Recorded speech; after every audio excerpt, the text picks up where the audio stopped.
From the extravagant beginnings of wealth accumulation, investment ventures, corporate acquisitions, research into anti-cancer pharmaceuticals, mathematical theory exploration, and the practical development of mecha manufacturing technology to the advancement of virtual reality, all aimed at benefiting humanity. In a more detailed narrative, Lin Yu finds himself transported to a parallel world bereft of poetic expression, commencing his journey with the unexpected circumstance of marriage. He activates the winner of life system, which includes features for daily check-ins and rewards. And then, ding, you lingered for a minute in a Three Kingdoms game advertisement, check-in successful, and acquired all the skills of the general Zhao Yun magically enhanced. Ding, you stayed at school for a minute, check-in successful, and received a comprehensive learning package, including speed reading, memorization, and comprehension. Ding, you lingered for a minute in a graveyard, check-in successful, and obtained the Qilin Super Serum. Ding, you watched a video of Ultraman Tiga for a minute, check-in successful, and received the Godlight Stick, which contains nanobiotechnology and allows transformation into the Tiga battle armor. Ding, you watched a Marvel movie for a minute, check-in successful, and acquired the first generation of mecha manufacturing technology. Years later, Lin Yu evolves from a lavish spender to a national hero, initiating the Southern Heavenly Gate project and developing the Luan Bird aircraft carrier, leading humanity into the era of interstellar navigation. Lin Yu declares, "Our goal is the stars and the sea." Chapter 1. A marriage at the start? What has happened to me?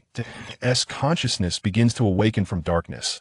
Lin Yu groggily opens his eyes, murmuring to himself, "You're awake? Have some hangover soup." A cool voice suddenly interjects, prompting him to instinctively glance toward its source. Bathed in the glow of a bright lamp, he sees an astonishingly beautiful and ethereal face. With fair and delicate skin, she stands tall at around 175 centimeters, exuding an inexplicable air of aloofness that is both captivating and strikingly attractive. Upon regaining his senses, Lin Yu finds himself somewhat bewildered by this sudden encounter. Simultaneously, a torrent of memories rushes into his mind. After a brief moment, he comprehends the situation. Indeed, he has traversed into another realm. Having undergone countless narratives of web literature, Lin Yu remains remarkably composed. Yet, he could never have anticipated that after winning a staggering 200 million from the lottery for the first time in over a decade, he would awaken in a parallel universe. Most astonishingly, as a lifelong singleton, he found himself inexplicably married.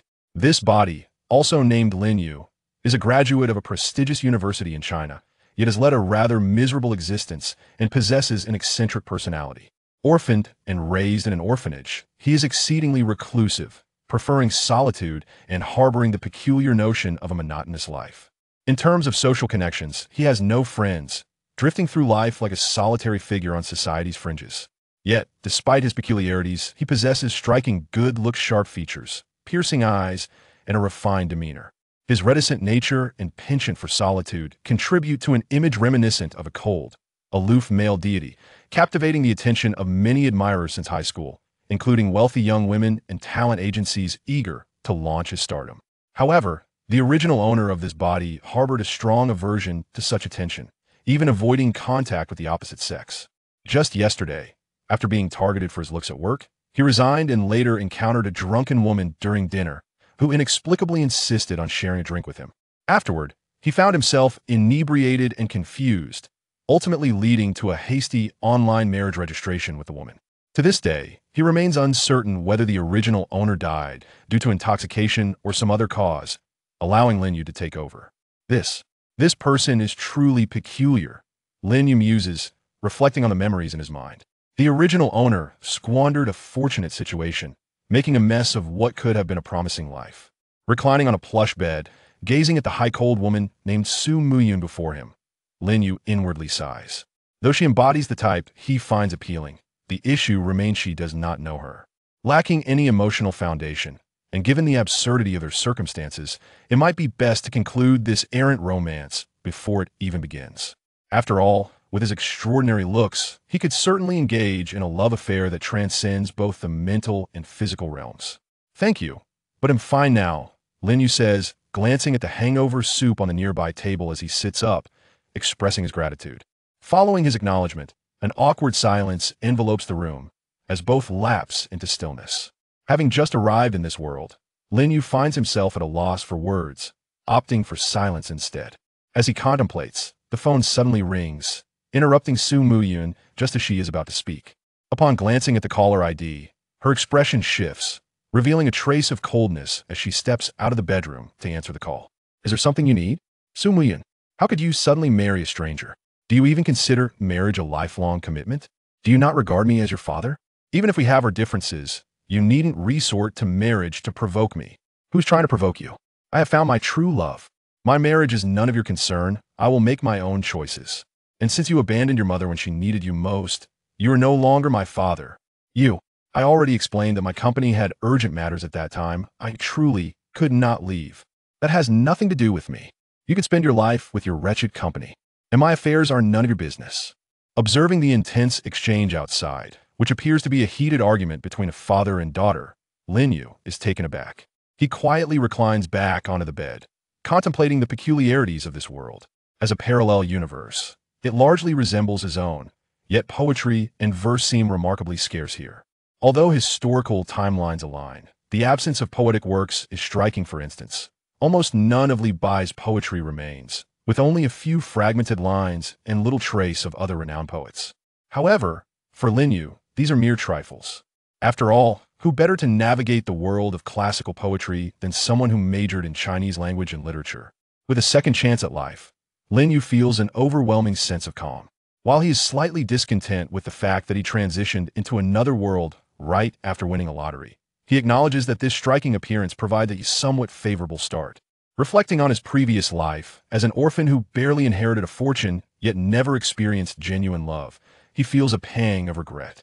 Life, it seems, consisted solely of accumulating wealth without memorable experiences to cherish. Thus, in this new chapter, Lin Yu resolves to embrace a more vibrant existence. At the very least, he aims to experience a perfect romance, a romance of the spirit, not merely one of the flesh. Therefore, divorce is an absolute necessity. What a farce it would be to marry a woman I do not know. It would be far more beneficial to seek out someone I genuinely like and have an affinity for from the very beginning. As Lin Yu reminisced about the past, Su Muyun had just finished a phone call.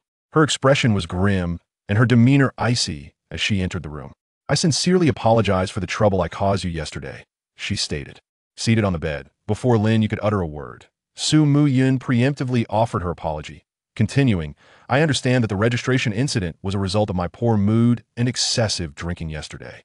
However, I posted about it on social media last night, and now everyone around me is aware. Pausing momentarily, she added, as you just heard, I have a severe conflict with that man, and he may come looking for me soon. Therefore, I would like to ask for your assistance. Please do not proceed with the divorce until after he arrives. Upon finishing her request, Su Muyun felt a twinge of anxiety as she gazed at Lin Yu. She recognized that her request might be somewhat excessive for him, yet she felt she had no alternative but to proceed this way. It was unrealistic to divorce immediately and find someone to fill the void. Lin Yu remained silent, pondering the evident discord between her and her father. However, was it truly appropriate for her to so brazenly draw him into her predicament? Furthermore, aside from being legally married, they were essentially strangers, were they not? Given that they were both adults, her casual request for assistance placed him in a rather uncomfortable position. I understand that you may not be financially constrained, but if you agree to help me, I will compensate you with 200,000 as a reward on the condition that you live with me for a while, Su Muyun proposed. Observing Lin Yu's silence, she seemed to recall something and hastily added, rest assured, it will only be for a maximum of 6 months. Once that man arrives, you can help me deal with him, and then you can leave immediately. Just as Su Muyun finished speaking, a voice echoed in Lin Yu's mind. Ding! The Life Winner system is activating. Ding! A new user package option has been triggered. Option 1. Agree to Su Muyun's request and cohabitate with her for 6 months. Reward. Charismatic talent perfect level, cash 1 million. Option 2. Refuse Su Muyun's request and divorce immediately. Reward. Su Muyun's aggressive pursuit. Lin Yu was not alarmed by this sudden notification. On the contrary, he felt a surge of joy as he carefully examined the information in his mind. Staring at the two options, he was momentarily dumbfounded. The reward for the second option involved being pursued by this woman. How utterly humiliating. If anyone were to pursue, it should be him, not the other way around. No, he resolutely decided against that option. Thus, without a hint of hesitation, He chose the first option. All right, I will follow your lead. Lin Yu nodded in agreement. He had no choice, having assimilated the memories of this body. He was acutely aware that his current financial situation amounted to little more than 1,000 yuan. Were it not for the fact that his landlord was a woman willing to offer him a discount, he would scarcely be able to afford next month's rent in this city, let alone cover his basic living expenses. 1,000,000 yuan was indeed an enticing prospect. After all, money is a man's courage. Without it, one feels utterly powerless. Moreover, the prospect of acquiring a perfect-level charismatic talent skill was alluring. Though he was uncertain of its full extent, it was evidently a valuable asset. Thank you. I truly appreciate your help, Su Mu-yun exclaimed, a relieved smile illuminating her face upon hearing Lin Yu's agreement. She had genuinely feared he would reject her plea. To secure his acquiescence, she had even prepared herself for a more forceful approach. Yet, unexpectedly, he was so amenable. Could it be due to what transpired last night? As an unnameable thought crossed her mind, Su Mu-yun felt her cheeks flush slightly before regaining her composure. With the weight of worry lifted, she finally had the opportunity to scrutinize Lin Yu before her. Only then did she notice how remarkably handsome he was. Clad in a crisp white shirt paired with blue jeans, his striking features and aloof demeanor made him the kind of man who would undoubtedly attract the attention of women as he walked down the street. No wonder she had insisted on going to register for a marriage when she was intoxicated last night. Unbeknownst to Lin Yu, he remained oblivious to Su Mu-yun's gaze. He was taken aback. For the moment he made his choice to support Su Mu-yun, the system provided yet another notification. Ding! The Life Winner system has been successfully activated, initializing the sign-in and cashback features.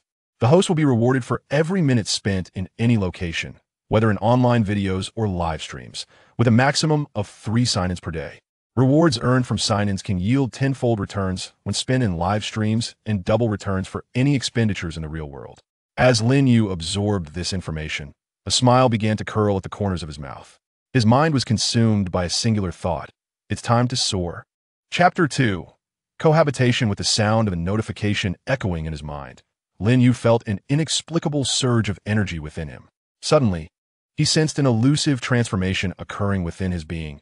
As if he had become more alluring, his mental acuity noticeably heightened. His temperament, once cold and aloof, began to diversify into a myriad of captivating personas: scholarly elegance, undeniable charisma of a domineering CEO, the icy demeanor of a battle-hardened warrior, the proud confidence of an academic prodigy, and the enigmatic allure of a stoic idol. Countless traits seamlessly intertwined within him, allowing certain qualities to instinctively manifest in relevant contexts, sharpening his focus as if a veil had been lifted, enabling him to concentrate solely on specific pursuits. Su Mu-yun, who had been observing Lin Yu intently, felt a momentary daze wash over her. It seemed as if the boy had undergone an invisible change in that brief instant. If she were to articulate it, she would say he appeared even more handsome, his once distant aura now strikingly pronounced. An inexplicable thought crossed her mind. If he were to don a traditional hairstyle and adornments from ancient times, he would undoubtedly resemble a strikingly aloof gentleman from a bygone era. Suddenly, the shrill ring of a phone broke the silence. Lin Yu promptly answered, and a voice resembling that of a middle-aged man resonated from the other end. Hello, Mr. Lin Yu. I am the lawyer of your second uncle, Lin Yu. According to his will, a sum of 1 million will soon be transferred to your account. Please keep an eye out for it. Without hesitation, the caller ended the conversation, leaving Lin Yu in a state of bewilderment. Second uncle? Lin Yu? What is happening? Am I not an orphan? As if sensing Lin Yu's confusion, the system's voice chimed in his mind once more. Beep. Note 1. All rewards from the system derive from various investment markets and the estate of financial magnates, comprising traceable legal funds that will not contribute to inflation or financial crises. Beep. Note 2. All skills rewarded by the system will be transmitted through memory, bodily enhancement, and temporal stasis, completed within a second. Note: skill levels are categorized as ordinary, elite, master, perfect, and divine. Beep. Note 3.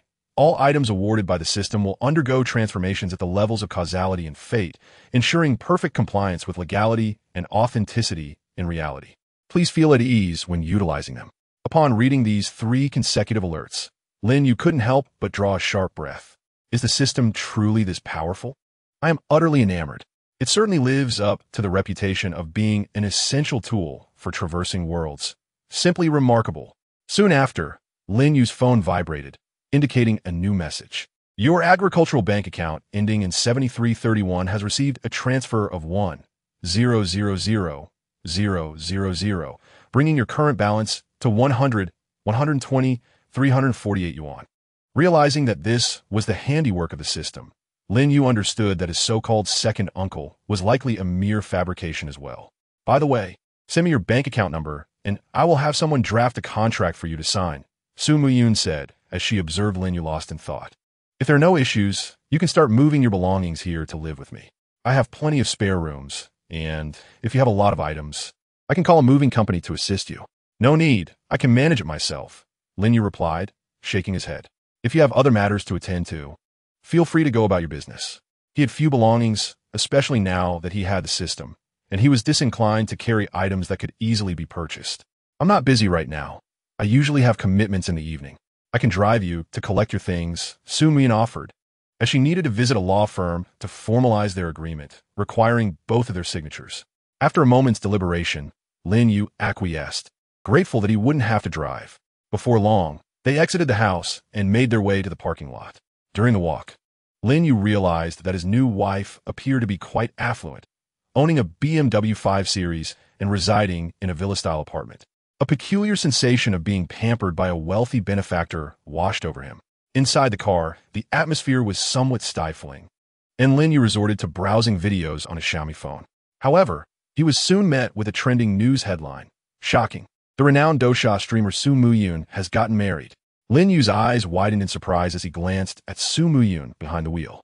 His new wife was a well-known streamer on the Douxia platform. No wonder she was so wealthy. After a moment's reflection, he couldn't resist clicking the article. Though it lacked a photo of their marriage certificate, it detailed their sudden union, attracting a multitude of comments from viewers and fans. What the heck? My goddess is married. I'm furious. How could my precious goddess be taken by some unknown guy? I'm going to explode. Seriously, anyone can trend nowadays. It's ridiculous that such a trivial matter can make headlines. LOL. Every time our Yuner donates, you hide behind your keyboard. Where do you live? Open the door. Let me check your water meter. Some people just can't handle the truth. If you're so capable, why don't you trend instead? Reading through the absurd comments made Lin Yu chuckle to himself. It seemed he had unwittingly attracted the ire of many, prompting a growing number of individuals wishing to take his place. It appeared that his new wife possessed quite an allure. You're a streamer? Lin Yu ventured, breaking the silence. He preferred not to linger in the oppressive quiet and believed someone needed to dispel the tension. Do you know me? Su Muyun replied, a hint of confusion in her tone. Though she was a streamer on Douxia, her fame paled in comparison to that of other prominent figures. It was rare for her to encounter anyone familiar with her in everyday life. Your marriage has gone viral, Lin Yu stated matter-of-factly. Su Muyun was taken aback, not expecting that her drunken social media post from the previous night would garner such attention. Typically, her posts about her gaming tutorials barely reached a few 100,000 views and a few thousand comments.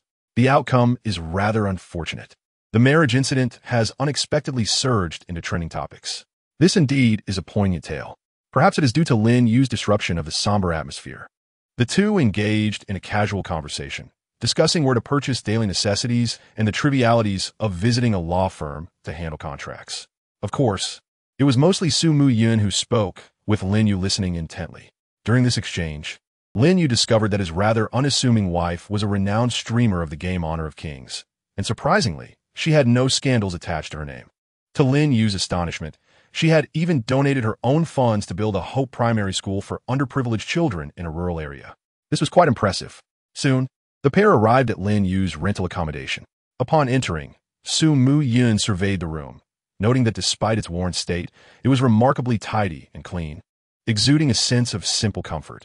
This clearly indicated that the occupant valued cleanliness and lived a life of substantial quality, not in material terms, but in spirit and soul. Some individuals may possess abundant material wealth, yet lack ambition and vitality. Conversely, some may be financially constrained yet possess a thriving spirit. Lin Yu evidently belonged to the former category, making him a person whom others often find delightful to associate with. To be candid, Su Muyun had initially pondered whether his room might resemble a chaotic mess, strewn with crumpled papers and disarray. After all, it is not uncommon for appearances to be deceiving. Fortunately, Lin Yu did not disappoint her. Please, Make yourself comfortable in the living room. I don't have much to pack and will finish shortly, he said. Returning to his modest one-bedroom apartment, Lin Yu felt an inexplicable sense of relaxation. As he invited Su Mu Yun to sit, he sent a message to his landlady and proceeded to his room. He merely needed to gather his identification and a few changes of clothes. Everything else could be left for the next fortunate tenant. While Lin Yu busied himself with packing, Su Mu Yun continued her observations when suddenly, the landlady's voice echoed from outside. "Oh, Zhao Yu, why are you moving out so suddenly? Is it uncomfortable living here with your sister?" As she spoke, a mature woman in her late 20s entered the room. She wore a fitted black dress that accentuated her tall stature, her fair skin smooth and radiant, while her alluring makeup and captivating gaze showcased her unique elegance. This was a woman radiating a mature, intellectual charm, her every smile and gesture exuding a certain allure that was undeniably captivating. Upon hearing the landlady's voice, Su Mu Yun instinctively turned to the source. The moment their eyes met, the air grew still. "I knew you were anxious to leave, but it seems you found a girlfriend," the landlady teased, momentarily taken aback by the stunning girl in Lin Yu's room.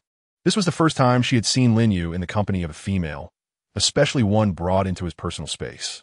Typically, he avoided female interaction, seemingly apprehensive of any contact, even reluctant to converse with her. The situation was so unusual, it felt like the sun had risen in the west. As the landlady spoke, Lin Yu, having completed his packing, emerged with his backpack, chuckling softly as he explained, "Not at all. I truly appreciate your care over the years, Qingjie. I have to attend to some urgent family matters, hence my departure." Mu Wanqing, the landlady who had graciously reduced Lin Yu's rent, observed him closely, her gaze shifting between Su Mu Yun and Lin Yu. Suddenly, enlightenment dawned upon her, and a beautiful smile graced her lips, tinged with a hint of playful flirtation. "All right then, since Zhao Yu is leaving, I won't insist. Just promise to visit me occasionally. After all, I do find myself quite bored alone." In response, Lin Yu cheerfully assured her, "Of course, I will definitely come by, especially considering that without your generosity in rent, I might have found myself homeless." The unexpected levity in Lin Yu's tone surprised Mu Wanqing, her eyes sparkling with intrigue as she reassessed him. Has he finally awakened? She mused, for he rarely jested with her in such a manner. "You must be Qingjie, the one Lin Yu often mentions," Su Mu Yun interjected, having overheard their conversation. As the two continued their exchange, Su Mu Yun stood up, flashing a warm smile as she approached Mu Wanqing. "I genuinely appreciate your care for Lin Yu over the years. It is indeed his fortune to have you as a sister figure." "Really? Zhao Yu has mentioned me?" Mu Wanqing replied, "Herr Lokter delightful." "That is truly a rarity. Considering his disposition, I imagine only someone as clever and charming as you could manage him. Whereas you jest." "Xingye, what do you mean by Zhao Yu's disposition?" "Oh, that." Listening to the two women banter as if they were old friends, Lin Yu felt a twinge of helplessness. Indeed, three women together made for quite the performance. Life was akin to a stage. Unable to endure the unfolding drama, Lin Yu excused himself, bidding farewell to the engrossed duo before waiting downstairs for Su Mu Yun. Not long after, approximately 10 minutes later, Su Mu Yun and Mu Wanqing descended the stairs, arm in arm. Their playful camaraderie might have led an outsider to believe they were best friends. After exchanging smiles and hugs and parting, Su Mu Yun's demeanor shifted as she entered the car, her face suddenly cold and distant. As if the earlier warmth had been a mere facade, she cast a sidelong glance at Lin Yu, who was engrossed in his phone, before a smile crept across her lips, suggesting a buoyant mood. From Mu Wanqing, she had gleaned that he was an extraordinary, rare gem of a man. With his enviable looks, countless girls would undoubtedly flock to him if he so desired. Yet, he harbored an aversion to interaction with the opposite sex, even refraining from engaging in conversation. This was utterly astonishing. How could such a young man exist? And most importantly, she had encountered him. At that moment, even Su Mu Yun's typically composed nature couldn't suppress a flicker of delight within her. After all, no one wished for a morally dubious scoundrel as a housemate for the next 6 months. Chapter 3. Is the earth my home? On the way back, Su Mu Yun felt elated. She momentarily set aside the trending marriage incident and took Lin Yu around, assisting him in purchasing the essentials for their cohabitation. Throughout, Lin Yu attempted to pay for his items, but Su Mu Yun firmly declined, citing a compelling rationale, since she had requested Lin Yu's assistance. It would be improper to ask him to spend his own money. In truth, Su Yun learned from Mu Wanqing that Lin Yu did not appear to be particularly affluent, leading a rather frugal life with limited financial resources. With this understanding, she naturally decided against allowing Lin Yu to spend any money. After completing their purchases and resolving the contractual matters at the law firm, the time had already crept past 5 o'clock. Soon, Su Yun returned to the apartment, where the two of them, laden with bags, entered their room. Exhausted. Are you hungry? Let us order takeout. I have a live stream at 7 tonight. She placed the items on the table and collapsed onto the soft sofa, turning to Lin Yu as she spoke. Oh, sound good. Gazing at the disarray of their belongings and his unmade bed, Lin Yu contemplated and decisively abandoned his intention to cook. What are you in a mood for? Something similar to what I'm having? Or do you want to choose? As she browsed a food delivery app, Su Yun inquired. Anything works. Let's have what you're having then. I've ordered 2 servings of eggplant stir-fried with meat over rice. Just remember to grab it when it arrives. You can choose any room except for the one next to mine, which is occupied. Now, I'm off to take a shower. After placing the order, Su Yun, feeling sticky from perspiration, could no longer tolerate the discomfort and promptly left the living room after giving a brief explanation. Upon hearing her, Lin Yu sought out a well-lit room to start organizing their belongings. After a simple dinner, they both resumed their individual tasks. By 6:50, Lin Yu had finally completed all his chores and sank into the sofa, contemplating the system and his forthcoming endeavors. Since the system had already activated the check-in and rebate functions, he was eager to test them out. After a moment's reflection, he opened the Penguin Video app, and a compilation video of the notorious Zhang San appeared on the screen. Lin Yu couldn't help but chuckle. Zhang San was quite the character. He clicked on the video, and immediately, a familiar voice accompanied by striking red visual effects filled the air. I'm married to 8 women simultaneously, but I don't obtain marriage certificates, and I hold the wedding on the same day. Do you think I am committing a crime? Oh, not all. I just want you to envy me. Before long, a minute had passed. Ding. The life winner check-in system has been activated. Ding. The host has stayed for 1 minute in the video of the notorious Zhang San. Do you wish to check in? Yes. Lin Yu made his choice without a moment's hesitation. Ding. You have successfully checked in during the video of the notorious Zhang San. Reward. Jinshi Law Firm, Shanghai Branch. Ding. Host currently has 2 check-in opportunities remaining. Wow. The Jinshi Law Firm in Shanghai. Lin Yu was momentarily taken aback by the substantial reward. It is well known that the legal profession can be incredibly lucrative.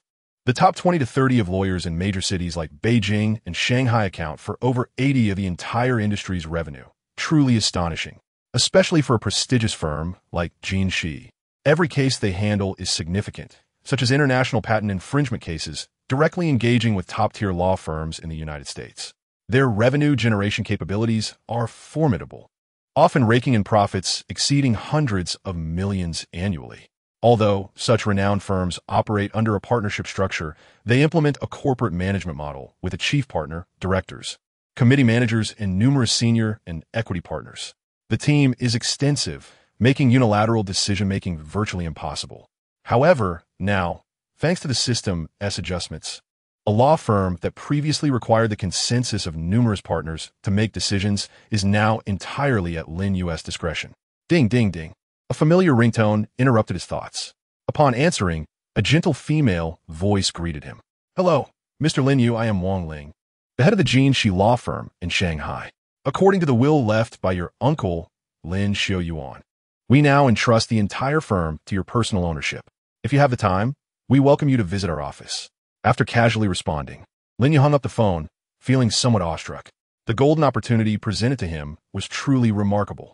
In a top-tier law firm in China, with annual profits undoubtedly exceeding hundreds of millions, it had effortlessly come to rest in his hands.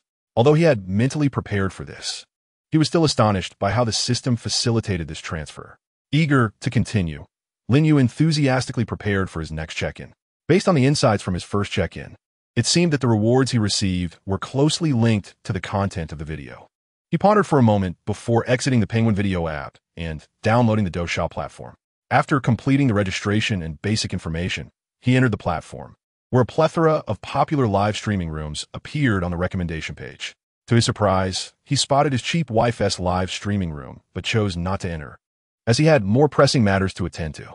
To validate his recent hypothesis, Lin Yu specifically sought out a live, streaming room dedicated to teaching voice acting. Soon, after a minute had elapsed, he received another notification. Ding! You have successfully checked in for 1 minute in the live stream of the Versatile Enchantress. Reward: Absolute Voice Actor, Master Level. Ding! Host currently has 1 check-in opportunity remaining. In the next moment, a unique warmth surged into Lin Yu's stanchions. Traveling to his throat, nasal passages, tongue, and vocal cords, continuously optimizing, transforming, and upgrading them. Why does it feel like nothing has changed? The warm sensation dissipated quickly, and no new information flooded his mind, leaving Lin Yu puzzled. Upon uttering those words, he was astonished by the sound of his own voice. It was remarkably pleasant. Not only was his enunciation crystal clear, but the tone was also gentle and melodious, akin to the refined male protagonist from anime, which felt exceedingly extravagant. Is it really that captivating? Lin Yu could hardly believe it. In his excitement, his voice shifted dramatically from the refined tone to that of an exuberant and charming youth, reminiscent of a talkative character from an anime. Lin Yu realized that his voice appeared to fluctuate with his emotions. He didn't need to consciously imitate or voice act. This was simply the voice he possessed. One cannot help but acknowledge the formidable prowess of the skills bestowed by the system. Observing the system's prompt, Lin Yu noted that he had only 1 check-in opportunity left for the day. With that in mind, he promptly returned to the popular recommendations page on the Douyin platform and clicked on a well-known streamer, Dai Xiaomei. As a leading streamer of PUBG, Dai Xiaomei captivated her audience with her innocent appearance, tough demeanor, and humorous streaming style, earning her widespread affection among viewers. During a live broadcast of PlayerUnknown's Battlegrounds, she frequently employs a voice changer to tease the players within the game, oscillating between cute and sultry, comedic and absurd. This humorous and whimsical style of streaming has garnered her a considerable following and a multitude of fans, further complemented by her carefree demeanor, exuding a strong masculine presence. Consequently, her admirers affectionately refer to her as the Old Woman, Princess Taiping, Tianshan Tonglao, and Beiji, among others. Before long, another minute passes, and the system notification chimes once more. Ding! You have successfully checked in for 1 minute in the live stream of the host, Daizio Mei. Reward: 1 million fish fins. Friendly reminder: after consumption, you will receive a 10-fold cash rebate. Ding! Current check-in attempts: 0. To his astonishment, the check-in reward is indeed fish fins, and an impressive sum of 1 million at that. This implies that after spending this million in the live stream, he would receive a staggering 10 million in cash rebates. Upon glancing at the 1 million fish fins residing in his account, a bold idea flashes through Lin Yu's mind. If he were to utilize the rebate funds to continue charging on the Douyin platform and leverage the system's rebate feature, he could potentially amass wealth exponentially. 10 million could transform into 100 million, which in turn could escalate to 1 billion, then 10 billion, 100 billion, a trillion. No, this is too extravagant to contemplate. The imagery is simply unfathomable. It seems the system has sensed Lin Yu's desire to exploit the situation, and suddenly, a notification resonates within his mind. Ding! Gentle reminder: the system's check-in function and rebate feature are mutually exclusive. Cash recharges cannot enjoy the rebate function in live streaming. Rebates can only be earned through check-in rewards. Ding! Gentle reminder: the frequency of the double rebate feature in the real world is synchronized with daily check-in attempts. Check-in rewards on the internet are subject to unlimited 10-fold rebates. Listening to the system's notifications, Lin Yu cannot help but chuckle wryly. Indeed, exploiting loopholes is not permissible. As soon as the thought materialized, the system promptly issued a friendly reminder. Nevertheless, within the system's announcement, Lin Yu discovers that the double rebate in reality is indeed limited in frequency, while the 10-fold rebate applies solely to fish fins. This means that if he spends the 1 million currently in his account, he can enjoy 3 attempts at double rebates today, resulting in 8 million. Continuing this trend the following day would yield a total of 64 million. How does this feel so comparable to the 10-fold rebate? If he persists with 3 double rebates daily a year from now, would he not claim the Earth as his own? Chapter 4. The streaming turmoil in her bedroom. Su Miyun's exquisite visage appears calm, yet internally, she experiences a tinge of anxiety, despite having streamed for several years. This is her first encounter with the situation of being married and trending on social media. However, What is destined to occur will inevitably arrive. Observing the clock that reads 6:59, Yun takes a deep breath and opens her streaming room. The goddess of woohoo has finally commenced her broadcast. The anticipation has been unbearable. Oh, isn't this the married woman? How amusing. The one upstairs still calls her a goddess, while your goddess has transitioned from maiden to matron. Haha, we're not here for the person. We are here to learn skills. Why concern ourselves with others' marital status? Indeed, does someone else's marriage affect your meals? Wah! I refuse to believe my goddess is married. Please, goddess, explain.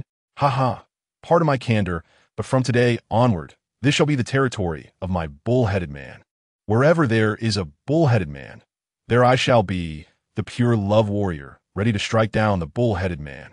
Having arrived from the trending topic, it is astonishing to discover that the host indeed possesses stunning looks and extraordinary skills in honor of kings, all complemented by her captivatingly aloof demeanor. I am utterly enamored. Haters leave. We sisters will forever support Yinner. Indeed, this will always be the domain of Yun's army. Yinner will perpetually be the pride of female players. As soon as the streaming room opens, the barrage of comments explodes instantaneously. Although Su Miyun's fame may not rival that of Daizio Mei, Su Su Baobao, and other prominent figures, she still boasts several 100,000 fans.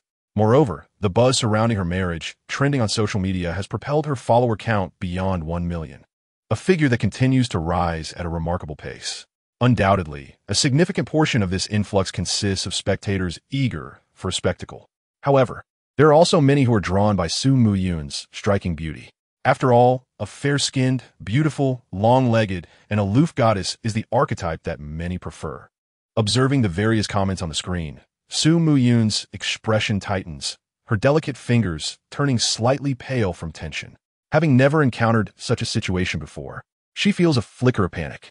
Yet, she quickly regains her composure and, with a smile, states, I know many of you are concerned about my marriage, but I believe it's work time now, so let's focus on gaming. As for my marriage, I can only say that my husband and I are in a free relationship. Regardless, I am still the #1 female jungler in the country, and that is sufficient. Su Miyun's opening remarks are quite conventional, devoid of any negative implications. However, some fans in the streaming room remain unconvinced. Unlike male streamers, female streamers are particularly sensitive to the topic of marriage. When a female streamer reveals her romantic relationship, she often faces the departure of many fans who were drawn in as husband fans or beauty fans. After all, they idolized her as a goddess and showered her with gifts, only to find her wed to someone else. Naturally, many find this truth difficult to accept. Yet, this sentiment represents only a fraction of her audience. The majority are there to learn skills, as Su Miyun is indeed quite adept at playing Honor of Kings, having reached the pinnacle of the rankings and mastered various jungle roles. This is something everyone acknowledges. The gaming fans do not mind whether the streamer is married. They are primarily focused on the gameplay. After all, what does the marital status of the streamer have to do with us? We come to learn skills. And if your skills are commendable, coupled with stunning looks and a pleasing voice, that is even better. If your skills are lacking, we would have long since switched to another streamer. Who cares about appearance then? In the realm of gaming fans, the streamer's gossip pales in comparison to the importance of gameplay. More gaming sessions and climbing ranks are what truly matter.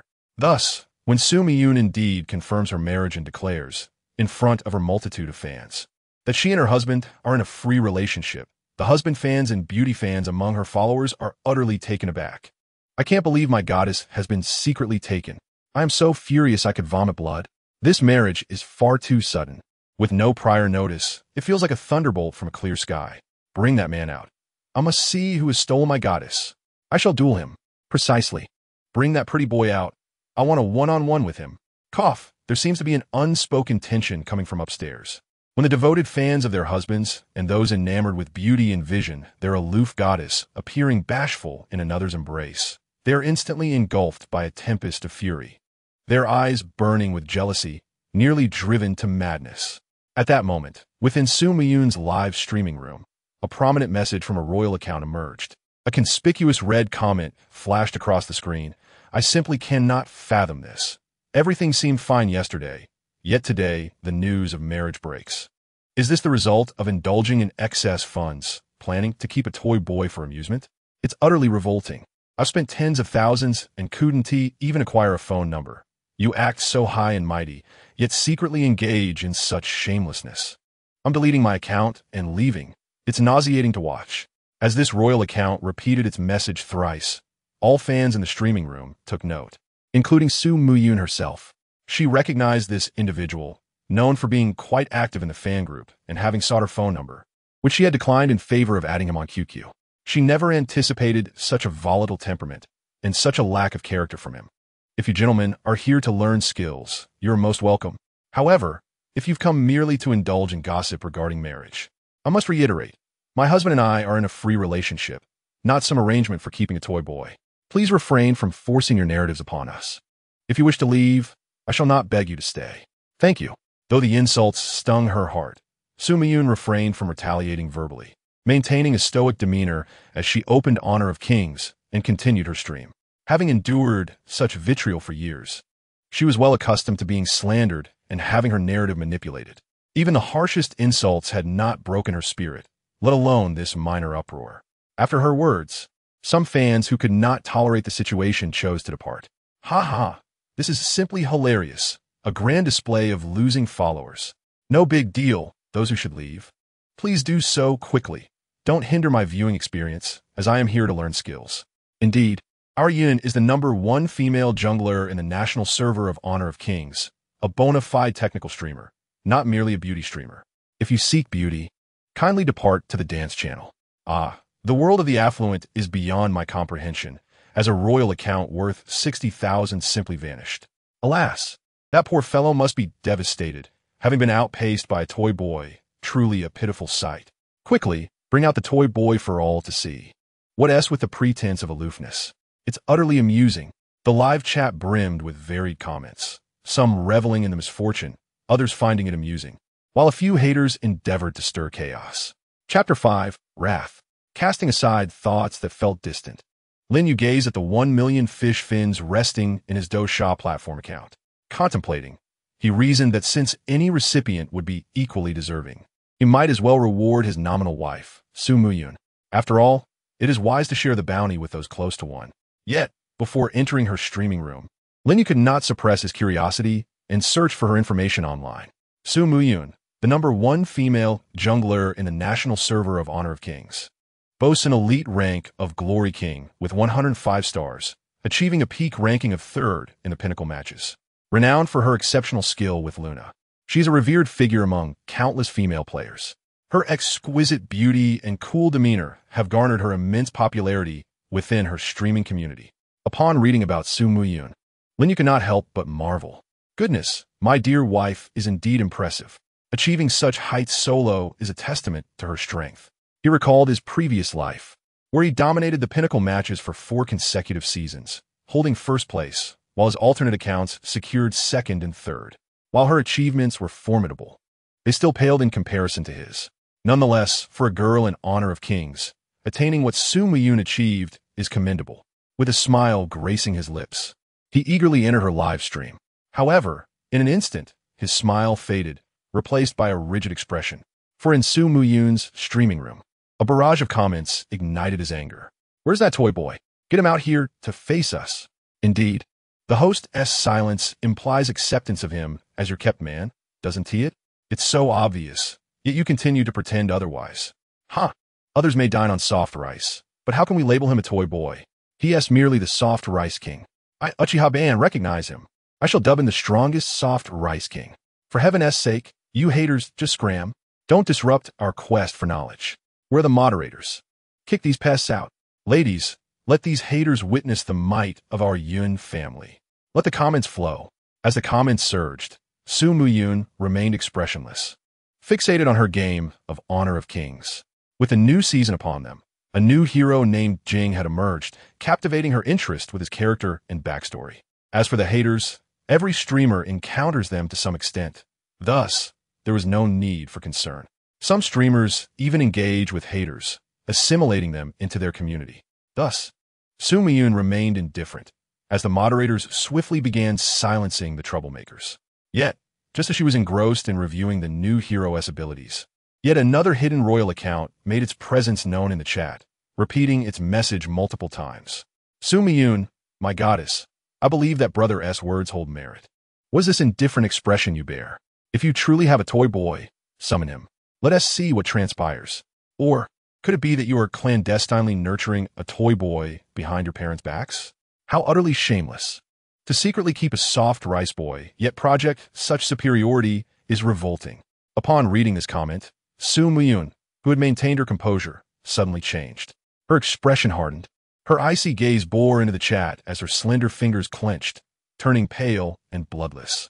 With an emotionless countenance, she shouted, "Get out of my live stream." An immediate silence enveloped the streaming room, her chilling voice echoing throughout. Countless viewers and fans were left in shock, the comments falling silent for several seconds. At that moment, the singular thought in their minds was, Zhao Yun has finally been provoked. This was an unprecedented occurrence. Today, she had been broken by the haters. Could it be that Zhao Yun's husband is truly the kept man that the detractors claim? A mere pretty boy living off her? At that moment, the previously indifferent fans were suddenly ignited with immense curiosity, their gossiping spirits ablaze. Consequently, after a brief pause in the barrage of comments, the atmosphere erupted. Wow! Having watched the live stream for so long, this is the first time I've seen the host lose her temper.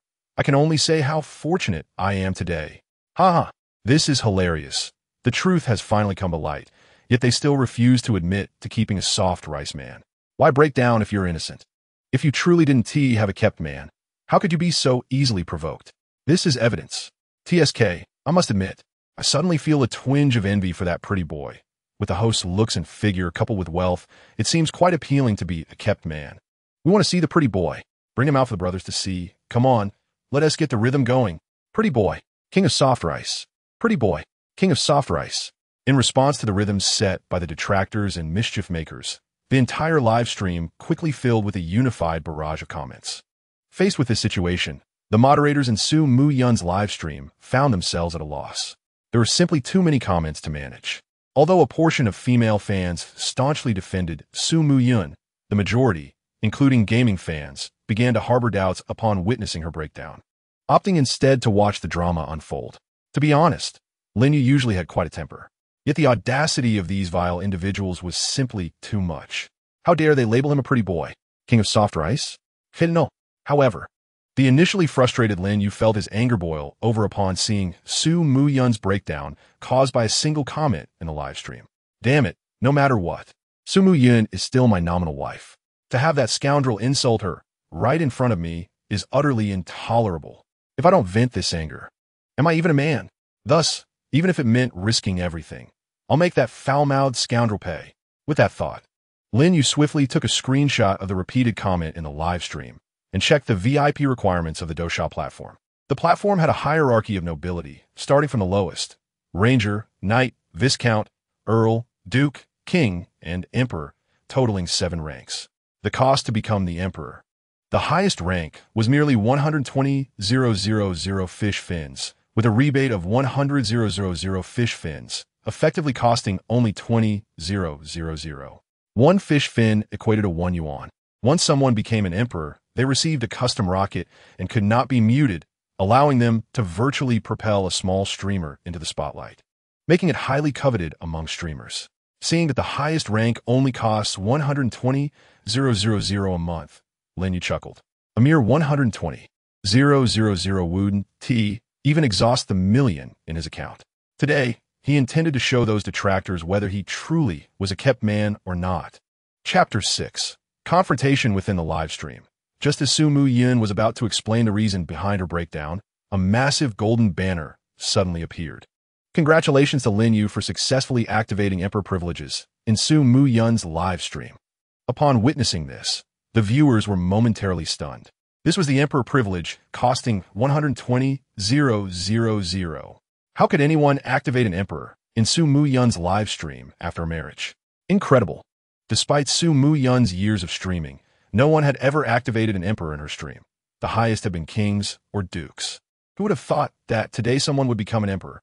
It was simply unbelievable. The comments erupted with excitement. Wow, a rich person has appeared. 66,666. I can only say, Emperor Yu is amazing. Damn, just like that, 120,000 vanished. I don't understand the world of the wealthy. Damn, guess what I discovered? This is actually a newly registered account. No way. It's a brand new account. Haha. This Emperor Yu is definitely from my Tauren tribe. He must have registered right after Su Muyun got married. Do the brothers not understand yet? The Tauren remains eternal. Quick, summon my pure love warrior, Overlord, to take down this Tauren. In stark contrast to the astonishment of the viewers, Su Muyun was equally taken aback. If she remembered correctly, the boy sitting in her living room was also named Lin Yu. Wasn't he? Didn't Team Mu Wanxing mention he was struggling financially? How could he afford to activate the 120,000 Emperor privilege? She had promised to give him 200,000, but that would only be paid after the contract was fulfilled. Could it be a mere coincidence of names? As Su Muyun pondered whether the Lin Yu who activated the Emperor privilege was the same person in reality, the viewers continued their lively discussions. Nowadays, while there were many wealthy individuals in the streaming world, it was rare for someone to activate a 120,000 Emperor privilege with a level 1 account. Typically, those who activated the Emperor privilege were preferred by the streamers' management companies, as they needed to support their contracted streamers by gifting them, helping them gain popularity, and thus enabling the company to profit from their success. Therefore, if it were a guild account, it would almost always be a fully leveled 120 Emperor. This way, the gifting would be more effective, attracting more viewers. An account that activated the Emperor privilege at level 1 was undoubtedly a viewer, not a management company entity. And for a viewer to spend 120,000 to become an Emperor was indeed impressive. Just as the livestream fans were abuzz with speculation, a massive golden banner suddenly dominated the screen. Following this, a spectacular rocket filled with special effects shot into the sky, bursting forth with brilliant colors. User, Lin Yu, sent a super rocket to the host Su Muyun. Before the viewers could fully comprehend the situation, a series of colossal golden banners flooded the live stream. One after another, super rockets soared into the sky, displaying an array of dazzling effects. User, Lin Yu, sent a super rocket to the host Su Muyun. User, Lin Yu, sent a super rocket to the host Su Muyun.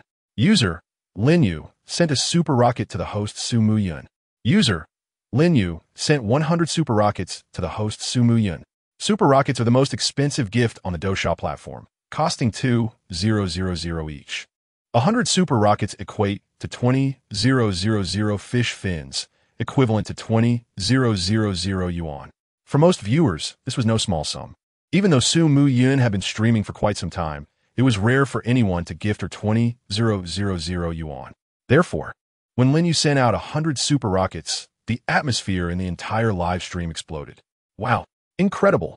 100 super rockets. Emperor Yu truly lives up to his name. 666,666. Does Emperor Yu need psychic? I'm delicate and capable of washing clothes and cooking. Plus I can warm your bed, as long as you don't mind me being a man. Thank you, Emperor Yu, for the 100 super rockets. May you live a peaceful life. This individual is a true tycoon, instantly achieving the status of Emperor with a primary account, and has now launched 100 super rockets. Truly impressive. Does this magnate have a penchant for married women? Why did he only emerge after Su Muyun tied the knot? Haha. Enough chatter, my fellow Minotaurs. Let us directly pay homage to our Minotaur leader. Acknowledged, brave Minotaurs. Fear not the pure love warriors. Charge forth. As Su Muyun observed the abrupt shift in the barrage of comments, her delicate brows furrowed, just as she prepared to express her gratitude. A golden message exclusive to the Emperor floated into the live stream. Lin Yu, do I need to be a kept man?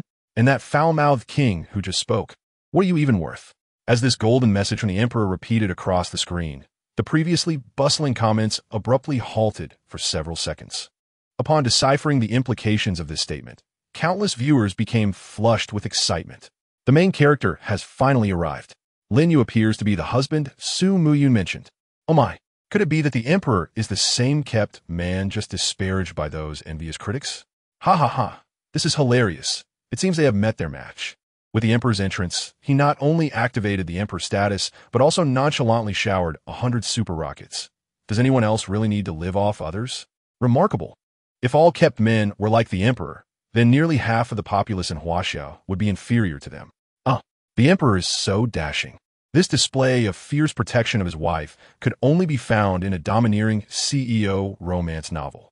I too suddenly find the Emperor irresistibly charming.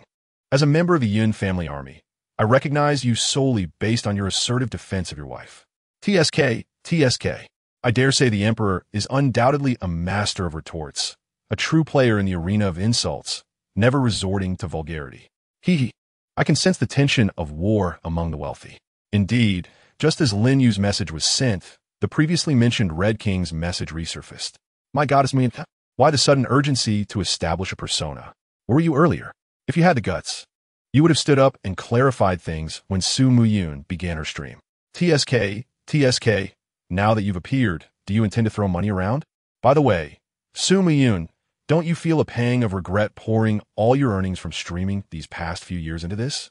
Wouldn't your parents be furious if they knew you were keeping a man? Upon seeing this, Su Muyun, who was still reeling from the revelation that Lin Yu was indeed her husband, felt a sudden shift in her expression.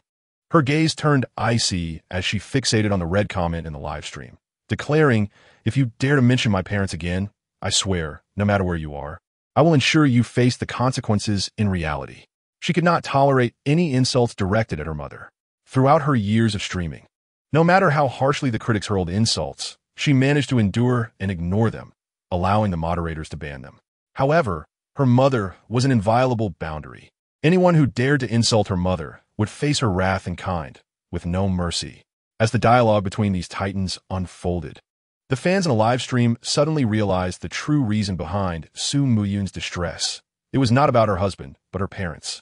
The circumstances surrounding Lin Yu remain unclear. Thus, aside from the critics and Su Muyun's devoted fans, the majority of the audience chose to remain neutral, preferring to observe the unfolding drama. Let that kept man step forward and confront the issue. Let's see if he has indeed been living off Su Muyun's streaming earnings to maintain his FAAD. Yes, let the kept man show himself. This is hilarious. Who do these people think they are, demanding anything? Why not showcase your own wealth instead of endlessly chattering? Watching the two factions in the live stream continue to clash, Su Muyun felt a complicated mix of emotions. As a seasoned streamer, she understood the significance of her fans. With the comments escalating in intensity, many viewers remained as mere spectators, witnessing the fierce exchange between the two sides. If she did not bring Lin Yu into the fray, many might assume she was indeed keeping a man, too afraid to confront the situation. However, if she did bring Lin Yu out for confrontation, and he could not prove he was not a kept man, the outcome would be equally detrimental to her. If the existence of any contract between them were to be disclosed, her previous plans would be rendered futile. What was she to do? Confusion clouded her beautiful eyes as a wave of panic surged within her for the first time. It felt as though the entire world had turned against her, leaving her with no escape. At that moment, a heavy knock echoed from outside. Chapter 7. Beauty is Justice. As the heavy knock resonated, Lin Yu's deep, magnetic voice pierced through, laden with the tension of an impending eruption. "May I enter?" Without awaiting Su Muyun's consent, he pushed the door open. Wait! This sudden action jolted Su Muyun from her thoughts, instinctively directing her gaze toward the door. Yet, before she could finish her sentence, Lin Yu had already stepped inside. In the next instant, their eyes met. Su Muyun appeared tense and somewhat bewildered. Upon witnessing the confusion and helplessness in her gaze, Lin Yu felt a tightening in his chest. In that moment, he could not quite articulate the sensation. Perhaps it was the instinctive protectiveness of a man, as he felt a sense of discomfort seeing his wife being wronged, despite knowing their relationship lacked any emotional foundation. "What are you doing here?" Su Muyun finally regained her composure, casting a glance at the tumultuous comments still flooding the live stream. After a brief hesitation, she approached Lin Yu and softly advised, "You should refrain from entering the live stream. Let them argue among themselves. Even if they believe I'm keeping you, it doesn't harm me much, as I am a skilled streamer." As she concluded, Su Muyun feigned a light-hearted smile toward Lin Yu, as if this were merely a trivial matter. But was it truly so? Lin Yu understood well that this choice would only burden her with the label of a woman keeping a man. Should more individuals, like that earlier king, maliciously steer the narrative, she could face severe online harassment. Ultimately, the platform might side with public sentiment and ban her entirely. Yet, even faced with such grave consequences, she chose to distance herself from this contentious online realm.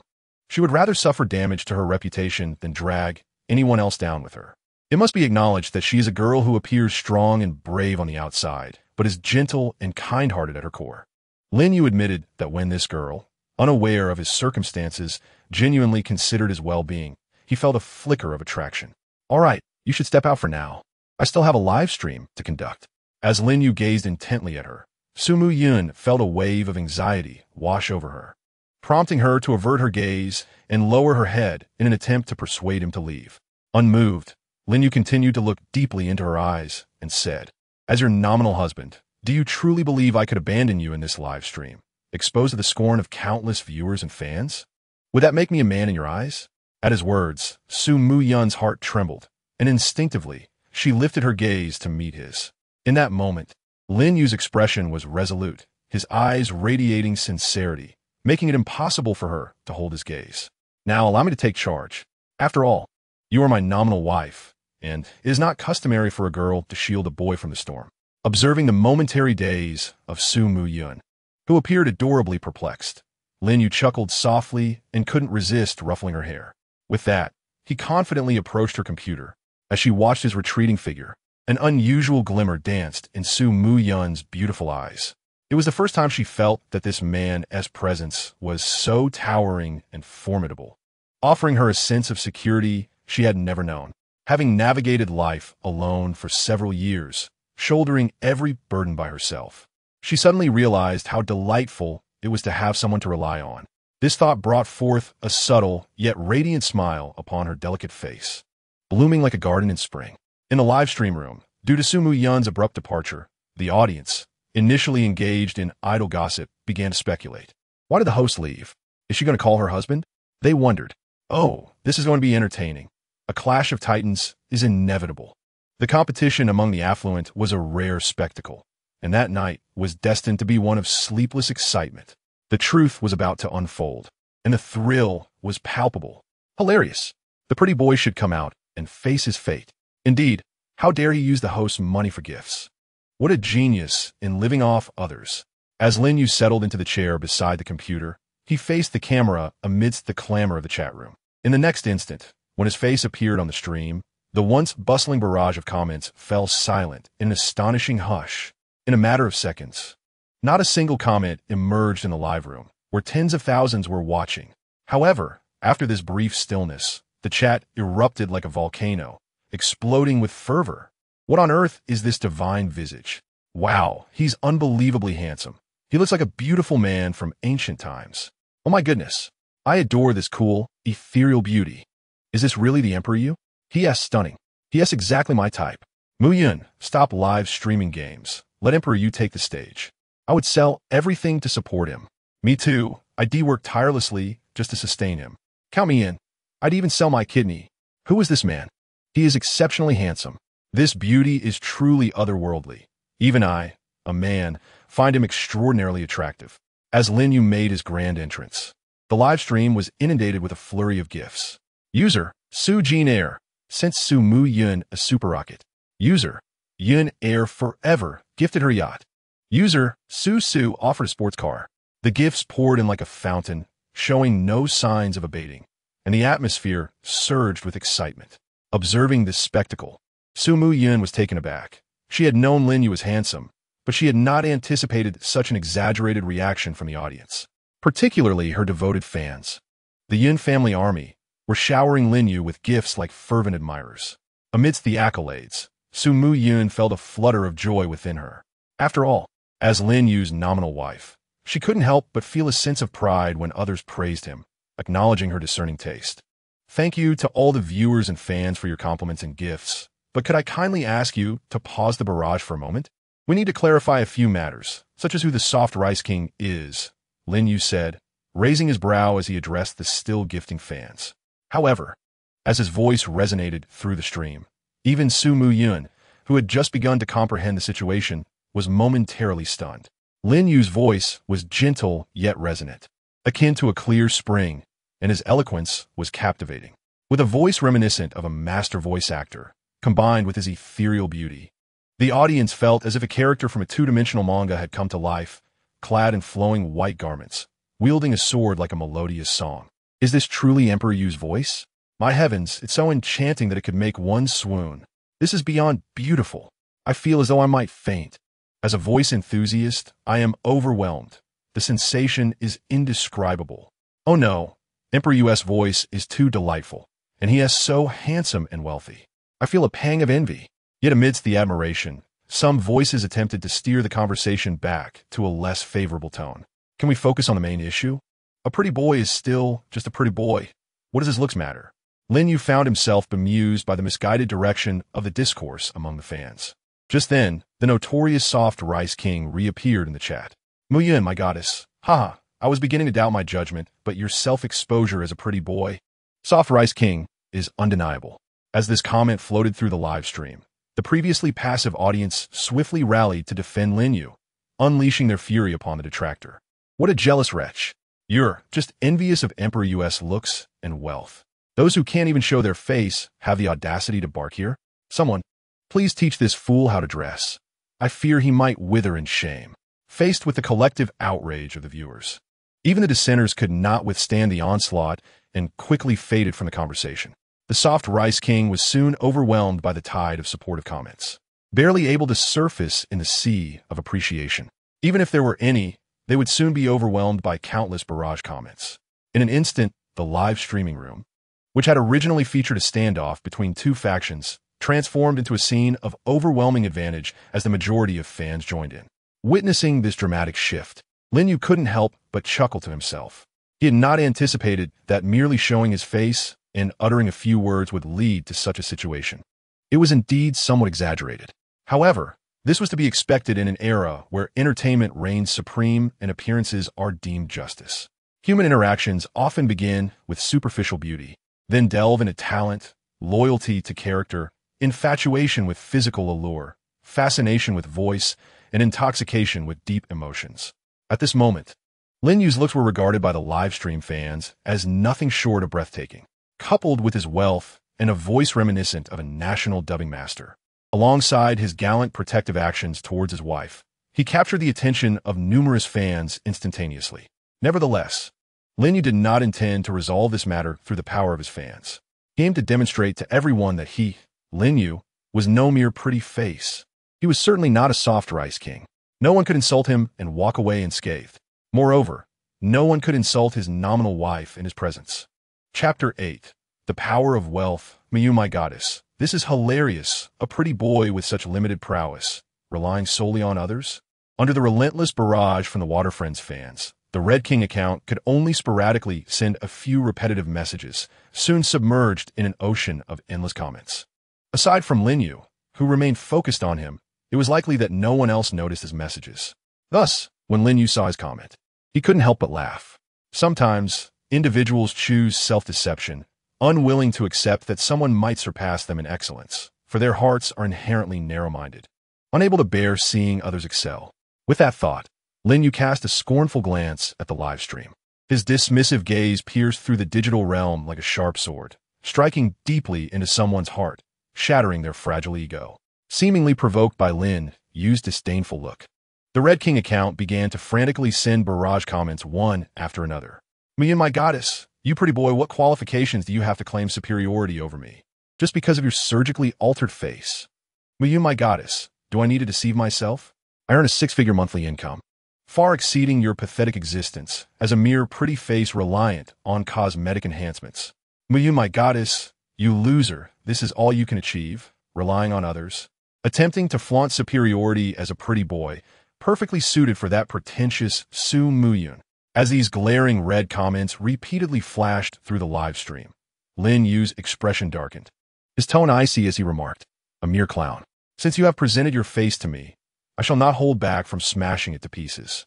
In a fit of anger, Lin Yu found himself laughing instead, pulling out his phone and wildly sending super rockets in the live stream. User, Lin Yu, sent a super rocket to the host Su Muyun. User, Lin Yu, sent 5 super rockets to the host Su Muyun. User, Lin Yu, sent 10 super rockets to the host Su Muyun. User, Lin Yu, sent 50 super rockets to the host Su Muyun. User, Lin Yu, sent 100 super rockets to the host Su Muyun. User, Lin Yu, sent 300 super rockets to the host Su Muyun. For a full 10 minutes. Yun and all the water friends in the live stream watched in awe as Lin Yu single-handedly flooded the screen with super rockets. Countless rockets soared into the sky, bursting forth with dazzling effects, astonishing everyone. Is this the Emperor Yu? My heavens, his gallant protective demeanor towards his wife is exceedingly handsome. Sisters, I am utterly smitten. I adore him so much. Not only does he possess a captivating voice, but he is also extraordinarily handsome, and his protective nature towards his wife makes him the perfect idol in my heart. 66666. I give full marks for this display of prowess by Emperor Yu. Goodness, with so many super rockets, does he even regard money as valuable? This must have cost him hundreds of thousands by now, and he shows no sign of stopping. As Lin Yu continued his fervent display of super rockets, the popularity of Yun's live stream surged at a visibly rapid pace. 1 million, 10 million, over 100 million. Simultaneously, the entire Douxia platform's onlookers were drawn in by the continuous stream of super rockets, flocking to Yun's live stream. Wow, I came from the recommendation page and stumbled upon a wealthy god. Oh my gosh, is this the god himself? Wait a minute, not only is he handsome, but he is also immensely wealthy? Stay low-key. Newcomers, grab a seat and enjoy the show.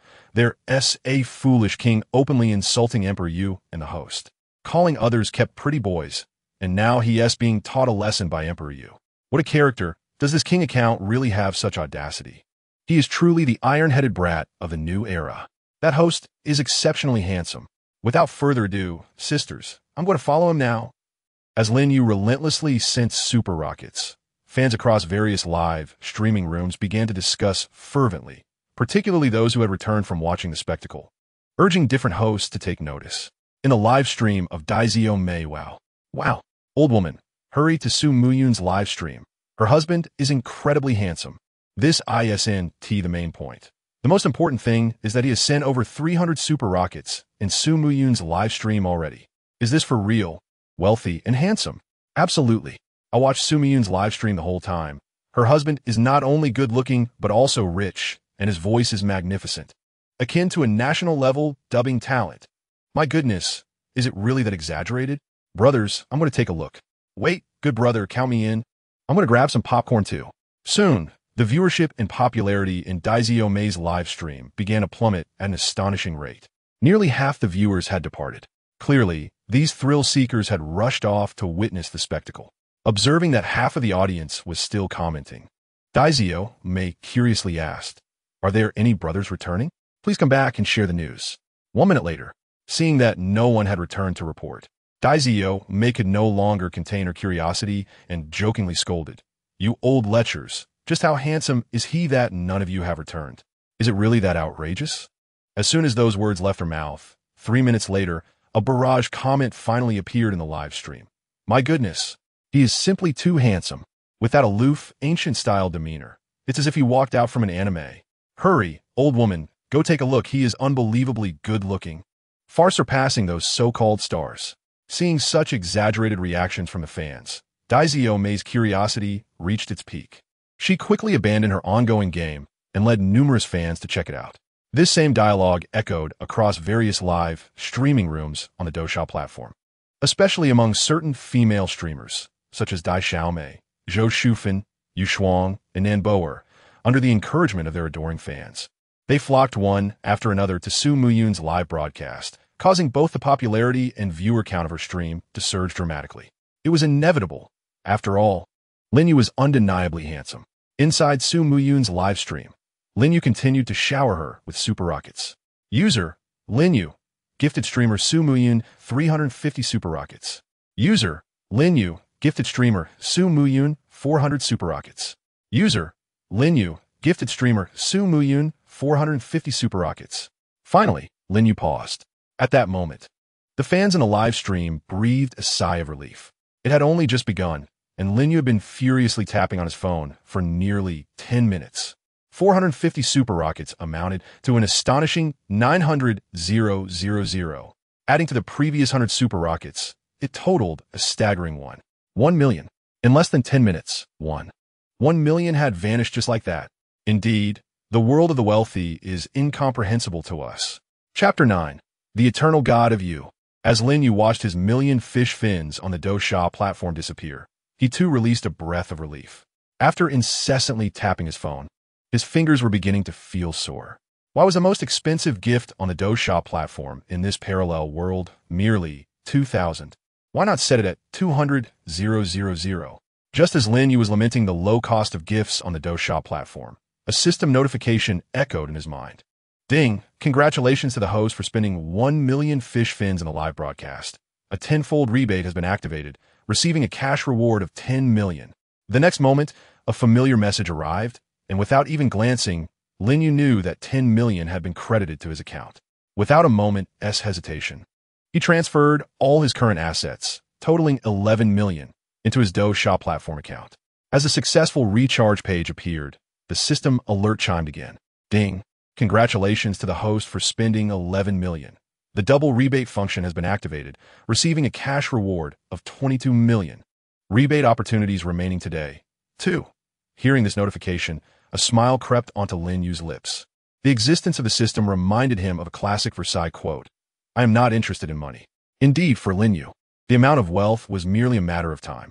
Whenever he desired, he could rise to prominence in a short span, amassing hundreds of billions or even trillions. Therefore, money was truly just a number. Behind him, Zhao Yun, who had long since recovered from her shock, gazed at the young man before her with a complex expression, her beautiful eyes shimmering with a hint of brilliance. She was not a naive girl just entering society. Having lived independently since middle school, she had encountered countless men, many of whom were young and talented with fortunes in the millions, even billions. She understood all too well what their intentions were. Yet, none of them had ever provided her with the sense of security that Lin Yu did. It was essential to acknowledge that her relationship with Lin Yu was merely a contractual arrangement. They were not even a couple, but rather strangers who had just met. In 6 months, when the contract expired, they would each return to their own lives, with no further connection. He could have chosen to remain a bystander, to turn a blind eye. Yet in that moment, he willingly stepped forward to protect her, shielding her closely behind him. To be honest, when Lin Yu stood before her, she felt an indescribable urge to cry. Perhaps we should just end this. The longer this continues, the bigger the mess will become, she said hesitantly, her voice soft and gentle, as if she were a caring wife concerned for her husband, exceedingly understanding. Zhao Yun's actions instantly provoked a wave of lament from the viewers in the live stream. Oh no, don't. We haven't had enough excitement yet. Exactly. I was prepared with tissues and ready to enjoy the show. And now you want to spoil it? What the heck? Is this really the Zhao Yun I know? How did the aloof goddess suddenly turn into a devoted wife? Ha. This just shows that Yu is an exemplary figure for us men. Ha. The cold goddess instantly transformed into a nurturing wife. What a thrill. The eternal god of the bull-headed man. As a longtime fan of the live stream, I must say I have never witnessed such a situation with a streamer. To that end, I want to shout, Yu is incredible. Lin Yu was also taken aback by Zhao Yun's unexpectedly tender words. However, upon regaining his composure, he carefully contemplated the meaning behind her words and realized that she was concerned for him. Thinking of this, a radiant smile unfurled across Lin Yu's face as he chuckled lightly. Don't worry, my dear. I might be lacking in many things, but money is not one of them. If he does not apologize today, I will ensure he pays the price. As he uttered this, Lin Yu proclaimed with undeniable dominance in front of the hundreds of thousands of fans in the live stream. Simultaneously, as Lin Yu delivered such authoritative words reminiscent of a domineering CEO, the majority of the newly arrived fans erupted in excitement. What the heck? What kind of divine voice is this? Oh my God, his voice is so soothing. I adore it. I feel like I'm going mad. This voice completely eclipses all voice actors. This irresistible, domineering CEO voice is so captivating. I feel a little flustered. Wow, Yu is amazing. This display of confidence deserves a 99 out of 100. I'm saving the last point to prevent him from becoming arrogant. 66666. He may lack many things, but not money. Is this the lexicon of the affluent? Where did that king go? He wouldn't have backed down, would he? Do we even need to say? Of course. He's run away. As the comments from fans continued to flood in, a stream of gifts began to soar into the air. User Xiaomei sent streamer Zhao Yun 5 super rockets. User Yu Shuang sent streamer Zhao Yun 3 super rockets. User Zhou Shufan sent streamer Zhao Yun 3 super rockets. User, Nan Boer, sent streamer, Su Muyun, 3 super rockets. The atmosphere in the entire live stream instantly became vibrant, as countless gifts began to dominate the screen. It was inevitable, with Lin Yu's stunning looks, a voice akin to a voiceover master, and that protective demeanor. He was the epitome of the perfect male idol for countless female fans, their national husband. At that moment, a striking Red King's banner began to appear in the comments. Mu Yun, my goddess, how ridiculous, what does this prove? You've merely spent over 100 million. That doesn't even match Su Muyun's annual profit. And here you are acting all high and mighty. Mu Yun, my goddess, if you have the ability, prove you're not just a pretty face by spending 10 million directly. It's utterly laughable that you think you could take advantage of everyone by just spending over 100 million in a display of feigned righteousness. The scene was utterly repugnant, a nauseating spectacle indeed. Mu Yun, my goddess, it is best for everyone not to be deceived. This individual relies solely on a surgically altered visage and a voice modulator to exploit the masses, deliberately crafting a persona of a domineering CEO. How laughable. Here I stand, awaiting your response. What price can you exact from me, you pretty boy? Observing the glaring red barrage dedicated to the king, Lin Yu could not help but chuckle, mockingly pondering, is 10 million substantial? With the system's rebate feature, he merely needed to spend money to receive double in return. Since this person was so foolishly audacious, he decided to use today's rebate opportunities on him, not only to slap him in the face, but also to reap a financial gain. 2 birds with 1 stone. Contemplating this, Lin Yu glanced at the clock, which had just passed 9, and continued leisurely. Indeed, poverty severely restricts your imagination. Today, I shall demonstrate what it means to be unencumbered by financial constraints. Furthermore, the internet is not a lawless realm. Should I genuinely spend 10 million, and you fail to publicly apologize to my wife in front of all your fans, I assure you, you will regret it. As his words lingered, Lin Yu took control of his phone and initiated the Super Rocket Barrage mode. User, Lin Yu, gifted the streamer Su Mu Yun a Super Rocket 1. User, Lin Yu, gifted the streamer Su Mu Yun a Super Rocket 2. User, Lin Yu, gifted the streamer Su Mu Yun a Super Rocket 50. User, Lin Yu, gifted the streamer Su Mu Yun a Super Rocket 100. User, Lin Yu, gifted the streamer Su Mu Yun a Super Rocket 300. User, Lin Yu, gifted the streamer Su Mu Yun a Super Rocket 500. For a full 10 minutes, he sent out a staggering 1 million in an instant. All the fans in the live broadcast room were left dumbfounded as they watched Lin Yu continuously shower Su Mu Yun with super rockets. How many super rockets could one send at once on the Douxia platform? Previously, when the popular streamer Sa Ji first appeared on the platform, his wife helped him send nearly 3,000 super rockets, propelling his initial broadcast to over 100 million views. 2 hours later, he achieved the status of a top-tier streamer. It was only after this that everyone realized that once super rockets reached 99.99, they would reset the count. Nonetheless, it was clear that this was merely a coordinated effort between Douxia and the couple to inflate his popularity. However now, Lin Yu's continuous stream of super rockets represented real money. Unlike those marketing accounts and guilds, Lin Yu received no kickbacks. This meant that he was entirely wasting money on the Douxia platform. Although Su Mu Yun would ultimately share the profits with Douxia, there was no doubt that half of that amount was pure loss. Thus, as everyone watched Lin Yu ceaselessly send super rockets, they experienced a thrill of exhilaration. Time passed second by second. Lin Yu continued to send super rockets, his fingers never pausing. User, Lin Yu, gifted the streamer Su Mu Yun a Super Rocket 1000. User, Lin Yu, gifted the streamer Su Mu Yun a Super Rocket 2000. User, Lin Yu, gifted the streamer Su Mu Yun a Super Rocket 4000. User, Lin Yu, gifted the streamer Su Mu Yun a Super Rocket 5000. User, Lin Yu, gifted the streamer Su Mu Yun a Super Rocket 5500. After emptying his Douxia account of 1,100,000 in one go, Lin Yu finally halted. An hour had elapsed.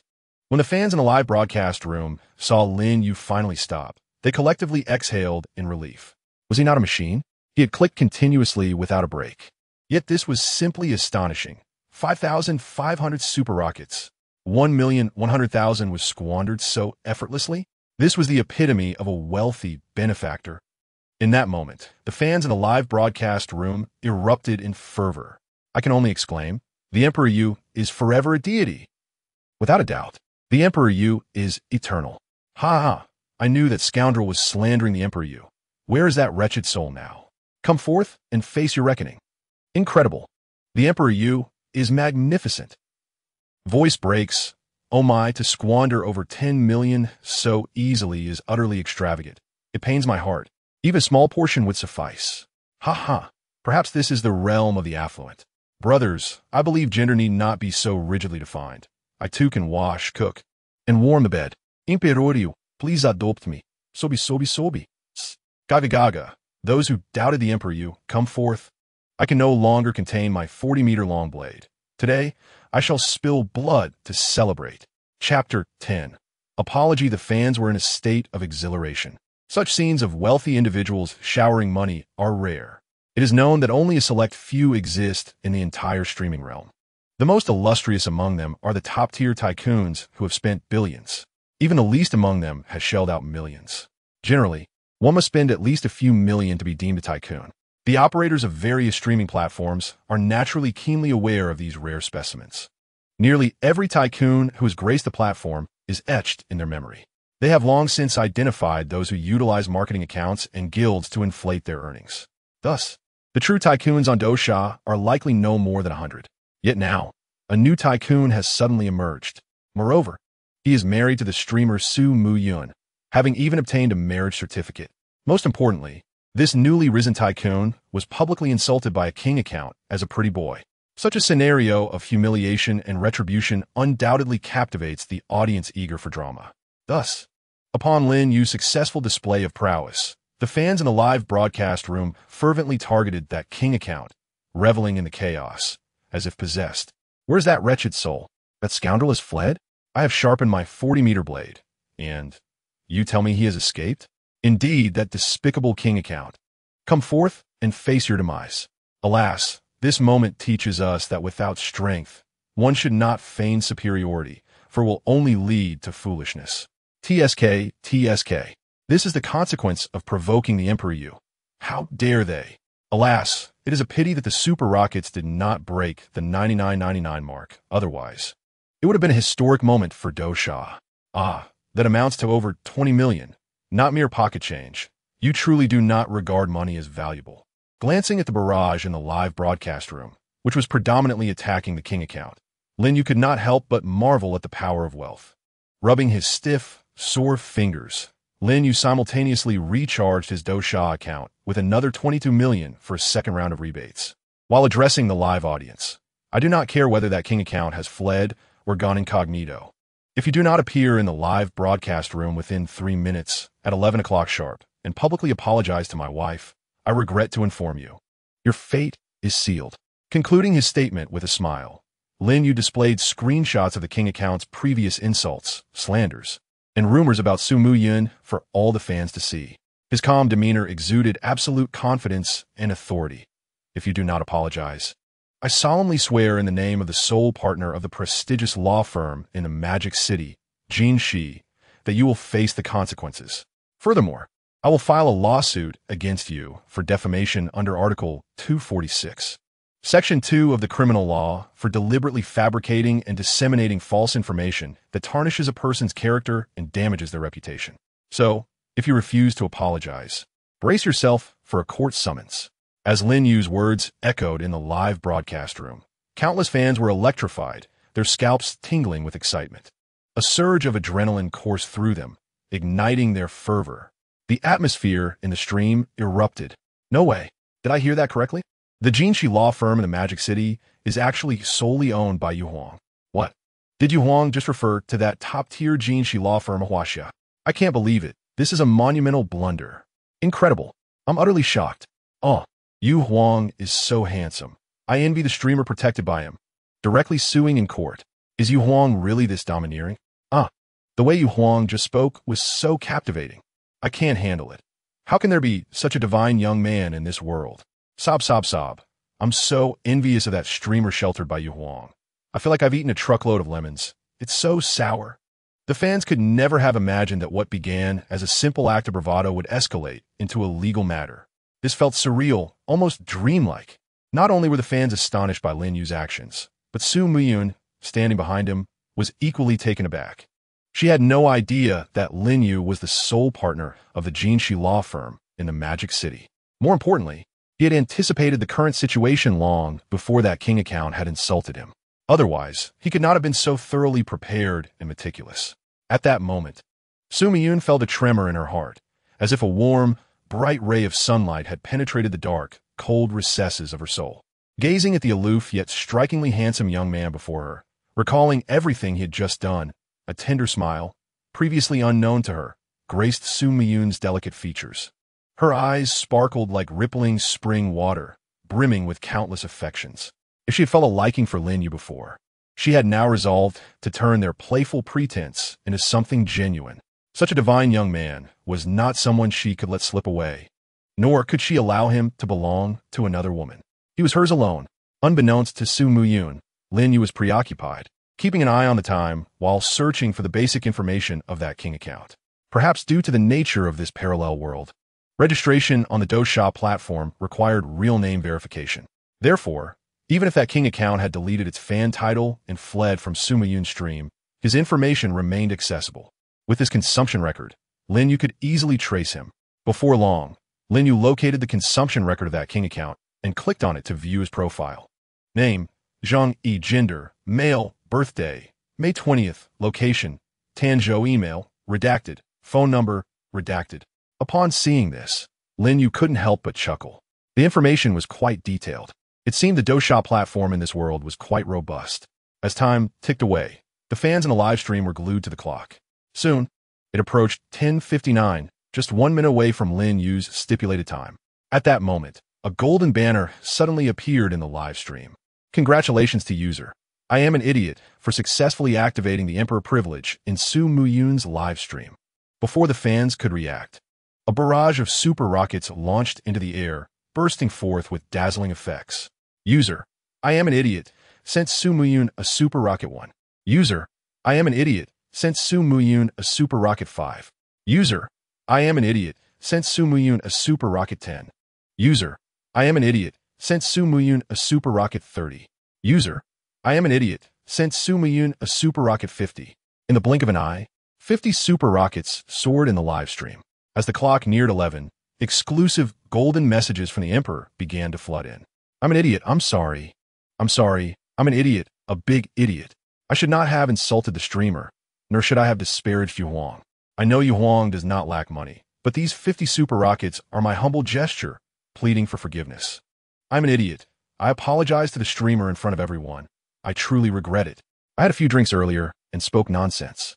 I hope you, great person, will overlook my minor faults and not hold my foolishness against me. I am an idiot. Yu Huang is right. The internet is not a lawless realm. I will reflect deeply on this.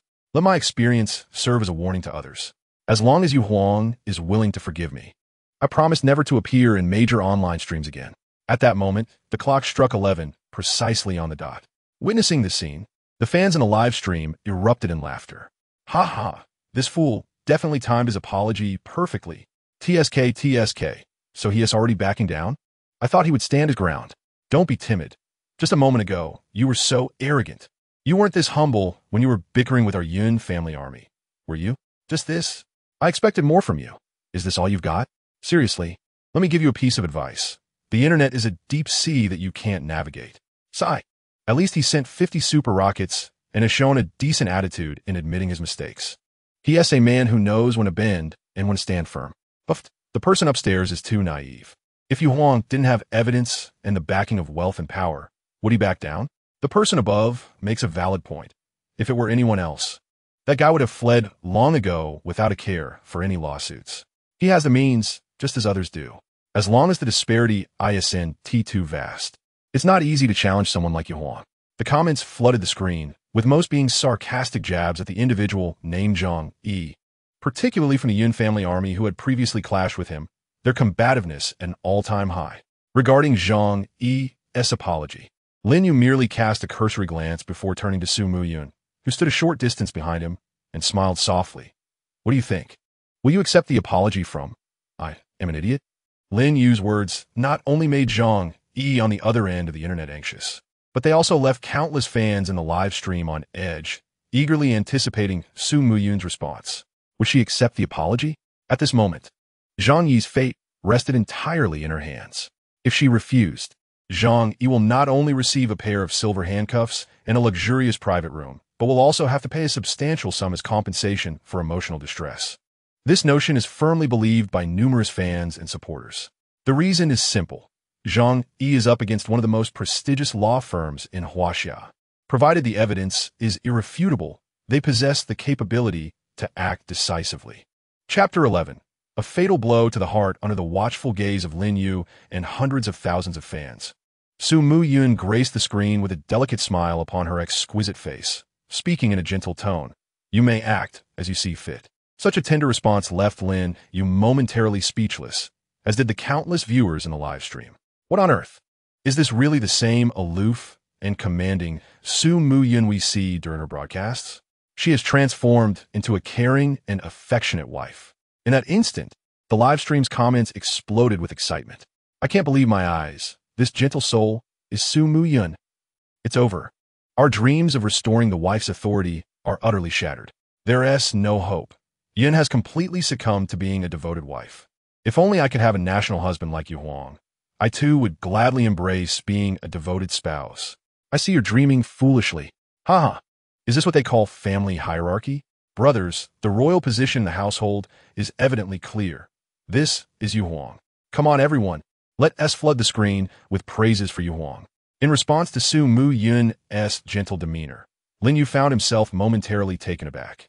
Nonetheless, he recognized that this was ultimately a positive development for him. After all, who wouldn't he wish for their wife to maintain an air of aloofness in front of others while being tender and considerate in private? With this thought, Lin Yu couldn't help but smile, and after a brief contemplation, he cheerfully addressed the live stream. Since my esteemed wife has spoken, I shall let it be. Just don't let me catch you online again. He continued, and to all the fans in the live stream, feel free to supervise. If you catch him commenting online, just screenshot it, and I'll reward you with 100,000. Finally, Lin Yu added with a grin, there is only one spot available, so first come, first served. Due to the real name registration system in this parallel world, changing phone cards necessitates verifying one's identity. Therefore, as long as Zhang Yi dares to appear online, countless fans will vigilantly monitor him, eager to claim Lin Yu's bounty. This maneuver effectively strips Zhang Yi of any future rights to voice his opinions online, a veritable death blow to his reputation.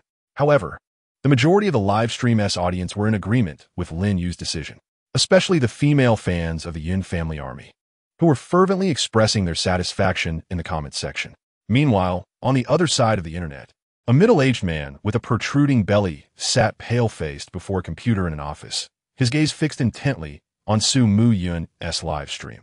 When he witnessed Lin Yu forgiving him in front of the entire audience, he exhaled a sigh of relief. He hadn't anticipated that he had bitten off more than he could chew this time. Not only did he suffer humiliation, but he also had to pay a hefty sum to avert disaster. What a severe loss. Damn it, this pretty boy dares to play the fool with me. Not only ruining my reputation in the live stream, but also attempting to incite a public outcry against me. How ruthless. The middle-aged man, Zhang, cursed under his breath while simultaneously typing a message of gratitude in the live stream. I'm an idiot. Thank you. Thank you. I am grateful for Yu Huang's forgiveness. I promise not to act recklessly on live streaming platforms again. I hope the vast online community will keep me in check. I won't make such mistakes again. I'm an idiot. Lastly, I do like to say, Yu Huang is incredible, and he shall always be a deity in my eyes. Watching his own obsequious behavior unfold in the live stream comments, Zhang Yi's expression turned sinister as he gritted his teeth, muttering, just wait. I'll make Su Muyun weep once you're out of the picture. He then opened a chat with someone named Chenggu on WeChat. Zhang Yi, are you there? Chenggu. Well, if it isn't my boss Zhang. What brings you here today? Do you need your little brother to assist with something? Zhang Yi, cut the chatter. I'll give you 200,000. Find a crew of actors to keep an eye on Su Muyun on the Douxia platform. If she dares to stream King of Glory, you make sure she gets what's coming to her. Chenggu, no problem. As long as the money is good, I'll have several crews monitoring her day and night. She won't be able to escape. Upon hearing this, a twisted smile of revenge spread across Zhang Yi's face. Although he couldn't locate Su Mu-yun in reality, he could still torment her online. He intended to make her life miserable. What if that pretty boy has money? In the online world, he could orchestrate whatever he wished against her. Hiding in the shadows, could that pretty boy really drag him out into the light? Even if he did, would he have evidence to prove that Zhang Yi was the one behind it? Noticing Zhang Yi seemed lost in thought, Chengge quickly reassured him. You know my skills, right? We've collaborated many times, whether in real life or online. As long as you pay, I'll take care of anyone. Returning to the moment, Zhang Yi immediately transferred 200,000 through Alipay and replied, all right, from tonight on, you keep a close watch on her. Make sure she loses her will to play this game. If she cries in distress, I'll reward you handsomely. He added, and find some trolls for me to spread some dirt on her. Let us make it as disgusting as possible. Chengge, sure thing. Just sit back and enjoy the show. In a live stream, witnessing Zhang Yi groveling before the fans made Lin Yu feel a wave of discomfort, prompting him to impatiently say, enough already. Since you've apologized, I want to go back on my word and sue you. Just delete your account and leave. Seeing Lin Yu's disdainful expression, the live stream audience erupted in laughter. Ha ha ha. The look of disgust on Yu Huang's face could easily become a meme. Hee hee. The novices are still watching, while the veterans have already begun taking screenshots. Wow, you up there are clever. You're truly an old hand at this. TSK. I can only silently admire your intelligence as I record everything. You should have left with those haters long ago. How can you shamelessly remain here? Alas, what a pity. The spectacle has ended too soon. The power dynamics were far too skewed. When will we see two titans clash for true entertainment? You up there? Do you think money grows on trees? Laugh all you want. You'll regret it later. Observing Lin Yu's expression of disdain alongside the various sarcastic comments in the live stream, Zhang Yi's face turned ashen, and he promptly deleted his account and exited. He had invested a staggering 12,000 to obtain this noble status on the Douxia platform, and before he could even savor it, he was forced to leave. What a tremendous loss. It is worth noting that the noble vehicles he typically drives are mostly the Duke model worth 15,000, and the most expensive one being the King model priced at 60,000. Yet now, both the Emperor model valued at 120,000 and the King model at 60,000 have vanished. And all of this transpired within Su Mu-yun's live streaming room. What an unfortunate turn of events. Chapter 12. Reciprocity. With the appearance of Lin Yu, the online uproar caused by Su Mu-yun's marriage began to gradually dissipate. The fans in the live streaming room welcomed Lin Yu, who is not only handsome but also possesses a melodious voice and immense wealth, with open arms.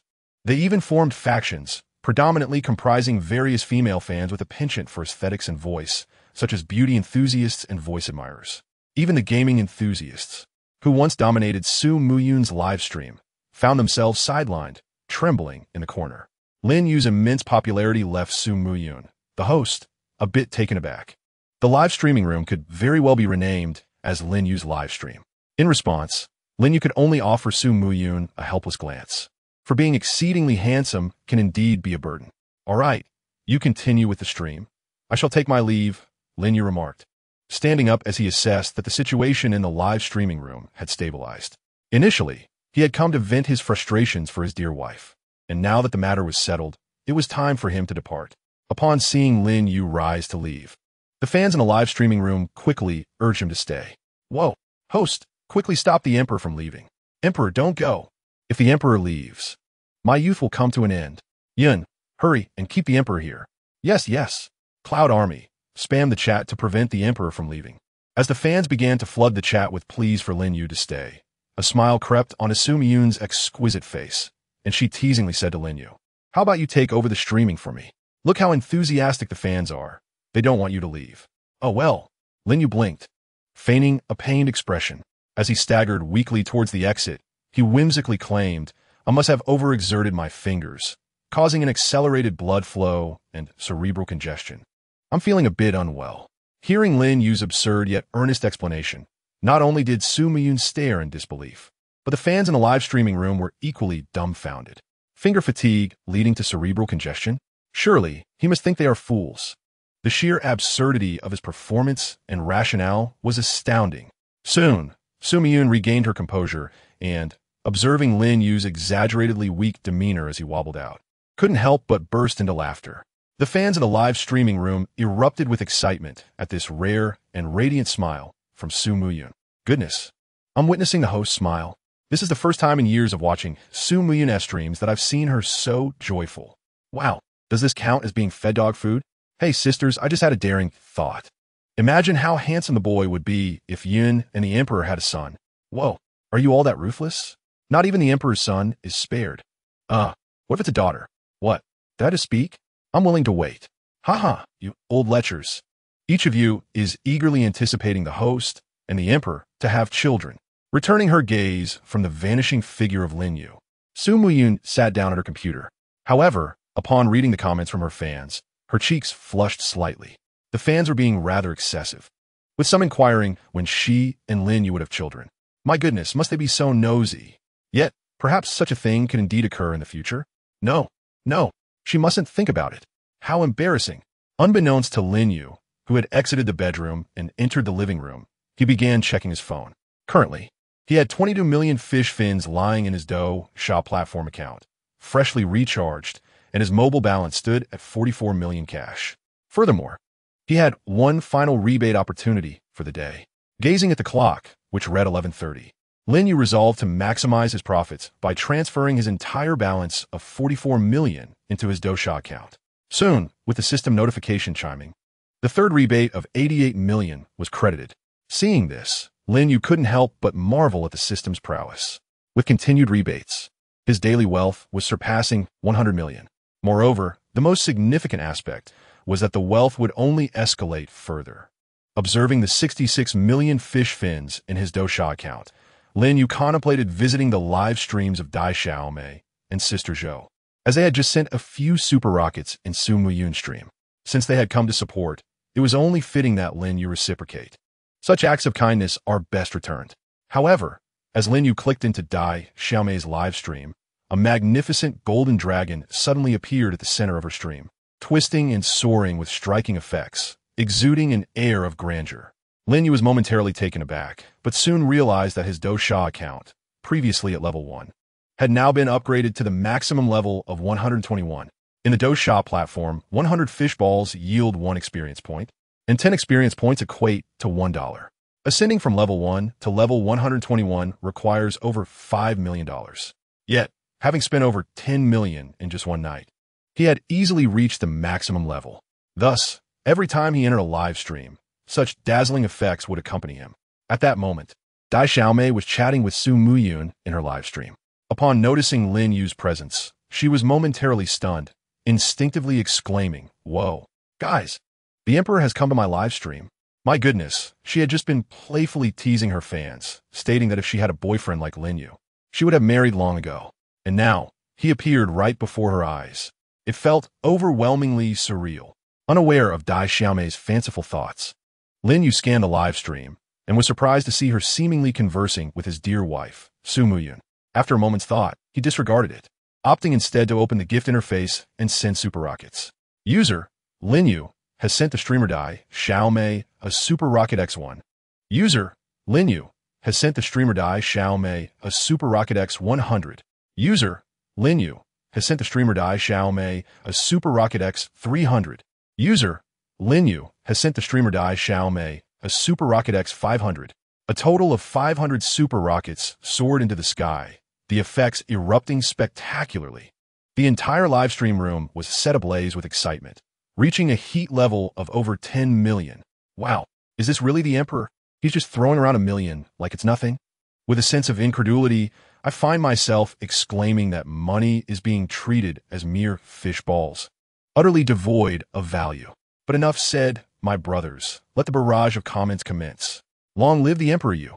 There is no fault in this. Emperor Yu is eternally divine. Lin Yu's actions swiftly jolted the dazed Xiaomei back to reality, prompting her to rise and bow in gratitude to the live stream. Thank you, Emperor Yu, for the 500 super rockets. The boss is truly generous. Emperor Yu is forever the god. No need for thanks, Lin Yu typed in response, before exiting Xiaomei's stream. Soon after, Lin Yu entered Zhou Shufang's live stream.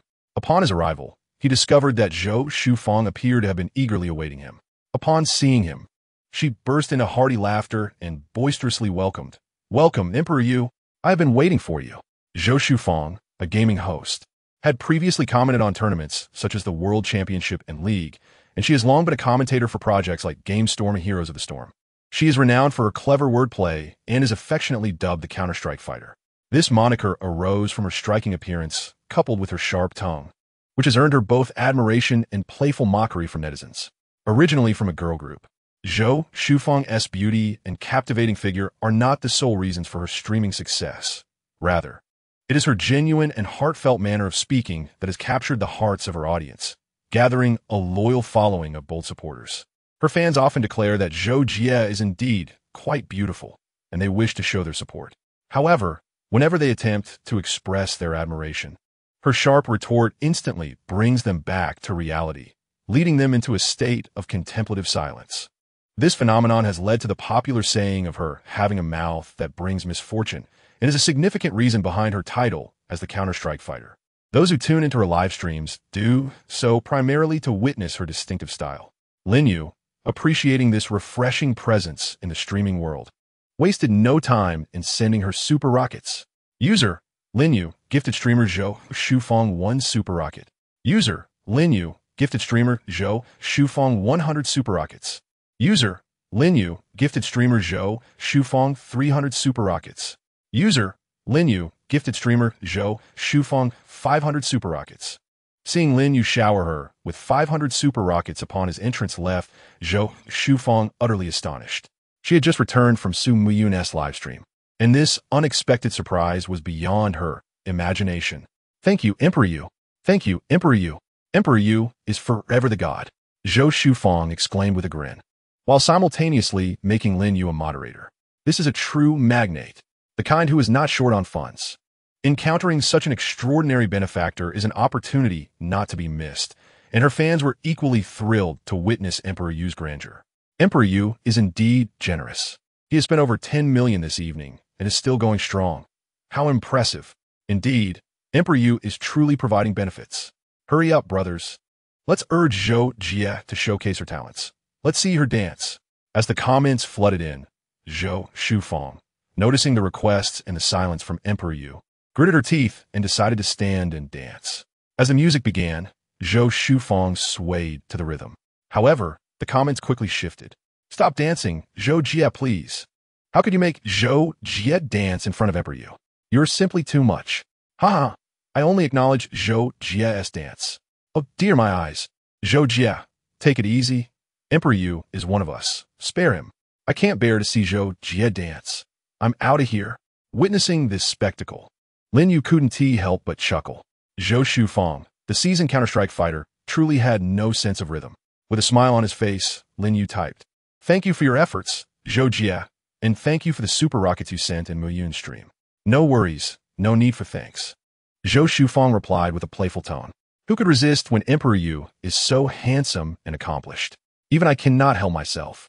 She genuinely wished to forge a connection with Lin Yu, for who would not desire the patronage of such an extraordinary benefactor, especially for a streamer like Zhou Shufang, whose audience primarily consists of casual viewers. The top 3 on a leaderboard are often marketing accounts, and the genuine wealthy supporters are few and far between. Given her streaming style, it is simply not the type that attracts high-end benefactors, and wealthy patrons often have specific desires behind their generosity. Zhou Shufang is not the type to neglect her streaming career in favor of romantic pursuits, unlike some of her peers. Furthermore, she is acutely aware that her current popularity stems from her being single. Should she enter a relationship or marry, her appeal would inevitably diminish. Not everyone is as fortunate as Su Muyun, who found a handsome and affluent husband. After exchanging light-hearted banter with Zhou Shufang, Lin Yu decided to exit the live stream and click into the streams of Yu Shuang and Nan Bo. Chapter 13. The model domestic man time soon advanced to midnight.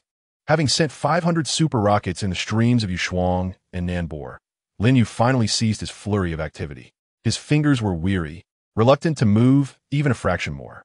After an evening of sending super rockets, he felt an unsettling numbness in his fingers, as though they had lost all sensation. This Douxia platform is insatiable. Can't they offer a bulk option for super rockets instead of charging 2,000 for each? Why not allow 100 or 1,000 at once? massaging his sore fingers. Lin Yu couldn't help but grumble. Just then, a food-themed livestream featuring barbecue delicacies popped up on the Douxia platform. The enticing cover art made Lin Yu swallow hard, and a wave of hunger washed over him, stirring his appetite. Noticing it was already midnight, he realized the sign-in and rebate functions had refreshed, leading him to click inside, against his better judgment. In this culinary-themed live stream, the majority of viewers were captivated by the food, and even Lin Yu's presence went largely unnoticed. The host, a young woman, was dining lavishly at a 3-star Michelin restaurant, seemingly oblivious to the live stream's existence. Before long, the system notification chimed in his mind. Ding!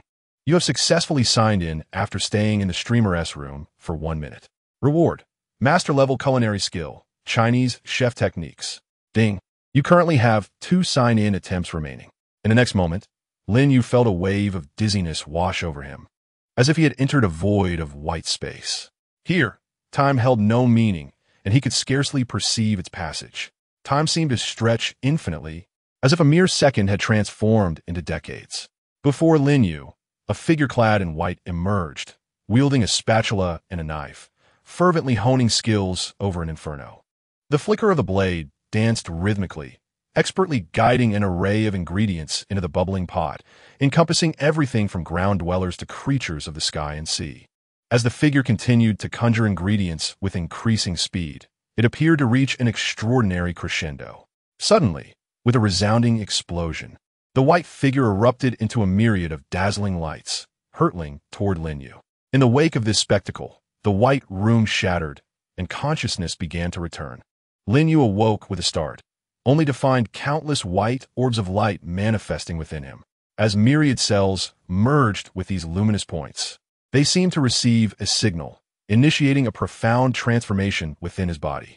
Under the harmonious cooperation of diverse cells, certain supple areas began to harden, while muscle strength, tension, and power surged and body fat dissipated, sculpting an idyllic physique. To Lin Yu's astonishment, a gentle, almost ethereal warmth akin to internal energy blossomed in his dantian, a phenomenon both wondrous and surreal. Moments later, transformed and invigorated, Lin Yu discovered a newfound reservoir of strength coursing through him. His senses, the auditory, the visual, had been heightened, and his muscles reacted with remarkable acuity. It was as if he had undergone rigorous physical training, an extraordinary metamorphosis. As he attuned to his body, Lin Yu sensed subtle changes. It was as if his physique had absorbed the essence of countless hours spent mastering the culinary arts. The muscle memory now instinctively guiding his actions. During moments of crisis in the kitchen, his muscles would respond with astonishing swiftness, preemptively addressing challenges even before his conscious mind could register them. In essence, Lin Yu had, in the span of a fleeting second, acquired the mastery that others toil for over decades. This newfound skill encompassed not only his physical prowess, but also a profound understanding and reservoir of culinary knowledge, all grasped in a remarkably short time. Overwhelmed with gratitude for the system that facilitated this transformation, Lin Yu felt an irresistible urge to immerse himself in the kitchen. With this impulse in mind, he made his way to Su Muyun's room. Meanwhile, in her streaming room, Su Muyun had just finished a practice session with her new hero when her fans inundated her with messages. "Quick, Yinner, reign in your Yu Emperor. He's out there splurging like crazy," they exclaimed. Poor streamer, completely oblivious to the fact that Yu Emperor is showering female streamers with super rockets, each worth 500. Just like that, 1,000,000 is gone. Truly, he is the eternal god. As the comments flowed, Su Muyun, noticing the chatter, pondered aloud. Is it true that my husband has been generous with super rockets for those anchors? Realizing the situation, she addressed her audience calmly. It's fine. If he chooses to do so, there must be a reason. As his wife, I will always trust and support him, no matter what. The moment her words left her lips, the fans felt as if they had been struck by an emotional blow. What? I stayed up late just to witness this dog food? They groaned. Wow, the bond between Yunner and Yu Emperor is enviable. They remarked. Why we need to bring romance into gaming? Focus on the game. As Lin Yu entered, he asked, "Darling, are you hungry? Would you like a midnight snack?" Surprised, Su Muyun turned to him with a smile. "Well, now that you mention it, I could use a bite. Maybe we should order takeout?" However, recalling the eggplant clay pot rice from earlier, Lin Yu shook his head. Is there anything in the fridge? I can whip something up. Su Muyun's eyes widened in curiosity. You can cook? She asked in disbelief. Are you sure it's not just fried rice? Not only Su Muyun, but the viewers were equally astonished. A man of his stature, wealthy and handsome, should not be cooking for himself, right? This seemed too surreal. Su Muyun suggested. Are you sure you want to cook alone? Shouldn't I help you? Not necessary. Trust me, I'm quite skilled in the kitchen, Lin Yu replied playfully. Of course. If you're worried, we can always order takeout to avoid any culinary disasters. As the fans watched in astonishment, Su Muyun, with a playful grin, exclaimed, I can't wait to see what culinary mishap you create. This unexpected turn of events left the viewers in awe, realizing that even the most aloof of women could have their personas transformed by love. All right then, I'll start cooking. It's midnight. You should wrap up your stream. Staying up late, isn't good for you, Lin Yu said with a smile before turning to leave. Sure, I'll end the stream soon, Su Muyun responded, her gentle demeanor radiating warmth. As Lin Yu departed, the fans, filled with envy, lamented, If I have sinned, let the law punish me, but spare me the torment of witnessing this dog food. They cried. I too long for a passionate romance. Yinner enough. We've had our fill of dog food tonight.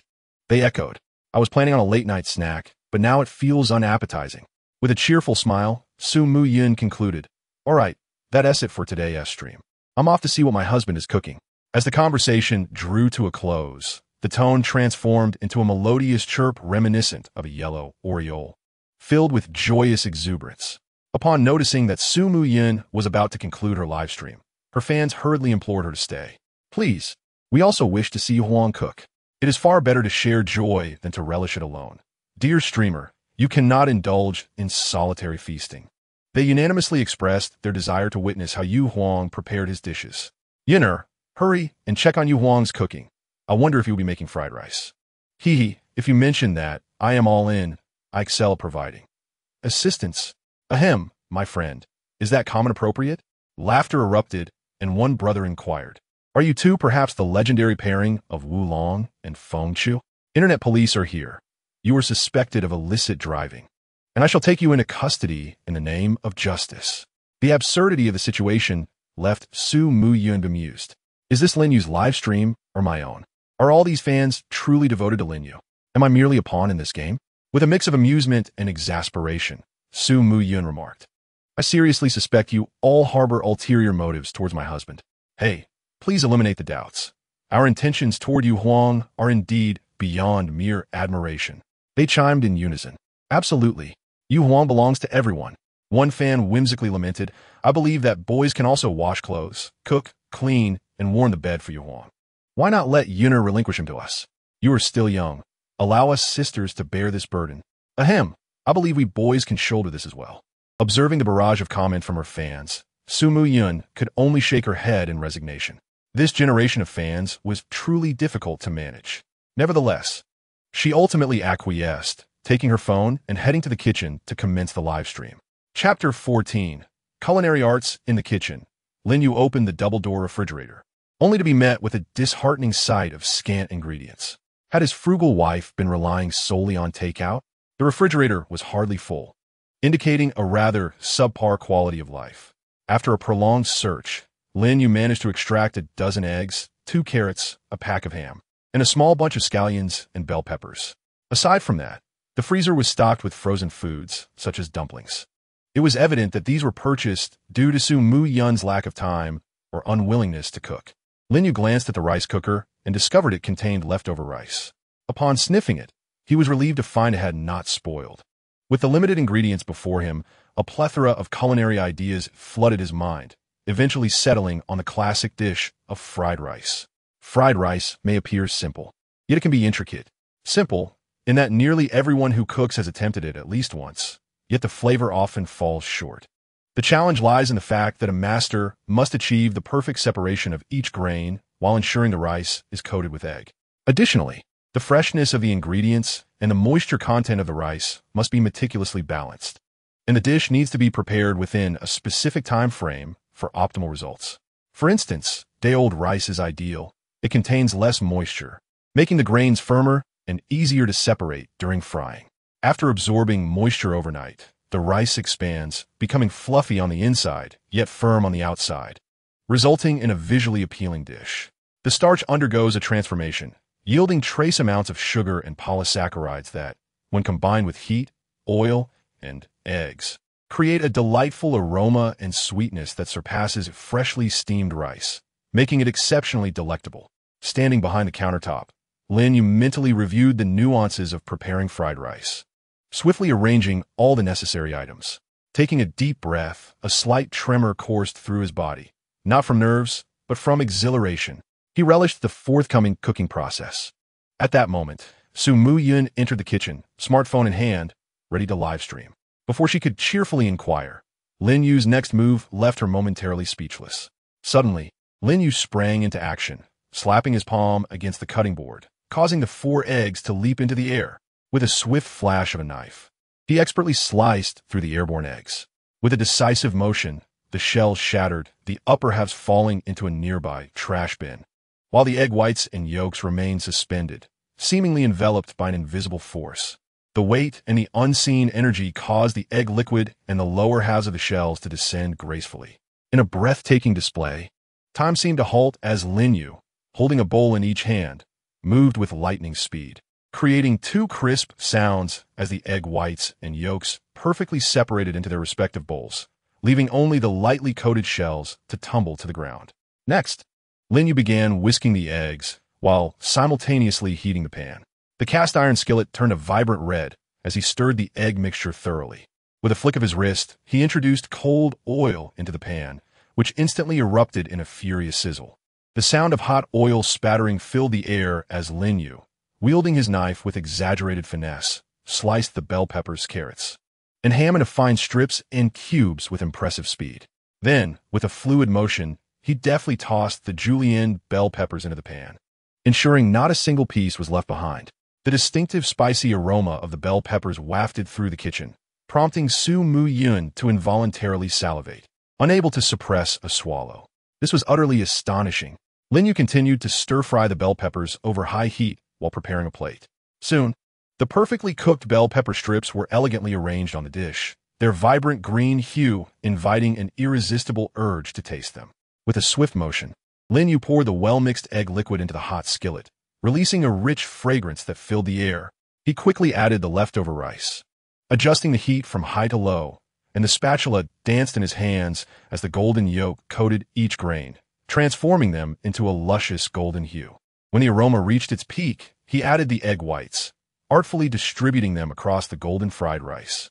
Then he slapped the cutting board again, sending the freshly chopped scallions soaring. The blade flashed as he swiftly diced the scallions into fine pieces, which he then accurately dropped into the sizzling skillet. The amalgamation of scallions, egg liquid, and rice ignited a new wave of fragrant delight. Finally, he tossed in the diced carrots, ham, and the stir-fried bell pepper strips, culminating in a harmonious symphony of flavors and aromas. As the flames danced vigorously, the fried rice and the iron wok rolled and soared like waves upon the sea. In that moment, the essence of all the ingredients burst forth, releasing an aromatic fragrance that enveloped the surroundings. After adding a pinch of salt, the freshly cooked fried rice was ready. Lin Yu set down the salt shaker, turned off the heat, and plated the dish with effortless grace, as if flowing like water. Ah, the aroma was delightful. Breathing in the scent of the fried rice, Lin Yu nodded in satisfaction. It must be said, the first cooking experience after acquiring this skill was truly exhilarating. The sense of familiarity and excitement enveloped him, making him somewhat intoxicated by the joy of cooking. Indeed, the skill bestowed by the system was remarkable. 2 words, utterly impressive. Just as Lin Yu was about to call Zhao Yun to join him for dinner with a large bowl of fried rice, he suddenly noticed her standing at the kitchen door, having approached unnoticed, which startled him. "When did you arrive? You gave me quite a fright." Lin Yu shot a glance at the dazed Zhao Yun while walking towards the living room, chuckling. "All right, hurry over and grab some bowls and chopsticks for a late-night snack. My fried rice is not something just anyone can enjoy." Coming back to her senses, Zhao Yun glanced at Lin Yu's retreating figure and then at the silent live stream devoid of any comments. For a moment, she felt a bit flustered. Had she unintentionally broadcast Lin Yu's cooking scene to the fans? Oh no, could this be a blunder? Never mind. Eating was the priority. The fried rice looked absolutely delectable. With that thought, A brilliant smile graced Su Mu Yun's exquisite face as she hurriedly dashed to the kitchen to fetch her utensils. Chapter 15. A culinary level fit for a national feast? At the dining table, gazing at the bowl of shimmering, perfectly separated golden fried rice before her, Su Mu Yun was enveloped by an intense aroma that nearly captivated her entirely. The fragrance was simply divine. "All right, stop staring and eat quickly before it cools down," Lin Yu said with a chuckle, observing Su Mu Yun's entranced expression. "There are no vegetables at home, but I'll go grocery shopping tomorrow. From now on, let us cook our meals instead of relying on takeout." Su Mu Yun replied absent-mindedly, eagerly shoveling a spoonful of golden fried rice in her mouth to savor its flavor.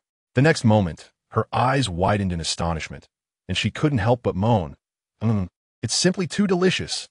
Hearing her exclamation, the livestream fans suddenly snapped out of their daze and became frantic. What on earth is this deliciousness that can elicit such sounds from the host? "Come on, host, lift the phone. What S was showing us the ceiling?" "Wah, I want to taste the fried rice made by Yu Huang." Just moments ago, Yu Huang's cooking scene was reminiscent of a scene from Stephen Chow's culinary films. Absolutely incredible. It felt like a dream. Did anyone manage to record that? Please share. I'd love to see it again. As the comments flooded in, Su Mu Yun remained blistalianovic. She had already set her phone on the table and was engrossed in her fried rice, paying no heed to the comments. Soon, her small bowl of fried rice was emptied. Burp! Su Mu Yun let out an adorable belch, seemingly realizing her lack of decorum, quickly covering her mouth. Raising her head, she noticed Lin Yu watching her with a smile, and her cheeks flushed as she said, "Why are you looking at me? It's your fried rice that's too delicious." "Ha ha! Could anything made by your husband be anything but delicious?" Lin Yu replied, amused by her bashfulness. "Since we have no vegetables today, I can only make fried rice, but tomorrow I'll treat you to something special, be it Buddha jumps over the wall, lion's head, or three treasures duck, all fit for a national feast." National feast? Upon hearing this, Su Mu Yun momentarily froze. My goodness, what a treasure of a man I've brought home. She had initially thought Lin Yu's culinary skills were impressive, but to think they could reach the level of a national banquet. This was beyond exaggeration. Not only Su Mu Yun, but even the fans in the live stream were astounded by Lin Yu's words. If they hadn't witnessed his cooking just moments ago, they might have doubted him. After all, dishes of that caliber were not something just any chef could produce. Only the most elite chefs in the Chinese culinary world could achieve such feats, akin to towering figures in the industry. And now Yu Huang claimed he could do the same. It was simply unbelievable. The live stream erupted into chaos. Oh my goodness, who exactly is Yu Huang? Not only is he incredibly handsome and affluent, but he is also an exceptional chef capable of preparing national banquet dishes. It's enough to make my skin crawl. Is there a knowledgeable netizen who can investigate Yu Huang's background? I doubt you'll find anything. It's impossible to trace. Wah, I envy the host for having a husband like Yu Huang. If Yinner lets him go, I'd work hard just to support him. I'd even sell my kidney. The remaining fans in Su Mu Yun's live stream were all die-hard supporters. Those who disliked her had long since departed. Thus, most of the fans were now feeling quite envious. I seem to have forgotten that I'm live." Suddenly, Su Mu Yun exclaimed, as if recalling something, and quickly grabbed her phone from the table. Looking at the dense barrage of comments in the live stream, she hurriedly apologized. "Sorry, everyone. My husband's fried rice is just too delicious. I momentarily forgot about your existence." Upon hearing this, the already envious fans became even more forlorn. "Host, are you even human?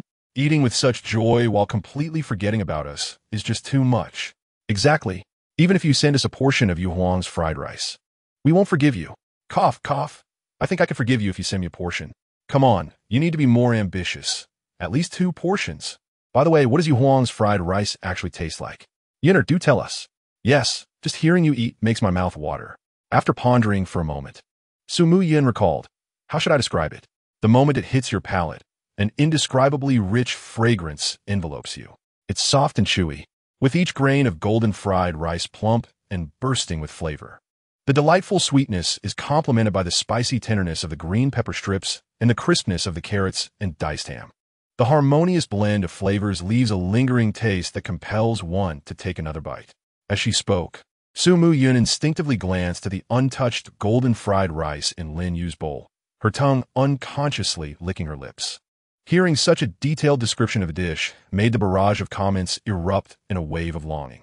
Listening to you, I suddenly feel so hungry. Indeed, I no longer find my instant noodles appealing. How could you do this to us in the dead of night? Wah, Yinner, are you a food streamer now? The detailed description has only intensified my hunger. Ah, how I long for Yu Huang's fried rice. I feel an overwhelming urge to gather a group and visit the host's home for a meal. Count me in for the food. Is there anyone like Yu Huang out there? I desire one too. A man who can cook, is handsome, and possesses great wealth is simply irresistible. Utter perfection. In fact, it's not just the fans who think this way. Even those who sneakily check in among the fans, like the naive girl and Sister Zhou, share the same sentiments. How is it that such a quintessential domestic gentleman has eluded their encounters? Noticing Su Mu Yun's greedy gaze, Lin Yu chuckled softly, advising her to be content with a moderate appetite, lest she find herself restless from overeating at night. Upon hearing this, Su Mu Yun puffed her cheeks and reluctantly withdrew her gaze. Despite her awareness of the need to refrain from eating more, her desire remained insatiable. To distract the insatiable little cat, Lin Yu hastily finished the fried rice in his bowl. It must be said, however, that his homemade fried rice was indeed delectable, so much so that one could hardly stop eating. This led Lin Yu to marvel at the system's output, recognizing it as nothing short of exquisite. After enjoying a simple late-night snack, Su Mu Yun volunteered to wash the dishes. Lin Yu readily agreed and even assisted her in tidying up the kitchen. The harmonious and blissful scene of this young couple drew forth a chorus of blessings and praises from the fans in the live stream. For such idyllic domestic moments seemed only to exist in television dramas, truly a sight to behold. Once they finished cleaning, the clock was nearing 1 o'clock. After bidding farewell to the fans in the live stream, Su Mu Yun ended the broadcast. Although they presented themselves as a married couple to the outside world, they slept separately. Even if Su Mu Yun decided to turn their act into reality, their progress would not be so swift. Chapter 16. Did we intrude on the house? In the room, Lin Yu lay reclined on the bed, his eyes closed as he reflected on the events of the day. This was a habit he had cultivated in his previous life, summarizing the day's experiences and contemplating his next steps. After a while, he finally opened his eyes. He unlocked his phone and gazed at the screenshots of the remarks made by Zhang Yi, pondering whether to send them to Wang Ling, the head of the Jinxi law firm. Though he believed in the principle of not harboring ill intentions, he also recognized the necessity of being cautious. Perhaps it would be wise to wait and see how the other party would respond. If Zhang Yi sought revenge with a narrow mind, Lin Yu would not hesitate to crush him without leaving any opportunity for retaliation. Conversely, if he opted to concede, there would be peace between them. It all hinged on Zhang Yi's choice. Setting aside this trivial matter for the time being, Lin Yu opened the Douxia platform, intending to redeem his remaining 2 sign-ins and 3 returns, curious about the rewards he might receive. To maximize his benefits, he decided to visit the larger live streams, such as that of the popular host, Saju. As one of the prominent streamers on Douxia, Saju enjoyed immense popularity and often streamed late into the night. Before long, Lin Yu found himself in Saju's live stream, where the host was engrossed in a game, bantering with random teammates and oblivious to the arrival of new supporters. Lin Yu remained patient, waiting for his moment. Soon enough, a minute passed, and the system notification chimed. Ding! You have successfully checked in at the live stream of host Saju. Reward: 10 sets of housing at Tangchun Epin. Ding! Remaining sign-in attempts. 1. 10 sets of Tang Chun Epin? Goodness! Was the system suggesting he raised pigs with so many houses? Lin Yu scoffed, unimpressed. He held a nonchalant attitude towards cars, houses, and clothing. Comfort and practicality were all that mattered. Brand names held no significance for him. While it was true that many expensive items were both comfortable and practical, Lin Yu believed that acquiring various skills was far more advantageous. After all, he was not short on money at the moment. Anything purchasable in real life posed no challenge for him, whereas the skills rewarded by the system were the true treasures. At that moment, a notification from Shunfeng Express arrived on Lin Yu's phone. Your Shunfeng package has arrived at the Shunfeng station located 50 meters from Tangchun Epin. Please collect it between 8 o'clock and 1800 hours. Inquire at counter 19, customer service 97. Goodness, that was impressively swift, arriving in mere seconds. However, the idea of receiving a property deed by express delivery was quite remarkable. Lin Yu clicked his tongue in amazement, leaving Xiaoju's live stream to search for the next major host. Before long, he arrived at Su Su Bao Bao's live stream.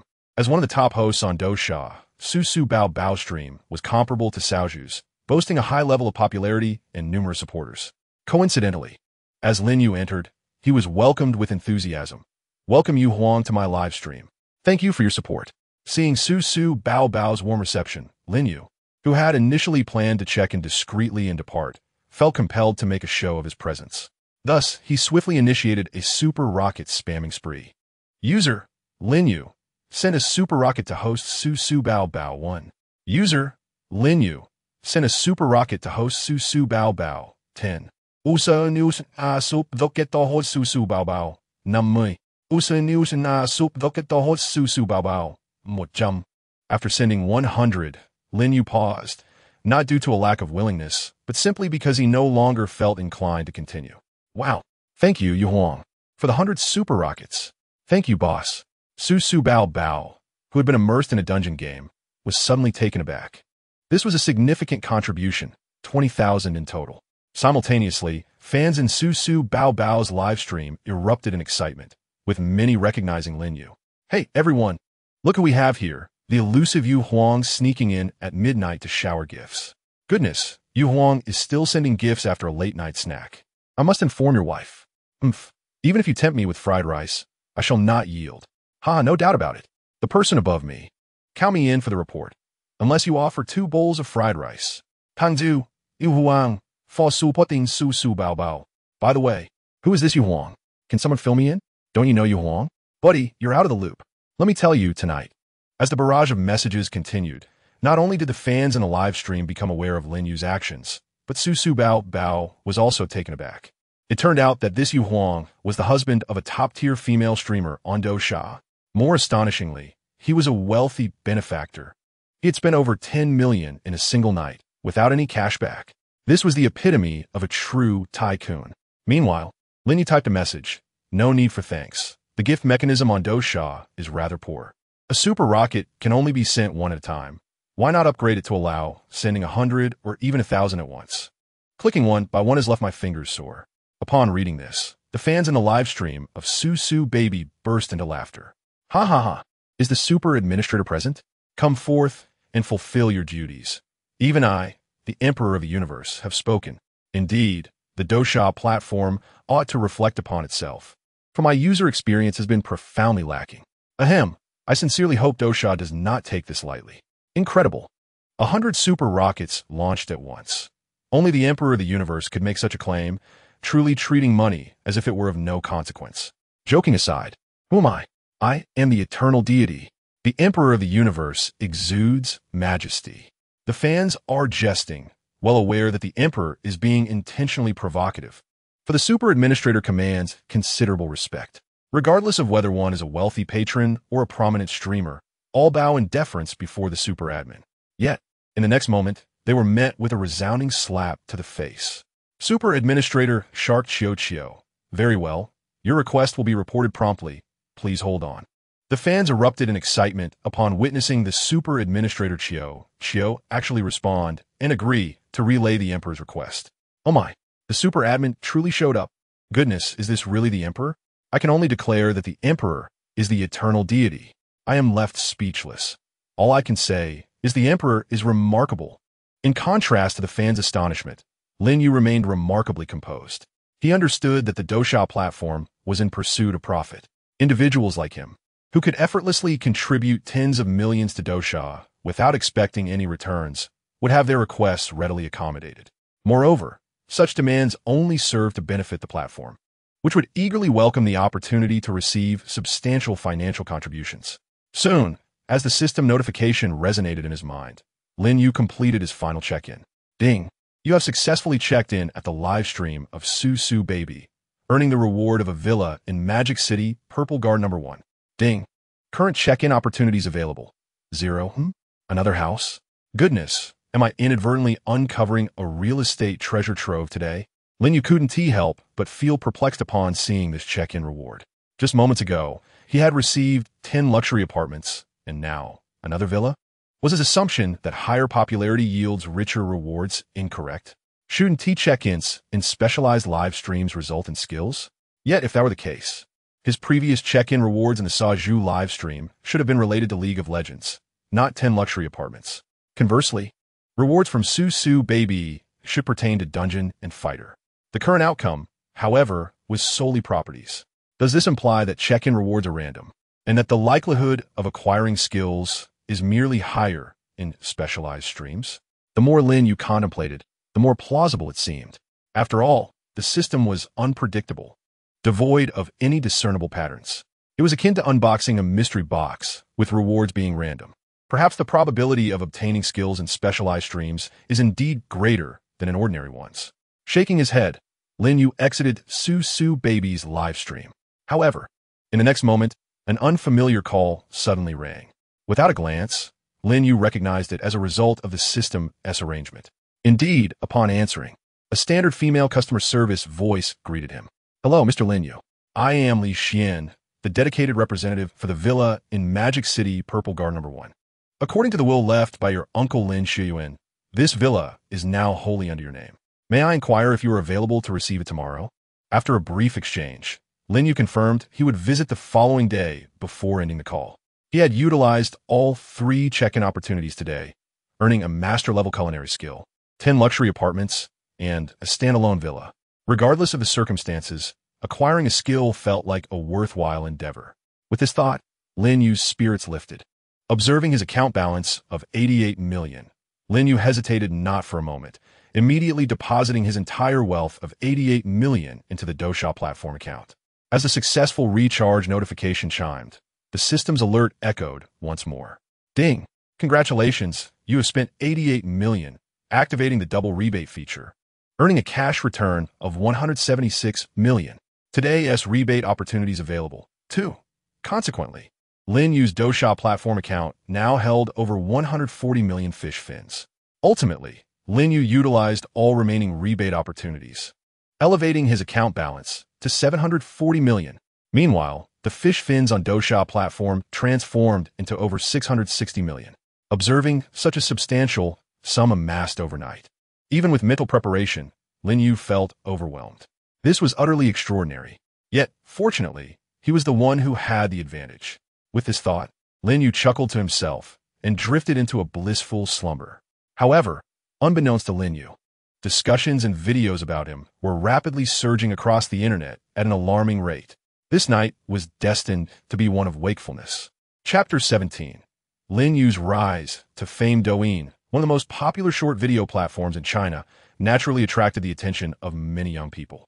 In the early hours of today, a novice video on Douyin unexpectedly went viral. The title read, "The life of a big shot is always so mundane."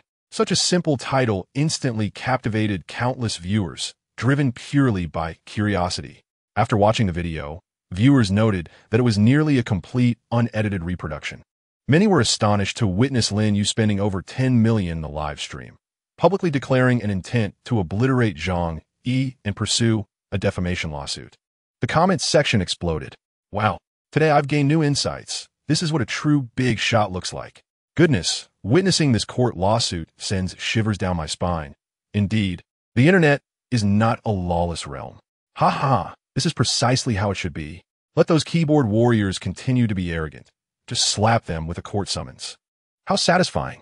Wait, Lin Yu is the sole partner at the Jinshi law firm in Magic City, the top law firm in China.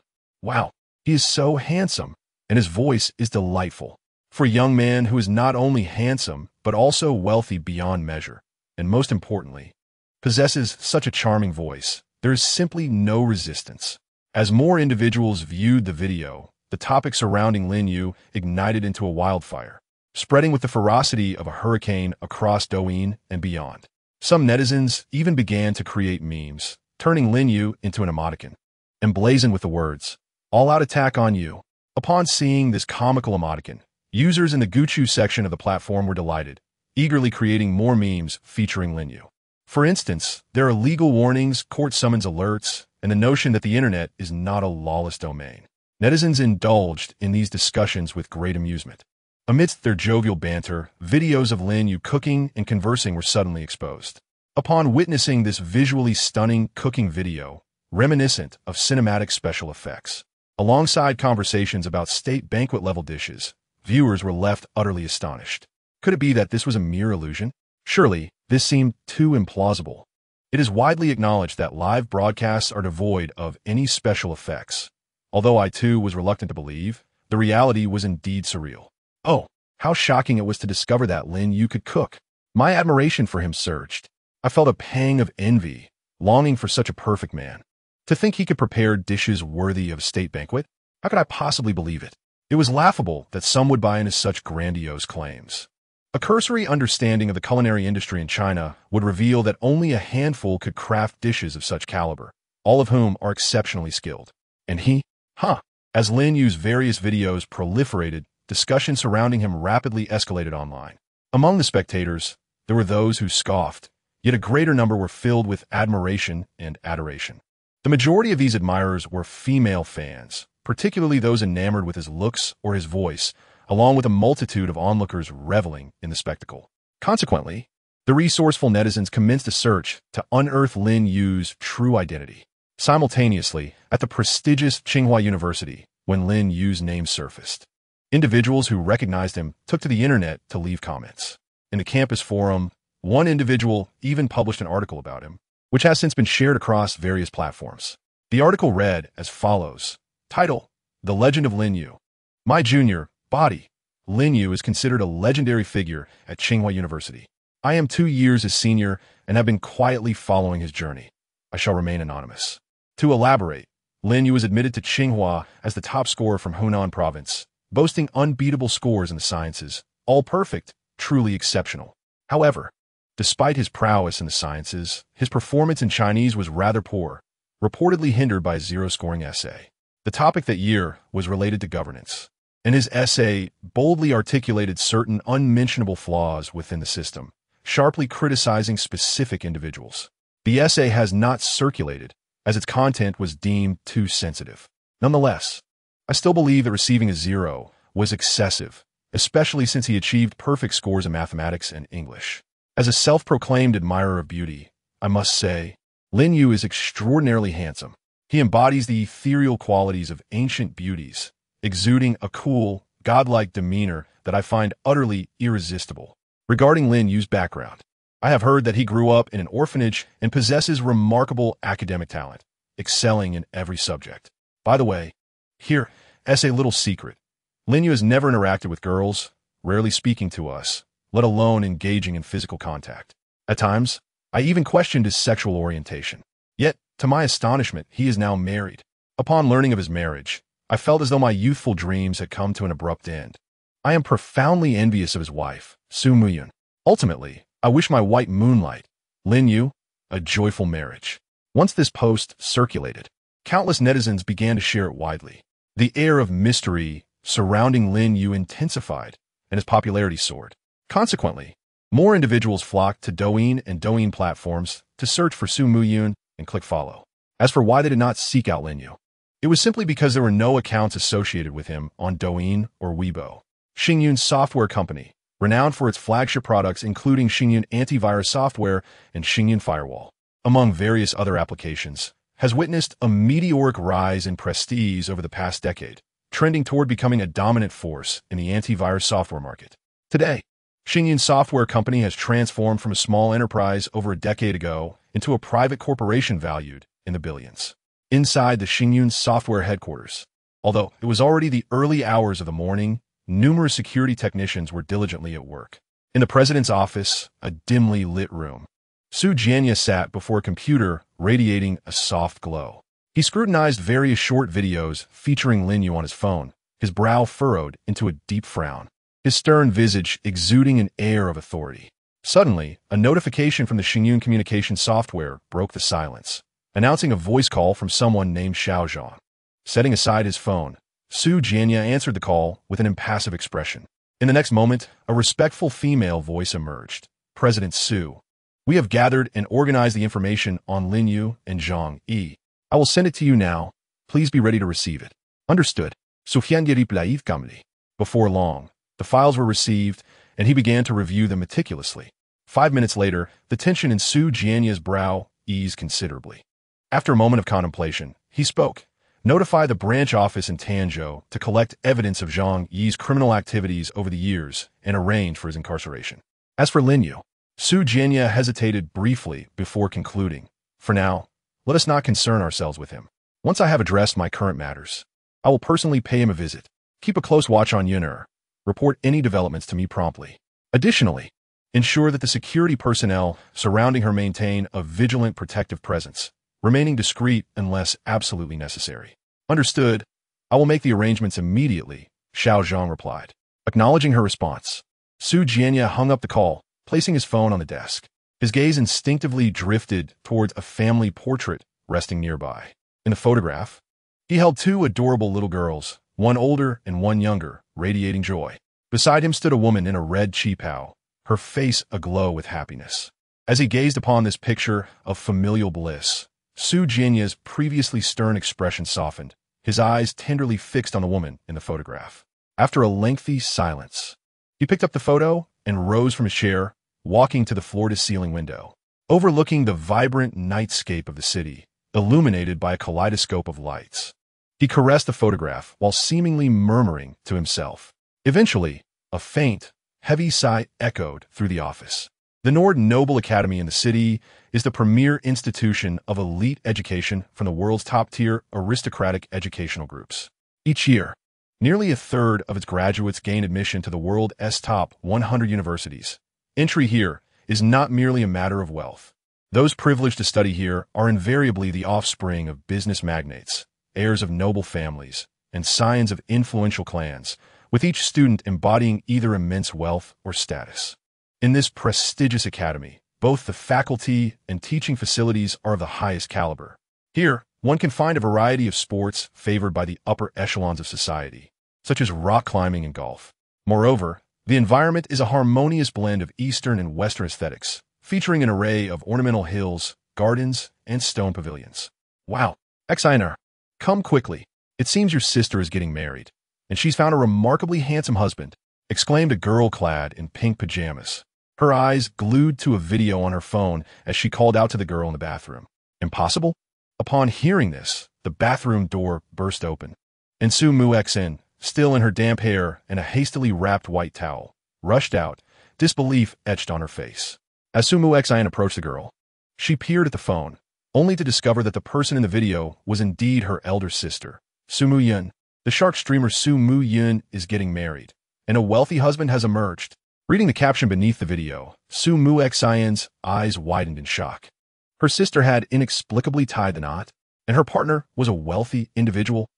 Gazing at her sister's radiant smile in the video, Su Muxin couldn't help but question whether her sister had been coerced in some way. Was this truly her once aloof sister? Wow, Xiner, look at how handsome your brother-in-law is, and his voice is so pleasant. As Su Muxin remained in stunned silence, the girl beside her scrolled to another video showcasing Lin Yu's fierce protection of his wife, vowing to annihilate Zhang Yi online and file a lawsuit. Upon witnessing this, the girl's eyes sparkled with admiration as she exclaimed, "Your brother-in-law is just too dashing. I wish I could have such a boyfriend. He's simply perfect."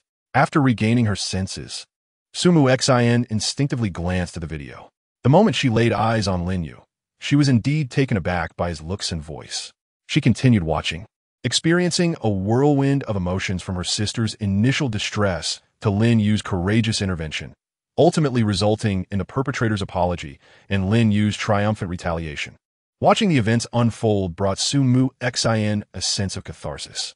Moreover, witnessing Lin Yu steadfastly standing by her sister's side fostered a growing fondness for him within her heart, even leading her to accept him as her brother-in-law. Most importantly, Su Muxin observed her typically cold sister exhibiting a gentle and caring demeanor around Lin Yu. This indicated that Su Muyun harbored feelings for him. In fact, it was the first time Su Muxin had seen her sister display such warmth towards anyone over the years. Reflecting on this, Su Muxin smirked. With summer vacation just around the corner, she was eager to see what prowess Lin Yu possessed to thaw her sister's icy exterior. Wah, Xiner, after seeing your sister's husband, I suddenly desire a sweet romance of my own. The girl in pink pajamas lamented, gazing longingly at the dashing Lin Yu in the video. Why haven't I encountered such a perfect man? How enviable is this sweet love? Hearing this, Sumu Xan shot her a disapproving glance. I suggest you focus on surviving the upcoming final exams instead. If you fail math again, it will be disastrous. At the mention of mathematics, the once melancholic girl sighed in resignation, lamenting, why does this world even have a subject like math? It's utterly unbearable. As she spoke, a mischievous thought crossed her mind, and she chuckled, hey, while you're critiquing my math skills, ISN to your Chinese grade also lacking, particularly in composition? Mr. Su nearly lost his temper reading your disorganized ramblings. At least I scored full marks in math and English. I have the luxury of failing. Sumu Xan retorted, a hint of pride in her voice. Indeed, your advantages are quite substantial. I find myself envious. The girl sighed, glancing at Sumu Xan, whose captivating figure could hardly be concealed by the towel. If only I had your physique, those unscrupulous men would be flocking to me. With that, she playfully lunged toward Sumu Xan, catching her off guard. Sumu Xan's face flushed crimson, but as she regained her composure, she playfully retaliated. The two girls soon engaged in a lively scuffle, their playful antics spilling into the springtime air, though unfortunately, no one was there to witness their exuberance. Chapter 18. A stealthy kiss around 7 in the morning. A newly awakened Sumu Yun stared in astonishment at the multitude of notifications on her phone. What on earth? Did Douyin and Weibo gain over 10 million followers overnight? After nearly 20 minutes of sorting through the avalanche of information, a smile of delight graced her delicate features. She had not anticipated that the boundless creativity of netizens would catapult Lin Yu to stardom overnight. Moreover, she discovered that Lin Yu's personal history had been thoroughly uncovered. A child of orphan beginnings, a prodigious scholar who amassed scholarships and grants, a graduate of Qing University, and the top scorer in his province. As each of these accolades emerged, Lin Yu's popularity surged exponentially. In this age of entertainment saturation, anyone could find their moment in the spotlight. This included those infamous influencers who claimed that working was simply not an option. After a night of fervent sharing, videos compiling all of Lin Yu's information rapidly circulated on Douyin and Weibo. Within mere hours, he ascended to the trending charts. Naturally, a perfect gentleman like Lin Yu attracted the attention of countless envious young women. To them, the status of his marital status was irrelevant. After all, marriage could always be dissolved if desired. Thus, their comments on the videos were audaciously bold. Oh my, what a handsome young man. I'm smitten. I'm seeking his contact information online. He can master any pose effortlessly. His voice is so soothing. I can hardly bear it. I wish to date him. If he has divorced, I work tirelessly to support him. As Sumu Yun perused a myriad of comments from Lin Yu's female admirers, she scoffed. How dare they attempt to woo my husband right before my eyes? They clearly have no regard for me. These women, with their peculiar values, were shamelessly flirting with her nominal spouse. Thankfully, she had acted quickly, securing Lin Yu's heart and their marriage certificate.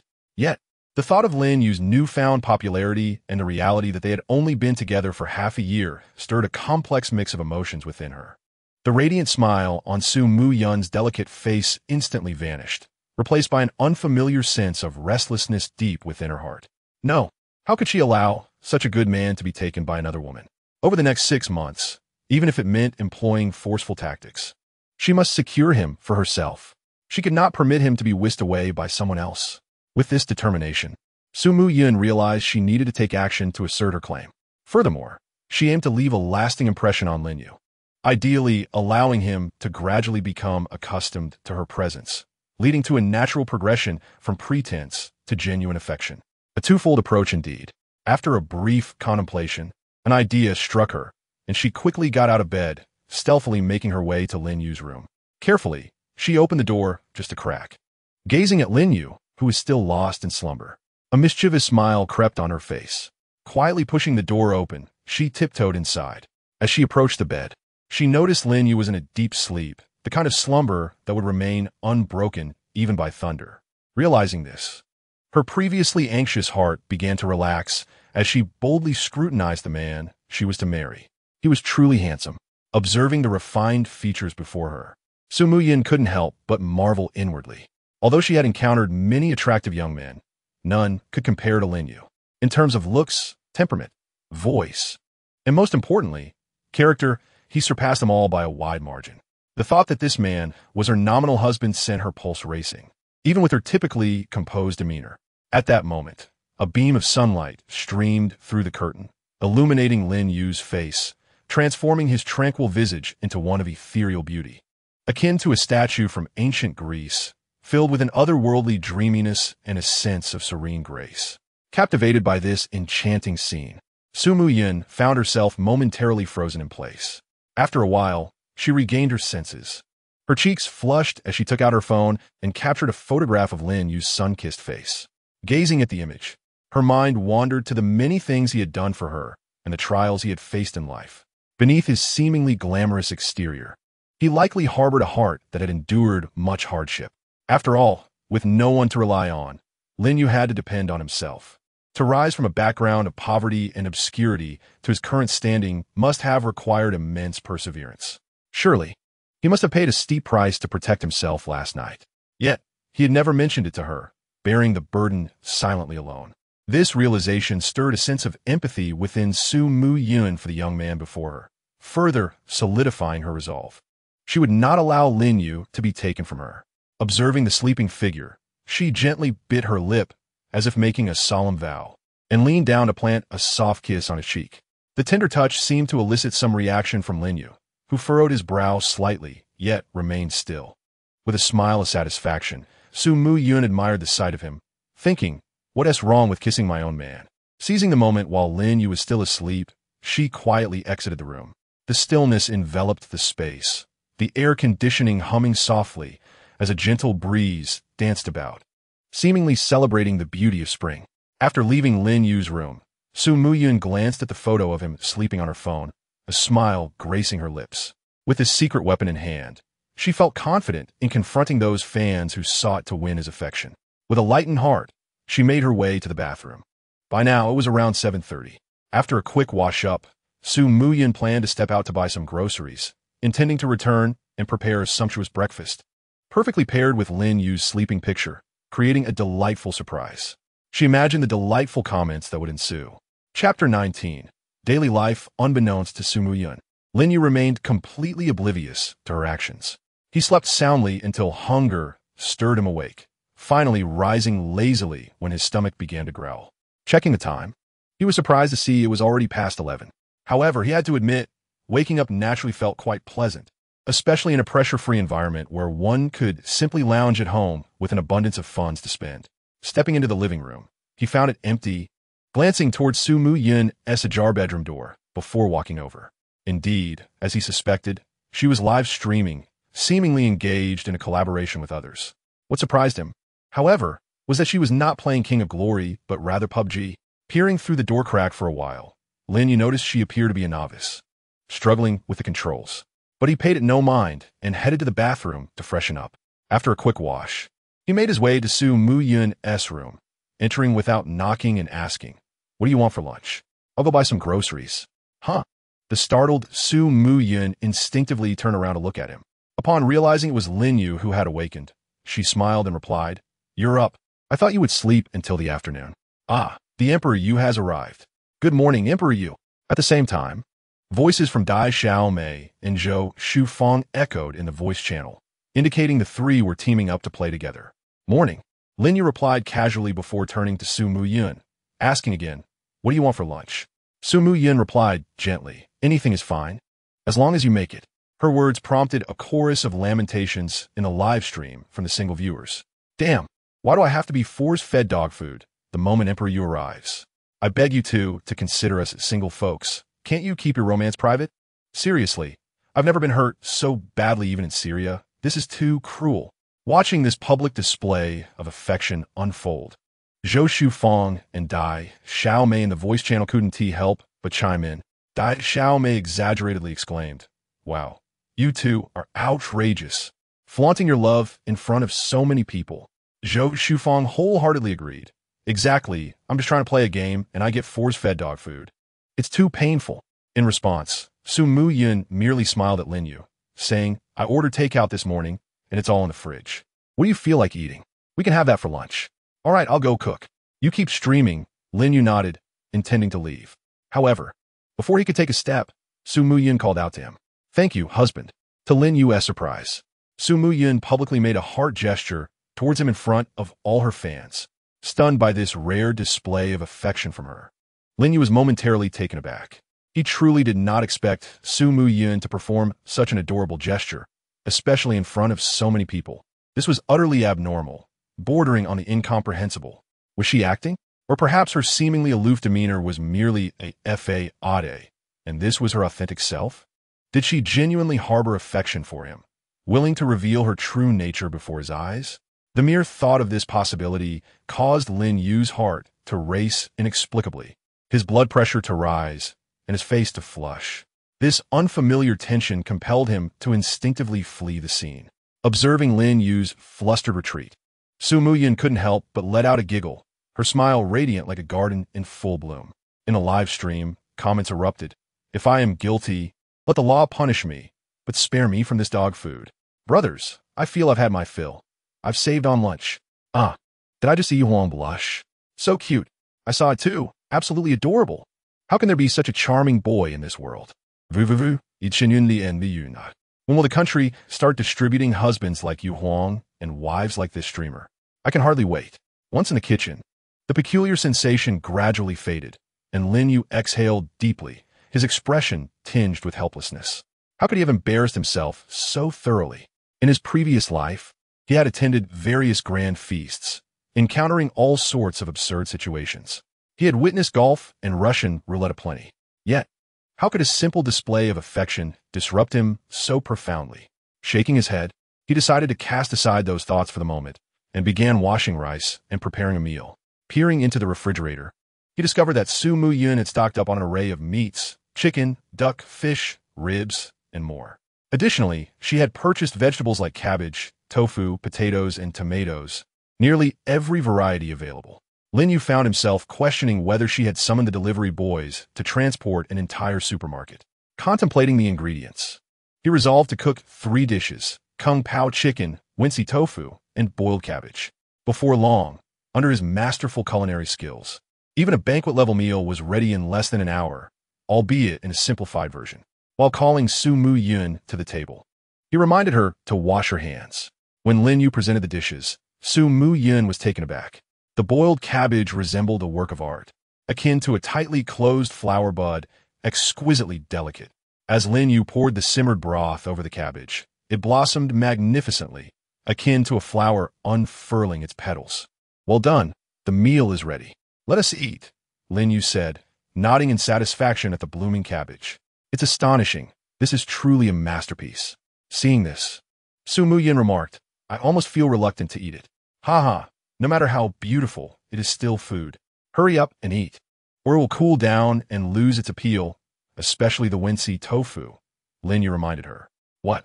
This is tofu? Su Mu-yun was astonished by the 1,000 strands of tofu, as thin as vermicelli. My goodness, what kind of exceptional knife skills could slice tofu so finely, yet remain unsticky, unbroken?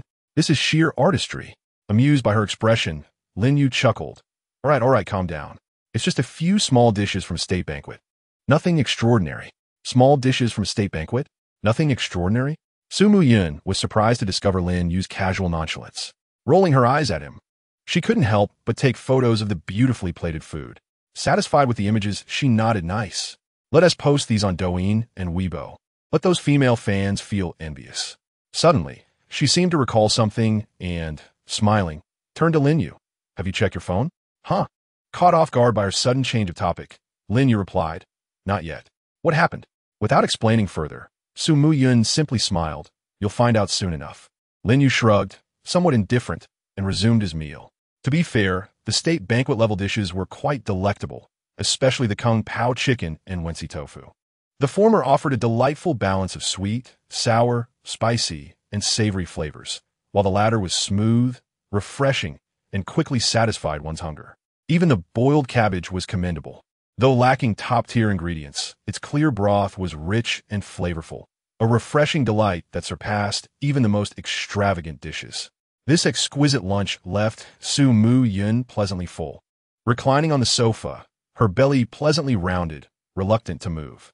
This rare display of languid charm, combined with her delicate beauty and cool demeanor, made Lin Yu's heart race unexpectedly, stirring within him an irresistible attraction.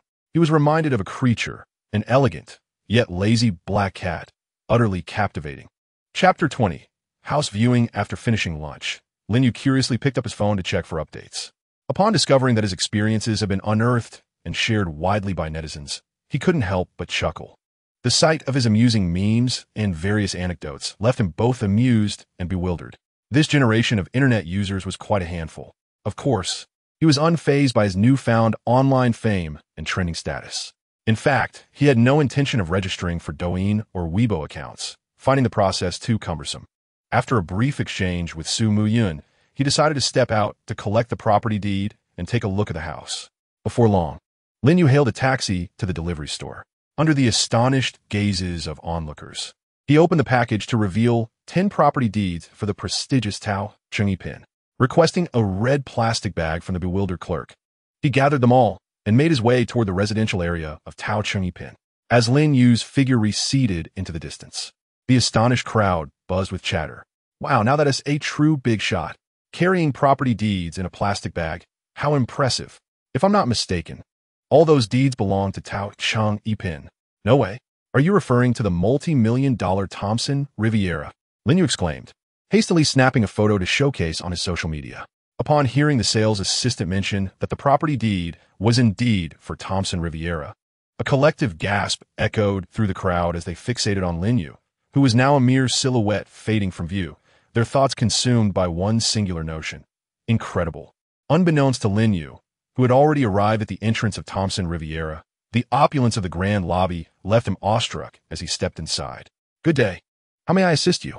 A saleswoman approached him with a professional smile, bowing slightly in respect. Without uttering a word, Lin Yu simply handed her the red plastic bag he was carrying, indicating for her to inspect it herself. The saleswoman appeared momentarily flabbergasted by Lin Yu's gesture. After a brief pause, she took the bag. Yet, as she began to inquire, her gaze fell upon a familiar red booklet. The words People's Republic of China Property Ownership Certificate gleamed in gold before her eyes. The realization struck her like a thunderbolt. Could it be that all these certificates belonged to the Thompson Riviera? Overwhelmed by her own speculation, she hastily opened the certificate for verification. As the truth dawned upon her, her breath hitched. My goodness, this truly was a property deed from Thompson Riviera, and it was for a duplex unit, a staggering value of nearly 200 million, and the number of certificates before her was simply astonishing. A wave of dizziness washed over her as she grappled with the improbability of such an event. In her years as a sales representative, she had only witnessed clients purchase up to 5 units at once, garnering media attention. And yet here stood someone presenting an extraordinary number of property deeds. It was nothing short of miraculous. Could you guide me to view the properties? Lin Yu inquired, observing the saleswoman, who remained frozen in shock for over a minute. She snapped back to reality at the sound of his voice, her tone now laced with contrition. My apologies, Mr. Lin. Please have a seat and rest for a moment. I will verify this information immediately and ensure that someone attends to you throughout your visit. With an elegant bow, she gestured for Lin Yu to follow her. Accustomed to such hospitality, Lin Yu nodded appreciatively as he proceeded. Soon, another saleswoman approached him, her professional demeanor intact as she said, Hello, sir, please follow me. She led him to a designated lounge where an array of snacks and fruits was laid out. She inquired about his beverage preferences and promptly attended to his requests, all while maintaining a pleasant conversation and refilling his cup.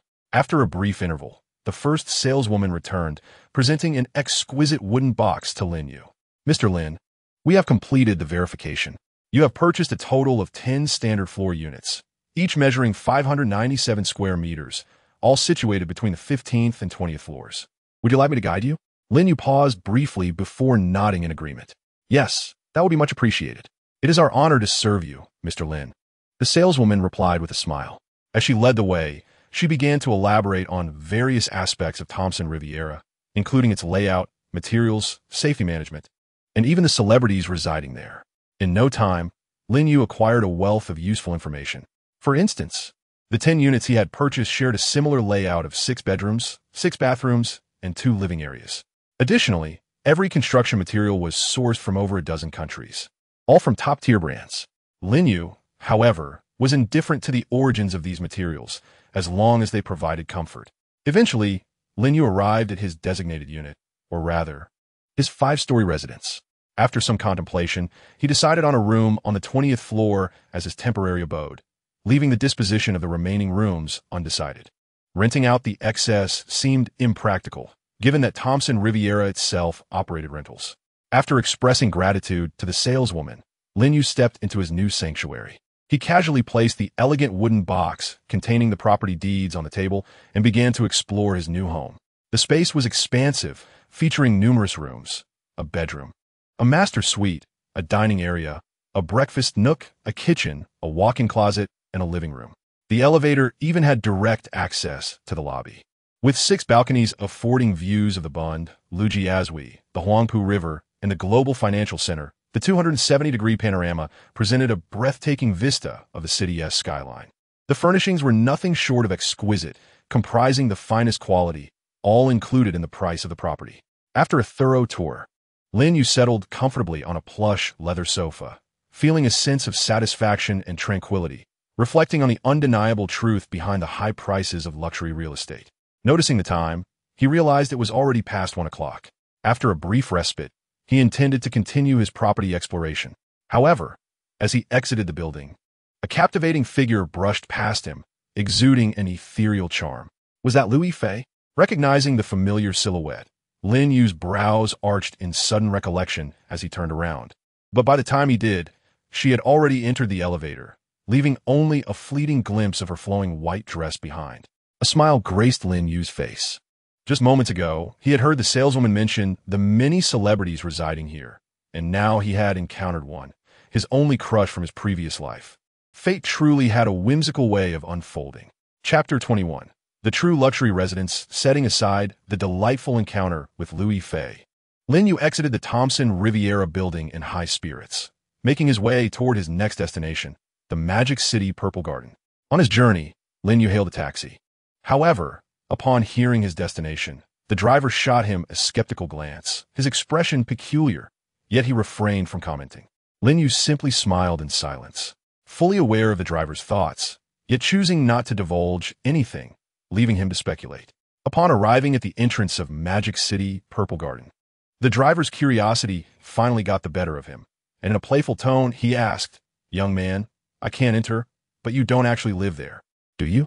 "Well," Lin Yu replied, scanning the fare to the driver. He flashed a knowing smile. "What do you think?" With that, he confidently exited the vehicle, leaving the driver in bemusement, pondering, "What should I guess?" You, a young scoundrel, seem to have little regard for the respect due to the elderly and the young. As my thoughts grew increasingly discontented, my curiosity intensified. The driver hesitated for a moment in the car, but ultimately succumbed to his impulse and alighted. Standing beside the taxi, he observed Lin Yu, who was walking towards the enchanting purple garden of Magic City. He was eager to ascertain whether this young scoundrel truly resided within. It is worth noting that those who dwell in the illustrious Purple Garden are indeed the epitome of affluence. The chance of someone like him taking a taxi is significantly slimmer than winning the lottery. Unbeknownst to the driver, Lin Yu had already reached the outskirts of the Purple Garden. This area was almost entirely secured, imparting a sense of tranquility, seclusion, and an escape from the bustling urban life.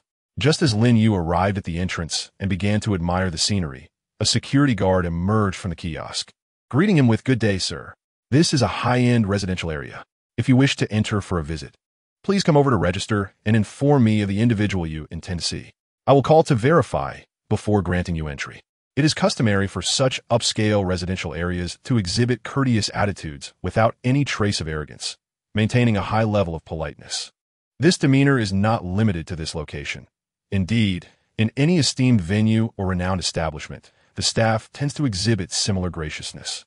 Instances of encountering unpleasant and disdainful service personnel are exceedingly rare in such settings, almost akin to winning the lottery. Taken aback by the guard's words, Lin Yu suddenly realized he lacked any documentation, such as a property deed, to substantiate his claim of residence. After a moment's contemplation, he retrieved his phone and dialed the number of the woman who had called him the previous night. In no time, a melodious voice greeted him. "Hello, Mr. Lin Yu. Have you arrived at the Purple Garden? If so, I shall come to fetch you immediately." "Yes, I'm at the outermost perimeter of the Purple Garden. Please come over. Lin Yu replied. Very well. I shall be there shortly, she responded. Upon hanging up, before Lin Yu could utter another word, the security guard, seemingly having overheard the conversation, hurried back to the kiosk. Moments later, he emerged with a small booklet, comparing the photo within to Lin Yu before finally recognizing him. Astonished, he realized this was the mysterious guest Miss Li Xian had mentioned the day before. Moreover, he was the owner of the coveted standalone villa, one in the Purple Garden, which was never available for sale. Noticing Lin Yu still standing in the sun, the guard quickly regained his composure and respectfully said, I apologize, Mr. Lin, for not recognizing you at once. Miss Li Xian specifically instructed me to ensure you are well taken care of. Given the heat, please come into the kiosk to rest while I fetch you some water. With that, he bowed deeply in apology and swiftly opened the door to invite Lin Yu inside. Watching the scene unfold, Lin Yu couldn't help but chuckle, waving his hand as he jested. No need for apologies. I should be the one to apologize for troubling you. Not at all, Mr. Lin. It is our honor to serve you. The guard was momentarily taken aback by Lin Yu's light-hearted demeanor. He had encountered many wealthy individuals, yet none had spoken with such warmth and friendliness, as if conversing with a friend. While most affluent people maintained a polite distance in their tone, Lin Yu's voice carried an air of equality and approachability, devoid of any pretense, making him remarkably endearing. As the guard observed Lin Yu, he felt an inexplicable urge to draw closer to him, captivated by the gentleman's refined and amiable demeanor. The taxi driver, watching from a distance, was equally astonished by the respect the guard displayed towards Lin Yu. Could it be that this young scoundrel truly resided within the Purple Garden? Soon, Lin Yu entered the kiosk, enjoying the cool air conditioning while engaging in conversation with the youthful security guard. The driver, now recovering from his shock, watched as the two entered the kiosk together, incredulously muttering to himself about his good fortune that day, as if he had indeed struck the lottery. After a moment's reflection, he decided to head to the nearest lottery shop. Time passed swiftly, and approximately half an hour later, Li Xian arrived at the outermost perimeter of the Purple Garden. Upon hearing the sound of her vehicle, the young guard hurriedly ran outside. In the next moment, accompanied by the guard, a graceful figure emerged from the car. The rhythmic clicking of her high heels resonated on the ground as Li Xian entered, clad in a pristine white blouse, a sleek black pencil skirt, and elegant black stockings, embodying the essence of a professional woman. Her first impression on Lin Yu was one of composure, competence, and poise. Good day, Mr. Lin Yu. I am the professional in charge of the standalone Villa No. 1 in the Purple Garden, and I shall also be your personal steward, Li Xian. Upon entering and spotting Lin Yu seated, she addressed him with utmost respect. If you would permit, I would like to invite you back to Villa No. 1 to sign some confidentiality documents. Lin Yu nodded in agreement. Very well, let us proceed. After exchanging a light-hearted farewell with the young guard, he stepped outside, and soon, the two made their way into the depths of the Purple Garden. As they drove, Li Xian elaborated on the features of the illustrious Purple Garden. Nestled on the southern slopes of Xishan, it spans an impressive 1,389 acres, comparable to the expanse of the Forbidden City, boasting a royal lineage and exceptional feng shui. Encircled by an 8-kilometer moat, with 300 acres of water interspersed throughout, it comprises 13 islands and a peninsula, each connected by charming European-style bridges. And the villas by the water are equipped with private docks. Distinctive standalone villas rise majestically on the enchanting islands, where luxurious yachts are moored at private marinas, epitomizing the essence of opulent living. True luxury emphasizes seclusion, steering clear of the overwhelming hustle and bustle of urban centers, while embodying rarity, nobility, and privacy. Within the realm of Magic City, the Xishan Villa community stands as the premier choice.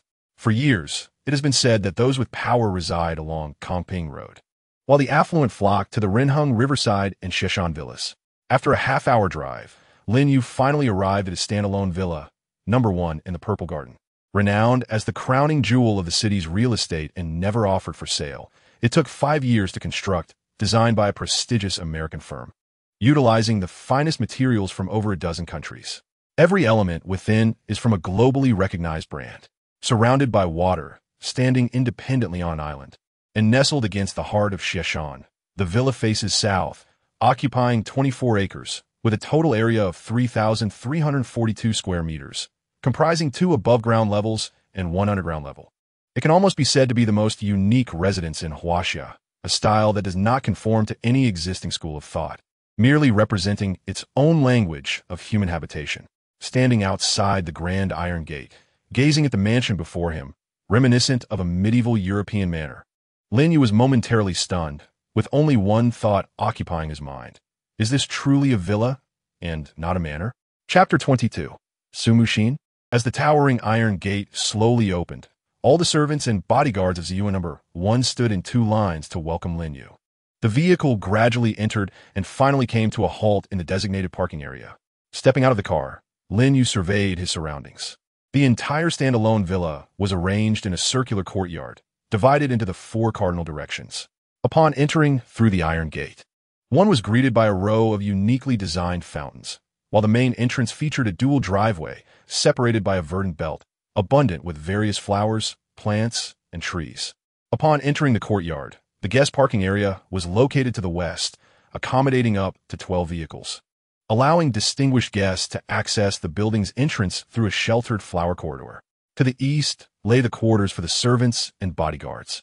The northern side comprised a private garage, tool room, and auxiliary facilities, while the southern side was dedicated to outdoor social activities, including relaxation platforms, dining areas, barbecue spots, and a private yacht dock, along with a garden and backyard. It must be said that even the exterior was exceedingly luxurious. Indeed, the lives of the wealthy are marked by such unpretentious opulence. Lin Yu mused inwardly. Following Li Xian's gesture, he entered the mansion that belonged to him.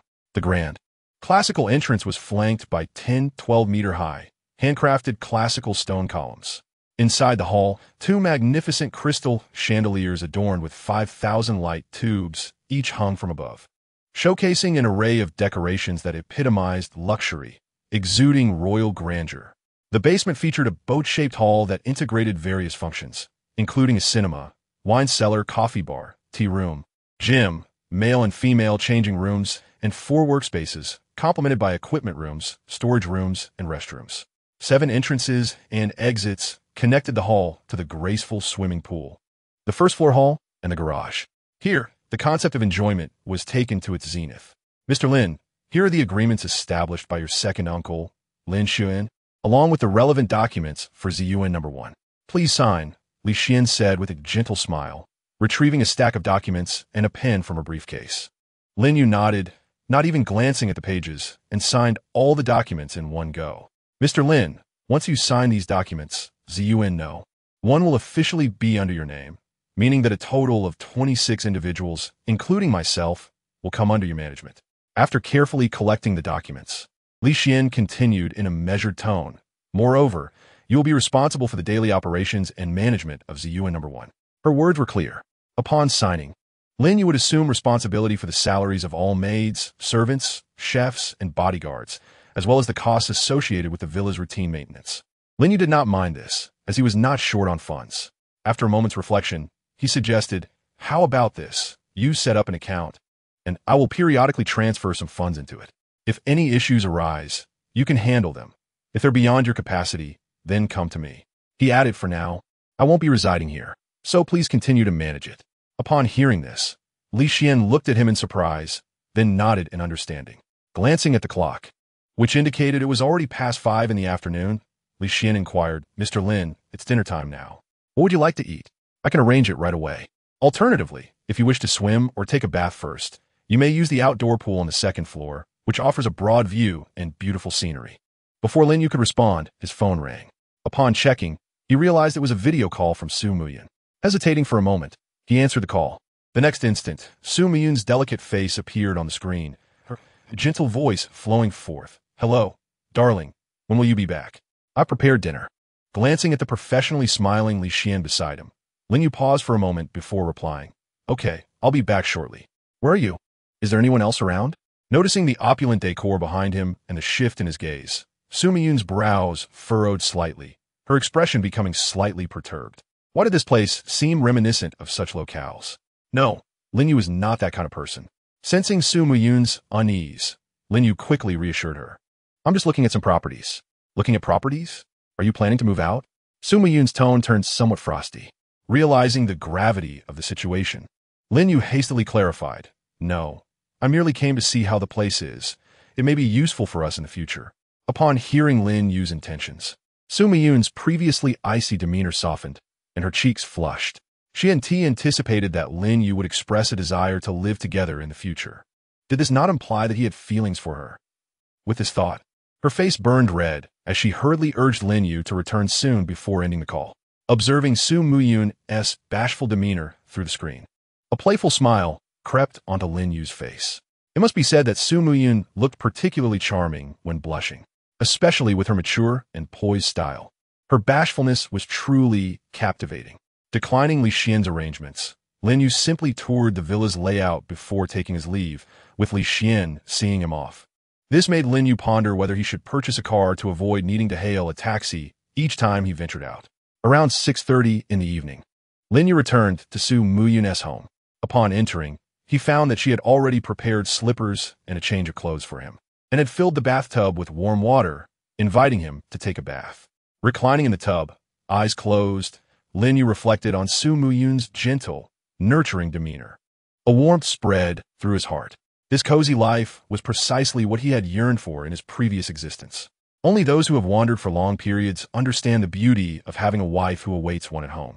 Moreover, this wife was kind, considerate, independent, exceptionally talented, and elegantly beautiful, fulfilling all a man's fantasies of an ideal partner. His relationship with Su Miyun was indeed special. They clearly harbored mutual affection and shared a life akin to that of a married couple. Yet they had not yet broken through the thin veil that obscured their relationship, failing to solidify their bond. In his past life, as a seasoned suitor, Lin Yu understood that pursuing a woman required a tailored approach. However, one fundamental truth remained unchanged: sincerity. Girls like Su Miyun, who had experienced a childhood devoid of security, often closed their hearts, learning to trust only with difficulty. Yet perhaps due to his protective actions the previous night, her once guarded heart seemed to slowly open to him. This transformation rendered the formerly aloof Su Miyun akin to a young girl in love, vibrant and beautiful in her newfound warmth. After dinner, Lin Yu took the initiative to wash the dishes. Su Miyun followed him and stood at the door, inquiring, "I have a live stream tomorrow. If you have time, could you drive my car to the Nord Noble Academy in Magic City to pick up my sister?" Lin Yu was somewhat surprised to learn she had another sister, but nodded in agreement, saying, "Sure, I happen to be free tomorrow." Su Miyun continued, "Her name is Su Muxin. I'll message her shortly. You could just drive my car to get her." "All right," Lin Yu replied, and they exchanged no further words that night. The next morning, after breakfast, Lin Yu drove Su Miyun's car to the Nord Noble Academy in Magic City ahead of time. As one of the top 10 noble academies in the city, the academy's facade was quite impressive, exuding an air of grandeur. Upon his arrival, he noticed a gathering of luxury cars and sports cars at the entrance, clearly there to pick up students. After getting out of the car, Lin Yu leaned against a nearby utility pole, squinting as he watched the vibrant young men and women emerge from the academy, bidding farewell to one another before heading towards their respective vehicles. Time passed slowly, and soon a minute slipped away. Meanwhile, a notification pinged in Lin Yu's mind. Ding! The host has been outside the Nord Noble Academy for 1 minute. Would you like to check in? Yes or no? Without hesitation, Lin Yu instinctively chose yes. Ding! You have successfully checked in outside the Nord Noble Academy and received a learning gift pack. Ding! The host currently has 2 check-in opportunities available. A learning gift pack? Lin Yu pondered, then promptly opened this so-called gift pack. In the next moment, another notification chimed in his mind. Ding! The learning gift pack has been activated. Congratulations, host, you have acquired the learning skills speed reading and memorization and comprehensive understanding. Lin Yu was taken aback. This learning gift pack could yield 2 skills at once. What extraordinary luck he had today. Suddenly, an enigmatic sensation filled Lin Yu's mind, quickly fading as if it had never been there. Were it not for the inexplicable feeling that lingered within him, he might have thought these skills had never materialized. This strange sensation ignited within him an urge to read. Searching for newspapers or flyers proved fruitless, so he settled his gaze on the utility pole before him. It was plastered with numerous advertisements: locksmith services, missing persons notices, rental listings, and even ads for Viagra. As his eyes skimmed over these ads, Lin Yu closed his eyes and began to recall the information contained within them. To his astonishment, He found he could not only memorize all the details, but also automatically organize and summarize them. He distilled the useful information, extracting its essence while discarding the rest. In other words, what would typically occupy an entire sheet of paper now required less than half, condensing into merely 3 or 4 lines.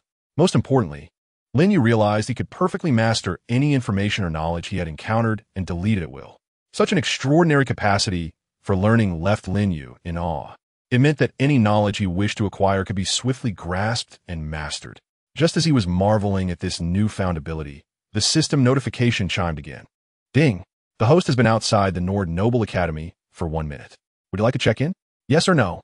Contemplating the repeated check-in prompt, Lin Yu decided to experiment, curious whether the rewards would differ for checking in at the same location. He promptly selected yes without hesitation. Ding! You have successfully checked in outside the Nord Noble Academy and received the Skill Genius Poet, Master Level. Ding! The host currently has 1 check-in opportunity available. A Master Level Genius Poet skill? Lin Yu was astonished. Soon, a profound sensation washed over him, accompanied by fragments of memories from all the poetry, lyrics, and songs he had encountered in his previous life. These memories surged forth from the depths of his mind, and Lin Yu meticulously organized and synthesized them, achieving a harmonious understanding. When he regained his focus, he felt an uncanny certainty that whenever he wished to compose poetry, the words would effortlessly manifest in his mind, producing countless verses. These poems included those he had learned in his past life, timeless verses, and even original creations. Lin Yu felt a sense of satisfaction with this powerful skill. Henceforth, should he encounter breathtaking scenery, he would no longer resort to exclamations of disbelief. After this realization, Lin Yu discovered that repeated check-ins did not affect the rewards. This suggested that regardless of where he checked in, the rewards would remain relatively consistent. Of course, checking in at special locations would likely yield superior rewards than at others. He speculated this might relate to the uniqueness of the location, its popularity, or other factors. While Lin Yu contemplated the check-in feature, a clear voice, as melodious as a lark, interrupted his thoughts. Are you Lin Yu? Upon hearing his name, Lin Yu snapped back to attention, instinctively turning toward the source of the voice. In the next moment, a youthful and radiant girl appeared before him. With her sleek black bob, a black and brown hoodie, and a daring black crop top that showcased her slender waist, she was undeniably striking. Her lower half was adorned with a black mini skirt and knee-high socks, presenting an alluring figure that exuded confidence. She struck Lin Yu as reminiscent of a cool, rebellious anime character, perhaps a streetwise girl or a savvy hacker. One thing was certain. She seemed to embody a rebellious spirit. Recognizing the striking resemblance to his acquaintance Su Mu Yun, Lin Yu deduced that this must be Su Mu Exine. Yes, that's me, Lin Yu replied. Noticing she had no suitcase but merely a black backpack, he added, let us go. Your sister has informed me to pick you up. So opened the car door and hopped in. Inside the car, Lin Yu drove with ease while Su Mu Exine busied herself with her phone in the back seat, creating an awkward silence. Initially, the quiet was manageable. But as time passed, Su Mu Exine appeared to grow weary of the tension and broke the silence. Lin Yu, when did you and my sister start dating? Hearing her candid address, Lin Yu retorted, before you ask more questions, could you at least call me brother-in-law? Humph. Until I acknowledge you, I won't call you that, she replied defiantly. Su Mu let out a light huff and said, well, you can call me sister, since I'm only 5 or 6 years younger than you. Lin Yu couldn't help but feel a bit speechless at her words. Isn't that a bit rude? If 5 or 6 years makes me an uncle, then what do you call those who are 10 or even several decades older? Ancestors? Since this young brat had resorted to personal attacks, Lin Yu naturally retaliated without hesitation. If I'm an uncle, then what does that make you? A little brat who hasn't even matured yet? I am not a little brat. I'm already an adult, she retorted. Seemingly provoked by the term little brat, Su Mu proudly adjusted her alluring figure and declared, have you ever seen a little brat with a figure like mine? Lin Yu's lips twitched as his gaze subtly swept over her impressive curves, leaving him momentarily at a loss for words. Indeed, if he had not learned from his wife that Su Mu was merely an 18-year-old high school senior, he would have easily believed she was in her 20s given her stunning physique. It was undeniable. This young girl had matured exceptionally well, with all the right attributes in all the right places, simply outrageous. As their banter continued, the initially awkward atmosphere transformed into a more lively exchange, with the two gradually becoming more familiar with one another. Chapter 23. The hacker throughout their journey. While Lin Yu appeared to be playfully bickering with Su Muxin, he was subtly extracting information from her. Through her words, he discovered that his cheap wife, Su Muxin, was actually an exchange student at Stanford University in the United States. Additionally, he took note of her birthday on August 1st, as it was now July 18th, only 13 days away. However, when it came to information about their parents, Su Muxin remained tight-lipped, offering only vague responses even when Lin Yu inquired directly. Based on the information he had gathered, Lin Yu speculated that their father was likely a workaholic, while their mother might have passed away many years ago. Otherwise, Su Muxin would not be dressing in such a rebellious manner. Furthermore, it was quite possible that their mother's death was somehow related to their father's obsession with work, which could explain the strained and even hostile relationship between Su Muxin and her father. This was evident from the tense phone call Su Muxin had with him earlier. Lost in thought, the car soon arrived at Su Muxin's home. By the time they entered, it was around 9 o'clock. Lin Yu quietly peeked into Su Muxin's room and found her live streaming a game of Honor of Kings. While skillfully controlling the new hero, she calmly analyzed the team composition, hero strengths, and potential strategies to exploit the opponent's weaknesses. The viewers in her live stream were captivated, hanging on her every word. Naturally, the majority of her fans were drawn to her beauty and charm rather than her gaming commentary. After observing her for a moment, Lin Yu averted his gaze, choosing not to interrupt her stream.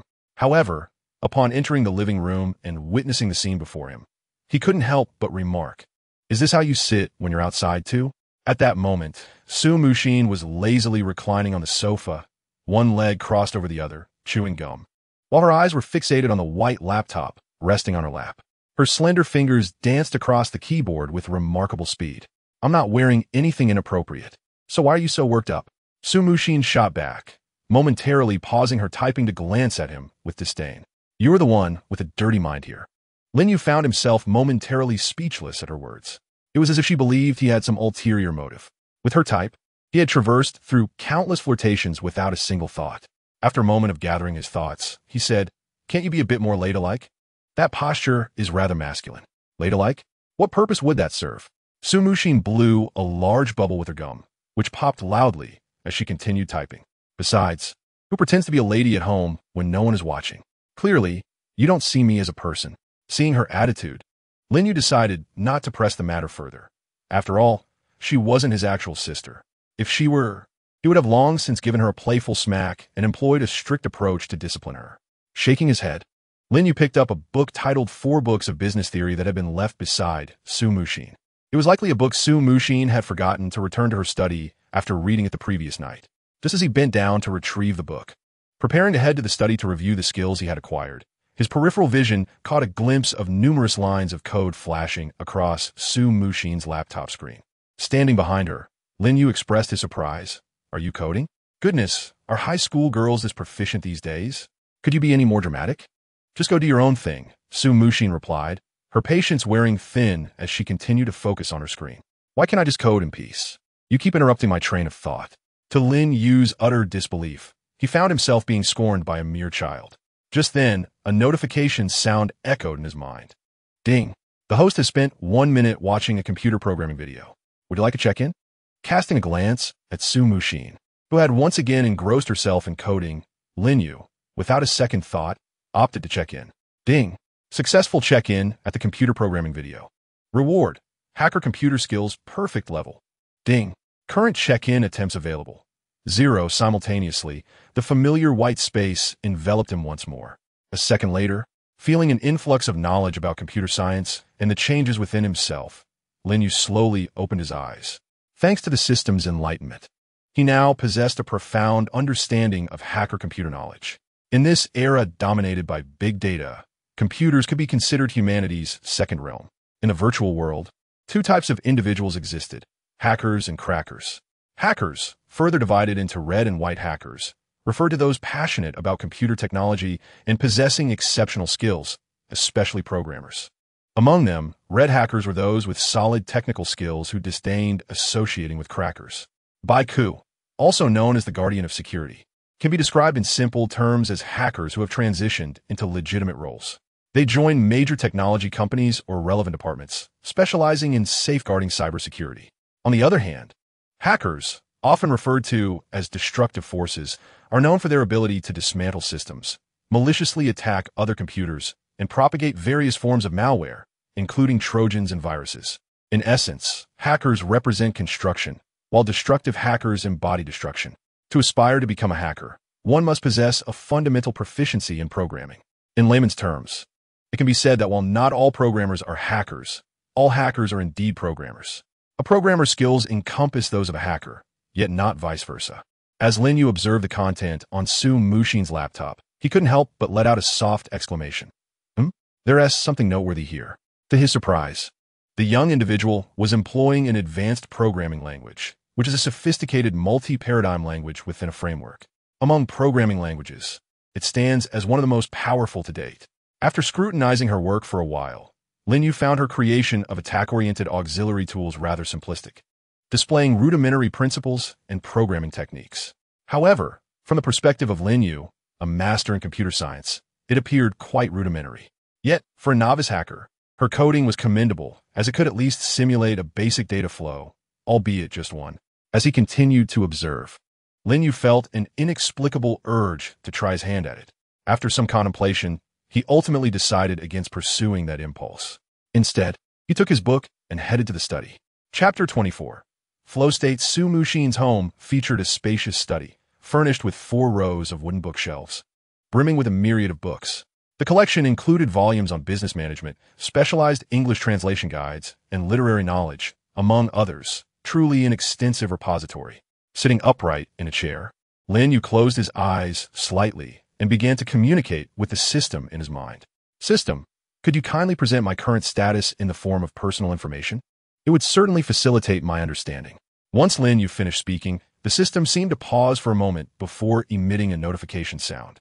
Ding! Detecting host information. Presenting now.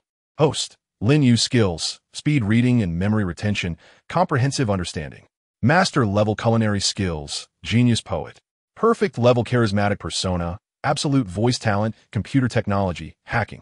Today's check-in count, 0. Today's rebate count, 3. Upon viewing the page before him, Lin Yu felt a surge of joy. The system had indeed manifested his status in a personal panel format. This indicated that the system comprehended his words and possessed some level of intelligent programming. For instance, a system sprite? The thought briefly flickered in his mind before he cast it aside, realizing that regardless of its existence, it was beyond his control. Thus, focusing on learning remained paramount. Quickly, Lin Yu picked up the business management book and began to read. As the state shifted, he gradually became immersed in the ocean of knowledge, unable to extricate himself. With the aid of his skills in speed reading and memory retention, Lin Yu's reading speed and efficiency multiplied exponentially. In a sense, what he was doing could hardly be termed reading. It was more akin to flipping through pages. His speed accelerated further, appearing almost theatrical, as a normal person would struggle to discern the content within the pages. However, he could see it clearly and memorize it instantaneously. Lin Yu's eyes darted rapidly, his focus intensely concentrated, as if nothing else existed apart from the book in his hands.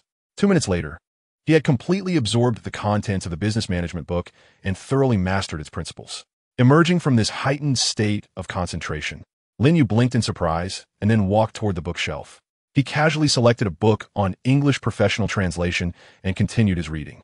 Time passed gradually. Around 11:30, the door to the study creaked open, and Su Muyu entered. As she was about to speak, she caught sight of Lin Yu, deeply engrossed in flipping through books, seemingly unaware of her presence. Curiously, she approached him. Is this a flow state? As she stepped closer, observing Lin Yu's lack of response, Su Muyu paused momentarily before recognizing this peculiar condition. From a psychological perspective, a flow state is characterized by an individual's intense focus on a task, reminiscent of mathematicians and artists engaged in research and creation. In this state, they completely shield themselves from external perceptions, feeling as though time has come to a standstill. Yet, in reality, only their personal consciousness perceives time as halted. Actual time continues its normal course. Upon entering this state, individuals concentrate their mental faculties wholly on a singular task, often resisting interruptions, as this state is accompanied by heightened excitement and fulfillment. Su Yu was familiar with this state because she had experienced it herself. To better understand it, she had even recorded her own behavior while in a flow state. Thus, her astonishment grew as she realized that such a state is not easily attainable. Despite countless practices, she found it challenging to enter a flow state. Yet, Lin Yu, merely reading, had managed to achieve it. Just as she contemplated leaving, Lin Yu finished reading a complex mathematics text, lifted his gaze, and smiled at her, asking, "How did you come in?" "Huh?" Su Yu was momentarily taken aback upon witnessing Lin Yu's awakening. Quickly recovering and feeling a bit embarrassed as she replied, "Sorry, I didn't mean to disturb you." "No worries. I intended to finish this book before preparing dinner anyway," Lin Yu reassured her, placing the book back on the shelf. However, you had just entered a flow state so effortlessly. Before she could finish her sentence, Lin Yu interrupted her. "It's all right. I can enter that state at will. It's no big deal. Of course, if you want to kiss me as compensation, I wouldn't mind." In jest, Lin Yu teased, successfully diverting Su Yu's attention, causing her face to flush crimson as she replied, "Exiner has arrived. You can move over to sleep here tonight." With that, she hurriedly exited, leaving Lin Yu standing there, momentarily stunned. After a brief pause, a profound smile crept across Lin Yu's face. The fact that Su Yu could proactively propose such a request, regardless of the reasoning behind it, indicated that the distance between them had narrowed, even if only slightly. This was undoubtedly a positive development. The prospect of potentially solidifying their relationship that night made even Lin Yu, with his past experiences, feel a twinge of nervous anticipation. As if experiencing love for the first time, it was filled with a sense of mysterious unknown.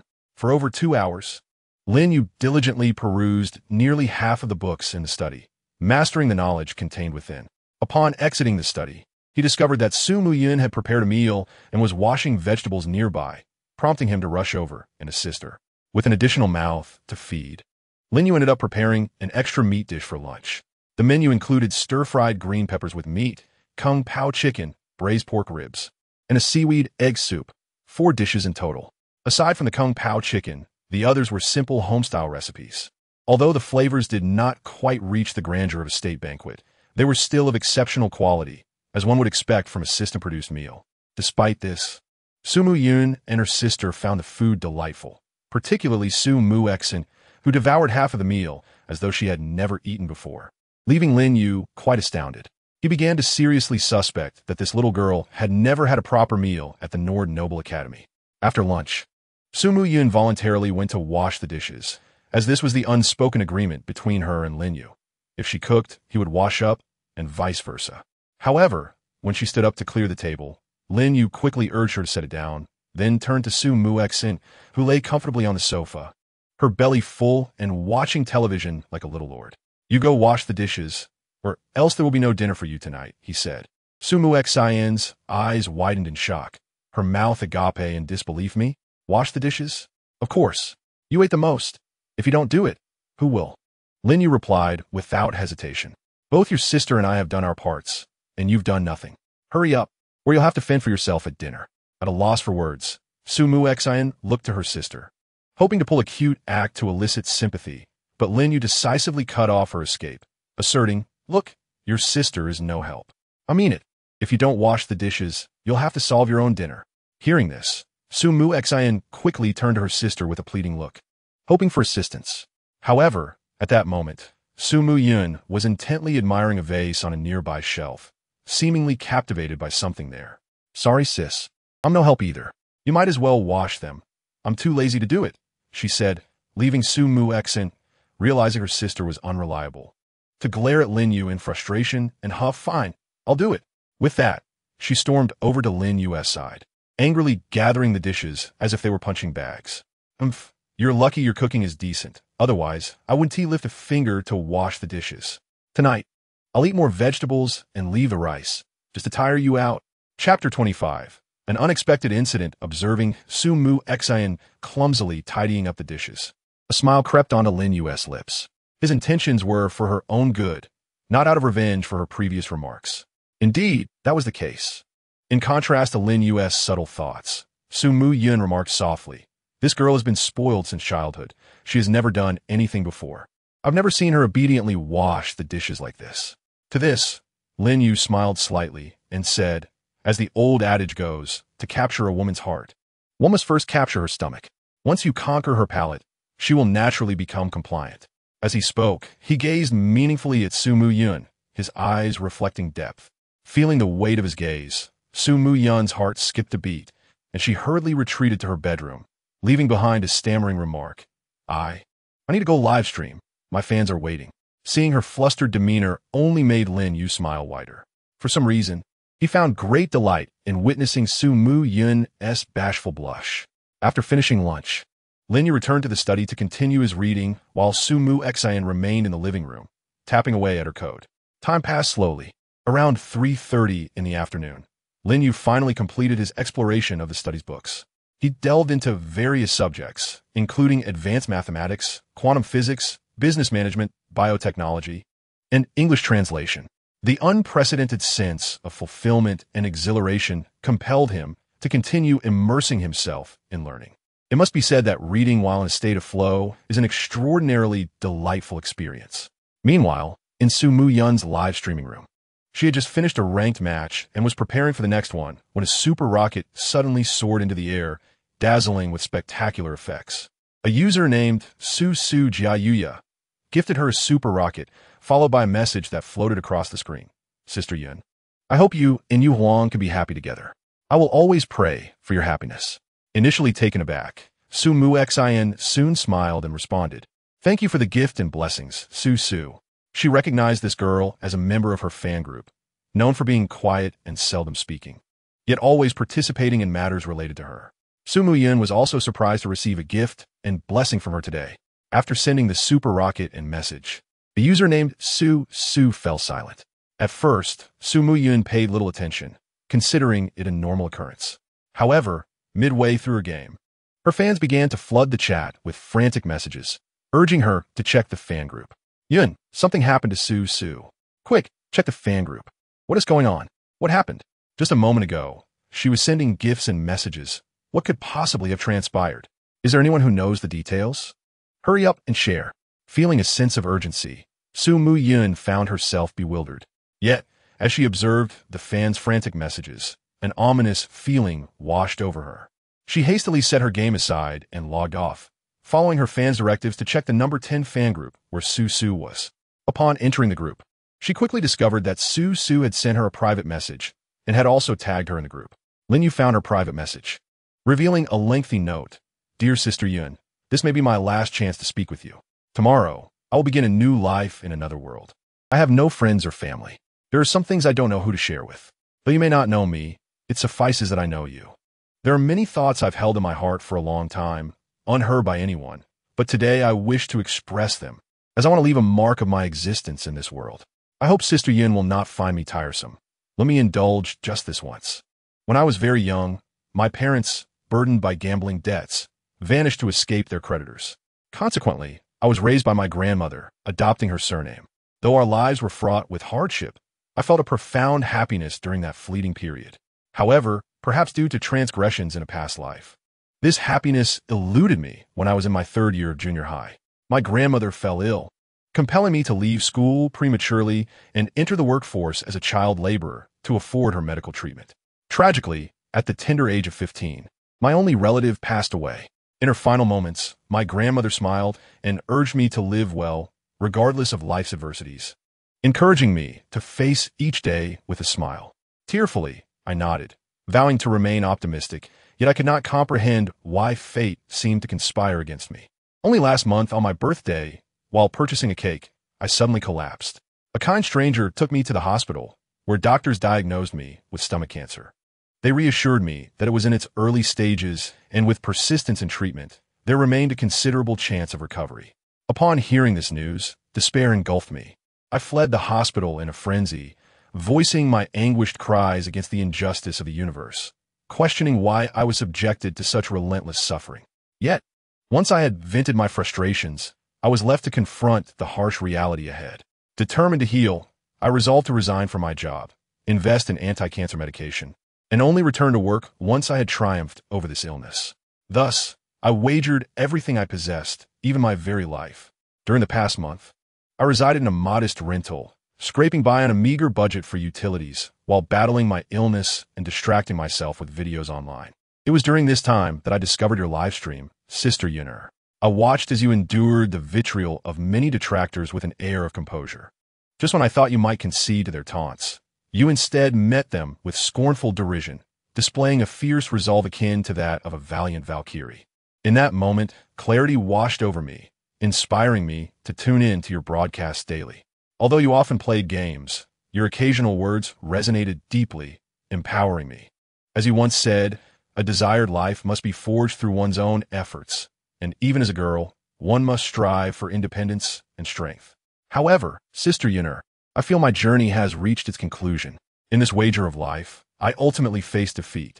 Yet, I hold no regrets, for throughout this ordeal, I have gained experiences and insights I had never known before. I find solace in knowing you may find a good man like Yu Huang, ensuring you have someone to rely on in the future. This brings me comfort.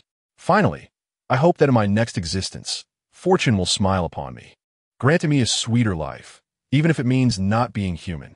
Upon reading this lengthy message, Su Muyun's expression paled momentarily. Recognizing the urgency, she briefly informed her livestream audience of a pressing matter before hastily disconnecting. She immediately contacted Su, dialing her on QQ, and prepared to report to the authorities. Just as she reached the door, Lin Yu entered, their eyes locking in an instant.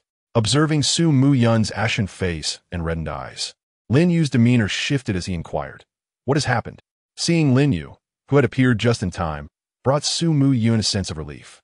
She quickly recounted Su's situation to him. "You need to call Su on QQ right now to stabilize her emotions and buy us some time." Realizing the gravity of the situation, Lin Yu responded seriously, "I will look for her information on the Douxia platform and then notify the police." He swiftly approached the computer used for the livestream, searching for Su's details based on her recent transactions. Meanwhile, Su Muyun continued telling Su's quick number.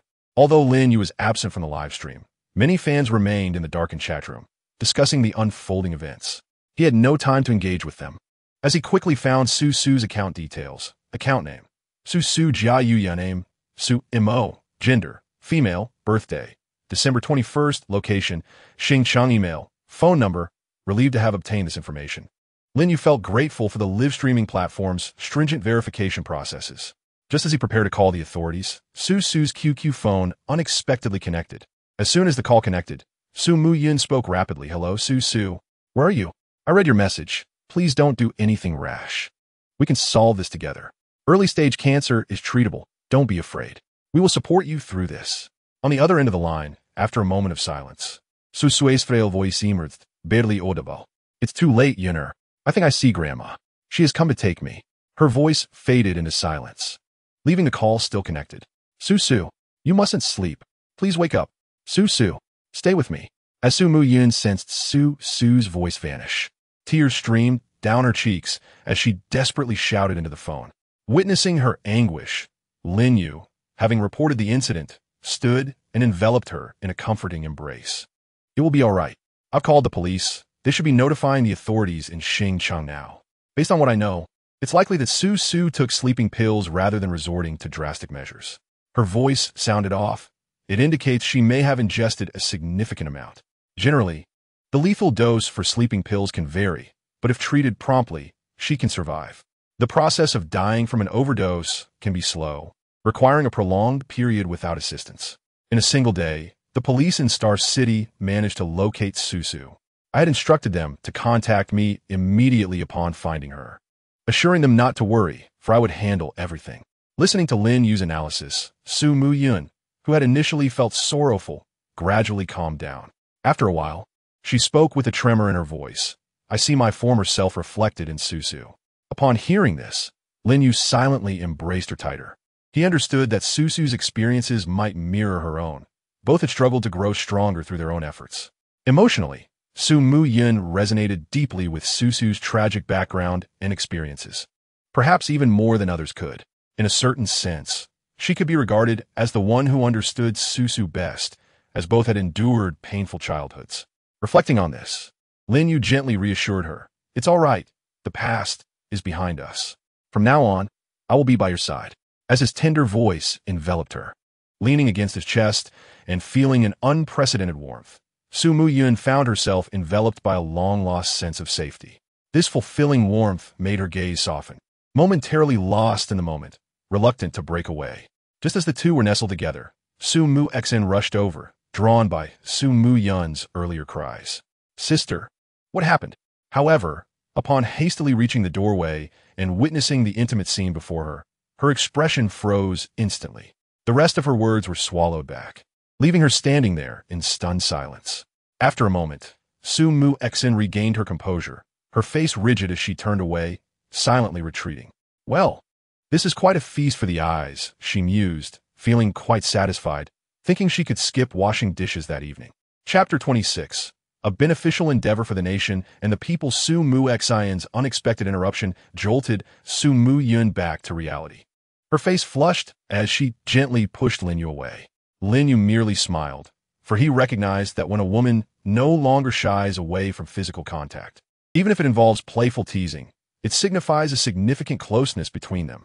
If both parties harbor mutual feelings, even if unspoken, a sudden embrace would not be met with resistance from the woman, indicating a 99% chance of their union. Lin Yu had gleaned this insight from his past experiences. Time flowed slowly as they waited. 15 minutes later, a call finally came in from Star City, from the hospital. Lin Yu quickly answered, inquiring about Susu's condition. As he had anticipated, Susu had indeed ingested sleeping pills, 30 of them, to be precise, shortly after she fell unconscious. The police and medical personnel in Star City arrived and took her to the hospital, where they performed gastric lavage and administered antidotes to mitigate the potential damage to her liver and kidneys, thereby preventing severe aftereffects. Fortunately, due to the timely discovery, Susu's aftereffects were not severe. She would merely experience a brief period of unconsciousness.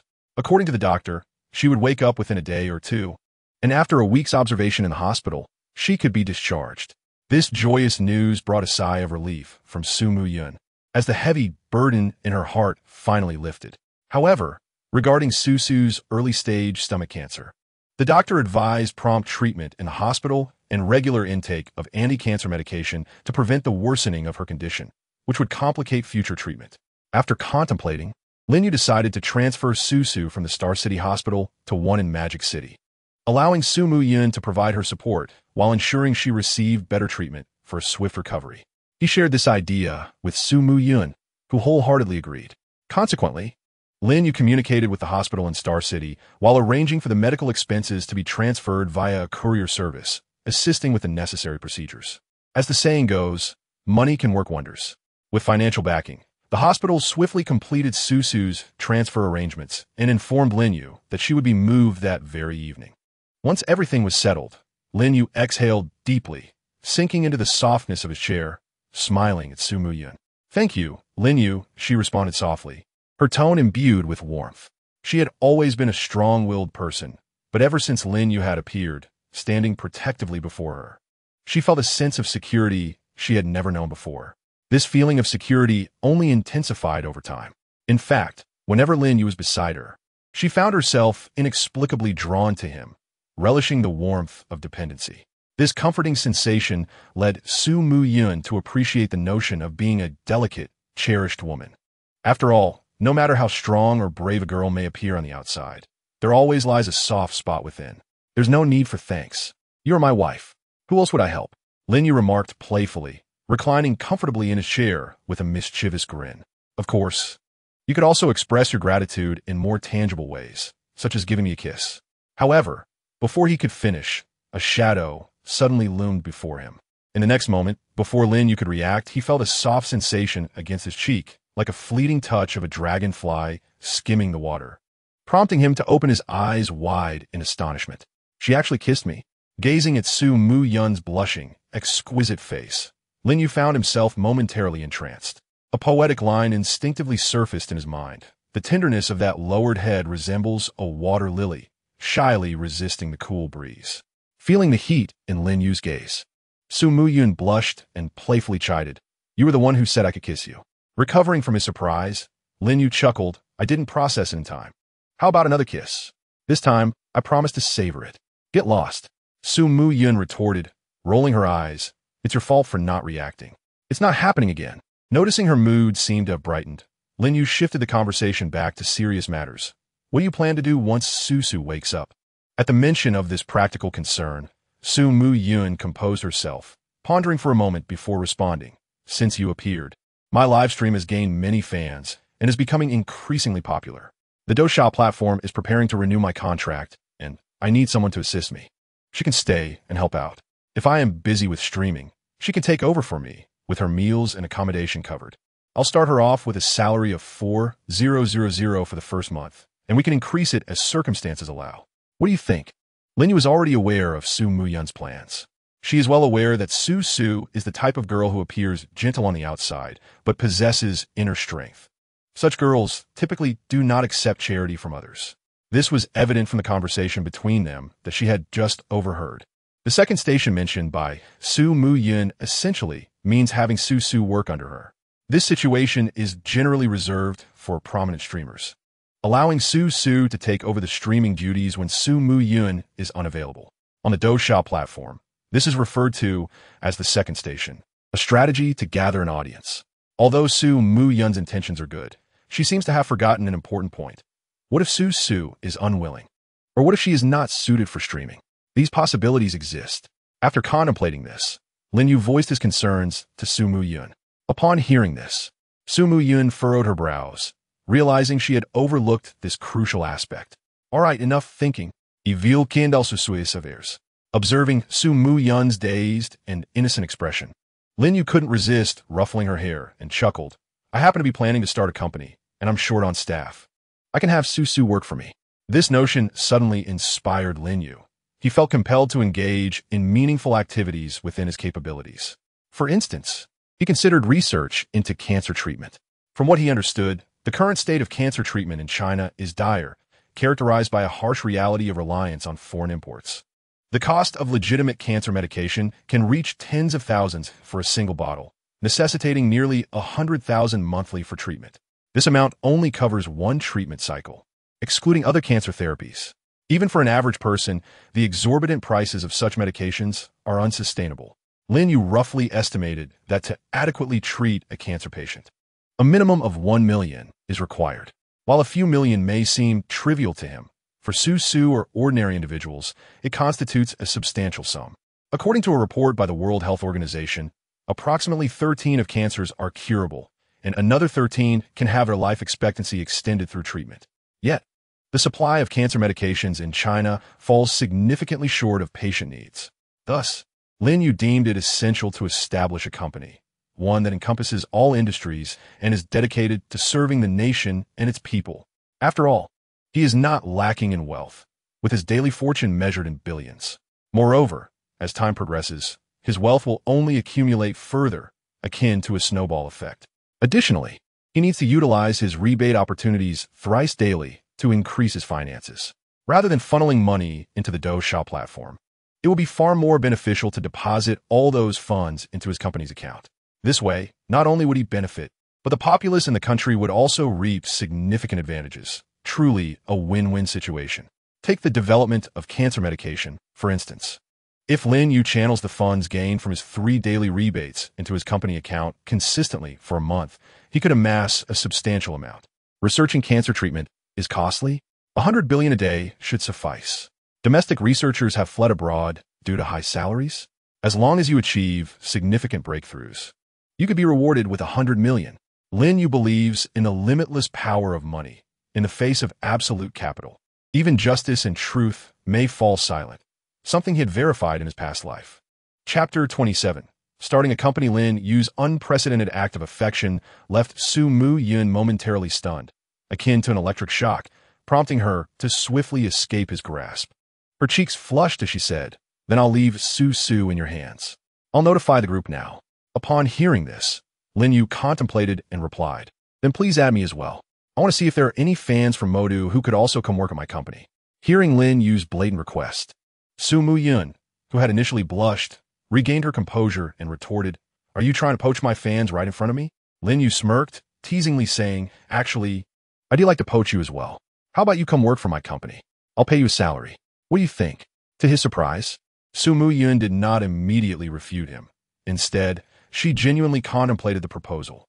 Intrigued, he inquired, "By the way, I heard from Su Mu Xan that you studied at Stanford University in the United States, and you have numerous books on business management at home.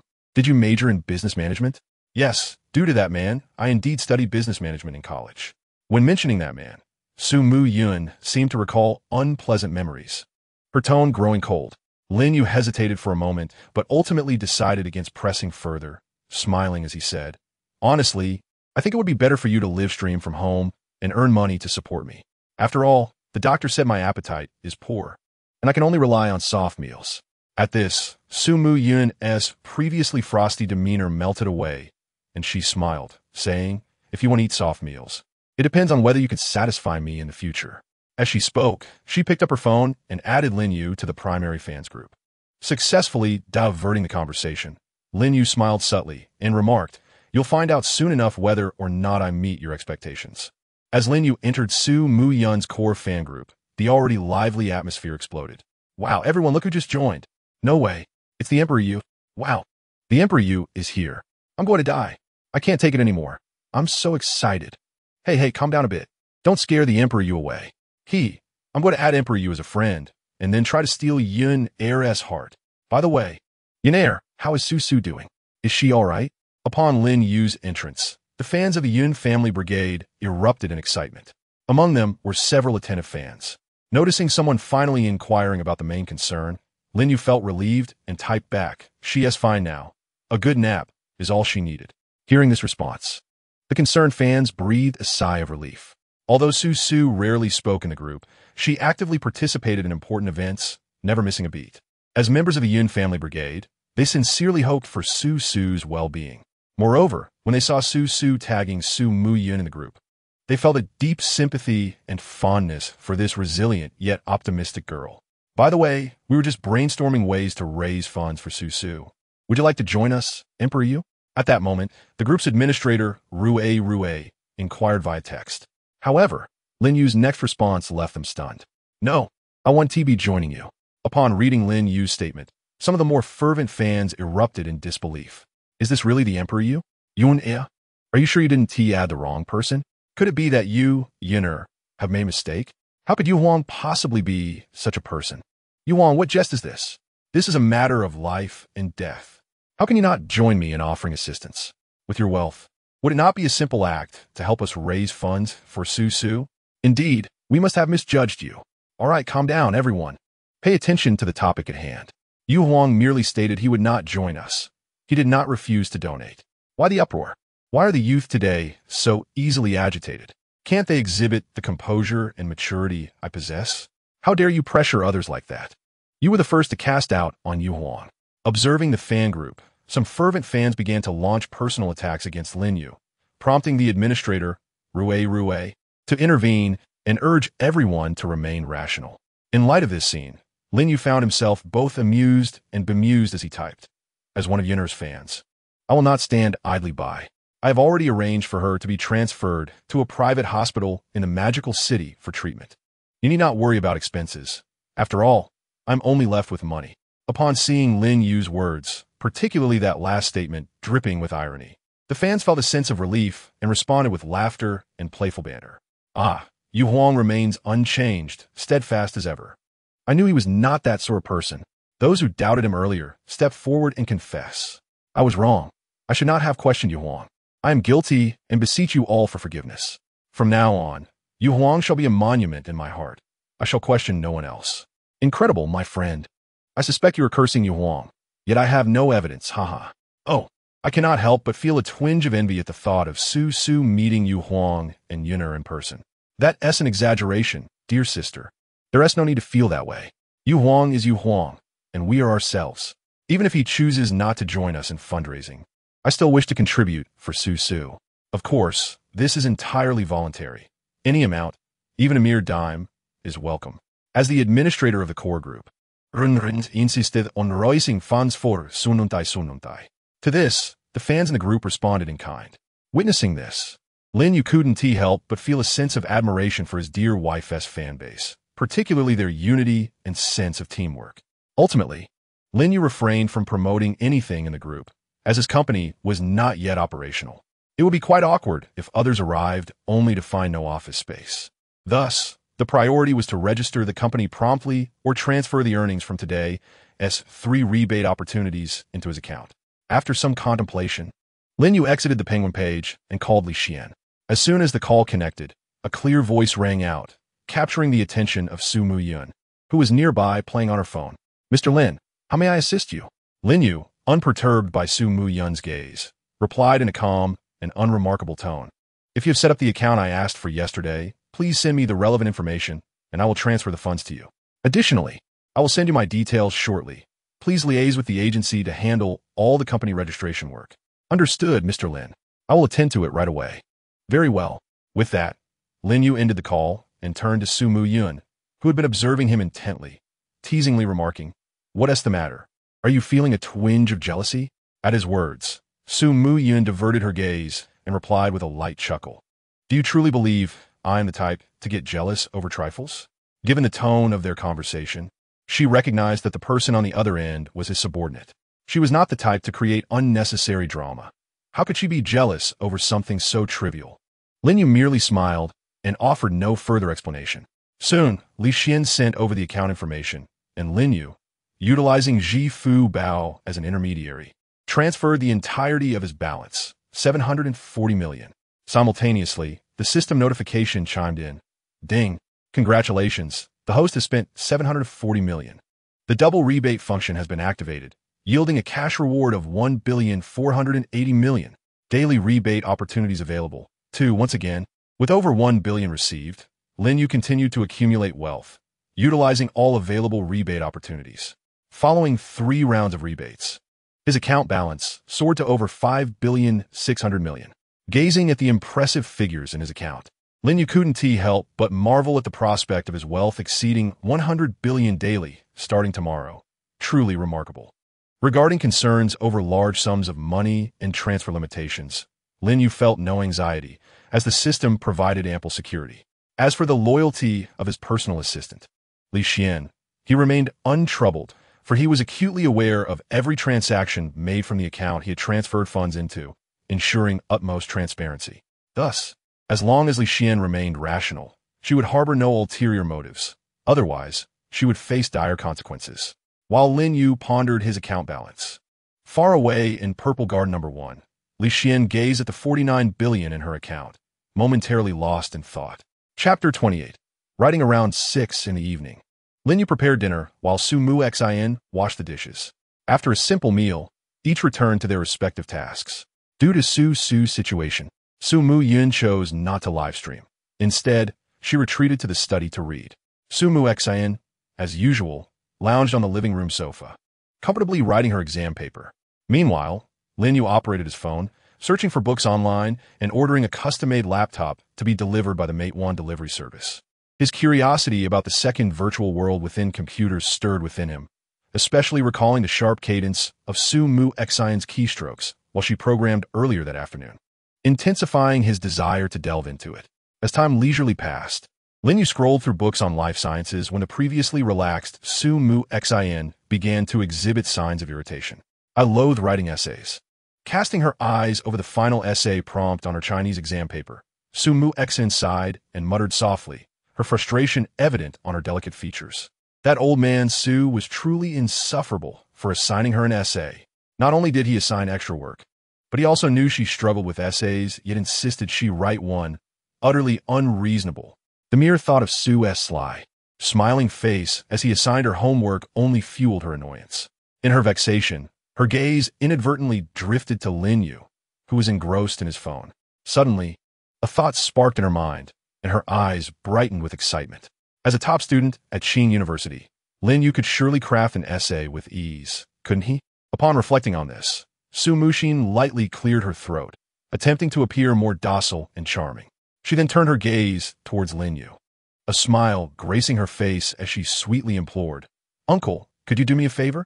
The moment Lin Yu heard her sugary tone, which pulled him from his immersion in a sea of knowledge, he shivered, a wave of goosebumps cascading over him as he regarded Su Muxin with distaste, exclaiming, "You have successfully disgusted me." At his words, the smile on Su Muxin's face faltered, her chest rising and falling slightly as she felt an urge to retort. However, thinking of her Chinese composition exam, She forced a stiff smile and continued in her coy tone, "I can't write this essay. Uncle, please help me out." That infuriatingly sweet voice made Lin Yu's skin crawl even further. He sighed in exasperation. "Stop, stop, stop. Fine, you win. I'll help you, but you must behave normally. This is truly unbearable." With that, he swiftly took the test paper from Su Muxin's trembling hands and glanced over it. His eyebrows shot up upon seeing that the topic bore a striking resemblance to an essay prompt from his own college entrance examination. Yet another composition centered around etiquette and protocol. It was no wonder this young girl was at a loss, seeking his assistance. Such topics were notoriously challenging for the average person, and copying was out of the question. In this parallel world, literary works, including poetry and essays, were exceedingly rare, with no one posting their compositions online.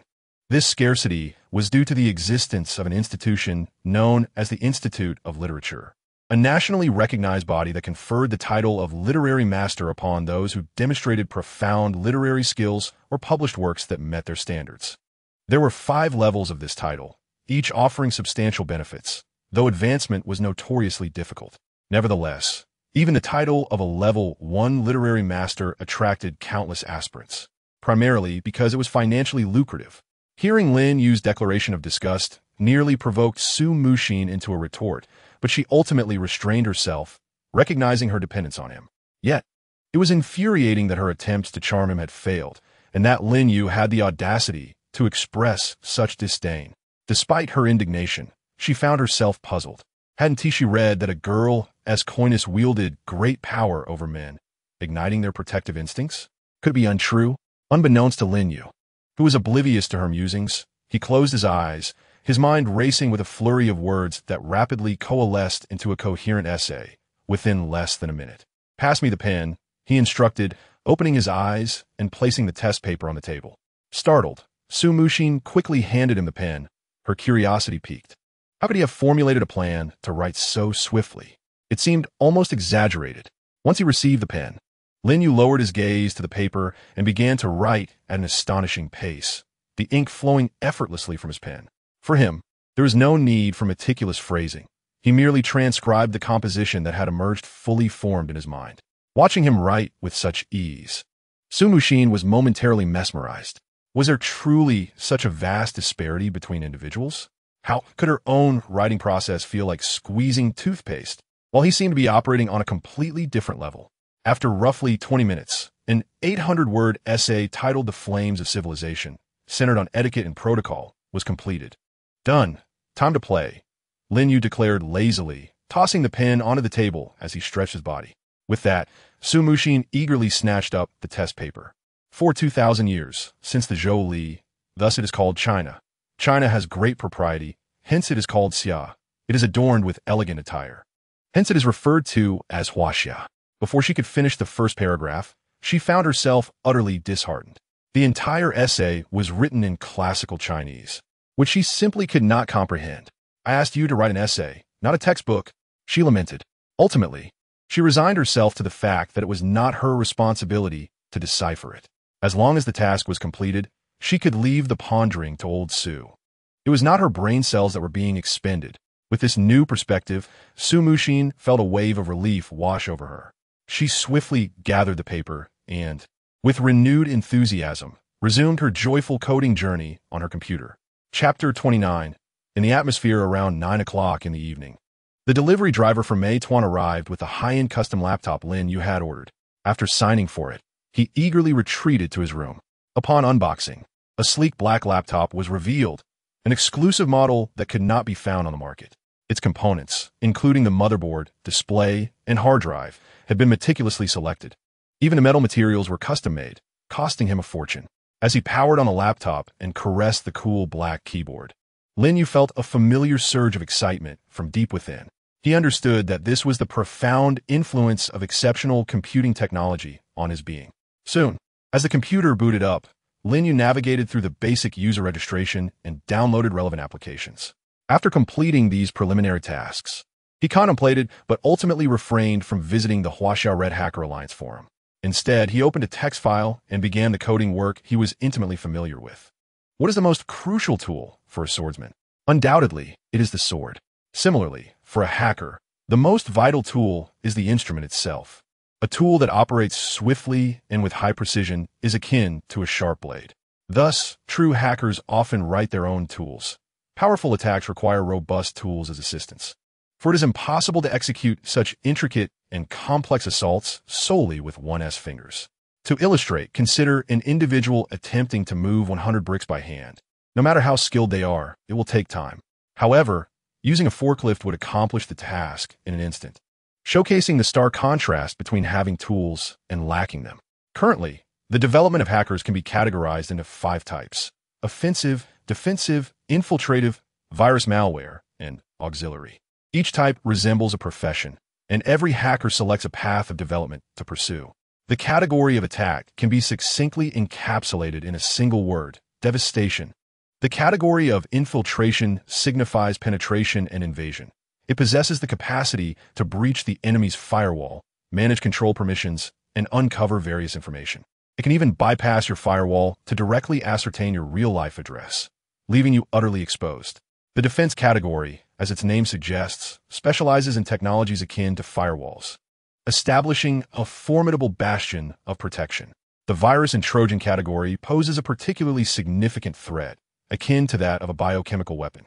Once a lethal virus or Trojan disseminates across the network, both local and external networks may be adversely affected, potentially leading to a complete network shutdown and causing immeasurable economic losses, with the most severe cases impacting nations worldwide.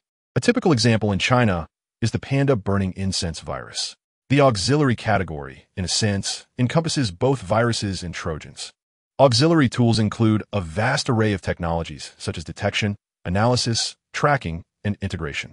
As someone with exemplary computer skills, Lin Yu has mastered all 5 categories of technology, each of which he wields with formidable prowess, placing him at the pinnacle of global expertise, a unique and unparalleled Pentagon warrior. With his gaze fixed on the display screen, Lin Yu's slender fingers danced across the cold keyboard like 10 nocturnal sprites, producing a crisp symphony of keystrokes. With each tap, lines of concise, succinct code appeared on the screen at a visibly rapid pace. The code flowed in an unbroken stream. Often, as one line emerged, another would follow within the blink of an eye, the speed bordering on the extraordinary. After 10 minutes, Lin Yu developed a filtering tool composed of thousands of streamlined codes, which he aptly named the flood filter. Viewing the tool he had created with satisfaction, Lin Yu nodded contentedly. His plan was simple: to first create smaller, essential auxiliary tools. Once these were complete, he would then prepare specialized tools for attack, infiltration, and defense. For instance, this auxiliary tool, the flood filter, is specifically designed to sift through meat chickens and jumping boards.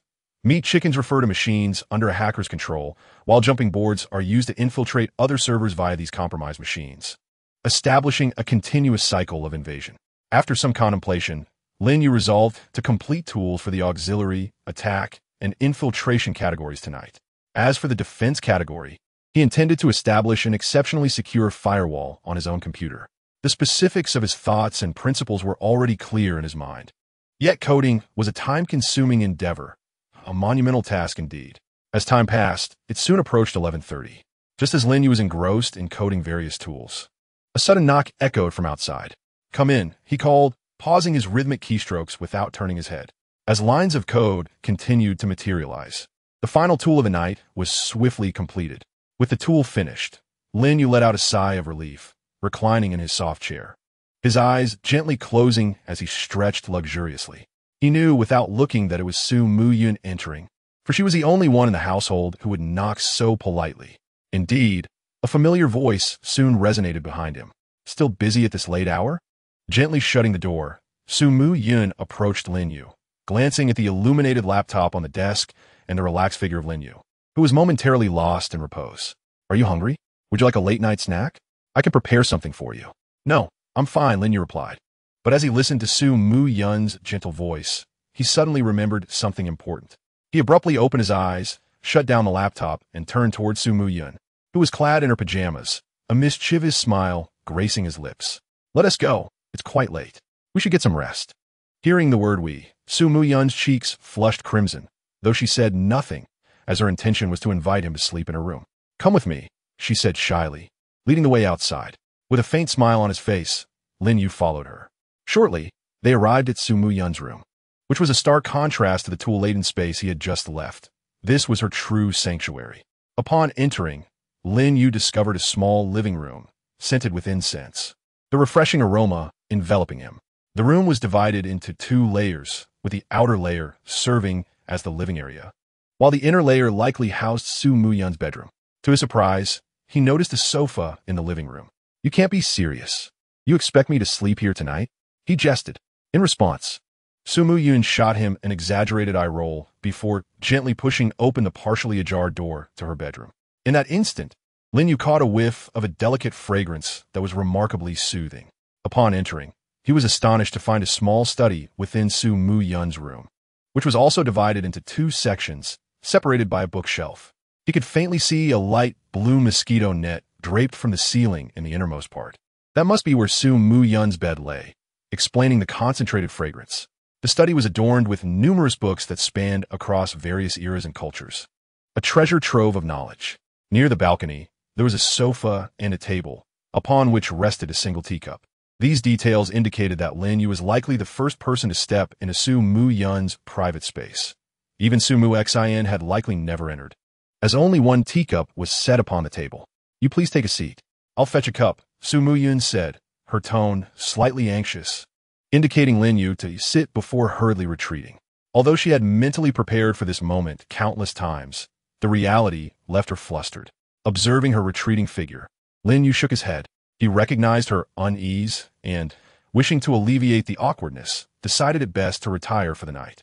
Their relationship had already made considerable progress, and there was no need to force the issue or rush into a commitment. Patience was key. Advancing too quickly might prove counterproductive. It was better to allow the situation to unfold naturally when the time was right. After all, Su Muyun was not yet prepared for such a leap, so Lin Yu would not push. Of course, while he refrained from making any bold moves, he could still be subtly playful. With this thought in mind, a knowing smile graced Lin Yu's lips. Having already completed his evening ablutions, he slipped off his shoes and climbed into Su Muyun's bed. The bed was spacious enough for 2, adorned with 2 pillows. Clearly, this was something Su Muyun had prepared in advance. Resting on a soft pillow, inhaling the subtle fragrance, Lin Yu contentedly closed his eyes. Meanwhile, outside the room, Su Muyun stood hesitantly at the door of her bedroom, clutching a teacup, her expression a mix of anxiety and anticipation, her mind a tumultuous whirlpool. Would it hurt? What if it truly did? A sense of unease enveloped her. Perhaps she should just sleep on the sofa in the study. Yet, would that be inappropriate, considering she had invited him? If it came to that moment, would Lin Yu transform into a lecher? Ugh! As this thought emerged, Su Muyun scolded herself internally, feeling both embarrassed and angry. Su Muyun, how could you think such things? Lin Yu is certainly not that kind of person. He wouldn't even dare to touch a girl. Glancing at the clock, which read 12:30, she realized she had been standing outside for a full 20 minutes and could no longer delay. After a while, her hesitation faded, replaced by a resolute expression. Determined, she bit her red lip, lowered her head shyly, and with a trembling right hand, pushed open the bedroom door, stepping inside slowly. The anticipated question from Lin Yu did not come, prompting Su Muyun to look up in confusion. Upon seeing Lin Yu already fast asleep on her bed, her initially anxious heart relaxed, her face displaying a mix of amusement and exasperation. Here she was, lost in her thoughts outside, while he was comfortably asleep inside. What a mix of irritation and laughter it evoked. Setting the cup aside, Su Muyun approached the bedside, gazing at Lin Yu's handsome, refined features, reminiscent of an otherworldly being. Unable to resist, she leaned down and lightly kissed his forehead. As expected, the deeply slumbering Lin Yu remained undisturbed. A triumphant smile broke across Su Muyun's face. "Humph, let him sleep. I shall not kiss him while he is awake." The thought of Lin Yu's regretful expression afterward lifted her spirits considerably. After removing her shoes and climbing into bed, Su Muyun prepared to turn off the light and sleep. Little did she know, as she switched off the light, Lin Yu, who should have been asleep, subtly curled the corners of his mouth into a faint smile. With the light extinguished, the room was engulfed in darkness. The bed was spacious, and Lin Yu had deliberately positioned himself on the far side, leaving ample room for Su Muyun. Thus, even though they lay together, a considerable distance separated them. akin to sleeping in separate beds. As time passed in the darkness, Lin Yu, still asleep, unconsciously turned over, occasionally brushing against Su Muyun. Each fleeting contact caused her to stiffen momentarily, as if frozen in place. However, she thought nothing of it, attributing it to Lin Yu's restless sleep, entirely unaware that he was feigning slumber. In the darkness, a smile of satisfaction spread across Lin Yu's face as the distance between them gradually diminished. Eventually, when his body settled into a precisely calculated position, he ceased moving, content to drift back into sleep. This position was ideal. If Su Muyun shifted even slightly or turned on her back, she would inevitably make contact with him. Such contact would subtly instill in her a sense of security, as if someone were there to rely on. Even if she felt shy upon waking and instinctively moved away, her subconscious would draw her closer once she fell asleep again. Based on Lin Yu's analysis of their relationship and understanding of her, he deduced that once she made contact with him, the likelihood of her distancing herself would be minimal. After all, if she truly intended to move away, she would have done so when he first brushed against her, rather than remaining still. Thus, Lin Yu concluded that by morning, there was a 99% chance they would awaken in an intimate embrace, akin to lovers in the throes of passion. In this scenario, Su Muyun believed she was merely skimming the surface, while in reality, he was soaring in the atmosphere. Chapter 30. Reactions just as Lin Yu blissfully sank into slumber. The online chatter regarding Su Muyun's abrupt departure from her broadcast began to proliferate. Various marketing accounts started frantically riding the wave, seeking to capitalize on the moment. As the saying goes, a picture starts the story. The content relies on fabrication. On platforms like Douyin and Penguin Insights, some opportunistic editors, hungry for views, began to concoct wild tales based on the images of Su Muyun's sudden cessation of streaming, spreading them like wildfire across the internet. Rumors circulated that Su Muyun had become too arrogant, declaring she no longer wished to stream, or that she was embroiled in disputes with the Douyin platform and planning to switch allegiances, along with various other absurdities. This plethora of outrageous content felt as if it were rubbing the intelligence of netizens into the ground, while simultaneously spitting upon it. Given that Su Muyun and Lin Yu had recently ignited a fervor on social media, many users instinctively clicked on these videos and articles.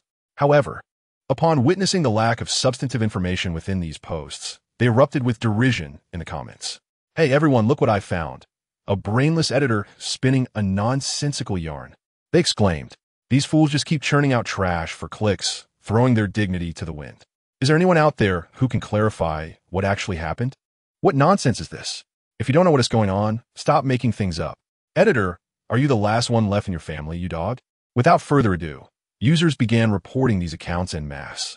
The trend of these marketing accounts riding the wave grew increasingly rampant, infecting more individuals.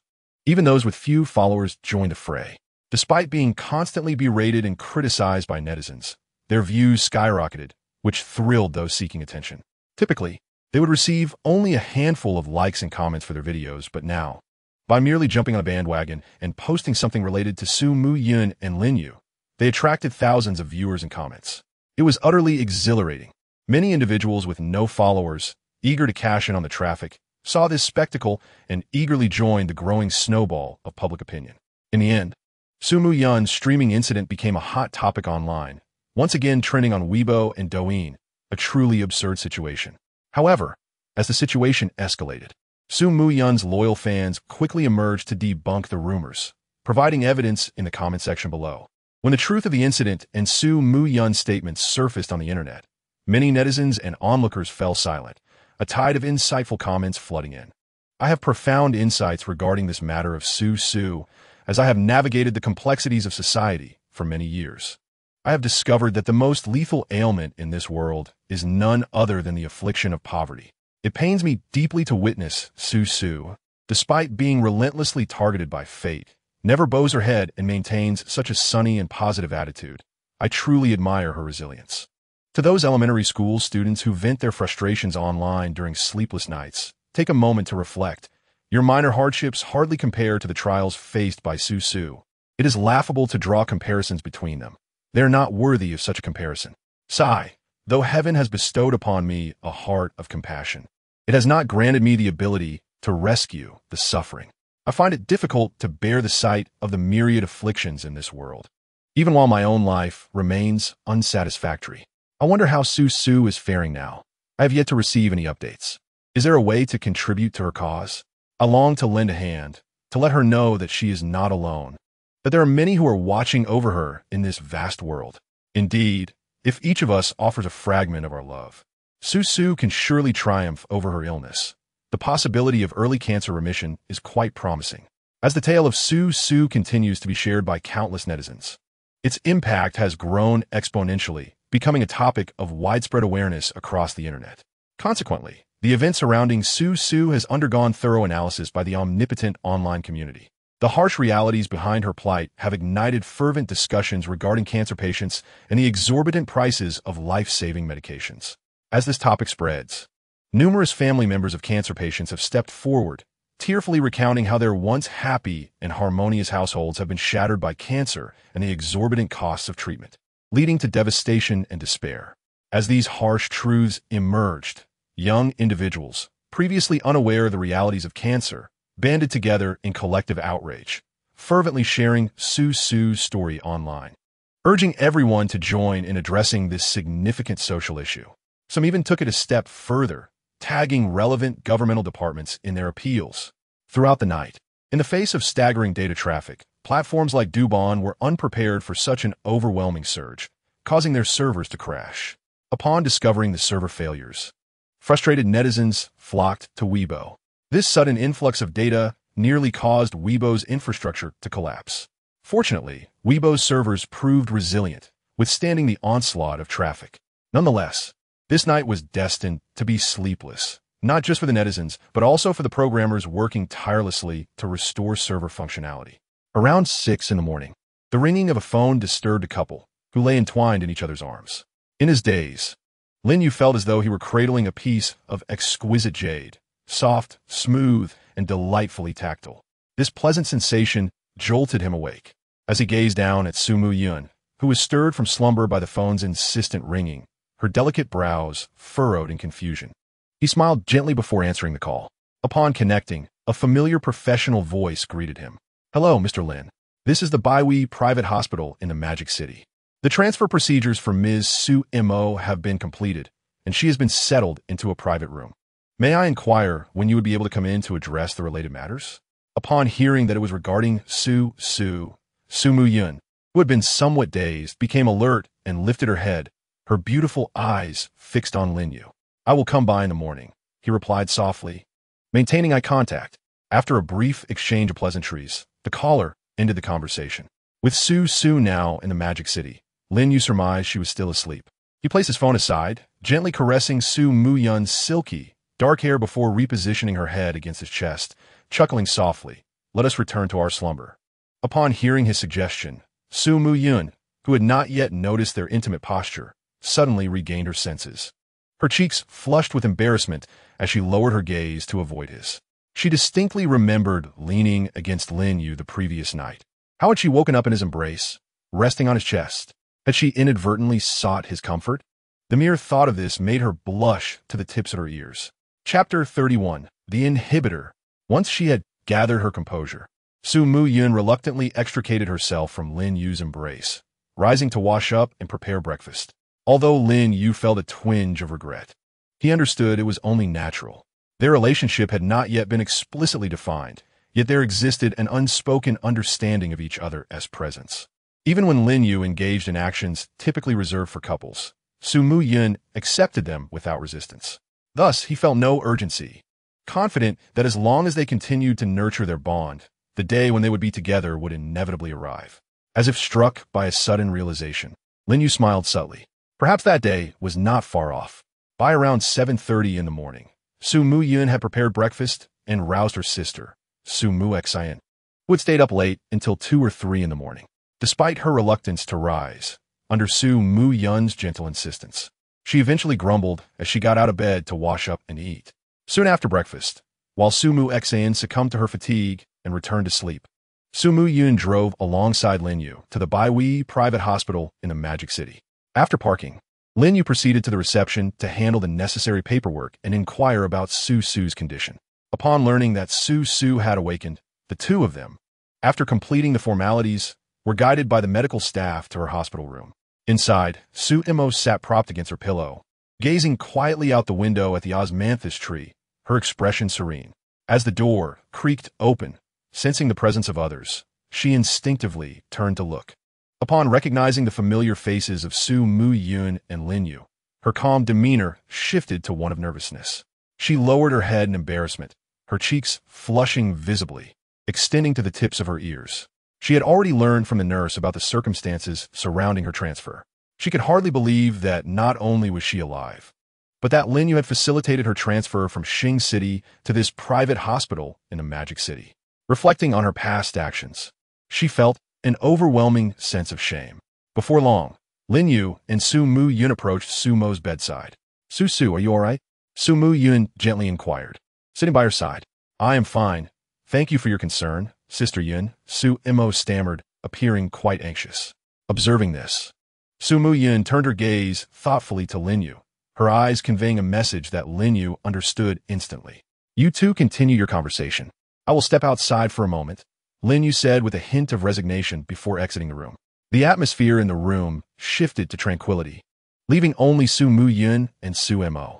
Under Su Mu Yun's gentle encouragement, Su Imo gradually lifted her head. In this era, rife with material desires, the connection between two women with similar experiences and resonant fates fostered an understanding that transcended ordinary comprehension. Outside the room, Lin Yu sat on a public bench, retrieving his phone and preparing to indulge in it when a familiar system notification resonated in his mind. Ding! The host has stayed 1 minute in the Magic City by Wee Medical Private Hospital. Would you like a check-in? Without hesitation, Lin Yu opted for the check-in. Ding! You have successfully checked in at the Magic City by Wee Medical Private Hospital. Reward: 51 shares of the Zhongshan Group. Ding! Current check-in opportunities available. 2. The mention of Zhongshan Group piqued Lin Yu's interest. He promptly searched online to uncover the origins of this unfamiliar company.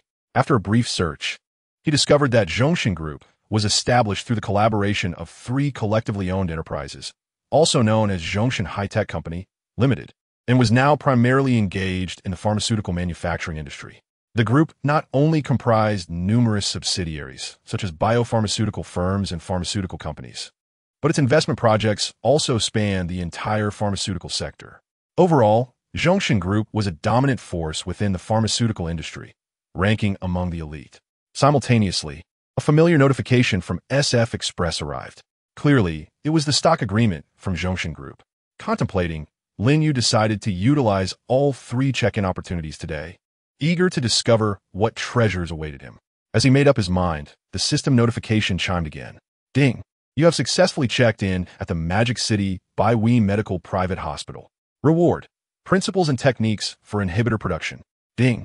Current check-in opportunities available. 1. In the next instant, a familiar white space manifested before Lin Yu. Here, he transformed into a pharmaceutical researcher, dedicating himself to the relentless study of inhibitor production. A moment later, Lin Yu emerged from the white space, his mind now fully adept in the art of creating inhibitors. What exactly is an inhibitor? Bruton S-tyrosine kinase, BTK, is a member of the non-receptor tyrosine kinase family and serves as a crucial protein molecule in cellular receptor signaling pathways. It is involved in cellular proliferation, transport, chemotaxis, and adhesion, being widely expressed in various hematologic malignancies. The activity of inhibitors can yield significant anti-tumor effects. In essence, it is a targeted drug, commonly referred to as an anti-cancer medication. Lin Yu could hardly fathom that he had checked in for a groundbreaking anti-cancer drug technology in a private hospital today. It is worth noting that in this parallel world, Huaxia was just in the year 2018.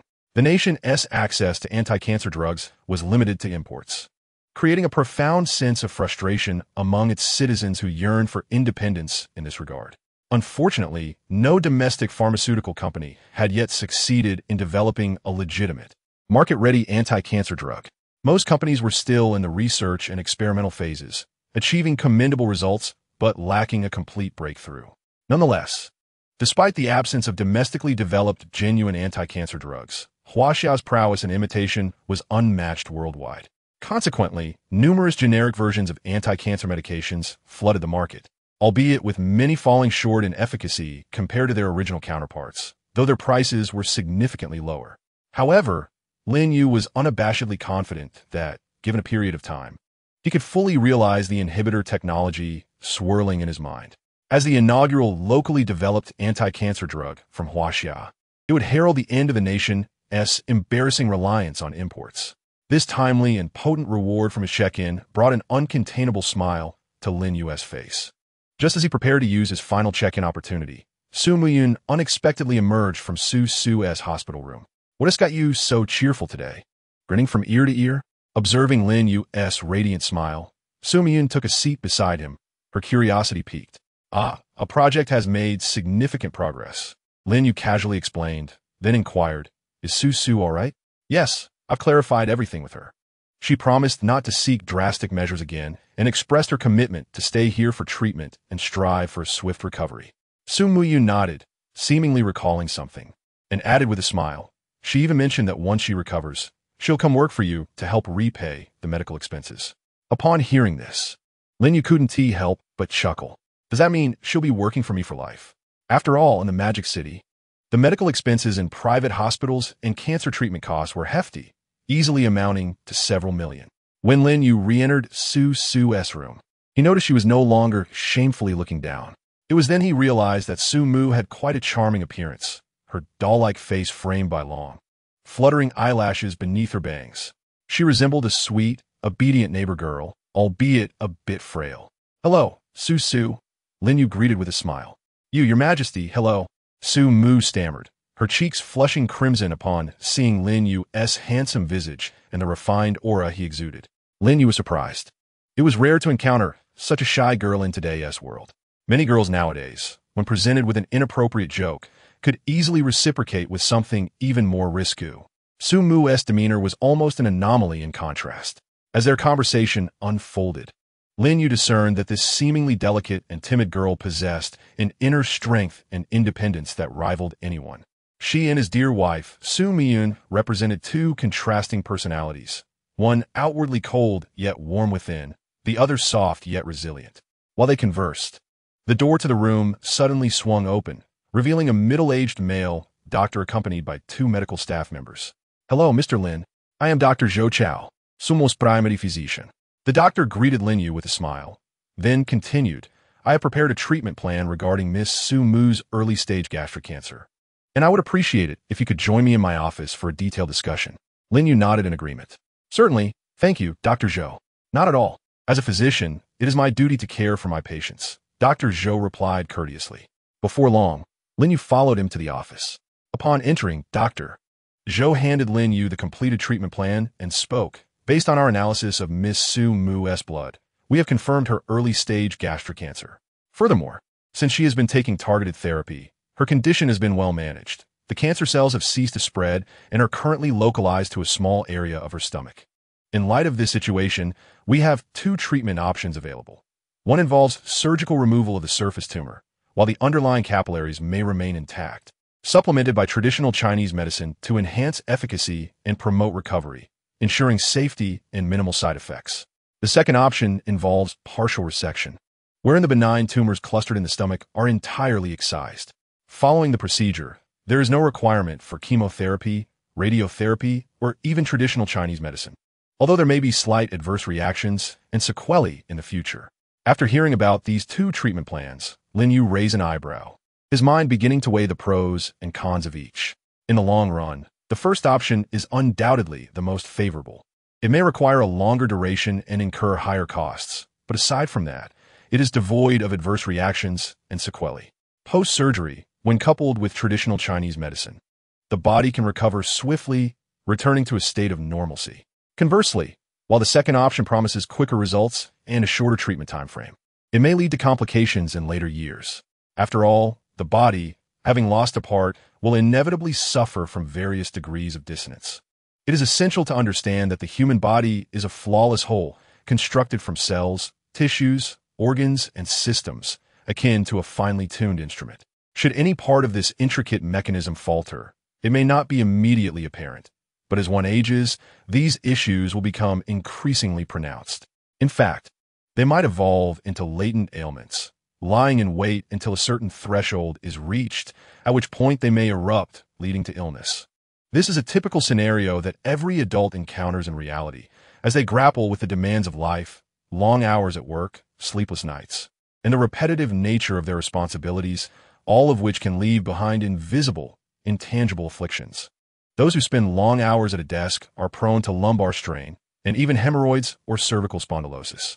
Meanwhile, those laboring on construction sites may see various ailments from their youth resurface as they age, such as the common herniated disc, pneumoconiosis, and rheumatism. All of these are sequelae of the body. After a moment of contemplation, Lin Yu opted for the first option. Initially, he intended to consult Su Mo, but after the preceding discussion and his analysis of her character, he surmised that if he were to ask her, this Na'vi girl would likely choose the second treatment plan.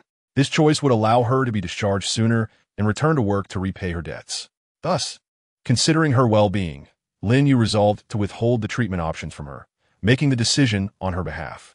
After all, he was not short on funds. If necessary, he could simply have her work for him a few extra years. After thoroughly discussing the details of the treatment plan and the necessary procedures with Dr. Zhao, the clock had already passed 11. For now, let us proceed this way. I entrust Su Mo's treatment to you, Dr. Zhao, Lin Yu remarked with a smile, glancing at the time and realizing it was getting late. Rest assured, Mr. Lin, I guarantee that Su Mo will be discharged in perfect health within a month, Doctor. Zhao replied promptly, his tone filled with assurance as he stood to see Lin Yu off. Nodding in acknowledgement, Lin Yu exited the office and made his way towards Su Mo's ward. Just as he stepped into her room, his phone rang unexpectedly, drawing the attention of both Su Yun and Su Mo checking the screen. Lin Yu noticed it was a call from Li Xian. Without hesitation, he answered, Mr. Lin, I've located the company address you asked me to find in Shanghai. Would you like to come take a look? The speed of her response surprised him. So soon? Where is it? Lin Yu inquired, astonished at the efficiency with which she had acted after his instructions just the night prior. It used to be the headquarters of Baiji Biotechnology Company, covering nearly 50,000 square meters. Due to recent financial difficulties, the building is up for sale, valued at approximately $1.5 billion. Conservatively speaking, we should be able to negotiate. The mention of a biotechnology company piqued Lin Yu's interest, prompting him to interrupt Li Xian. Are there personnel still on site? Taken aback by his mix of excitement and urgency, Li Xian hesitated briefly before responding, yes, they are still there.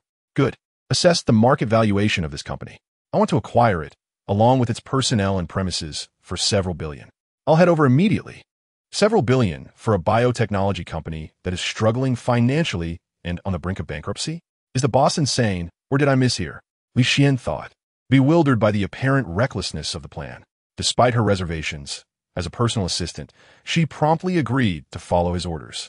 However, she couldn't help but feel a pang of regret at the thought of such a vast sum being spent so frivolously. Meanwhile, as Lin Yu declared his intention to invest billions in the company, both Su Yun and Su Mo were left in a state of shock. Su Yun, in particular, was filled with confusion and disbelief. Is Lin Yu really this wealthy? She pondered, recalling her first visit to his rented apartment, where the landlady, Mu Wanqing, had claimed he was quite poor, so much so that he struggled to pay the full rent. How could he now be so nonchalant about spending billions, as if it were mere pocket change? This was not just a few million or even tens of millions. At this moment, even Su Yun's typically composed demeanor faltered in light of such a staggering figure. Goodness, what kind of extraordinary husband have I found? Not only is he handsome and charismatic, but he is also a high IQ genius who is transformed into a billionaire business mogul. This is utterly surreal, reminiscent of the plots from the novels I read in my youth. The absurdity of the situation was overwhelming. In contrast to Su Yun's astonishment, Su Mo was equally taken aback. She had never encountered someone like Lin Yu, a business tycoon only seen on television. The thought of his kindness towards her caused her cheeks to flush with excitement. Observing the varying expressions on the two women's faces, Lin Yu chuckled as he addressed Su Yun. I need to attend to some matters regarding the company. You should head home on your own. I may not return until late, possibly even tomorrow. Don't wait for me for dinner. Huh? Lin Yu's words jolted Su Yun back to reality. After a pause, she nodded and softly replied, Okay, go ahead, but remember to eat on time. Lin Yu smiled in response, offering a few comforting words to Su Mo about her treatment before hurrying to hail a taxi to Baiji Biotechnology Company. Reflecting on the fact that he was now worth over $1 billion, yet still taking a taxi, Lin Yu felt a twinge of regret. He realized he needed to arrange for a vehicle soon to avoid the inconvenience of relying on cabs. Half an hour later, Lin Yu arrived at the entrance of Baiji Biotechnology Company by taxi. At that moment, Li Xian was already waiting at the entrance with two middle-aged men dressed in suits. Surprised to see her employer arriving by taxi, Li Xian quickly approached him, saying, "Mr. Lin, this is their chairman and CEO, Ouyang Lei. He wishes to discuss the acquisition with you personally." As he spoke, a middle-aged man, appearing to be in his 30s or 40s, approached with a smile. However, upon seeing Lin Yu's youthful and delicate face, he couldn't help but exclaim, "Hello, Mr. Lin. Before your arrival, I truly didn't anticipate you would be so young. Indeed, each generation surpasses the last." "Haha, you flatter me, Mr. Lei," Lin Yu replied with a smile, then cut straight to the chase. "Regarding the acquisition of your esteemed company, I wonder what your thoughts are, Mr. Lei." In response to Lin Yu's direct inquiry, Ouyang Lei did not answer immediately. Instead, he waved his hand with a smile and said, "There's no rush. It's nearly noon, and I imagine Mr. Lin hasn't had lunch yet. Why don't we sit down to enjoy a meal before discussing other matters? It's only right that I extend my hospitality, lest others claim I am an ungracious host. Wouldn't you agree?" Upon hearing this, Lin Yu raised an eyebrow, contemplated for a moment, and then nodded in agreement. He anticipated a busy afternoon and might not even have time for dinner, so a hearty lunch would suffice. He was well aware of Ouyang Lei's forthcoming maneuvers and strategies. After all, this was Huaxia, where the concept of human connections has pervaded history. Chapter 33. The decision around noon, in a luxurious private room of a five-star hotel. The high-ranking executives of Baiji Company gathered, graciously hosted by Ouyang Lei.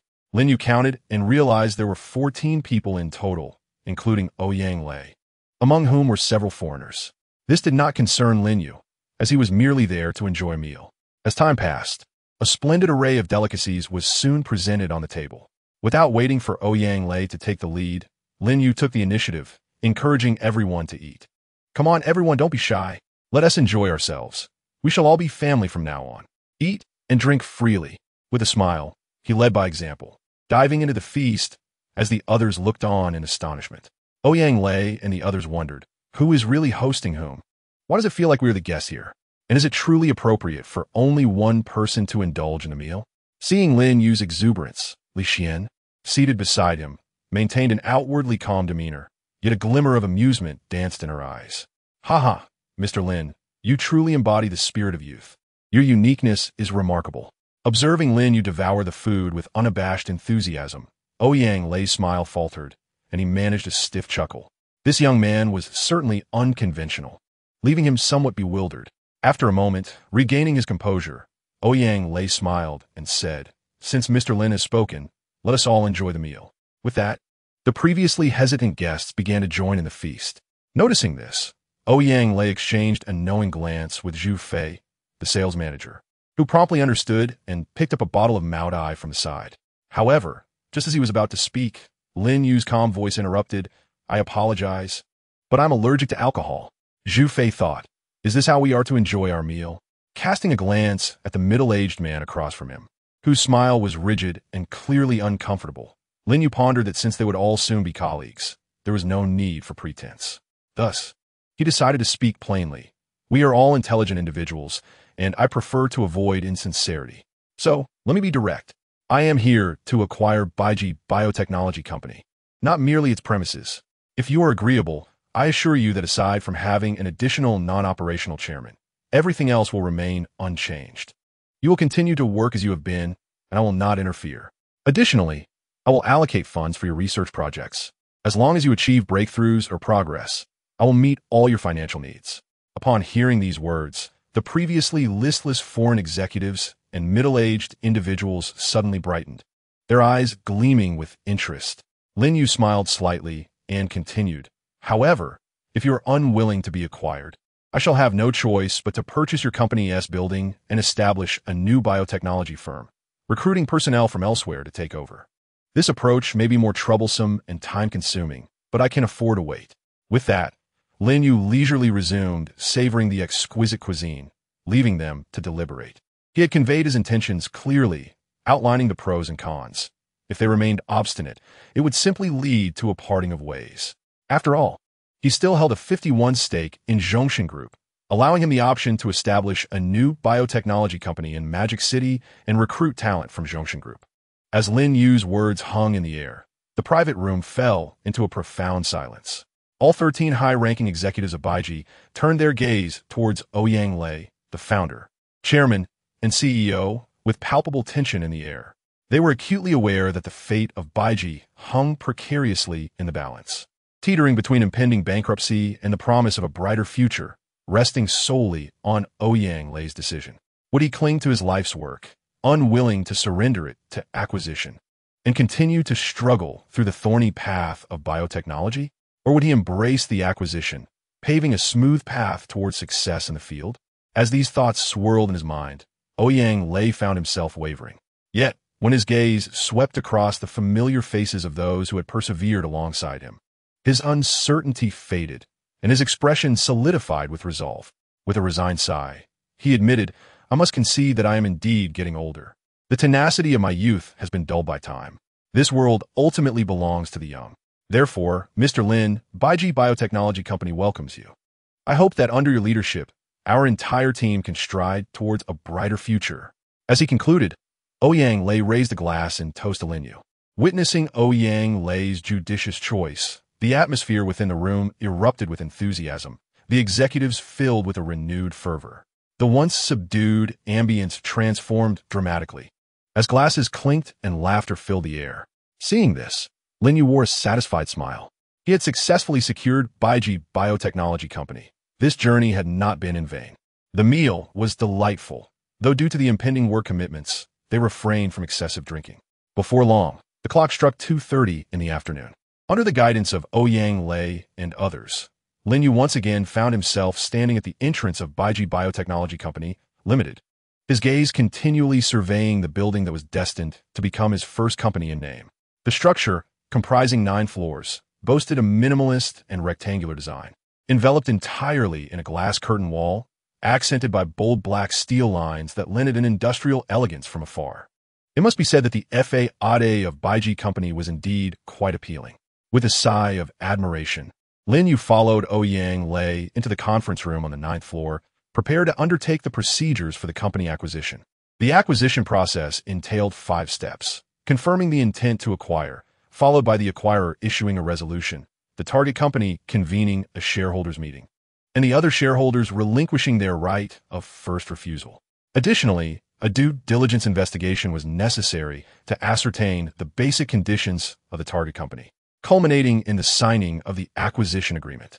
Due to the complexity of the procedures, and with Lin Yu present, the entire process extended into the late afternoon, around 4 or 5 o'clock before completion. Chapter 34. Research and Development Chairman's Office. Finally, it was done. After signing the last agreement, Lin Yu casually tossed it onto the table, letting out a long breath of relief as he reclined on the sofa, exclaiming, "Acquiring a company is truly a hassle. Had I known, I would have let Li Xian handle it." Currently, Baiji Company was valued at approximately 5 billion, necessitating a substantial sum for the acquisition. Hence, she had coordinated with Baiji's finance department. Otherwise, it would have been improbable for Lin Yu to engage in such tedious tasks. Hearing Lin Yu's complaint, Ouyang Lei, who was handling the agreements, couldn't help but chuckle, saying, "You find it troublesome already, and you've only just taken office. What will you do in the future? Aren't there diligent employees like us to assist you?" Lin Yu waved his hand dismissively, seemingly unconcerned. Ouyang Lei felt a sense of helplessness. While others might assert their authority upon taking the chairman's role, this chairman seemed intent on being a hands-off leader. With his eyes closed and reclining on the sofa, Lin Yu perused his personal dashboard in his mind.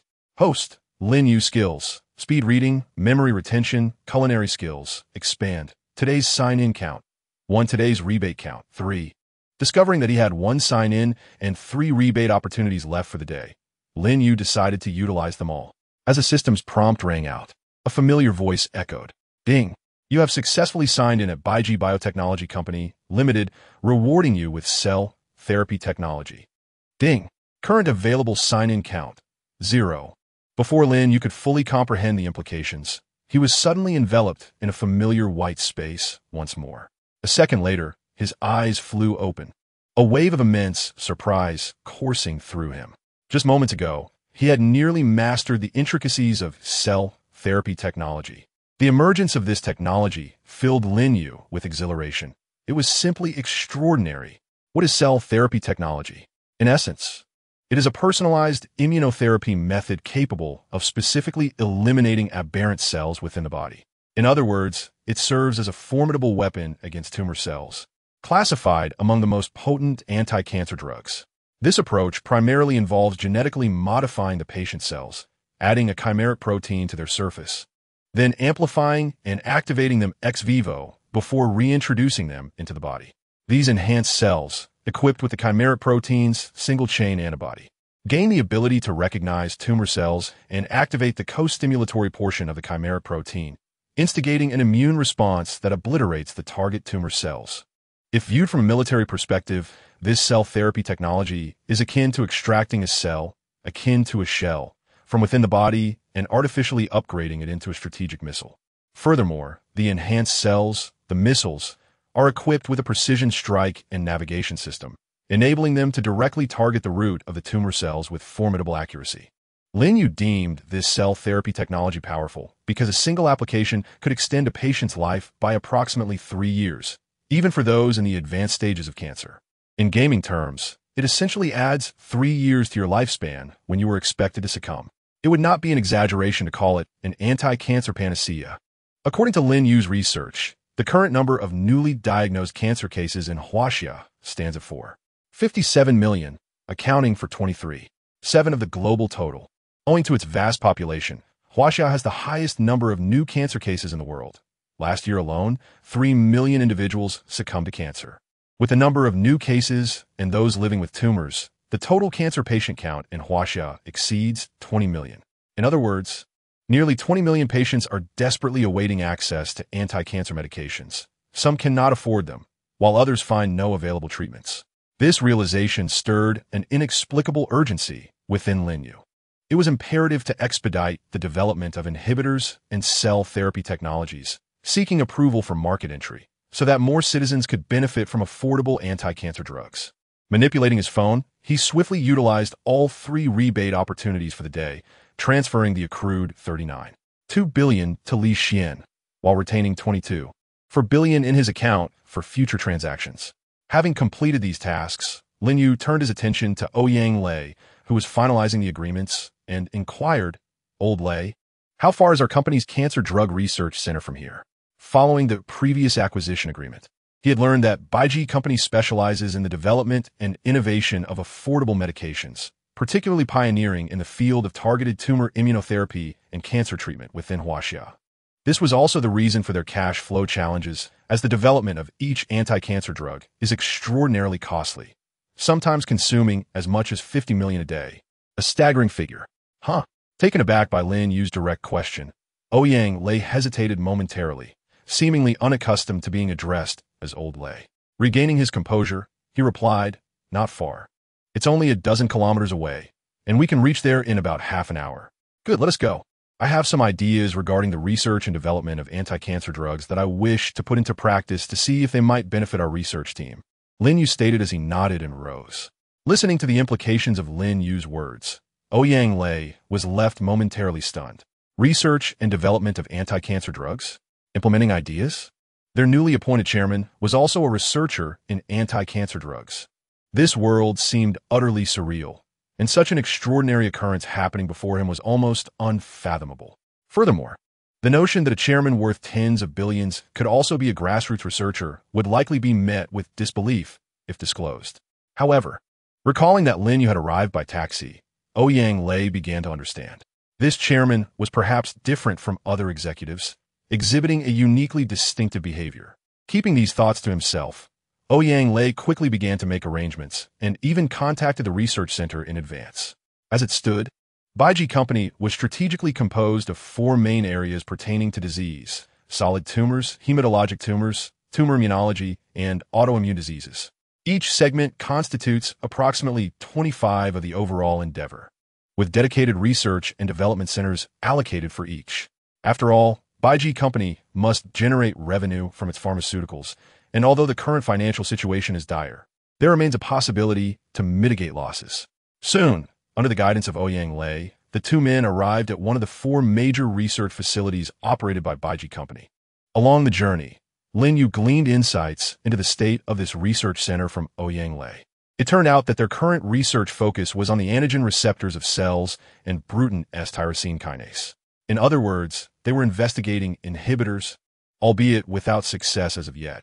However, they had made some progress and were beginning to see a glimmer of hope. The previous strain on their financial resources stemmed from this research project being in a phase of rapid development, necessitating substantial funding. Presently, inhibitors have emerged as a prominent target for treating hematologic malignancies and autoimmune disorders. If successfully developed, it could shatter the prevailing situation of the Chinese cancer market being insular, allowing the research company to reap considerable profits. It represents a dual gain of fame and wealth. Thus, pharmaceutical companies believe that whatever costs incurred are worth the investment. This has become a unified objective among all pharmaceutical firms, as the one who attains the lead will dominate the Chinese cancer market and expand into international territories. For cancer is not confined to China.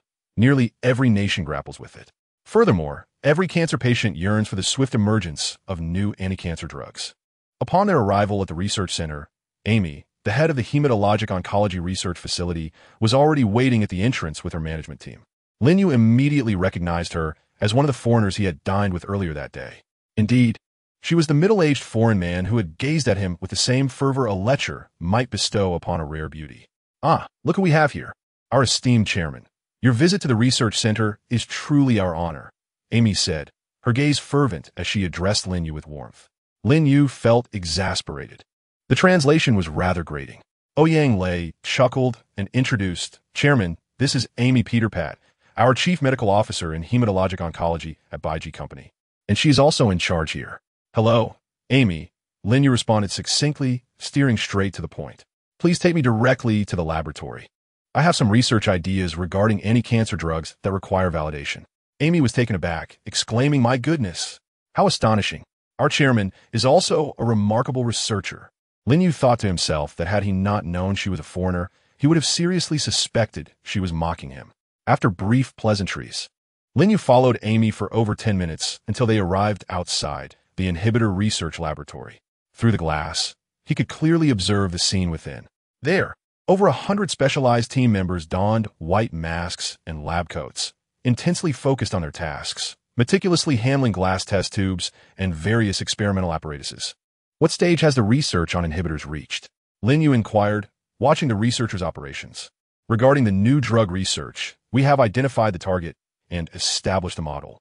We are currently searching for lead compounds," Amy replied with a serious expression, delving into her area of expertise. "With a substantial influx of funds, we can swiftly discover suitable lead compounds, optimize them, and soon proceed to in vitro experiments, animal trials, and eventually human testing. At that point, we will be ready for market release." Lin Yu withdrew his gaze from the researchers, casting a faintly incredulous glance at her. Did he appear to be someone easily swayed? Why was she immediately seeking his financial investment, assuming him to be a naive benefactor? Moreover, given their current progress, they had yet to discover any lead compounds, let alone optimize them for subsequent experiments.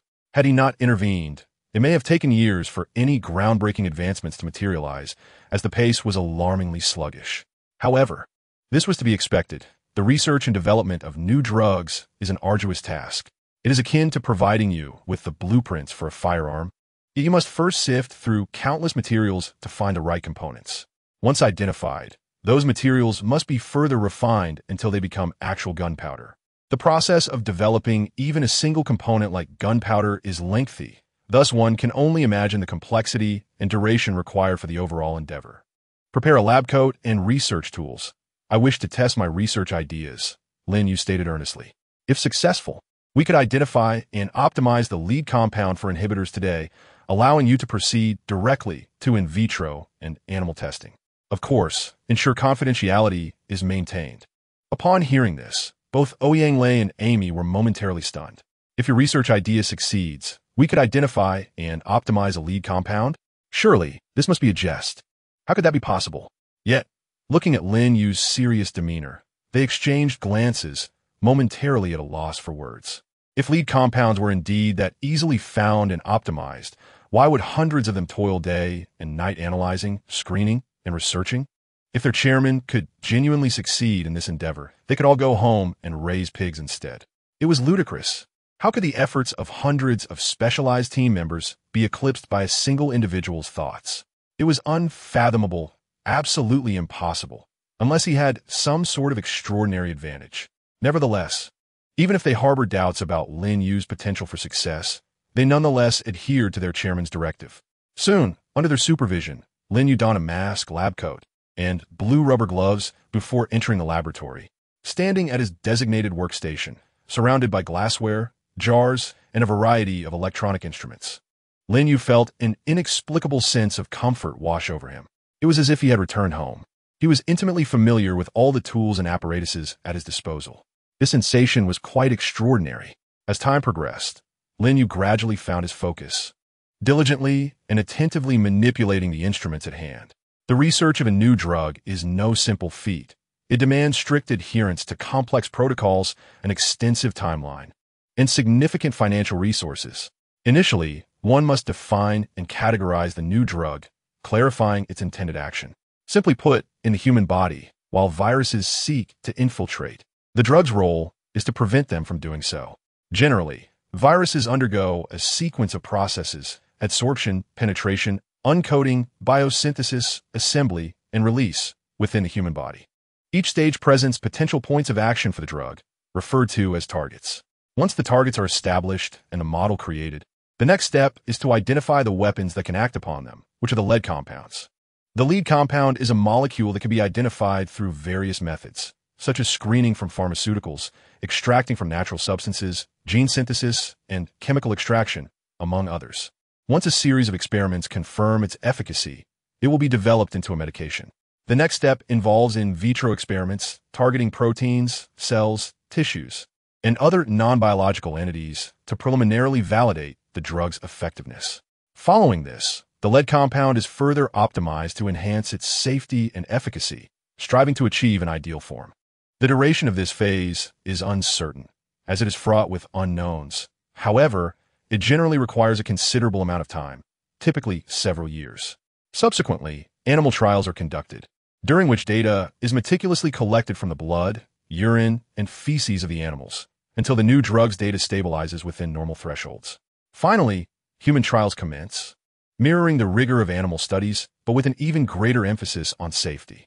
Any hint of adverse effects prompts a recalibration of the drug dosage until absolute safety is assured. The research and development of a new drug typically requires a minimum of a decade, if not longer. However, the situation is different now, as Lin Yu already possesses a clear vision of the product in his mind. He can swiftly locate the lead compound and rapidly optimize it to match the ideal form etched in his memory. Undeniably, Lin Yu now perceives everything from a divine perspective. While others grapple with the complexities of identifying a lead compound, he has already discerned the solution at first glance. Indeed, it is as dramatic as it sounds. Chapter 35, Terrifying Data. As twilight descended, the dark night enveloped the earth, and the brilliant stars shimmered in the night sky. In a brightly lit laboratory, hundreds of researchers remained diligently immersed in various analyses and screenings at their respective stations. Outside the lab, Ouyang Lei and Amy engaged in conversation, occasionally casting glances toward Lin Yu within the laboratory. Do you think our chairman's idea will succeed? Oh, my dear president, whether the chairman's idea will succeed is uncertain. But I'm convinced he will not find a suitable lead compound. I think so too. If he actually succeeds, it would be a complete loss of face for all of you. Hey, my dear president, I assure you, such a scenario is utterly impossible. Unbeknownst to Ouyang Lei and Amy's speculations, Lin Yu stood at his workstation, meticulously operating the microscope, his gaze fixed on the cellular conditions within the culture dish. He had fully optimized the lead compound to match the form in his memory, and had injected it in liquid form into a piece of lymphatic tissue afflicted with tumors. The in vitro experiment phase had commenced. Success or failure rested on this critical juncture, although Lin Yu was acutely aware that each of his steps was correct. The impending revelation of results instilled a modicum of tension and anticipation within him. Before long, under Lin Yu's watchful eye, The previously rapidly proliferating tumor cells in the culture dish began to be swiftly targeted by the lead compounds, initiating a formidable blockade and thorough dissolution. With the lead compound's overwhelming containment, the tumor cell-spreading trend was swiftly alleviated, and they even began to merge with the lead compounds. Witnessing this, Lin Yu promptly placed the culture dish containing the lymphatic tissue under a specialized electronic instrument. In an instant, a multitude of data began refreshing on the instrument's display. Lymphocyte increase and other alleviation indicators, complete response rate, 99 partial response rate, 99 overall response rate, 99 cancer cell control rate, 99 adverse reactions, neutropenia, all grades, 192.5. 3. 112, 58, thrombocytopenia, leukopenia. Gazing at the astonishing array of data before him, Lin Yu could no longer restrain his exuberance, bursting into laughter and exclaiming, "Ha ha ha! The inhibitor has succeeded. Indeed, this anti-cancer drug for treating hematological malignancies and autoimmune disorders had finally been developed." Its market release was merely a matter of time. As Lin Yu's jubilant voice resonated throughout the laboratory, the previously occupied researchers, who had been focused on identifying the lead compound, turned toward him in unison. Their expressions filled with confusion. What is going on? The inhibitor research succeeded? Aren't we still screening for lead compounds? In an instant, the laboratory fell into a hushed silence. Every individual instinctively halting their tasks, their faces etched with perplexity and disbelief. Soon, a figure resembling the research group leader approached. Just as he prepared to inquire, the laboratory doors swung open, and Ouyang Lei and Amy, who had been monitoring Lin Yu, hurriedly entered. Especially Amy, upon seeing the uncontainable excitement on Lin Yu's face, dashed forward, fixated on the electronic instrument's display. Gazing at the plethora of information and the series of 99 treatment data, Amy's eyes widened in shock, exclaiming in disbelief, "My God, what has he seen? The inhibitor has truly been developed, and the treatment data has reached an unprecedented and terrifying 99. This is nothing short of a miracle."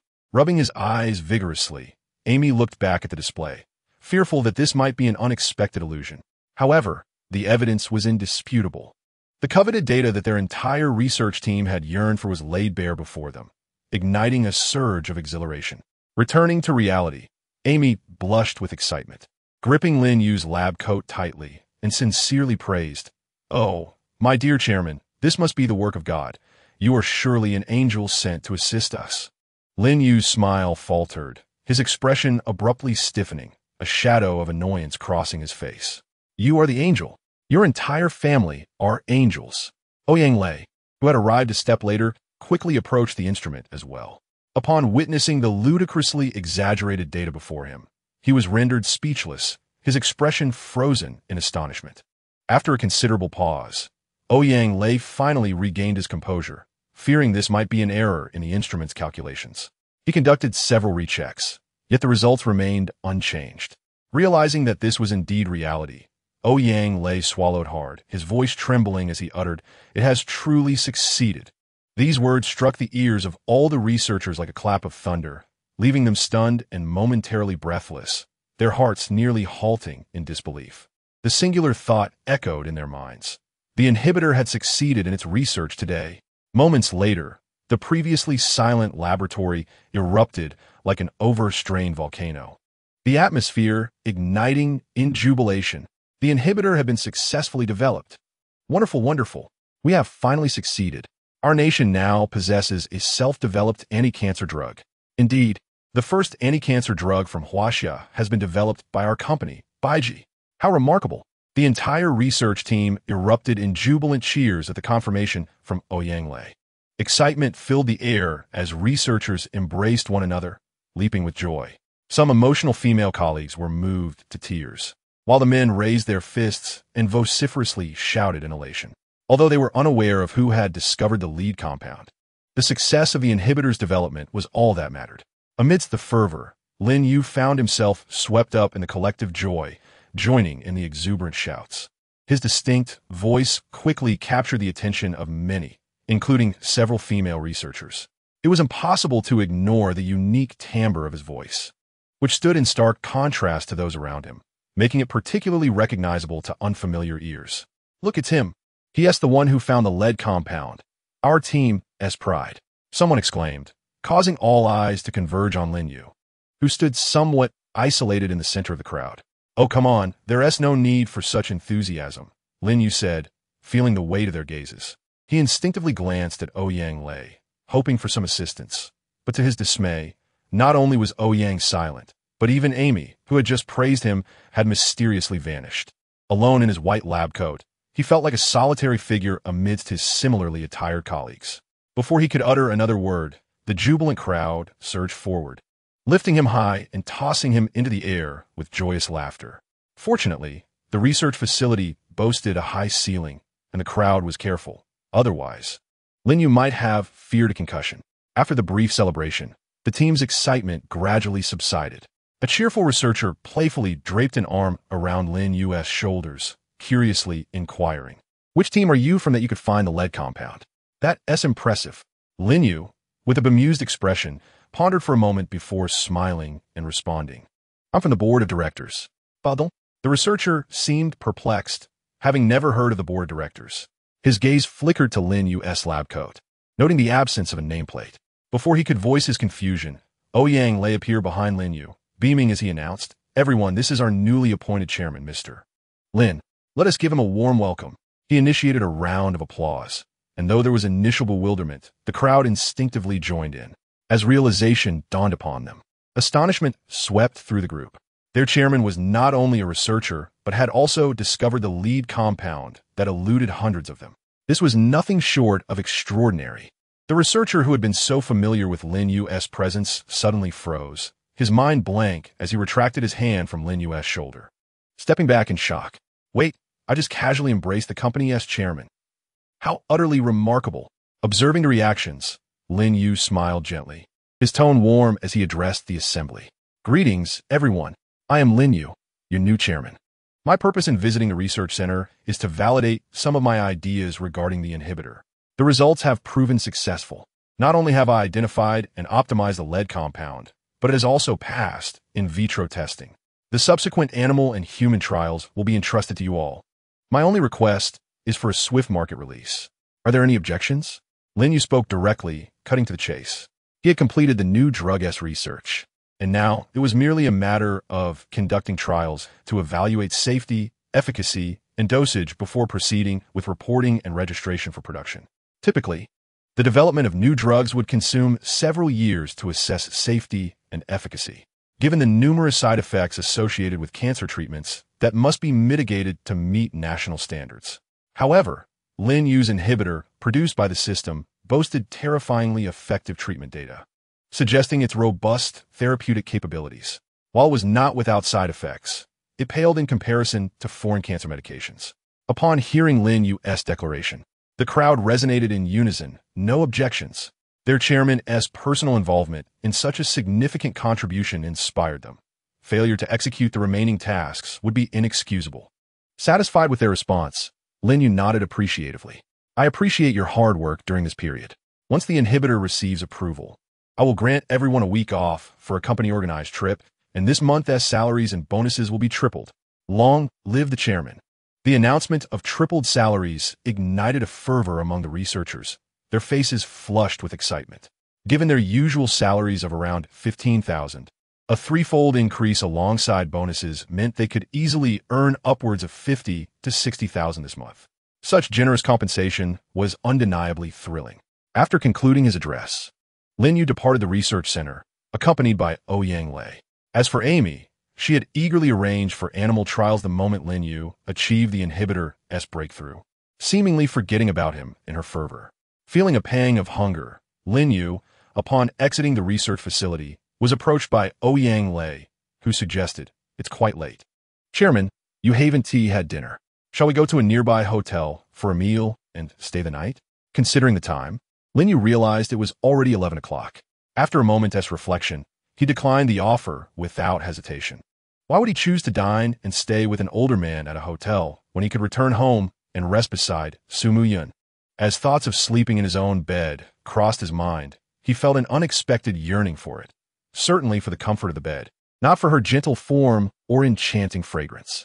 The two strolled out of the research center, And just as Ouyang lay prepared to drive Lin Yu home, their evening continued. Lin Yu suddenly recalled something and inquired, "Old Lei, do we have a specialized research team in gene editing at our D-Center?" Huh? Ouyang Lei was momentarily taken aback, his mind still preoccupied with thoughts of dinner and inhibitors. He quickly responded, "Our company mainly focuses on drug development.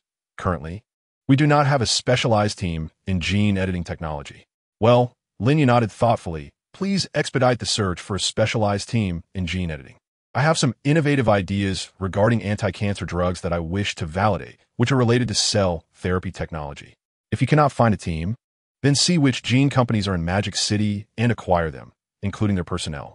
If funds are an issue, let the finance department contact Li Xian. She is my personal steward." Upon hearing Lin Yu's words, Ouyang Lei was momentarily stunned, his expression one of disbelief. Did he just hear correctly? Cell therapy technology. This was a theory that only a few leading medical companies in the United States had proposed in recent years, and it was said to still be in the theoretical phase with no research news available. Yet now, their chairman was expressing a desire to validate such concepts. As he recalled Lin Yu's earlier comments regarding inhibitors, a sense of urgency washed over Ouyang Lei.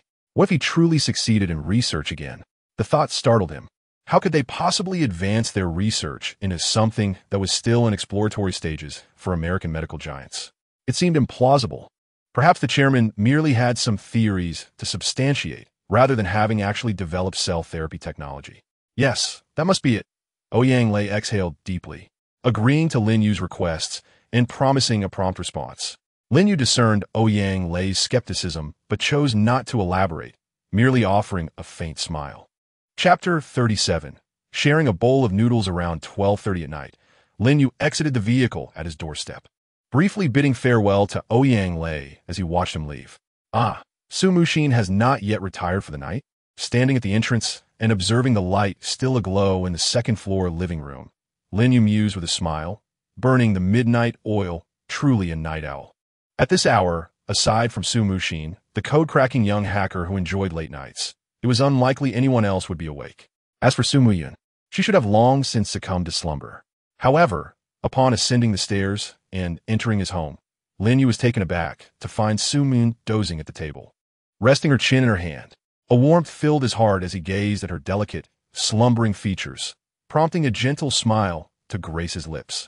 This silly girl had mentioned the possibility of his late return, yet still chose to wait. What a fool. Approaching her side, Lin Yu bent down and softly placed a kiss on her smooth forehead to rouse her. Drowsily, Su Muyun opened her eyes, and upon seeing Lin Yu's smiling countenance, a radiant smile spread across her face as she exclaimed, "You're back?" "Yes," Lin Yu replied lightly, his gaze filled with a blend of exasperation and affection. "You silly girl, I told you not to wait and to go to bed early. Yet here you are, waiting foolishly." In response, Su Muyun simply smiled warmly and asked, "Are you hungry? Would you like a late-night snack? I can prepare something for you." With that, she stood and headed toward the kitchen. "I saved some food for you tonight. It just needs to be heated up. It won't take long." At the mention of a late-night snack, a playful thought crossed Lin Yu's mind. "Can I have noodles?"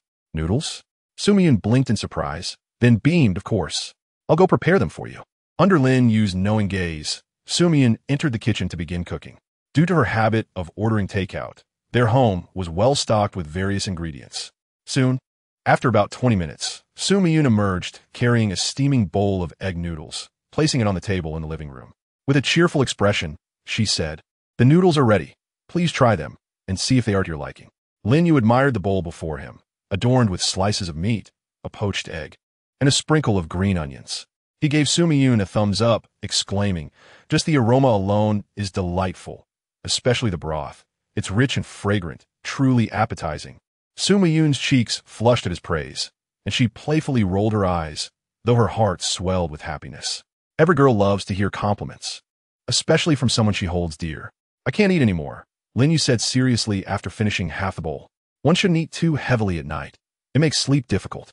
Besides, food is precious and should not be wasted. You haven't had your late-night snack yet, so I'll leave the rest for you. By the way, you won't mine, will you?" As he grinned and offered her the remaining noodles, Su Muyun's face turned a deeper shade of red. Sharing his uneaten noodles felt akin to an indirect kiss. Was Lin Yu hinting at something? The notion made her feel shy, yet after a moment's hesitation, she succumbed to his playful gaze and began eating the noodles he had touched, her cheeks burning with embarrassment. Seeing this, Lin Yu couldn't help but smile triumphantly. His eyes filled with affection. Yun's bashful demeanor was utterly charming, especially when she, typically so composed, displayed such shyness. It stirred something within him, making him feel exhilarated. In that moment, he believed Yun was the most beautiful person in his eyes. "I'll wash the dishes," she said, feeling the weight of Lin Yu's earnest gaze. She hastily finished her last bite, grabbed the bowl and chopsticks, and hurried toward the kitchen. Lin Yu chuckled softly at her flustered retreat. This girl was still a bit shy, but with time, she would grow accustomed to it. It is known that in certain aspects, gentle, subtle influences can be far more potent than tempestuous storms, leaving a lasting impact without one even realizing it. After a brief wash-up, Lin Yu climbed onto Yun's bed first, adjusting the sleeping position slightly closer to her side, just a bit more than the day before. Reclining on the soft bed, inhaling the familiar fragrance, Lin Yu closed his eyes contentedly, exhaling a satisfied sigh. In this tranquil and comfortable environment, he did not feign sleep as he had the previous night, but instead gradually drifted into slumber, confident that Yun's situation tonight would mirror that of the previous morning. This he believed without a doubt. It is evident that Lin Yu's conjecture was indeed correct. When Yun returned to her room after freshening up, the sight of Lin Yu peacefully slumbering no longer surprised her. Moreover, with Lin Yu asleep, her audacity heightened considerably. Not only did she snuggle closer to him, but she also left her own mark upon his face, displaying a boldness that starkly contrasted with her usual shyness. Ultimately, with a triumphant smile adorning her delicate features, Yun nestled against Lin Yu, enveloped in a sense of security and reliance, and blissfully drifted into slumber. Chapter 38. The actor. The following morning, Lin Yu was roused from his slumber by Yun's movements. Observing her cautiously disentangling herself from him, he could not help but chuckle softly. Upon realizing that Lin Yu was awake, Yun's cheeks flushed with embarrassment, prompting her to hastily rise, wash up, and escape the scene. In her haste, she also awakened the extremely reluctant, yet utterly powerless Exen. After a simple breakfast shared among the three, Exen, overwhelmed by fatigue, returned to her slumber. While Yun prepared to commence her live stream, she had spent the previous day grappling with the challenges of the King of Glory ranked matches, suffering a string of defeats and securing only a handful of victories. Each match was marred by teammates who either faltered spectacularly or engaged in inexplicable antics. And there were even instances of disputes over positions and hero discrimination right from the outset. Such bizarre occurrences left Yun questioning whether there was some unseen manipulation at play. Lacking evidence, she resolved to rely on her skills to regain her momentum and hoped to break the curse today. Unbeknownst to Lin Yu, he had no inkling of her plight. With a free day ahead of him, he intended to refine his firewall settings on his computer while also utilizing the system's sign-in and rebate functions. Presently, he had completed the coding for all his offensive, invasive, defensive, and supportive tools. Aside from the formidable threats posed by viruses and Trojans, which he had yet to address, the substantial task of constructing a robust firewall remained. Based on Lin Yu's estimations, finalizing this firewall would necessitate at least a day or two of coding. After all, the strength of a firewall is paramount. The more formidable it is, the more challenging it becomes for malicious entities to launch attacks or extract one's true address. Leaning leisurely against the soft sofa, Lin Yu held his laptop, his slender fingers dancing like sprites across the cool keyboard, producing a delightful symphony of clicks. On the computer screen, lines of streamlined code cascaded like Tetris blocks, continuously refreshing and layering to form myriad computations and specialized programs. While typing away at the code, he intermittently indulged in snacks like chips, chicken legs, and ham, taking the opportunity to brew himself a cup of Longjing tea, savoring the comforts of life. As time passed, in contrast to Lin Yu's tranquil existence, Yun found herself furrowing her brows, plagued by feelings of frustration and agitation. The source of her discontent stemmed from her gaming endeavors that morning. Aside from her initial victory, every subsequent match ended in defeat. Strangely, the reasons for her losses mirrored those of the previous day, all attributed to a series of unfortunate teammates. This peculiar trend seemed to have persisted since yesterday. Drawing from her extensive experience in streaming King of Glory, Su Mu-yun suspected that there was likely someone orchestrating this behind the scenes. It was implausible that she would face identical circumstances for 2 consecutive days, especially with teammates prone to quarrels. Gazing at the crimson letters on her screen, accompanied by the familiar background music, Su Mu-yun sighed in resignation and exited the game interface. The results screen revealed her jungler, Dong Jing, with a staggering score of 2,328, leading to her team's defeat, while her 4 teammates boasted equally dismal scores of 183, 270, and so forth. Notably, the marksman ranked dead last with a score of 093, a bewildering outcome. Observing Su Mu-yun's continued losses and the persistent lack of competent teammates, her fans in a live stream expressed both sympathy and suspicion regarding the situation. "I'm utterly baffled. How is it that the streamer encounters these incompetent teammates every match? They can't even comprehend how to lie down properly. Indeed, this is absurd. It's akin to facing bots in a Bronze League match. Especially that marksman. What was that positioning and gameplay? It infuriates me. My heart aches for Yun. Every match results in defeat, and those teammates are simply atrocious. From yesterday to today, I've noticed that the streamer hasn't T1 many matches, yet she performs exceptionally well each time, but still loses. There must be a ringer involved. Absolutely, with hundreds of matches played where she excels, yet consistently loses, this can only point to the presence of an actor. Brothers, there is a mole among us. We must cease all transactions. Haha, I'm amused.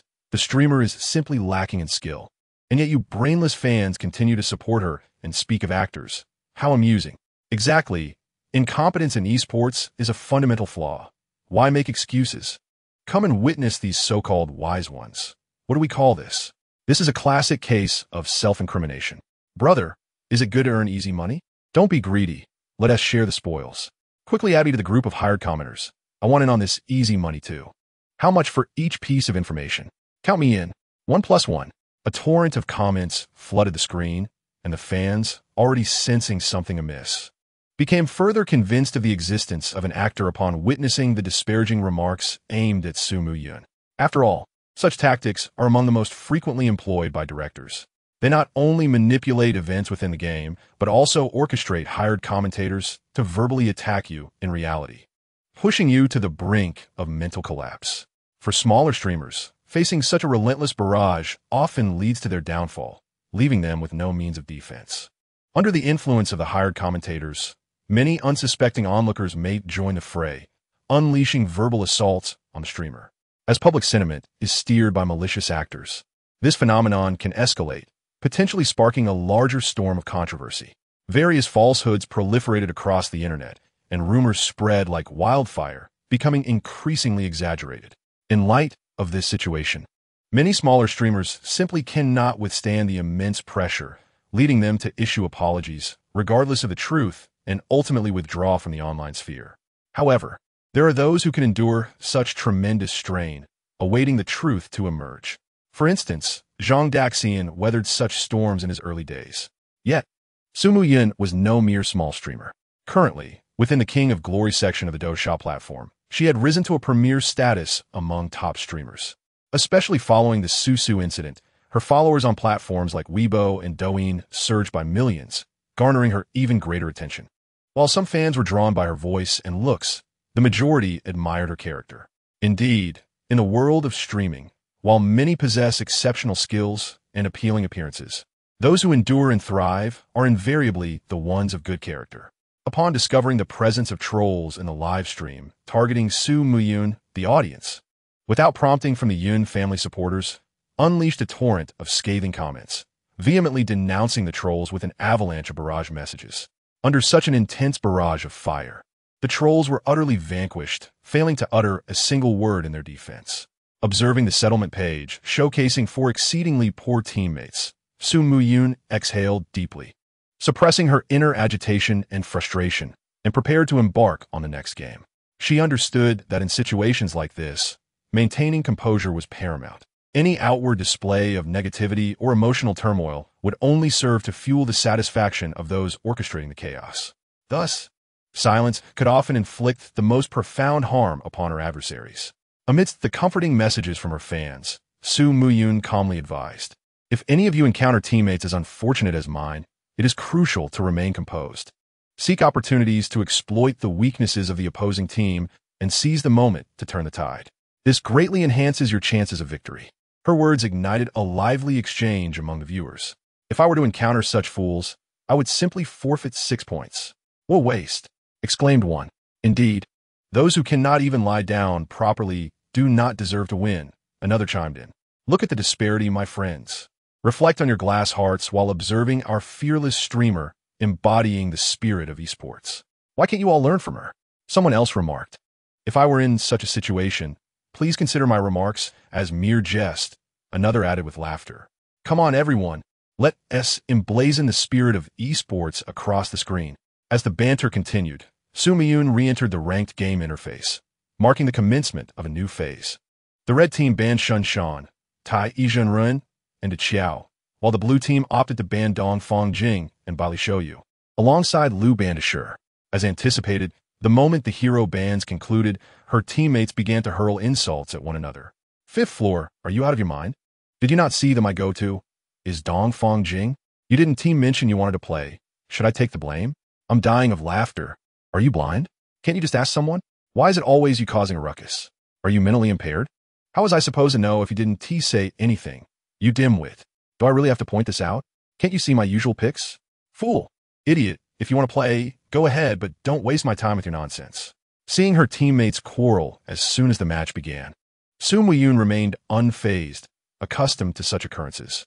Ignoring the ongoing spat, she promptly selected her signature hero, Luna. Soon, the team compositions were finalized. The blue team consisted of Guan Yu in the top lane, Xiang Yu as support, Jihu in the mid lane, Gong Sun Li as the marksman, and Luna as the jungler.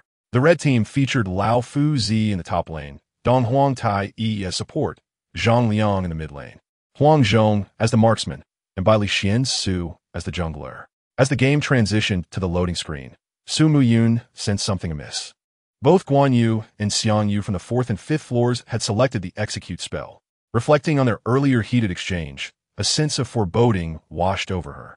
As anticipated, as soon as the game commenced, the two immediately purchased jungle knives and headed towards the top lane. Noticing this, Su Miyun furrowed her brows and decisively abandoned the blue area, guiding Luna towards her own red zone. Given the opposing duo of Dong Huang and Zhang Liang, coupled with the absence of support, it was evident that her blue area would be vulnerable to counter-jungling. At around 30 seconds into the game, as the jungle monsters respawned, Zhang Liang had already cleared his lane and was unhesitatingly moving to invade her blue area, while her own Jihu was still struggling to clear minions. For this predictable scenario, Su Miyun remained composed, continuing to farm her red zone, which was left with 1895 health. Although she had lost her blue buff, she remained optimistic. As long as she could reach level 4 and endure the early game as challenges, she would be able to turn the tide post-level 4. Before she could utilize her execute spell, Guan Yu unexpectedly approached, having already cleared his minions. With a swift application of his range skill and 1500 damage from execute, the red buff succumbed to his assault, dissipating into a wisp of crimson light and floating towards him. This unforeseen turn of events rendered not only Su Muyun speechless, but also left her viewers in stunned silence. After a brief moment of shock, Su Muyun, suppressing her fury, typed, "Why did you steal my red?" Guan Yu paused and replied, "If I have execute, what else should I use it for? Blame Xiang Yu for not bringing a gem or a yellow knife to share the economy." Upon reading this response, while Su Miyun's expression remained stoic, the cold fury in her eyes was unmistakable. However, she refrained from typing in retaliation, recognizing the futility of engaging with someone intent on provoking her. Clearly, this Guan Yu was attempting to rattle her composure, a blatant actor in this drama. Therefore, engaging him was unnecessary and merely a waste of time. Having acknowledged the situation, Su Miyun chose to mute all her teammates and focused on farming with Luna, striving to accumulate resources and reach her power spike. Although she opted not to confront Guan Yu, the viewers, upon regaining their composure, erupted in outrage, transforming into a chorus of furious commentators in the barrage. Is this not blatant acting? It's painfully obvious. Damn it, his name is out there. Let us take him down together. That scoundrel left with just a sliver of health after stealing my buff. I'm losing it right now. Brothers, log in and let us obliterate him. I can't take it anymore. Ladies, let us unite and berate him together. Chapter 39. The turnaround unbeknownst to Zhao Yun. The viewer's explosive reactions were unfolding as she remained focused on her economic farming with Luna. In this challenging start, abandoning the jungle was a foregone conclusion. Her strategy centered on lane farming and controlling waves. Ignoring her teammates' skirmishes, she prioritized clearing her minion waves, stalling for time until her economy improved, which was undoubtedly the wisest course of action. However, despite Luna's ability to farm safely, the marksman Huang Zhong and mid-laner Ji Wu were not so fortunate. Under the relentless pressure from the opposing duo of Dong Huang and Zhang Liang, along with Li Xiansu, they fell victim to incessant ganks, perishing 6 times within the first 5 minutes, even finding no sanctuary beneath their turret. Meanwhile, Guan Yu and Xiang Yu leisurely farmed the bottom lane, clearing minions and monopolizing all jungle resources, indifferent to the chaos unfolding around them. This match had proven to be a catastrophic ordeal for Luna, who had yet to secure a single kill from the onset. In response, Zhao Yun maintained a calm demeanor, focusing on farming and consuming a few wild monsters in the blue zone. Within 6 minutes, the stealthily developing Luna amassed over 4,000 in economy, placing the blue side in second position and fully equipping the prophetic time and the small vampire book, officially entering a powerful phase. However, the blue side's marksman lane and mid-lane turret had both fallen, with the second turret in a critically weakened state, leaving only the top lane's first turret standing strong. Currently, the economic disparity was over 5,000, forcing the blue side into a defensive posture, hiding beneath their towers, too fearful to engage in team fights, except for the two in the top lane. Faced with this slow demise, Zhao Yun did not surrender. Instead, she continued to develop while searching for an opportunity. Finally, around the 8-minute mark, the duo in the lower lane, who had been roaming, found themselves surrounded by 4 opponents, igniting the potential for a team battle. Meanwhile, her Huang Zhong and Shurho danced hurriedly towards the lower lane after clearing the minions. At this moment, the enemy marksman, Gongsun Li, was busy in the upper lane, resulting in a 5-on-4 situation. Recognizing the opportunity, Zhao Yun swiftly maneuvered Luna from her red zone, concealing her vision. She quietly positioned herself in the bush by the dragon pit in the lower lane, pulling her vision 3 fingers width, awaiting the imminent eruption of battle. To her astonishment, instead of fleeing from the 4 opponents, the duo in the lower lane initiated an assault, especially Xiang Yu. Upon witnessing the enemy's mid lane and support heroes emerging from the river, boldly activated his first skill, Fearless Charge, charging towards them. This unexpected aggression caught the 3 adversaries off guard, knocking them briefly into a state of stun. However, before Xiang Yu could follow up with his ultimate, the resilient Dong Huang had already recovered from the stun and unleashed his ultimate, Divine Contract, immobilizing Xiang Yu in an instant. Subsequently, Li Xiansu and Zhang Liang also regained their senses and unleashed a torrent of damage upon Xiang Yu. As for Guan Yu, upon noticing his allies signaling for assistance, he dashed forward to ensnare Guan Yu with a flash, subsequently unleashing a flurry of blows upon him. Guan Yu, lacking sprint, found himself unable to flee against the relentless assault of the aging old master, who was in a red rage state, rendering him utterly incapacitated. Despite Xiang Yu's build of Black Cleaver, Ice Heart, and Thorn Armor along with his passive skill, he managed to withstand Dong Huang's ultimate for a time. Yet, before he could catch his breath and continue his tactics, Zhang Liang's ultimate, Ling of Words, struck him, rendering him immobile once more. This time, confronted by the concentrated fire of 3 opponents, even Xiang Yu's resilience was insufficient, and he soon succumbed to defeat. Meanwhile, Guan Yu was left severely weakened by the old master's onslaught.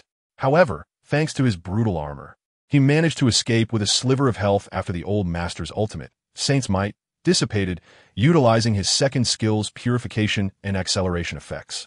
Just as Guan Yu prepared to charge back towards the safety of the turret, a Crimson Hook scythe surged from the distance, binding him in place. Almost immediately, the enraged Li Xiansu appeared, having triggered his ultimate, entering a frenzied state. With a swift maneuver using his first skill, the scythe pulled Guan Yu towards him, followed by a powerful shoulder throw that sent him crashing to the ground, inducing a state of stun. Subsequently, with Li Xiansu's regular attacks and ultimate damage, along with the contributions of 3 arriving allies, Guan Yu swiftly melted away. Following Guan Yu's fall, Huang Zhong and Shi, who had just arrived, launched an offensive against the 4 remaining enemies. Notably, Shi, in her iron-headed form, executed a swift flash into the fray, momentarily controlling all 4 opponents, then unleashed her ultimate in combination with her passive, rolling back and forth. Huang Zhong promptly set up his ultimate, unleashing a barrage of cannon fire upon the 4. Despite the vast economic disparity, their impeccable synergy led to a rapid decline in the health of the 4 adversaries. Particularly vulnerable were Bai Li Xian, Su, and Zhang Liang, whose health plummeted from full to a mere third. The old master fared little better, as he, lacking resilience boots, found his second skill ineffective, and his health similarly dwindled to half. As for the already weakened Dong Huang, he was reduced to a thread of life under the combined onslaught of Shi and Huang Zhong, ultimately retreating in desperation. Before long, the first to recover, Bai Li Xian Su swiftly unleashed his second skill, Nightmare Hook, ensnaring Shi just as she finished her combo, then followed with a shoulder throw and ultimate. Targeting Shi with relentless fury, Zhang Liang and the Old Master, having regained their composure, rushed out from Huang Zhong's ultimate area, unleashing their skills at Shi in a retaliatory strike. However, just as they prepared to counterattack, a wave of purple moonlight surged from the river, followed closely by an ethereal purple figure bathed in lunar radiance. The violet shockwave struck the beleaguered trio, marking them with crescent moon symbols above their heads. In the blink of an eye, Luna appeared among them, as if teleporting. After delivering a basic attack, she unleashed her second skill, Radiant Blade, stunning all 3 while placing another crescent mark above their heads. Following this, Luna executed another basic attack, using Bai Li Xian Su, who was nearest, as a springboard to soar towards the retreating Dong Huang, who was attempting to return to his turret. In a flash, Luna materialized before Dong Huang, and under his bewildered gaze, she struck a third basic attack, activating her passive, Moonlight Dance, marking him anew. Before Dong Huang could react, Luna swiftly evaded the turret's range, while behind her, the already weakened Dong Huang succumbed to her sudden assault, falling with reluctance as the system announced, "Our side has slain the enemy." As the stunned trio regained their senses, Luna had already soared back, landing beside Zhang Liang, and unleashed another violet shockwave, marking the trio once more. What followed was Luna's solo showcase. Facing her relentless lunar assault, the already weakened Bai Li Xian Su fell with a scream, while the half-health Old Master succumbed to the combined might of Shi, Luna, and the arriving Huang Zhong, ultimately falling as well, with Luna claiming the final blow. In quick succession, the system's announcements echoed: double kill, triple kill, quadra kill, a massacre. Witnessing Su Mu Yun's Luna achieve such a remarkable feat amidst overwhelming odds, the fans in the live stream erupted with excitement. Incredible. To rise from such adversity, truly the Queen of Luna.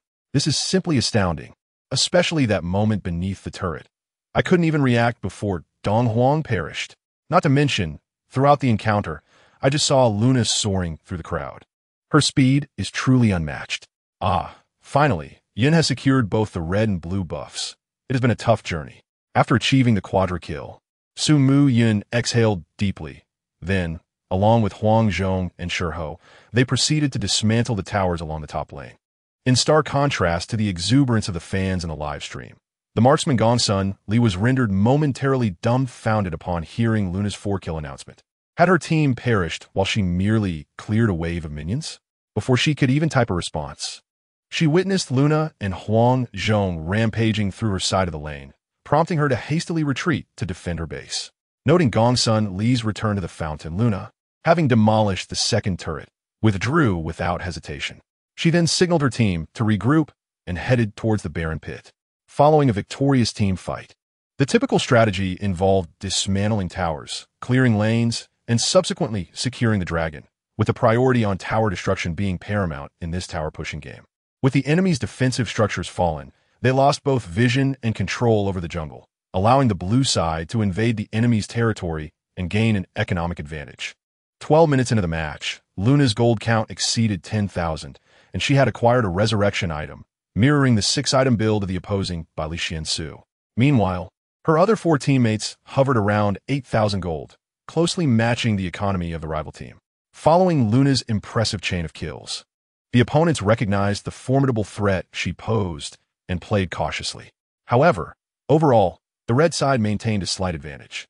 Glancing at the mini-map, Su Mu-yun observed that the enemy's mid-laner, marksman, and support were pressuring the mid-lane, while the top laner, Lao Fuzi, aggressively dismantled the first turret. Strangely, the jungler Bai Lixian Su was nowhere to be seen. After a moment's contemplation, Su Mu-yun's eyes flickered with determination as she maneuvered Luna to clear minions in the mid-lane, feigning a movement towards the red jungle. In reality, she stealthily repositioned from high ground to lie in wait in the brush near her weakened second turret. Not far from the top lane's first turret, a fierce battle raged between the minion waves. Concurrently, having just cleared the blue side jungle, Bai Lixian Su prepared to push the top lane when he abruptly halted, seemingly engaged in communication. In the next moment, the three red side players, led by the support Dong Huang Tai Yi, activated their wolf charge and surged towards the top lane with remarkable speed. Noticing this, Bai Lixian Su was the first to burst forth from the blue jungle, landing a precise second skill on Luna hiding in the brush, immediately following up with a first skill to pull her out. Following a brief moment of control, he executed a shoulder throw, sending Luna crashing to the ground, rendering her stunned. However, due to Luna's purchase of Boots of Resistance, her stun duration was negligible, and she quickly regained consciousness. Just as she awoke, the trio from the red side arrived at breakneck speed, with Dong Huang flashing in to unleash his ultimate ability. Fallen Divina Pact, instantly immobilizing Luna. The red side then unleashed a barrage of attacks upon Luna, who was left aghast by the sudden onslaught. The fans in a live stream were equally incredulous. Is this cheating? The streamer clearly had no vision. In the absence of vision, how could three opponents converge from mid lane so swiftly? This was akin to having a wall hack. The streamer had even provided a false vision towards the red jungle. How could they possibly know she was lying in wait by the second turret? This was nothing short of a hack, even with exceptional awareness. They should not have been able to pinpoint Luna's position in the brush, especially with the minion waves still near the top lane's river crab. And Bai Lixian Su would have ventured there without a reason. Amidst the fans' outrage, Su Mu-yun, after a brief moment of shock, quickly regained her composure. Seeing herself ensnared by Dong Huang, she exhibited no signs of panic and promptly signaled her teammates to regroup. This skirmish was one they could and must win, otherwise, her demise would spell doom for their hopes.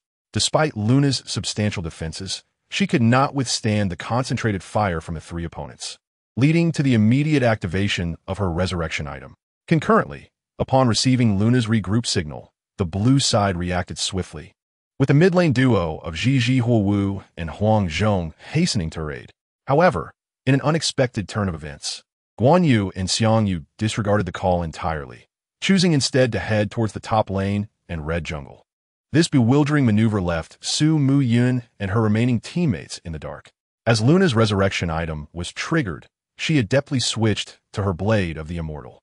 Upon her revival, Zhang Liang's ultimate ability was unleashed, re-establishing control over her. At that moment, Zhiji Huowu arrived, executing a well-timed initiation that ensnared Zhang Liang. Bai Lixian Su and Gong Sun Li, unleashing a seamless series of attacks that resulted in devastating damage. With Zhiji Huowu's explosive burst, the fragile Gong Sun Li was eliminated on the spot, and Bai Lixian Su was left severely wounded. Meanwhile, Dong Huang and Zhang Liang, both tanky, remained relatively unscathed. However, as Zhang Liang's ultimate was interrupted, the awakened Luna descended upon the battlefield like a goddess of the moon, unleashing a cascade of violet moonlight upon her foes. With her high mobility, Luna danced through the fray, rendering her nearly invincible. Under the cool moonlight, Bai Lixian Su, already battered, fell to the ground with a cry. Dong Huang and Zhang Liang, devoid of their ultimates, were no match for Luna's relentless assault, akin to being mere super minions at her mercy. With the additional resources gained from Bai Lixian Su, the two had no hope of escape. Ultimately, with the combined efforts of Luna, Huang Zhong, and the half-health Zhiji Huowu, the two infamous opponents met their demise. Just as they fell, the focus of all players shifted dramatically. In the next moment, the blue side's crystal exploded in a spectacular display, forming a vivid crimson numeral. Chapter 40, Self-Destruction. Gazing at the scarlet English letters on the screen, not only was Su Mu-yun left in disbelief, but the fans in the live stream were equally bewildered. What was happening? The crystal was gone. They had just won that team fight. They only needed to secure one push to take down the enemy. And yet, at this moment, their crystal had suddenly vanished. Regaining her composure, Su Mu-yun deduced that the enemy's Lao Fu Zi must have snuck in to destroy their crystal. However, she could not fathom how a lone Lao Fu Zi could manage such a feat after a moment of contemplation. She exited the game's summary screen to review the replay. Upon witnessing that Guan Yu and Xiang Yu had not responded to the call for aid, but instead ventured towards the top lane and red jungle, her confusion only deepened. Even if they had chosen not to assist, they could have at least cleared the minion wave in the top lane. Yet, their subsequent actions left Su Mu-yun and the fans utterly astonished, as the enemy's Lao Fu Zi prepared to retreat after demolishing the second turret. Guan Yu charged forth from the red jungle, executing his ultimate ability to ram both the Lao Fu Zi and the minions towards the high ground turret. Upon witnessing this scene, Xiang Yu, who had rushed from the high ground, swiftly joined the fray. With a single ability, he propelled Lao Fu Zi and his soldiers toward their own defensive tower. This maneuver allowed the previously slowed wave of minions to be thrust forward to the threshold of the high ground. Upon regaining his senses, Lao Fu Zi was momentarily stunned to find both himself and the minion wave had suddenly traversed from the opposing second tower to the enemy high ground. Without hesitation, he unleashed his ultimate ability, confining Xiang Yu outside the high ground tower. Subsequently, with the minion wave tanking the tower's damage, Lao Fu Zi gleefully dismantled the high ground tower with his teaching staff. In the presence of a fully equipped and swift Red Fury Lao Fu Zi, the high ground defense tower crumbled within mere seconds. What left Su Mu-yun at a loss for words was that during Lao Fu Zi's brief demolition spree, Guan Yu was merely spinning in place behind. After Lao Fu Zi completed the tower's destruction, Guan Yu, instead of using his ability to clear the minion wave, charged forward, utilizing basic attacks to push the last two half-health minions into their own crystal. Witnessing this fortunate turn of events, Lao Fu Zi's joy knew no bounds as he feverishly attacked the crystal. Meanwhile, Xiang Yu emerged from Lao Fu Zi's ultimate ability and, noticing the crystal was down to a quarter of its health, hurriedly rushed to clear the minions. However, by the time he cleared them, the crystal had dwindled to a mere fifth of its health. Faced with Lao Fu Zi's relentless second ability, even Xiang Yu found himself powerless. Forced to use his abilities to halt the onslaught while helplessly watching the crystal be dismantled. Meanwhile, Guan Yu continued his aimless spinning in the background. Moments later, as Lao Fu Zi delivered his final basic attack, the blue side crystal expanded dramatically before erupting into a spectacular explosion. Observing this scene, Su Mu-yun felt an inexplicable weariness mixed with frustration and fatigue. How could they possibly continue? Not only were her teammates blatantly performing poorly, but it also appeared that the opposing side had someone exploiting cheats. The viewers in the live stream expressed their indignation. TSK, TSK. Guan Yu chose money over his lost parents. I truly pity his family. If Tencent doesn't T-ban such blatant actors, it would be a disservice to the hard work the streamer puts into the game. Besides this actor, the opposing team has a cheater. I'll report them all. How absurd. I feel stifled watching this. A match that should have been a guaranteed victory ended up in disgraceful defeat. The real issue lies in losing to an actor, which is incredibly frustrating. Sigh. The streamer is truly unfortunate. This match could have been a comeback in adversity, yet it ended in betrayal by teammates. I cannot tolerate this. Brothers, let us unite and unleash a wave of retribution to make them understand what online violence truly means. Here we go. I relish being the aggressor against such cheaters and actors. Is there any big shot willing to expose this Guan Yu? I want to send him some local specialties. Reading the barrage of comments in the live stream, Su Mu-yun took a deep breath, momentarily suppressing her negative emotions, and stated, "Everyone, let us remain calm. We should leave such matters to the authorities." With that, Su Mu-yun exited the replay interface. However, upon returning to the initial game screen, Xiang Yu suddenly sent her a friend request, leaving a note that read, "Please accept. I am here to apologize." Surprised yet curious, Su Mu-yun accepted his request. Maple without end, Sister Su, I apologize. I am here to confess that both Guan Yu and I are actors. This revelation left Su Mu-yun momentarily speechless, her delicate face reflecting astonishment. She had presumed that only Guan Yu was an actor. How could Xiang Yu also be one? Yet in the next moment, Zhao Yun unveiled the truth. Maple without end. In truth, Guan Yu, I, and the opposing by Li Xiansu are all actors. We deliberately stirred up conflict to create discord and disrupt our teammates' mentality. Guan Yu performs overtly, while I operate covertly. Once we realized our chances of winning were substantial, we both began to act.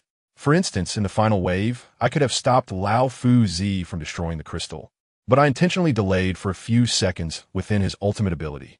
The reason for this is simple. The director promised us 200 yuan for ensuring your defeat.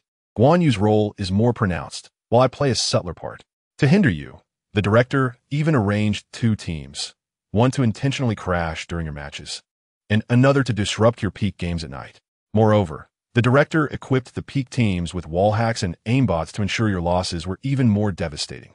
Our ranking team may not have cheats, but we can relay information within our group, just like how they trapped you in the final wave. After absorbing this information and understanding the situation, Mu Yun fell silent for a moment before typing.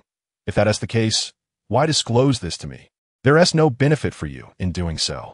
Maple without end, because your character deserves my honesty. Though I am in dire need of money, I still wish to do what I believe is right. I do not want to see another kind-hearted person extinguished in this cold society. After sending that message, the player named Maple without end promptly deleted her from his friend list, vanishing from the French channel. The viewers in the live stream, upon witnessing the entire unfolding, began to murmur among themselves. Compared to Guan Yu, this brother could be considered a man. At least he had the courage to take responsibility. How could I have known why the streamer has been losing consistently? Turns out there was a director orchestrating everything behind the scenes. This is outrageous. Not only did the director arrange 2 teams, but they also endlessly disrupted the streamer's matches, and they even had cheats. What kind of powerful figure did the streamer offend to deserve such treatment? This is truly absurd. Is there anyone knowledgeable who can shed light on how these cheats work? I have a friend curious about this. To the individual fabricating stories, I advise you to be kind. If I encounter a cheater, I will confront them with a swift reprimand. I recall seeing a cheater playing Dungeon and Fighter at an internet CF. He was ultimately carried out by the authorities. Oh, I mean no harm. Just a reminder for those contemplating cheating. Following these events, some fans in the live stream fervently spread the information across short video platforms. As new traffic emerged, various marketing accounts and influencers began to repost the content, keeping pace with the trend. An array of sensational headlines erupted, such as shocking, the Mu Yun faces actor incident, and other clickbait titles. As public sentiment continued to swell, a named AXIN stepped forward and released a short video on Douyin discussing cheating in. Today, let's talk about cheats. It's crucial to understand that the cheats are not the ones depicted in short videos where local files are modified to alter skills or character models. The most prevalent and practical cheats are wall hacks and aimbots, and since the inception of wall hacks, the official team has struggled to enforce effective penalties. Without undergoing a review by customer service, the likelihood of being banned for using hacks is almost non-existent. However, if one were to utilize some lower-quality hacks, the clumsiness in their production could indeed lead to a ban. In essence, as long as one procures a legitimate version and refrains from openly disclosing their use of hacks, it is generally quite difficult to be detected or subsequently banned. To my knowledge, many players of the domestic servers, including minor and major studios, frequently employ hacks. And even some streamers are not exempt from this behavior. Hacks come in both Android and iOS versions, and from my understanding of several platforms. The daily issuance of access cards exceeds 2,000, with tens of thousands or even hundreds of thousands of players utilizing hacks in the King's Canyon each day. Coupled with the current scrutiny of the King's game environment and the continually evolving sophistication of hacks, it appears that the issue of hacking remains unresolved for the time being. Nevertheless, I still hope that the official developers of King's can find a solution, for such violations of game rules are ultimately detrimental. Upon the release of a particular video, it instantly garnered the attention of viewers on short video platforms, especially among those who play King's. Many left comments beneath the video, expressing their disbelief. The Blue Emperor calculated the vastness of time and space, never anticipating that the developers would be unable to resolve this issue. It was amusing. I even saw someone openly using hacks without hesitation, and notably, he hadn't even faced us before. Ahem, I have a friend who wishes to inquire where hacks can be purchased. Speaking of hacks makes my blood boil. I once encountered a player using Li Xiansu who not only had hacks, but also employed auto-aim, hitting every shot with perfect precision and demonstrating uncanny prediction skills. I claimed he was hacking, yet no one believed me. As more and more players of King S stumbled upon this video, some began to tag the official developers, leaving messages urging them to take action. However, the official response was silence, with no news emerging. Chapter 41. The Eye of Heaven. Unbeknownst to Lin Yu, he was engrossed in his work, methodically typing away at the keyboard as he edited what he had completed of the firewall. Suddenly, his phone on the table buzzed with an influx of unread messages, ringing incessantly. Observing this, Lin Yu's slender fingers paused mid-typing, and he set aside his coding task. Upon checking his phone, he discovered a multitude of unread messages from a group chat, predominantly from fans of Zhao Yun, who were fervently tagging him. "Your wife is in trouble. Come quick and see. Quick, come out. Yin Air is having a meltdown. Where are you? Protective husband. Hurry online. Your wife is in distress. Did you offend someone?" Yin Air has been continuously ambushed in games for days now. The flood of messages overwhelmed Lin Yu, leaving him bewildered as to what had transpired. In a moment of instinct, he typed a question mark into the chat. This action halted the barrage of messages instantly. "He's here. The Emperor has arrived. Wow. The protective husband is finally online. Quick, go comfort your wife." With Lin Yu's appearance, the fans in the core group recounted the events that had just transpired with Zhao Yun. After comprehending the situation, Lin Yu pondered briefly before typing, "I understand now. Thank you for the information. I will handle it." After exiting the group chat, Lin Yu fell into a moment of contemplation. It was evident that someone was scheming in the shadows, seemingly targeting Zhao Yun, or perhaps even aimed at him. The issue was that he couldn't recall having offended anyone, unless suddenly, Lin Yu seemed to recall something and opened his phone as photo gallery, examining a screenshot that captured Zhang Yi's inappropriate remarks. While I possess no concrete evidence to implicate you, I don't require proof. If I believe it to be you, then it must be you." Lin Yu scoffed, sending the screenshot to the head of the Jinshi law firm, Wang Ling, along with his identification and relevant details, instructing her to proceed with legal action. Though Lin Yu lacked evidence linking the actor incident to Zhang Yi, his intuition firmly suggested that Zhang Yi was indeed the culprit, as such underhanded tactics were all too familiar to him from his previous life. He had encountered many who played a dual role, appearing amiable while harboring ulterior motives. Moreover, he had been that very person in his former existence. Alas, life necessitated such measures. In this society, if one does not don a facade of deception when interacting with others, navigating the workplace, or even everyday life becomes exceedingly challenging. As one cannot alter their environment, they must adapt to it. It is akin to finding oneself in the company of individuals one detests, yet for the sake of acquiring something desirable, one must engage with them while maintaining a facade of cordiality. The complexities of this experience can only be truly understood by those who have lived it. 3 minutes later, the phone rang, and upon checking, Lin Yu realized it was Wang Ling calling. He answered promptly. "Mr. Lin, I have submitted the lawsuit to the court as per your instructions. The court will officially file the case within 7 days, and once filed, the court will schedule a hearing. I will keep you informed of any developments during this period."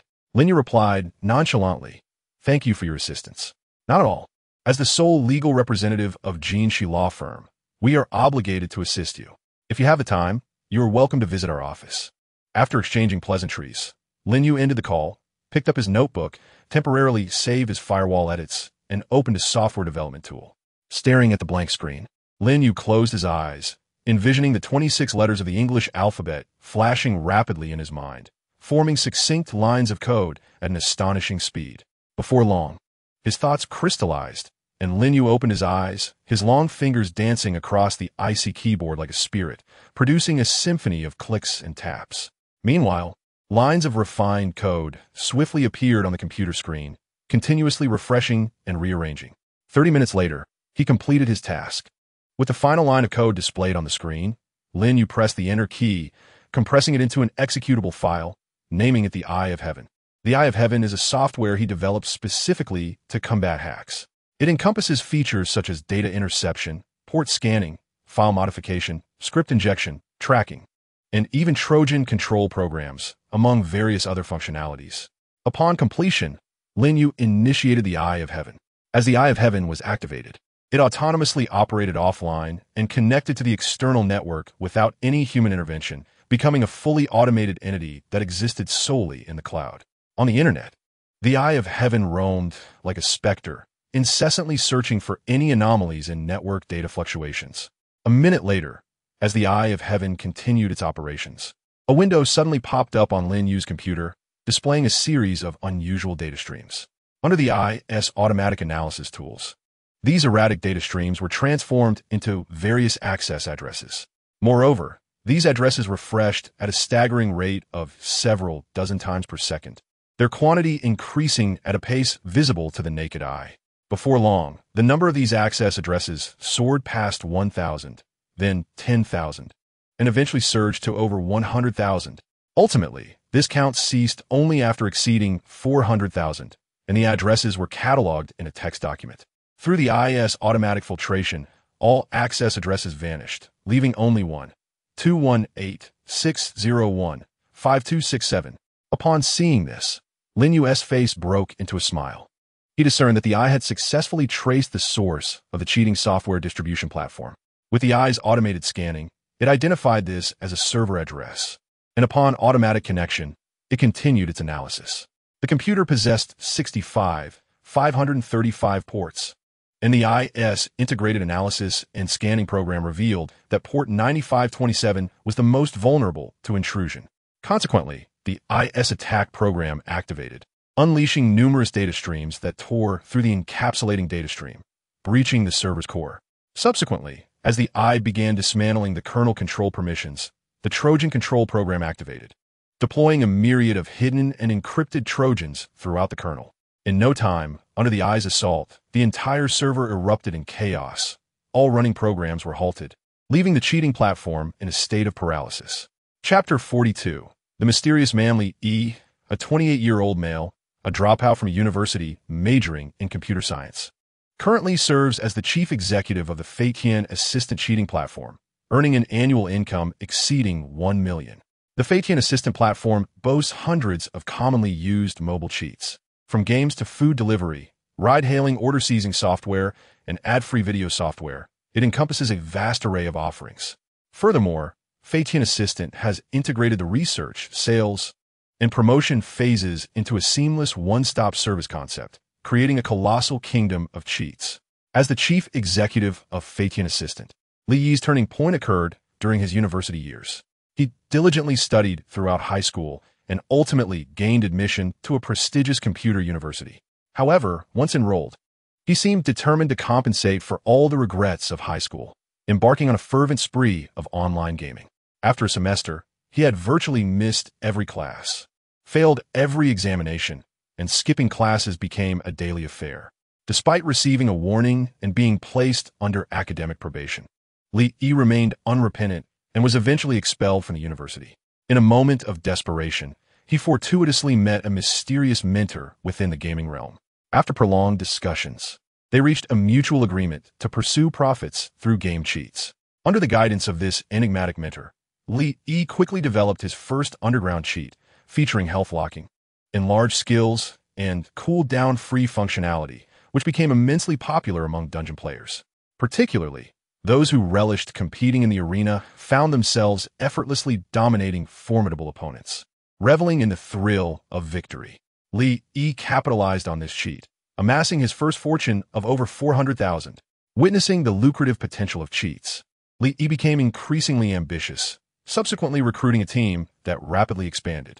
Today, the Tycoon Assistant team has grown to over 40 members, encompassing 5 channels, each filled with 2,000 individuals. This 10,000-strong membership consists solely of internal members who purchase the legitimate cheat for a monthly fee of 1,000. Beyond these internal members, there are hundreds of thousands of external users, typically utilizing low-end versions of cheats priced affordably at merely dozens or over 100 yuan. This is merely the revenue generated from the gaming segment, combined with income from various script tools and software. The Tycoon Assistant platform boasts an annual profit of several tens of millions, proving to be exceptionally lucrative.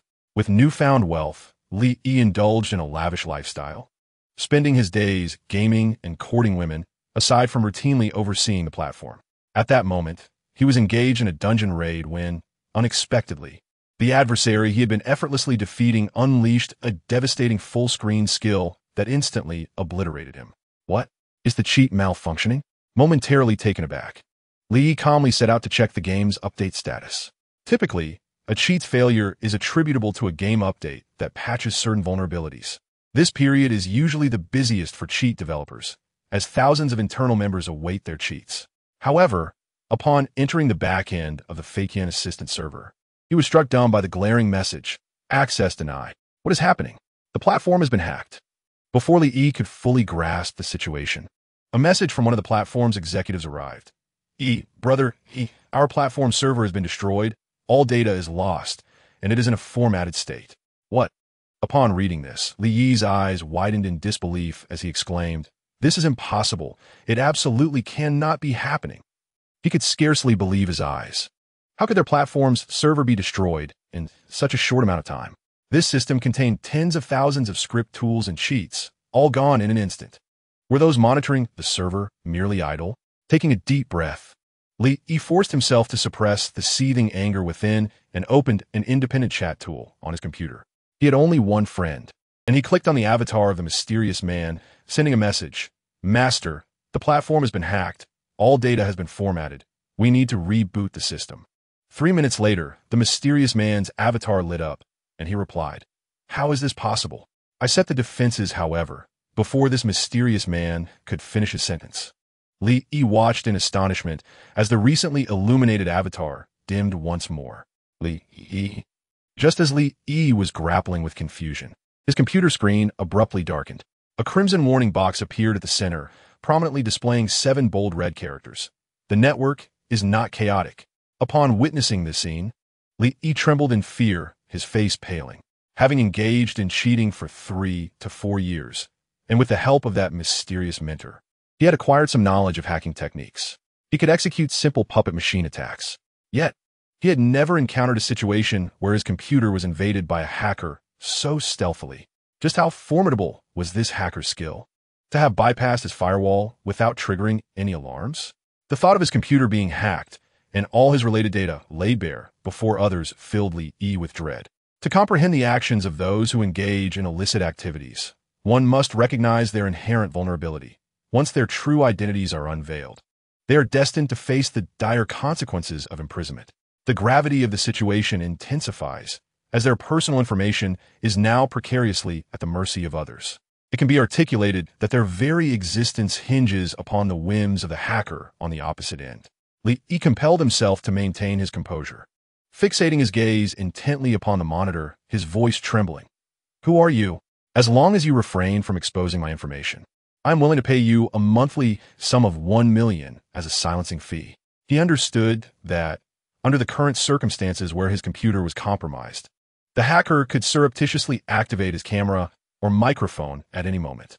Meanwhile, within Zhao Yun's residence, Lin Yu was engrossed in the screen, displaying a continuously refreshing window, his slender fingers dancing across the cold keyboard, producing sharp, crisp sounds intermittently. The Eye of Heaven had not only dismantled the cheating platform, but had also implanted numerous encrypted control Trojan programs within its server's core. Thus, should anyone access the server to investigate, their machine would be infected, automatically establishing a clandestine backdoor. Lin Yu could then remotely commandeer their computer, gaining visual access through the webcam and auditory access via the microphone if available. Furthermore, all computers that autonomously formed backdoors would be logged in a document format on the Eye of Heaven, meticulously recording each movement.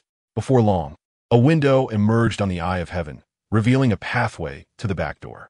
Upon seeing this, Lin Yu clicked to initiate a remote connection to the computer, delving into its encrypted files and relevant information. The Eye of Heaven remained vigilant, monitoring every action of the compromised computer. 5 minutes elapsed, and Lin Yu, astonished, discerned that he had indeed stumbled upon a significant target. After reviewing the owner's address and detailed information, a mischievous smile graced his face. This cheating platform, Flying Assistant, had proven itself formidable, with an impressive breadth of operations. Regrettably for them, they had crossed paths with him. As Lin Yu contemplated this, a wicked grin spread across his face, intent on forwarding Li Yi's information, evidence of cheating, appearance, and address to the cyber authorities. At that moment, He noticed on a surveillance window that Lin Yu was sending a message to someone named Master. To his surprise, it appeared that there was someone else involved. This revelation invigorated Lin Yu, prompting him to open several additional windows, readying his arsenal of attack, infiltration, defense, and auxiliary tools for a remote trace. He was eager to unveil the identity of the puppeteer behind scenes. Gripping the mouse, Lin Yu felt an exhilarating thrill. This was the first hacker he encountered in real life, and he hoped he would not be disappointed. Through Lin Yu's compromise machine, Lin Yu swiftly pinpointed the location of this enigmatic individual. He was aware that this was merely a facade, as seasoned hackers often utilized virtual identities. Whether on the dark web or various social media platforms, hackers typically accessed information through virtual means, unlike novices who unwittingly used their real identities. Such genuine addresses, once uncovered, could be verified with remarkable accuracy by hackers, without any need for manipulation, allowing them to attain detailed information about the individual's real-life whereabouts. However, no hacker would be idle enough to pursue such trivialities unless driven by vengeance. Activating the scanner, Lin Yu input the virtual address he had just discovered, instantaneously revealing a wealth of disguises or zombie machines. The progress bar on the scanner surged visibly, with the count of addresses climbing. Within a minute, over 10,000 zombie machines had been generated. It appeared this individual had amassed quite a collection. Watching the numbers continue to rise, Lin Yu chuckled wickedly. Initiating his chicken-catching tool and entering a malicious code, labeling the tool type accordingly before clicking run.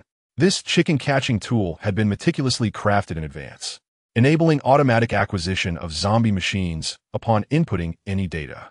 Furthermore, once a zombie machine was captured, the tool would implant a backdoor Trojan and organize the results. Lin Yu felt satisfied with this tool, as it specifically targeted servers he was familiar with. Moreover, the chicken-catching tool would autonomously update its vulnerabilities. In essence, if one selected a particular type of computer, it would infiltrate the system vulnerabilities and subsequently regain control. Thus, even if a zombie machine underwent a system update, the tool could maintain its hold. After 10 minutes, the number of zombie machines had soared to over 150,000, prompting the scanner to cease operations. Lin Yu transferred these 150,000 zombie machines to his analysis tool, where a series of data was displayed. Generals, 10, soldiers, 150,000. Realizing this, Lin Yu quickly deduced that this individual possessed 10 auxiliary machines and 150,000 zombie machines. From an offensive perspective, this configuration was commendable. As for the attacks, they were commonly referred to as denial-of-service attacks. Simply put, numerous computers would bombard a single target with superfluous data packets. For instance, an attacking software on one computer could dispatch 3,000 attack packets per second, while a single computer with a bandwidth capable of processing 10,000 packets per second would render the attack ineffectual.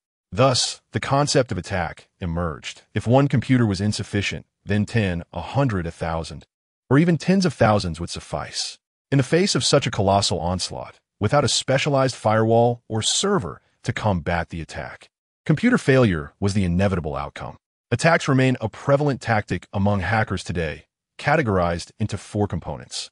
The fourth component is the targeted computer. The third component encompasses the zombie machines employed for the assault, akin to the soldiers in Lin Yu's analysis tools.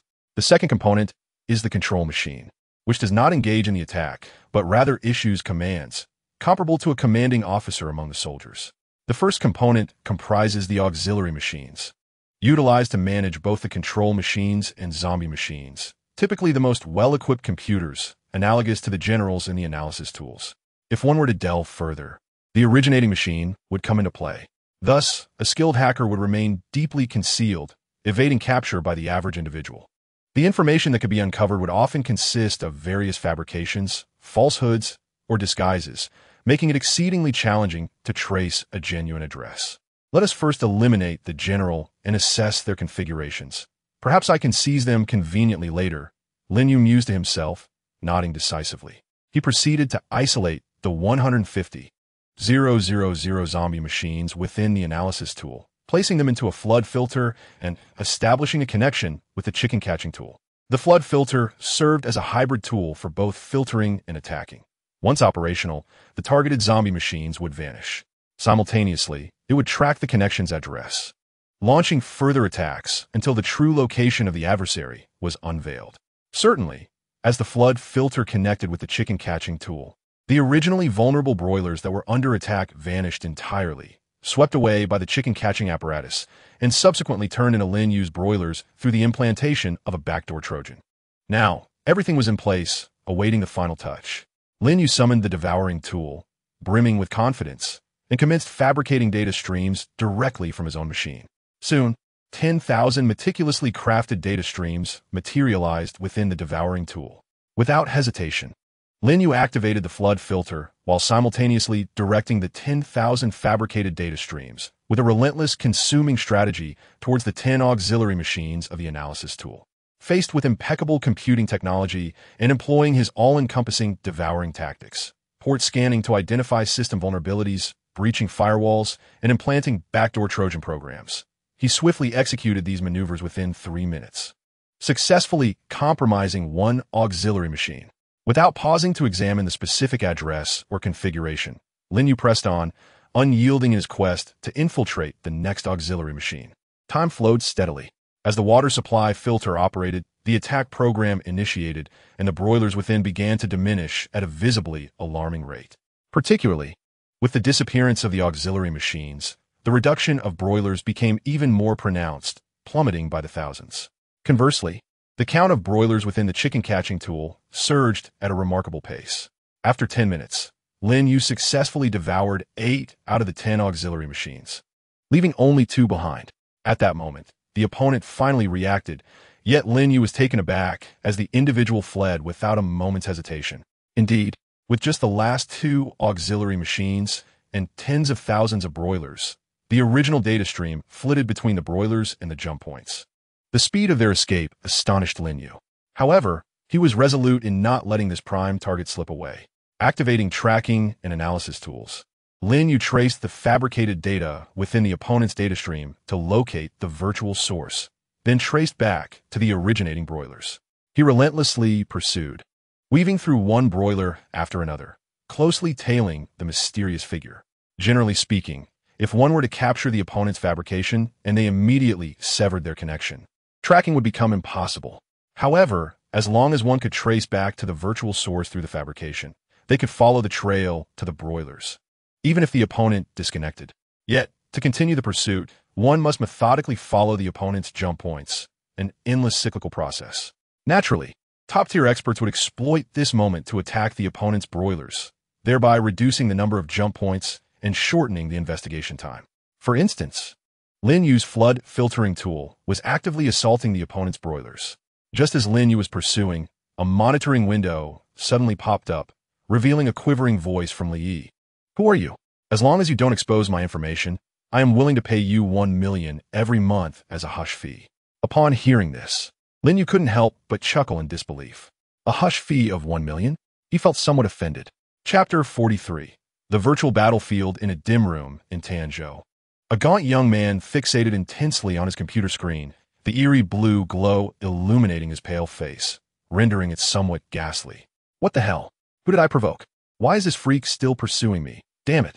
The gaunt youth, He Xiaoshu, a hacker known by the alias Flying Squirrel, furiously typed on the keyboard, producing a relentless clattering sound as he swore.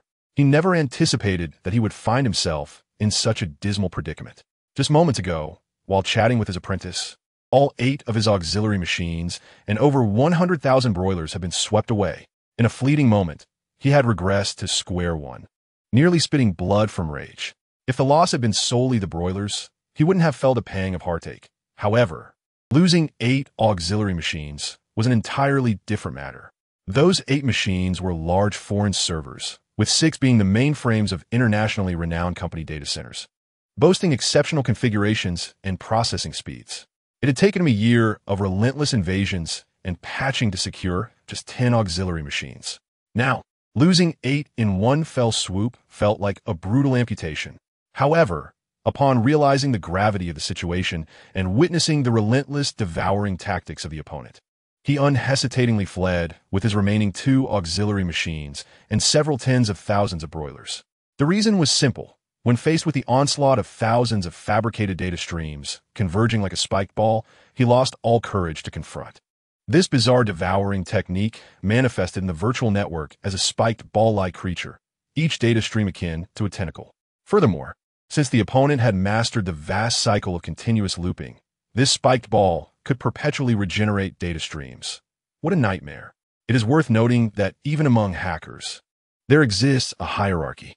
Novice hackers typically commence their attacks using basic tools, while the next tier involves controlling numerous broilers for assaults. The upper echelon possesses their own attack patterns, such as his own triple strike attack. Ultimately, those with established attack patterns advance to the level of continuous looping, which can be further divided into minor and major cycles. Thus, upon witnessing the opponent's unconventional attack method, Xiaoshu immediately recognized it as a relentless looping anomaly. Consequently, confronted with such a formidable adversary, he instinctively fled. However, it was disheartening to realize that the opponent seemed dead set on pursuing him. "Dude, please stop chasing me. My broilers are nearly gone." Watching the rapidly dwindling number of broilers on his analysis tool, Xiaoshu felt a wave of despair wash over him. His alias, Flying Squirrel, was not without reason.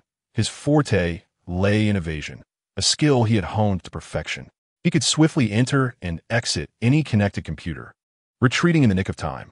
Yet, this could not continue indefinitely, as his current number of broilers was plummeting. Besides the 2 auxiliary machines and the mainframe he held, he was left with merely over 10,000 broilers. Should he lose all of them, his true location would be exposed. The mere thought sent a shiver of panic down Xiaoshu's spine. What if I infiltrate the security bureau to lure this freak away? Suddenly, a bold idea flashed through his mind. However, he promptly dismissed it. Being a true-blooded Huaxiao person, he could not bring himself to harm his own country. Moreover, with his current circumstances, attempting to breach the security bureau would only lead to one outcome: a lavish single cell and a pair of silver handcuffs. Of course, if he were willing to surrender and lose his freedom, he might avoid such a fate. But for him, what would a hacker without freedom even be? Damn it, only 7,000 broilers left. A glance at the number of compromised servers in the analysis tool left Xiaoshu pale, his heart brimming with anxiety. Suddenly, an idea struck him: Red Hacker Alliance. As the foremost faction in the hacker realm, the Red Hacker Alliance was established in the 1990s. Its leader, Tiger, one of the earliest hackers, possessed formidable skills in both offensive and defensive techniques, complemented by extensive experience, making him a force to be reckoned with. Under normal circumstances, Xiaoshu would never dare to provoke such a colossal entity. However, the situation was different now, from what he understood. The Red Hacker Alliance was currently embroiled in a conflict with other hacker organizations, the situation seemingly complex. Yet, what Xiaoshu needed most was chaos. For he merely wished to escape the pursuit of the perverse master behind him. Resolute in his decision, Xiaoshu grit his teeth, using a secondary machine and 2,000 compromised servers as bait to momentarily delay the relentless pursuer, and he hastened towards the Red Hacker Alliance's server. Soon, Xiaoshu maneuvered his source data stream to the periphery of the Red Hacker Alliance's server. Typically, hacker wars revolve around servers, often referred to as virtual battlefields. At the outskirts of this virtual battlefield, numerous source data streams congregated, referred to as source points. Each hacker possesses a source point in the virtual battlefield, with all tactics centering around it. Thus, if a source point is corrupted by an opponent's data stream, it can be exploited by others. Goodness, so many. Xiaoshu noted the hundreds of source points displayed on the analysis tool, a sly grin spreading across his face. Perfect. He directed his source point straight towards the outer limits of the virtual battlefield, where novices typically gathered. They relied on attacks utilizing fabricated data streams, creating a veritable storm of projectiles. However, for Xiaoshu, who had his own attack patterns, they posed no real threat. Upon entering the outer edge of the virtual battlefield, he immediately noticed a flurry of data streams approaching him like erratic projectiles. Damn it, do you all think I'm an easy target? Xiaoshu cursed, initiating his attack tools and rapidly striking the keyboard. Simultaneously, within the virtual battlefield, Xiaoshu summoned 3 circular shockwaves formed from merging data streams. These shockwaves surged forth with overwhelming force, colliding directly with the oncoming data streams. Bang! A second later, all the incoming data streams were obliterated. while the three circular shockwaves remained unscathed. Observing the vanishing data streams, Xiaoshu snorted disdainfully, launching the three shockwaves deeper into the virtual battlefield. Along his path, he embedded his source point within the shockwaves, quickly advancing through the outer region, annihilating any incoming data streams. Amidst the chaos of data streams surrounding the virtual battlefield, his single shockwave stood out, attracting the attention of numerous source points. Whoosh! 10 minutes later, Xiaoshu reached the very edge of the virtual battlefield, a threshold leading into its inner sanctum, the true domain of elite hackers and the ultimate destination for his scheme. As long as he could lure the perverse hunter behind him, he would be free from pursuit. His confidence stemmed from the belief that, should the pursuer be of Chinese descent, they would unhesitatingly abandon everything to eliminate the enemy. Hackers might engage in internal strife, but against external threats, they invariably unite. This instinct is ingrained in the essence of every Chinese individual. Upon reaching the outer boundary of the virtual battlefield, Xiaoshu activated his scanning tool, assessing the server enveloped in data streams before him. The scan revealed that port 9766 had the weakest defenses compared to all other ports. Without hesitation, Xiaoshu unleashed three circular shockwaves towards the port with tremendous force. Bang! Bang! Bang! Following a series of explosive impacts, the data streams surrounding port 9766 diminished significantly, yet there were no visible signs of damage. Truly, the Red Hacker Alliance's server was formidable. Even the weakest port proved challenging to breach. Observing the lack of substantial impact from his attacks, Xiaoshu couldn't help but exclaim in frustration. He then continued to manipulate his source point to unleash another series of three circular shockwaves, striking once more. Bang! Bang! Bang! After a succession of 3 or 4 strikes, the data streams surrounding the port dissipated considerably, clearly exposing the port's location, though the surrounding data streams began to show signs of recovery. Noticing this, Xiaoshu promptly unleashed another 3 circular shockwaves. This time, he finally breached the port's defenses, tearing open a gap. At last, he had succeeded. The perverse hunter was likely closing in, and he needed to escape swiftly. Xiaoshu exhaled a sigh of relief and propelled his source point into the depths of the virtual battlefield. As he entered, the data streams at the port began to gradually recover. Meanwhile, Lin Yu, who had successfully acquired a secondary machine and thousands of compromised servers, finally arrived at the periphery of the virtual battlefield. Wow, this scene is truly grand. Lin Yu marveled as his source point stood at the edge of the virtual battlefield, observing the chaotic flurry of data streams. Analyzing the situation, he deduced that this was the outer perimeter of a server and the mysterious individual had likely already infiltrated it. However, Lin Yu was curious about the cause of the sudden outbreak of hacker warfare. Could it be that domestic hacker organizations were battling amongst themselves? Chapter 44. Mutation. After some contemplation, Lin Yu decided to enter the fray to inquire about the situation. He maneuvered his source point into the virtual battlefield and began typing on the keyboard, composing a message within a data stream before sending it out into the virtual realm. What is happening here? Suddenly, amidst the fervent combat of the virtual battlefield, his message, crafted in Chinese characters, materialized out of thin air. While it was possible to send messages in the virtual battlefield by embedding them in data streams, it required a certain level of skill, and hackers rarely did this. On one hand, technical limitations often hindered them. On the other, there was a fear of exposure. Broadcasting one's identity could lead to being targeted. In a virtual battlefield, those who sought to show off often found themselves in the crosshairs, perceived as provocateurs. However, if one were truly a master, even revealing their name would pose no threat. What left Lin Yu astounded was that, upon his message appearing in the virtual battlefield, both sides engaged in fierce combat abruptly ceased their actions in unison. For a moment, the atmosphere seemed to be enveloped in silence. However, following a brief pause, the 300 source points to Lin Yu's left simultaneously launched an assault against him. Over 40,000 data streams descended upon Lin Yu's source point with overwhelming force, akin to a barrage of artillery raining down upon him.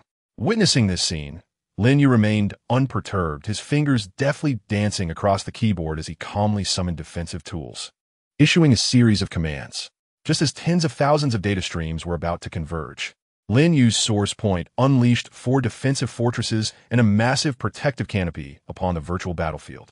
As the 4 fortresses emerged, they encircled Lin Yu's source point, providing steadfast protection while beginning to rotate slowly, resembling a wheel of flames. Soon, in full view of the onlookers, the multitude of data streams struck the thick protective canopy. To everyone's astonishment, the impact merely caused a few ripples before dissipating entirely, akin to water splashing against a hard stone slab, inflicting no substantial damage whatsoever. Is that all? Observing this, Lin Yu could not help but let out a derisive laugh, feeling an inexplicable urge to chuckle. He had anticipated the potency of each data stream, yet this outcome was disappointingly trivial. They had failed to breach even his primary line of defense, let alone the rotating fortresses capable of continually diminishing the data stream's impact. In stark contrast to Lin Yu's amusement, the 2 opposing hacker factions were left utterly stunned, each grappling with a singular thought: a master, an unequivocal expert in defensive hacking. It was noteworthy that this was an assault from over 100 individuals, yet it had resulted in not a shred of tangible damage. This was simply ludicrous.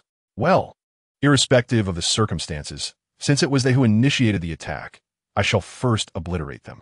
A smirk graced Lin Yu's lips as he commenced typing, invoking offensive tools, manipulating 100 chickens, and formulating attacking data streams. Meanwhile, the previously stunned factions regained their composure and resumed their barrage of attacks. However, this time, the hackers had wised up. Upon realizing Lin Yu's prowess, they collectively directed their assault toward the hackers of the Red Alliance. Swiftly, Lin Yu orchestrated 100 chickens to generate a staggering 100,000 attacking data streams, embedding explosive and acceleration codes within them. Concurrently, Lin Yu's source point unleashed this torrent of data streams, hurling them toward those who had just assailed him. As the 100,000 streams surged forward, 20,000 of them coalesced into a colossal attacking source point, akin to 5 accelerating missiles racing forth. Upon witnessing this, the attacked hackers reacted promptly, rapidly conjuring 40,000 data streams to counter the impending 5 massive source points. However, just as they completed their data stream formulation, the 5 enormous attacking source points were already upon them. The 2 forces collided violently, and in an instant, the 5 massive source points erupted, unleashing a tempest of accelerated data streams that shot forth like arrows from the center of the explosion, targeting the surrounding hacker source points. Simultaneously, the opposing 40,000 data streams were rendered null and void in the wake of the explosion. The hackers of the Red Alliance seized the opportunity to launch their relentless assault on the disoriented hackers, sending streams of data soaring into the air. Confronted with this dual onslaught, many novice hackers were swiftly annihilated, lacking any means of resistance. Conversely, some experienced and formidable hackers rapidly formulated countering data streams, striving to fend off the incoming barrage. Yet, it was a lamentable truth that, while they could repel the attacks from the Red Alliance, they were utterly powerless against the data streams that erupted from the explosion, resulting in their swift demise. The disparity in damage was akin to the difference between a bow and a rocket launcher, truly exaggerated. Within 2 minutes, the originally 300 source points were obliterated, leaving only 2 solitary points remaining on the virtual battlefield. The individuals who survived under the combined assault of Lin Yu and the hackers of the Red Alliance were evidently skilled, belonging to the ranks of seasoned veterans. At this juncture, the last 2 source points unleashed phrases composed in Japanese, "Baka, you despicable Huaxiao person, aiding these individuals in annihilating our Sakura group. Bastard, as a hacking expert, you should not be here. Are they human?" Lin Yu furrowed his brow upon seeing the translated Japanese text on his analysis tool. Without hesitation, he commanded 4 chickens to generate 4,000 data streams, merging them into 2 conical shockwaves directed at the 2 individuals. In response to Lin Yu's assault, the 2 source points swiftly activated their attack modes. One unleashed 5 consecutive ring-shaped shockwaves, resembling a crescent moon, while the other dispersed 10 diamond-shaped data streams, which swiftly multiplied. 1 became 10, 10 became 100, slithering like serpents. Bang! Bang! Bang! As the 2 forces collided, Lin Yu's conical shockwaves continued unabated, obliterating the 100 diamond-shaped data streams and the 5 ring-shaped shockwaves effortlessly. The disparity between the 2 was starkly evident. In the next moment, As Lin Yu's conical shockwaves struck the two source points, devoid of any defensive measures, the hackers were instantaneously annihilated. On the virtual battlefield, the last remnants of the hackers' two source points vanished into oblivion. Observing this, the hackers of the Red Alliance could only marvel at Lin Yu's decisive ferocity. He did not utter a word, simply executing annihilation with remarkable prowess. Indeed, what left the most in awe was Lin Yu's attacking technique, which rivaled that of their leader, Tiger. Generally, hackers are aware that the more data streams one initiates, the more challenging they are to control. Some hackers can wield tens of thousands, even hundreds of thousands of data streams. However, doing so diminishes the offensive strength of each stream, akin to a single arrow possessing limited power. Hence, seasoned hackers typically reduce the number of data streams, opting instead to enhance their quality for greater impact. If the objective is to clear the field rapidly, hackers of high caliber might choose to employ sheer quantity for a carpet bombing effect. Conversely, in battles against equally matched opponents, adept hackers tend to favor fewer, more potent attacks. For instance, a hacker may unleash a single data stream capable of instantly destroying 1,000 streams. This singular stream would function like a missile. While quantitatively inferior to arrows, its impact would be immeasurably greater. Thus, the quantity of data streams and their strength are not inherently correlated. Is there anyone in charge? What is the situation? After dealing with the two individuals, Lin Yu manipulated the source point and projected a segment of text. Upon realizing that the two he had just encountered were indeed human, he comprehended the circumstances unfolding around him. In light of this revelation, Lin Yu temporarily set aside the enigmatic figure he had encountered earlier, resolving to first address the hacker threat at hand. Soon, a source point, evidently the leader, emerged and typed a response. The Haki Group and the Sakura Group, two formidable hacker organizations, had infiltrated the Red Hacker Alliance's servers the previous night. Currently, the head of the Red Hacker Alliance, Tiger, along with the leader of the domestic Fengmong Group, Dust, were leading their members in a fierce confrontation within the server's core. The situation was precarious, but appeared to have escalated to a critical phase. Upon receiving this information, Lin Yu wasted no time and directed the source point towards the inner sanctum of the virtual battlefield. Chapter 45. Conclusion. 2 minutes later, Lin Yu arrived at the server's port. Gazing at the data stream enveloping the port, he opted not to employ analytical tools. Instead, he activated the source point and unleashed a conical shockwave towards any available port. Bang! The shockwave surged forward without hesitation, shattering the data stream at the port and tearing it apart instantaneously. Observing the chaos, Lin Yu did not rush in immediately. Instead, he embedded his source point among 4 defensive fortresses before plunging into the virtual battlefield. Upon entry, Lin Yu was greeted by a breathtaking spectacle. Before him lay 2 colossal data clusters, each formed by thousands of data streams, resembling 2 ferocious dragons glaring at one another. In front of these factions stood 3 or 4 defensive lines, accompanied by numerous defensive fortifications. Behind them, dense streams of data crowded together like 2 camps. The exact number of source points obscured from view. Moreover, Lin Yu noticed several source points scattered around him, with some clustered in pairs, others in groups of 4, and still others in clusters of 10. The total number of source points in this virtual arena eluded him. However, the complexity of the situation was evident, as it seemed that other entities, beyond the Japanese hackers, had also joined the fray. Could they be part of an international hacker organization? Though the internet knows no borders, hackers are often tied to their roots. For instance, those Chinese individuals affiliated with international hacker groups would rush to assist if they learned of their homeland servers being compromised, regardless of their geographical location. Simultaneously, a message in Chinese suddenly flashed from the left flank of the battlefield. All hacker friends spectating, please display your identity insignias. If you're not here to engage in battle, we kindly ask you to relocate to the left. As this message concluded, the Red Hacker Alliance unveiled their insignia and 2 identity emblems.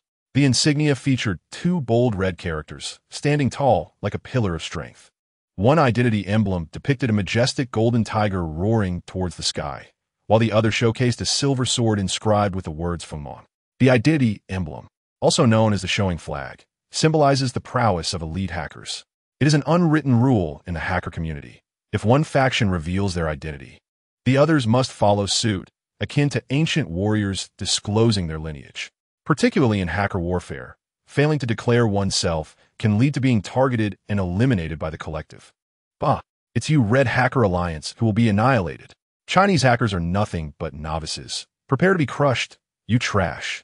Upon witnessing the Red Hacker Alliance reveal their identities, the Japanese Haki Group and Sakura Group responded in kind, sending forth messages in Japanese alongside their insignias.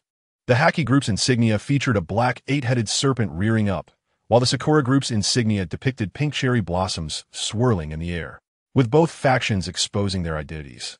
The scattered source points began to reveal their own insignias. International Hacker Organization, Anonymous, here to spectate, declared 2 source points, accompanied by an emblem of a hacker wearing a peculiar mask, before shifting to the left. Subsequently, for more source points announced their presence and moved left as well. Flying Squirrel, here to support the Red Hacker Alliance, commanded he Xiao Shu as their source point shifted towards the Red Hacker Alliance. Snowflake Group, here to spectate, declared 10 source points, displaying a snowy identity emblem before also moving left. In less than a minute, the previously scattered source points swiftly organized themselves. Only Lin Yu's source point remained solitary in the virtual battlefield. Observing this scene, Lin Yu felt a tinge of helplessness. He had been preoccupied with crafting various tools, leaving him no time to prepare an identity emblem. Meanwhile, noticing that Lin Yu had yet to reveal his identity, every gaze in the virtual battlefield turned towards him. After a brief silence, the Red Hacker Alliance, unable to wait any longer, sent out a message. Esteemed hacker friend, please clarify your intentions, or we cannot guarantee that you will not be caught in our attacks and become our enemy. In contrast to the Red Hacker Alliance's diplomatic approach, the Japanese hacker organizations grew impatient upon noticing Lin Yu's silence. They unleashed a flurry of taunts. Why don't you dare to show yourself? Are you afraid? If you're scared, then get lost. Someone who won't even reveal their identity emblem does not deserve to share the same virtual battlefield as us in the Haki Group. A coward like you is clearly a Chinese. Indeed, a mere Chinese wishes to challenge us in the Sakura Group. If you're not convinced, then show us your identity emblem, and we'll obliterate you. Witnessing this spectacle, Lin Yu narrowed his eyes, a cold smile gracing his lips. His fingers flew across the keyboard as he prepared all his auxiliary machines and bots, readying his attack tools. With his current strength, a single top-tier bot could simulate up to 1,000 data streams, albeit at reduced potency. However, he possessed a staggering total of 140,000 bots at his disposal. In other words, he could single-handedly launch an assault rivaling the combined might of an entire organization.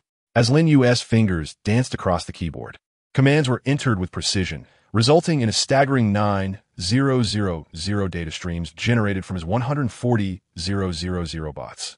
The sheer volume was challenging to control, let alone integrate explosive and acceleration codes. Little Japanese, prepare to perish.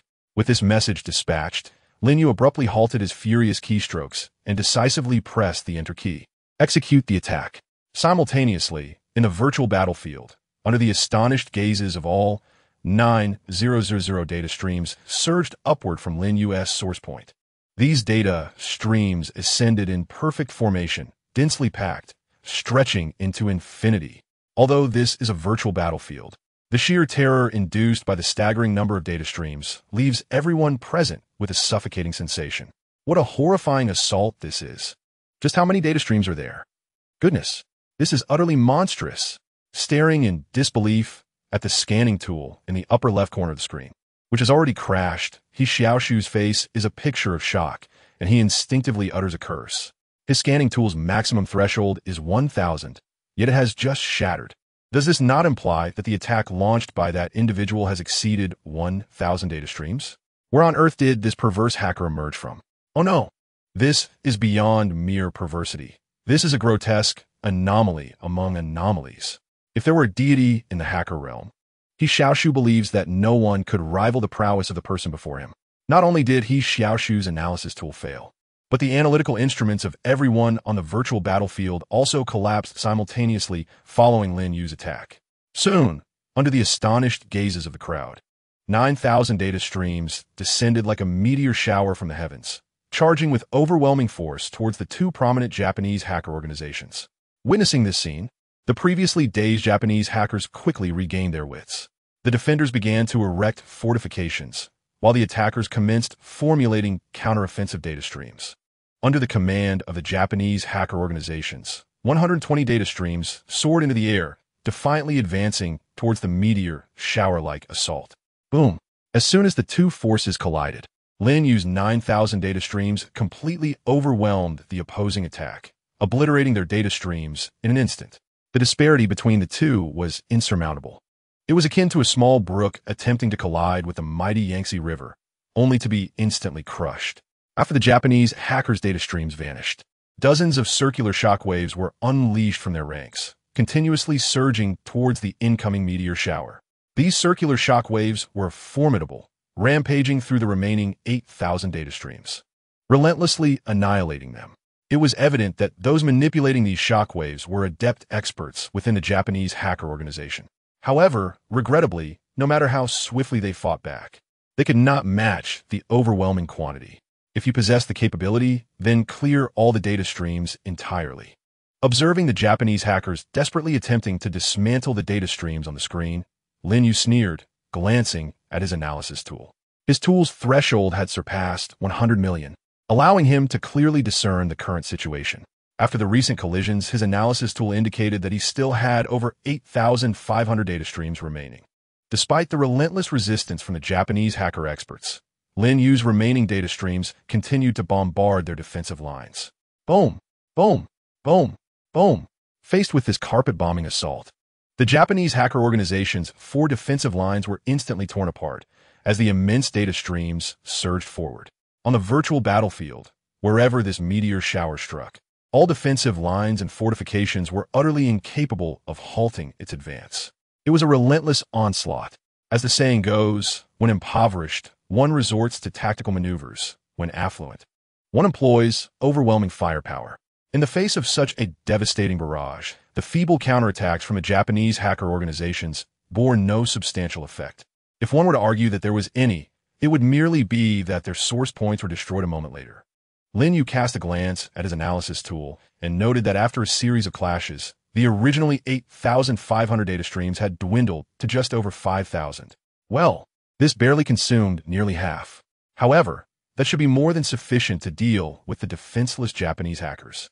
As the final 5,000 data streams relentlessly hammered the Japanese hacker organization's territory, the entire virtual battlefield trembled in response. Typically, virtual battlefields are hosted on servers, and organizations like the Red Hacker Alliance employ dual load balancing servers, boasting extraordinary performance. The result was that even such elite servers struggled to endure such a fierce assault, causing the entire server to quiver uneasily. 3 minutes later, all data streams vanished, taking with them a considerable number of Japanese hackers. At that moment, the territory belonging to the Japanese hacker organization lay in ruins, leaving only the last 2 source points closely huddled together. Clearly, those who survived the recent barrage of fire were likely the elite hackers of the continuous loop level. However, before these two could utter any words, Lin Yu's source point unleashed 2 conical shockwaves, directly charging forward. In response to Lin Yu's attack, the 2 source points hastily summoned their respective offensive patterns. One launched 3,000 data streams, while the other produced a word-shaped shockwave. Naturally, the outcome was evident. Under Lin Yu's onslaught, their counterattack was swiftly obliterated, and their source points were annihilated, vanishing in an instant from the virtual battlefield. Seeing the scene, Lin Yu nodded in satisfaction before unhesitatingly maneuvering his source point to disappear from the virtual battlefield, leaving the onlookers in a state of bewilderment. Chapter 46. Luck overflowing upon exiting the virtual battlefield, Lin Yu meticulously erased all traces he left online. The recent wave of attacks had rendered several inadequately configured chickens inoperative, and his analysis tool now displayed only 9 secondary machines and 100,000 chickens. However, for Lin Yu, the chickens were plentiful. He could procure as many as he desired, simply by allowing the chicken catching tool to run automatically. During Lin Yu's time in the virtual battlefield, Tianyan had been operating online, dismantling 10 cheating platforms and leaving backdoors on their computers. This included not only platforms for cheating in King of Glory, but also those for other games like Dungeon. Upon witnessing this, Lin Yu anonymously forwarded all the information about these machine owners, along with criminal evidence and addresses, to the network monitors. However, upon discovering that he had to personally send this information each time, Lin Yu was compelled to upgrade Tianyin once more. He added a template that allowed it to directly send the acquired information anonymously. Since it utilized the addresses of the chickens, Tianyin could destroy the backdoors immediately after sending the information, eliminating concerns about the other party tracing it back to his machine. Well, time to wrap things up. After restarting Tianyin, witnessing it dismantle yet another cheating platform and automatically send the information via the chickens to the network monitors, Lin Yu nodded in satisfaction. Glancing at the time, he noted it was merely around 10:30. Setting his computer to standby mode, Lin Yu planned to utilize today's sign-in opportunities and returns. After some contemplation, Lin Yu opened the Penguin Lookout, only to be greeted by an advertisement for Three Kingdoms Kill. Without hesitation, he proceeded with today's first sign-in. Ding! You have successfully signed in at the Three Kingdoms Kill advertisement, acquiring all skills of the General Zhao Yun. Ding! It has been detected that the skills in the game do not align with the reality in which the host resides. The system will initiate automatic effect modification. The automatic alteration effect has taken effect. You have acquired horsemanship, the 100 birds facing the phoenix spear technique, the dragon soul, and energy particle digitization, including the Longdian bright silver spear, knight illuminating jade lion, and dragon pattern armor. Ding! The host currently has 2 sign-in opportunities. Upon witnessing this sign-in reward, Lin Yu was momentarily taken aback. Before he could fully comprehend the situation, a familiar white space enveloped him. Within this ethereal realm, Lin Yu transformed into the ancient warrior Zhao Yun, embarking on a daily regimen of physical training, cultivation, and spear practice. In the blink of an eye, as Lin Yu's consciousness returned, his body underwent a monumental transformation. A profound sense of strength blossomed within him. This is rather overwhelming, he mused, astonished as he gazed at his hands. Upon regaining his focus, he realized that the muscle strength, resilience, and impact resistance throughout his body had significantly enhanced. His body fat percentage steadily decreased, sculpting his physique into an exquisite form. His senses, hearing, sight, and more, were remarkably heightened, and his muscles exhibited an extraordinary responsiveness. It was akin to a mere mortal suddenly evolving into a paragon of physical prowess. Moreover, Lin Yu sensed an intangible current circulating within his body, ultimately converging in his lower abdomen. This formless energy was reminiscent of a subtle flow he had experienced after acquiring culinary skills, albeit weakly. He had only utilized that energy once during his inaugural attempt at making fried rice, and it had since dissipated without replenishment. At the time, Lin Yu had paid it little mind. Reflecting on this experience, he surmised that, according to the novels of his previous life, this current of energy could be defined as internal force. Indeed, every realm conceals myriad mysteries in the shadows. Adapting to his dramatically transformed physique, Lin Yu could not help but exclaim in wonder, turning his attention to the newly modified skills. Horsemanship, mastery over any steed, achieving a profound connection as if it were an extension of oneself. Dragon Soul, a passive skill that activates when any emotion reaches a specific threshold upon activation. The body self-regulates neural responses, pain thresholds, and doubles in strength, growing increasingly fearless in battle. Energy particle digitization. Utilizing life forms and objects as vessels, it virtualizes existing mounts, weapons, and armor, allowing for attachment or detachment. Note, if the host chooses not to attach, the vessel's external appearance remains unchanged while its internal particle structure transforms. After absorbing all the skills, Lin Yu found himself momentarily speechless, his mind consumed by a singular thought. The opulence of this sign-in reward was astounding. After a brief interval, Lin Yu regained his composure, marveling at the 3 modified skills. The effects described, particularly of the second and third skills, left him questioning whether he had been transported into a fantastical or sci-fi realm.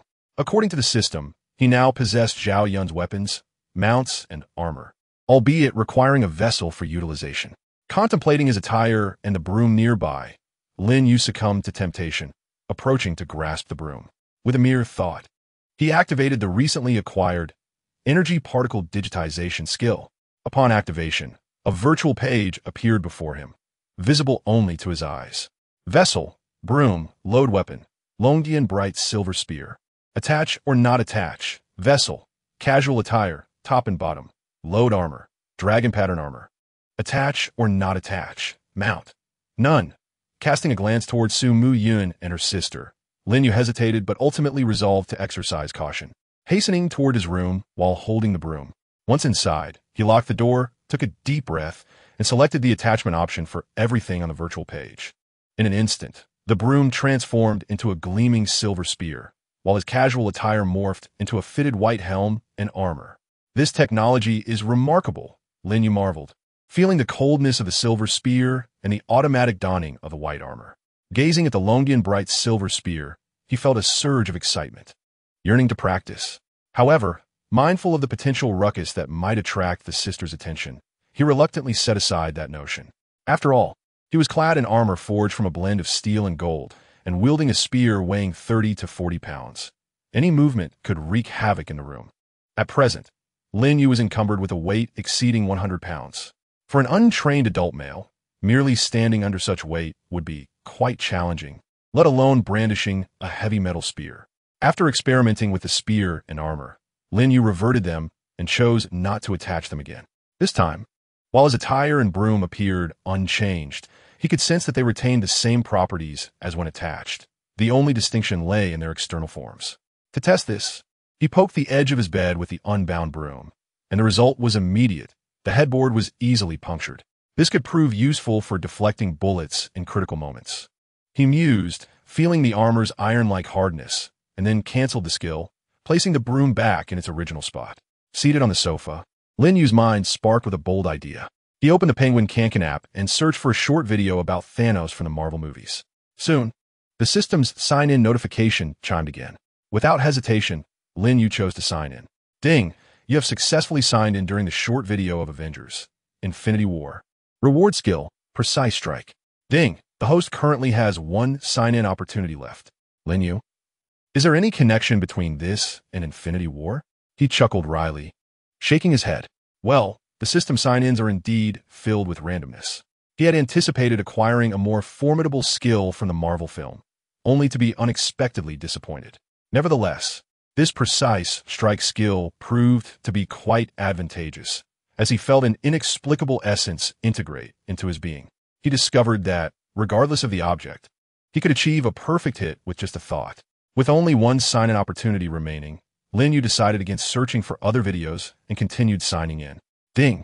You have successfully signed in during the short video of Avengers: Infinity War. Reward skill, Unity of Knowledge and Action.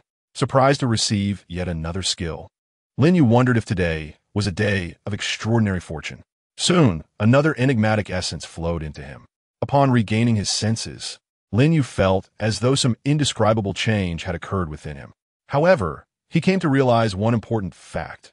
From now on, no matter what knowledge he encountered, he could grasp it at a glance, and once learned, he could apply it immediately. After completing his 3 daily check-ins, Lin Yu glanced at his account balance, which stood at an astonishing 22 billion. Faced with such an immense sum, he suddenly recognized that he could soon surpass the trillion mark without much delay. Yet, he pondered whether he would still be able to continue accumulating wealth beyond that milestone. Casting aside this temporarily unresolvable thought, Lin Yu began to utilize the returns from today as 3 transactions. Following the returns, his account balance amounted to 179.2 billion, while the amount he transferred to Li Xian was 156.6 billion. Staring at the lengthy sequence of zeros, even Lin Yu found himself momentarily speechless. If he continued at this pace, it seemed he would reach the trillion mark by tomorrow. What does a trillion signify? Currently, the city with the highest annual revenue in Huaxia is Modu, which totals around 30 trillion. By tomorrow, Lin Yu's wealth alone could equal approximately half of Modu's annual revenue. Such an exaggerated figure felt surreal even to Lin Yu. Chapter 47. Are you polite? As Lin Yu marveled at his situation, Su Muxin emerged from her room.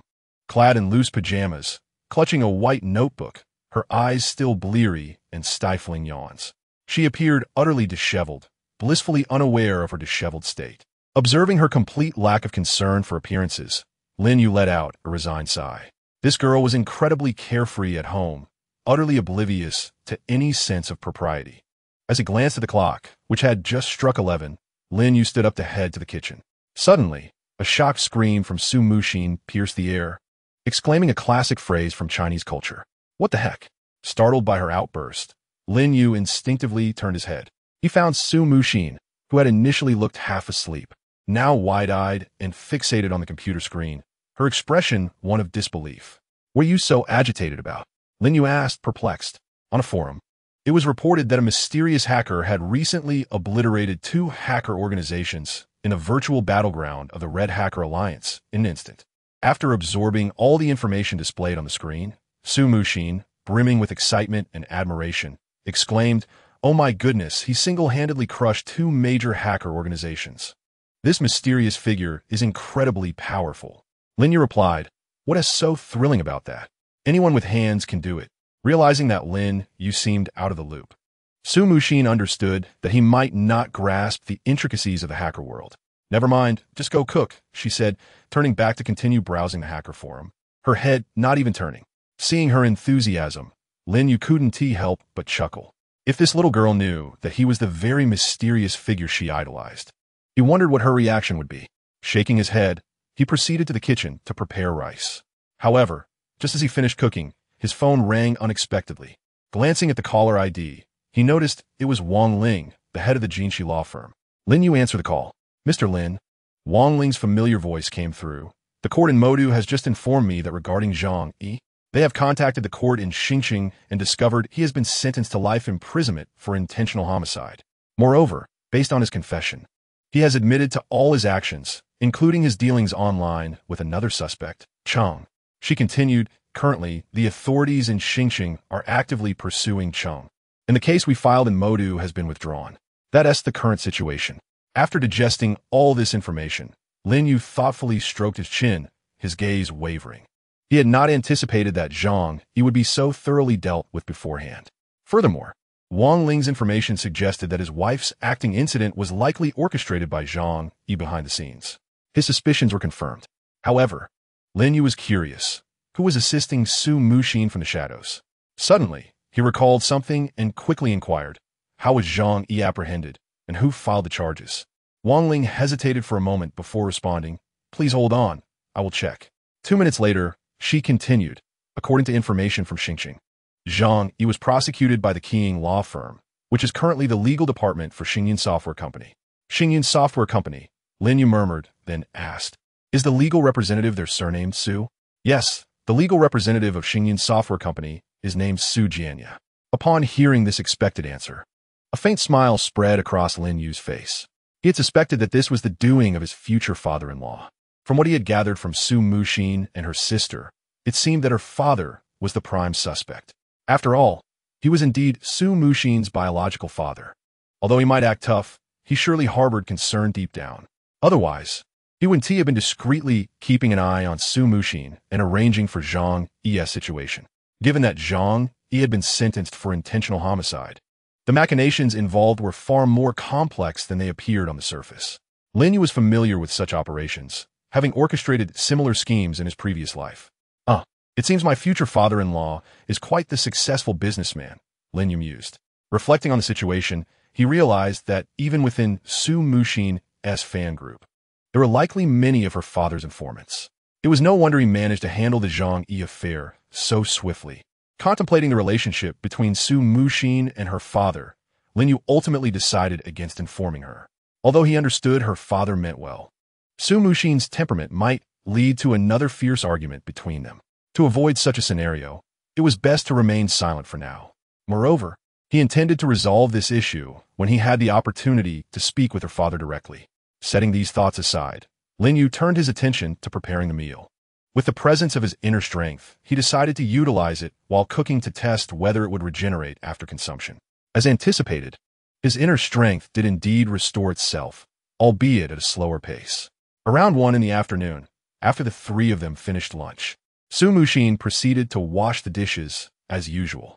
Lin Yu then took the opportunity to discuss Zhang Yi and the Tianyin incident privately with Su Muxin.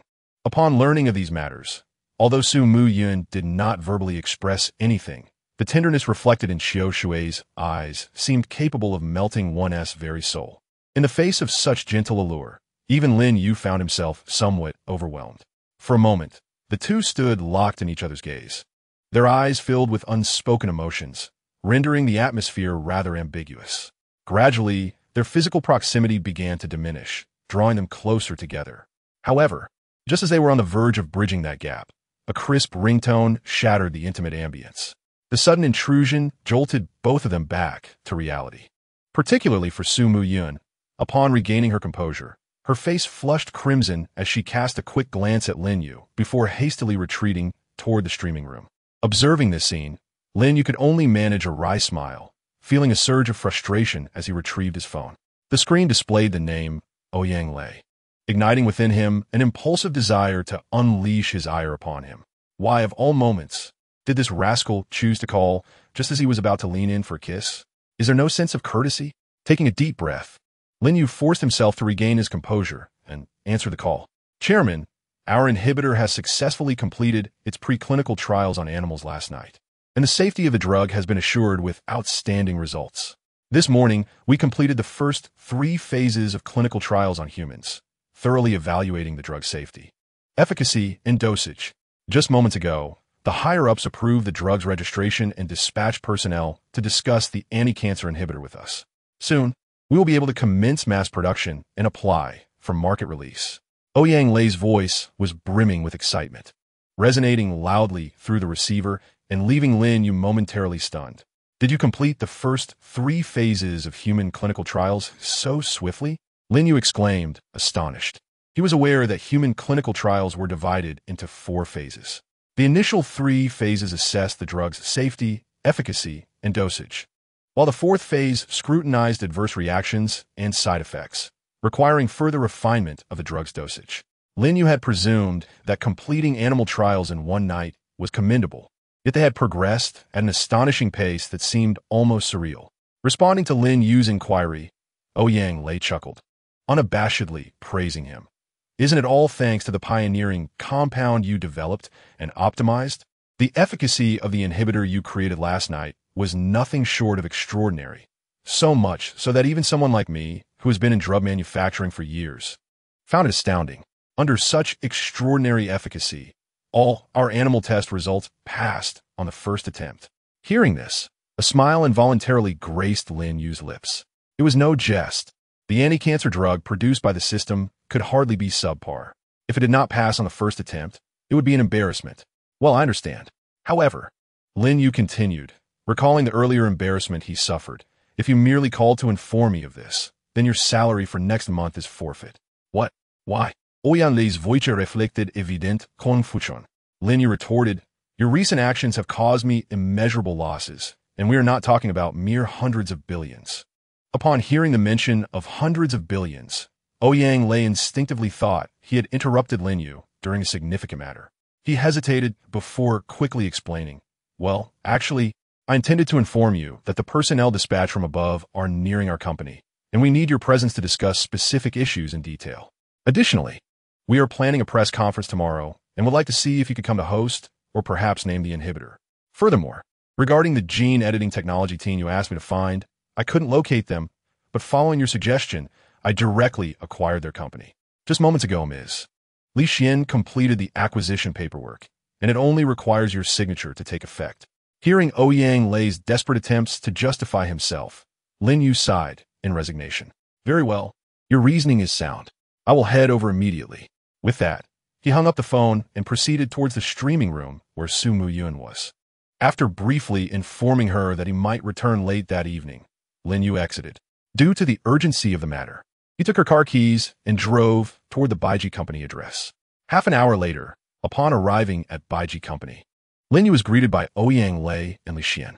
Mr. Lin, here is the acquisition agreement for Tianjin Technology Company, Limited, which is valued at approximately 30 billion. As Lin Yu stepped out of the car, Li Xian approached him, handing over a copy of the agreement along with the pen. Thank you for your hard work, Lin Yu replied, accepting the agreement without glancing at it, signing it with his head bowed. Have the personnel from above arrived? They have arrived and are currently waiting in the conference room for you. Chairman, Ouyang Lei responded promptly.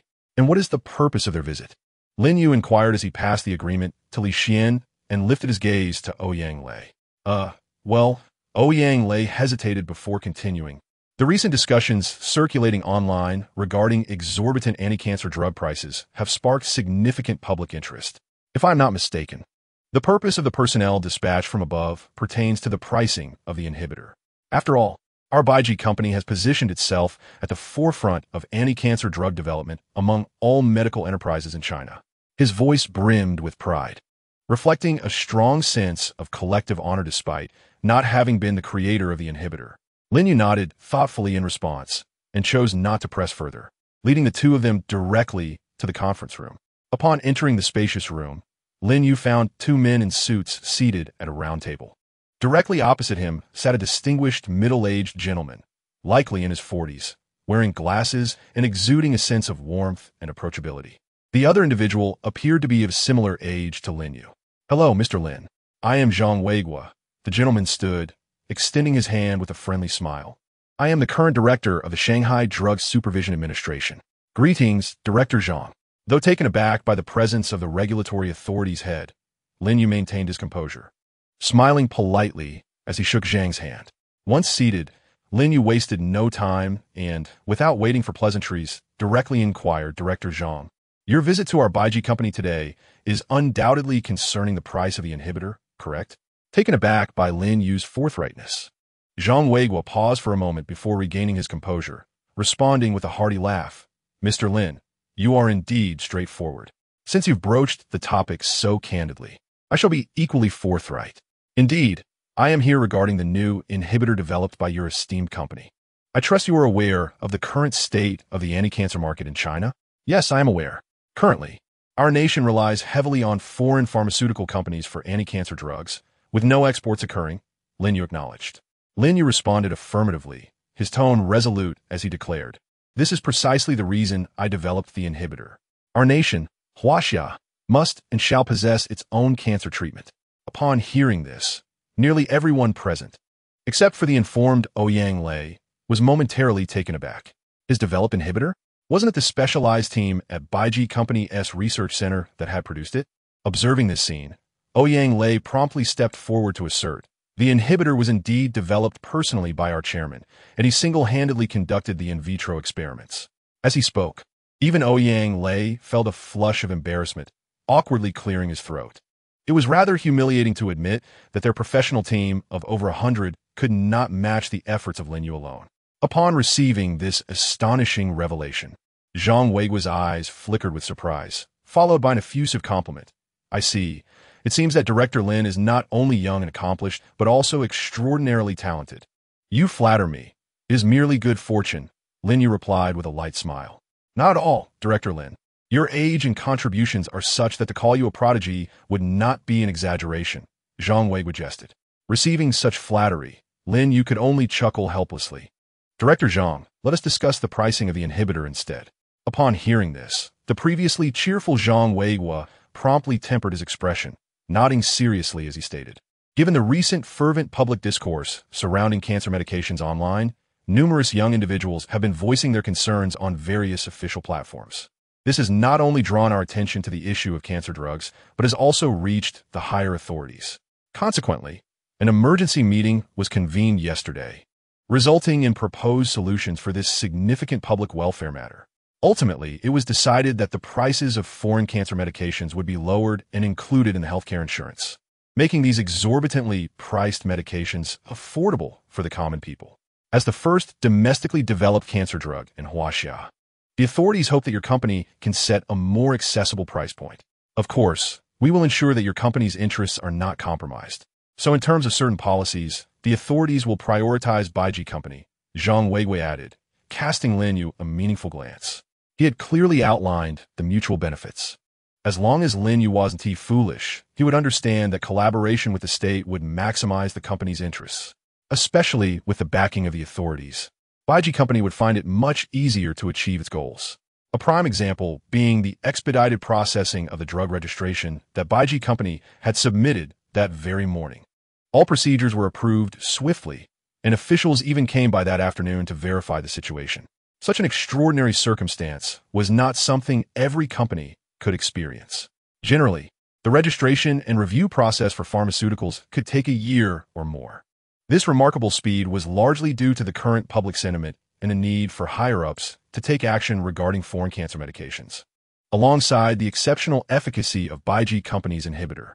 Thus, the rapid completion of all new drug procedures was the result of multiple factors. Lin Yu was acutely aware of the implications behind Zhang Weiguo's words. Essentially, this was a mutually beneficial arrangement, and he had no reason to decline.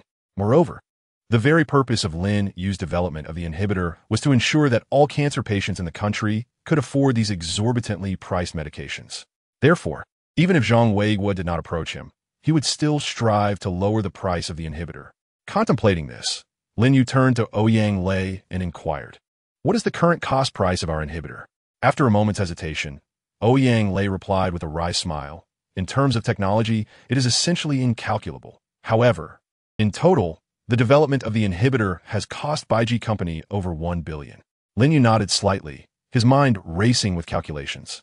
The technology was his own creation, rendering it priceless, yet the development cost was relatively low at just 1 billion. Surely, this was also due to his involvement. Otherwise, with an additional investment of several billion, it was likely that someone else would have developed it eventually. Let us do this, excluding the technological costs and factoring in various other expenses related to development, production, and packaging. I propose we set the domestic price of the inhibitor at just 1 yuan above the cost price," Lin Yu suggested, gazing at Zhang Weiguo with a smile. Upon hearing this astonishing price, not only Zhang Weiguo was stunned, but even Ouyang Lei appeared bewildered. A profit of merely 1 yuan above the cost price? That meant Baiji Company would hardly make any money. No, this was not just a lack of profit. In fact, in a certain sense, it could be deemed a loss. As a pharmaceutical company, Baiji could not afford to solely produce inhibitors without developing new drugs. Each new medication required substantial investment for research and development.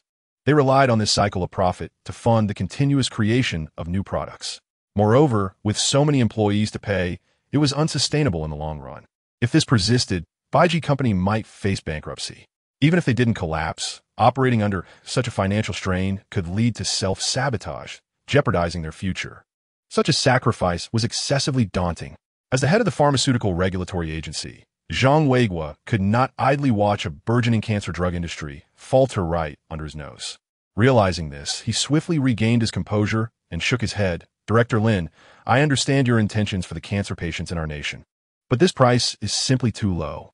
Baiji Company will not only fail to turn a profit, but will incur losses, which is detrimental to both you and us." In response, Lin Yu merely smiled, remaining silent. Profit? With his capability of acquiring hundreds of billions effortlessly in a single day, why would he concern himself with such trivialities? His purpose for conducting research was to incur losses. Otherwise, it would be a waste to let that money sit idle. Furthermore, spending this money on meaningful endeavors was far better than letting it gather dust in his pocket, as money was merely a string of numbers to him. "How about this? Let's each take a step back. I will raise the price to 100 yuan above the cost price. Would that be acceptable?" Lin Yu said, resolutely interjecting before Zhang Weiguo could respond. "This is my final offer. It cannot be raised any further. Moreover, Baiji Company is not incapable of generating profit. Although the price for domestic cancer patients is relatively low, the price for international patients will certainly differ." As he concluded, a sly smile crept across Lin Yu's face. While he was not motivated by profit within Huaxia, for other nations, he would naturally prefer to earn as much as possible, ideally reaping substantial rewards. After all, for him, earning money from family is no great skill. Earning money from foreigners is what truly captivates. Listening to the undertones of Lin Yu's words, Zhang Weiguo opened his mouth, but ultimately remained silent, his gaze a complex mix as he regarded Lin Yu before him. Having engaged in pharmaceutical oversight for over 30 years, this was the first time he had encountered such a high-minded young individual. In this era, characterized by rampant materialism and a fast-paced lifestyle, young people like him are indeed a rarity.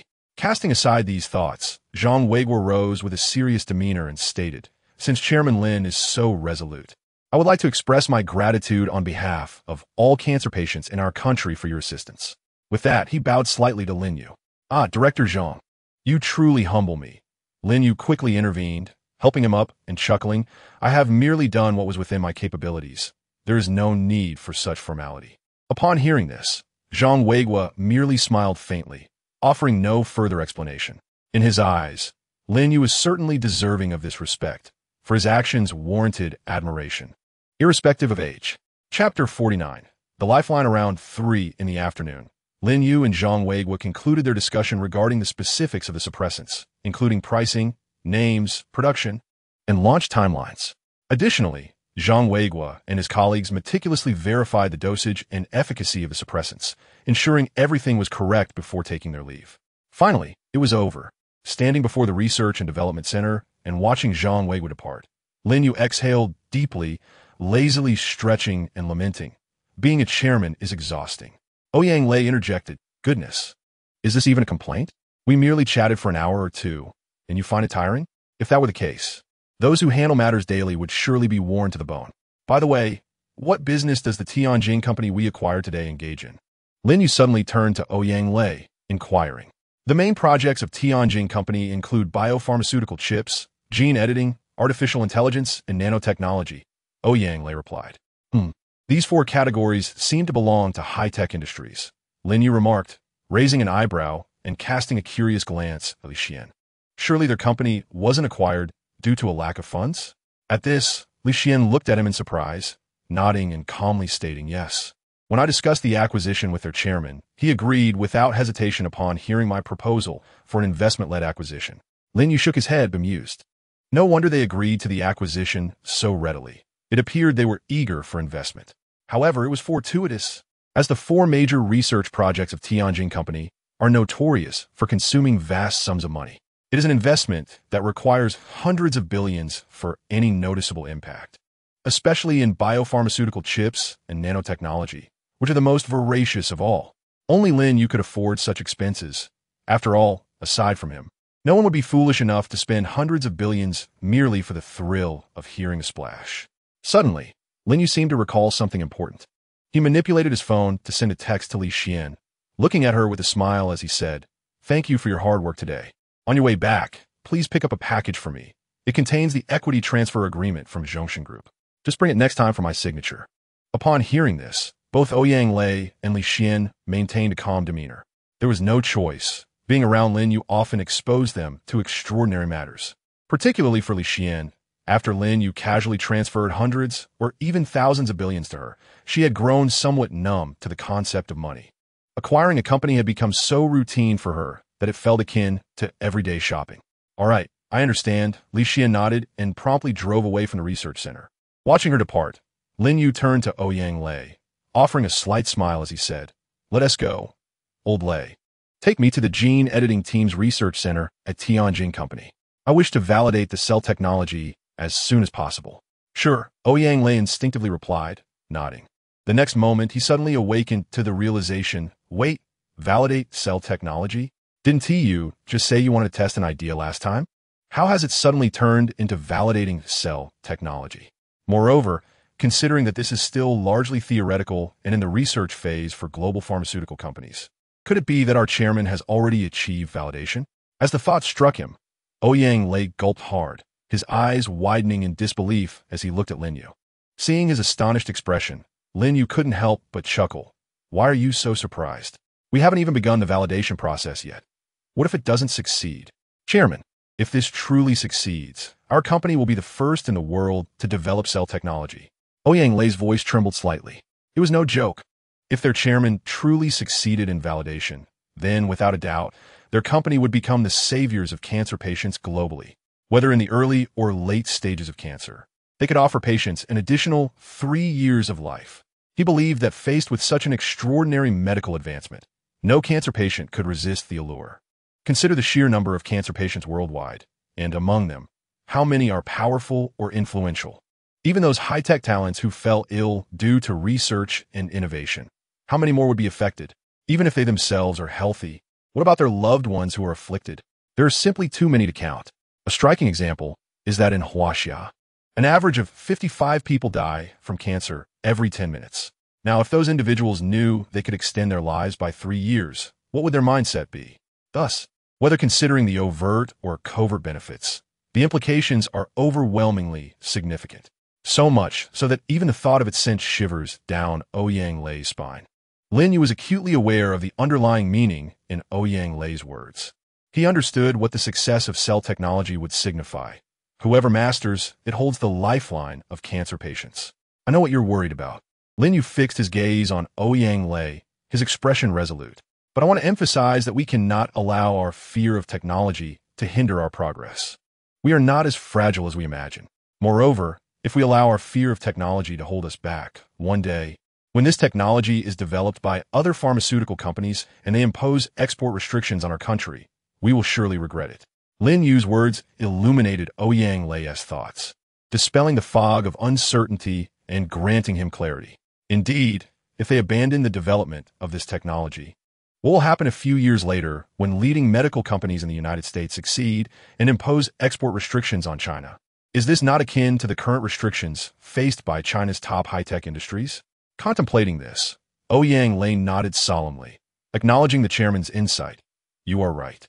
Since this technology will inevitably be developed, why should we not be the first to achieve it? With the chairman's successful validation today, they would make those foreigners understand what it means to impose export restrictions. As he concluded, Ouyang Lei's tone brimmed with excitement. Historically and presently, they have been suppressed by foreign medical companies in the field of cancer drug research. Some foreign companies have even deliberately restricted the export of China's cancer drugs. Today, should the chairman validate the success of the cell technology, their Baiji company could also impose export restrictions on foreign medical companies. With the cell technology, Baiji company would lead the global pharmaceutical industry in cancer drug research. This exhilarating feeling of overturning the status quo was hard to contain.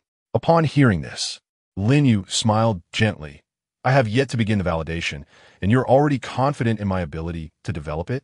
In response, Ouyang Lei chuckled, choosing not to elaborate. He understood that the chairman had previously made similar statements during the development of inhibitors. It's merely a validation of an idea. And then the chairman precisely identified the lead compound for the inhibitor and optimized it thoroughly. Wasn't that an indication of absolute confidence? Thus, in Ouyang Lei's mind, Lin Yu's validation of this technology was already a foregone conclusion. Soon, under Ouyang Lei's guidance, the two of them traveled for half an hour before arriving at the Gene Editing Research Center of Tianjin Technology Company. Due to Ouyang Lei's prior phone call, the research center was already prepared upon Lin Yu's arrival. Welcome, Chairman Lin, to Tianjin Company for your inspection. I am Zhao Yun, the current representative of Tianjin Company. Zhao Yun greeted Lin Yu with a warm smile as he approached for a handshake. Observing this energetic man in his 30s, Lin Yu instinctively smiled and nodded, returning the handshake. Hello, Mr. Zhou, you are too kind. Not at all. Chairman Lin's visit is our honor, Zhao Yun replied with a smile, gesturing to a middle-aged woman nearby. This is Jiao Hong, the head of our Gene Editing Research Center. She oversees all projects, so please feel free to share any requirements with her. Lin Yu followed Zhou Yang's gaze and smiled, nodding. Hello, Ms. Jiao. I hope to trouble you shortly. Not at all. As long as Chairman Lin's ideas are useful for validating the cell technology, we welcome any inconvenience, Jiao Hong replied gently. With that, Lin Yu swiftly transitioned to the matter at hand. In that case, let us commence the validation directly. We shall soon determine its efficacy. Under Jiao Hong's guidance, the group proceeded into the research center. Thanks to Ouyang Lei's advance notice, Jiao Hong had prepared a specialized gene editing team. 5 minutes later, they stopped outside a laboratory. Jiao Hong looked at Lin Yu, her eyes conveying a silent invitation to begin, which prompted a chuckle from him. Please prepare a set of work attire for me and randomly select a cancer patient. I need to collect 60 to 100 milliliters of peripheral venous blood, Lin Yu instructed. Taken aback by this request, Jiao Hong appeared puzzled. Wasn't the validation supposed to happen in the lab? Why draw blood from a patient right away? There were ample samples available in the lab. Although slightly confused, she hesitated briefly before promptly making arrangements. Chapter 50. Success. Under Jiao Hong's coordination, Lin Yu soon donned a white mask and work attire, entering the laboratory alongside her. Ouyang Lei and Zhou Yun, being non-specialists, remained outside. Upon entering, Lin Yu discovered a team of 20 gene editing specialists awaiting him. Without further ado, he addressed them directly. I will refrain from unnecessary words. You all are aware of my purpose for today. Henceforth, please follow my instructions closely. From now on, form teams of 5. Team 1. used the blood cell separator to isolate approximately 50 individual nucleated cell suspensions from the recently delivered venous blood. Team 2 enriched the cells using density gradient centrifugation. Isolate the cell subpopulations using specific antibodies or surface marker-conjugated magnetic beads, and activate the cells with antibodies, such as 3 and 28. Team 3 prepare lentiviral vectors, cells, culture media, and other essential tools, ensuring that all water sources in the experiment are ultra-pure. Team 4 fill any gaps, go wherever assistance is required. With each command issued by Lin Yu, the initially bewildered researchers began to operate efficiently. Each team member diligently performed their tasks, and under Lin Yu's leadership, the entire team functioned like a well-oiled machine. Witnessing Lin Yu's adept command of the teams, even Zhao Hong, who was observing, felt astonished. Was this Chairman Lin or a leader of a large professional team?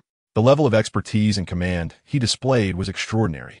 Had she not witnessed it firsthand, she would have found it hard to believe that this was indeed their company's chairman. As the laboratory commenced its operations, Lin Yu nodded with satisfaction.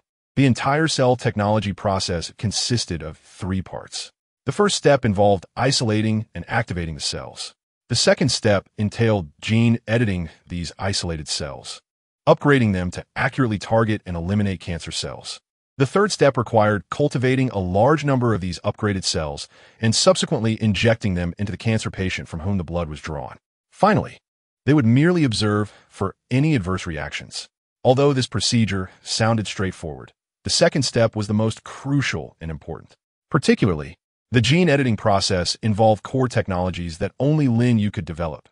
No one else possessed the capability.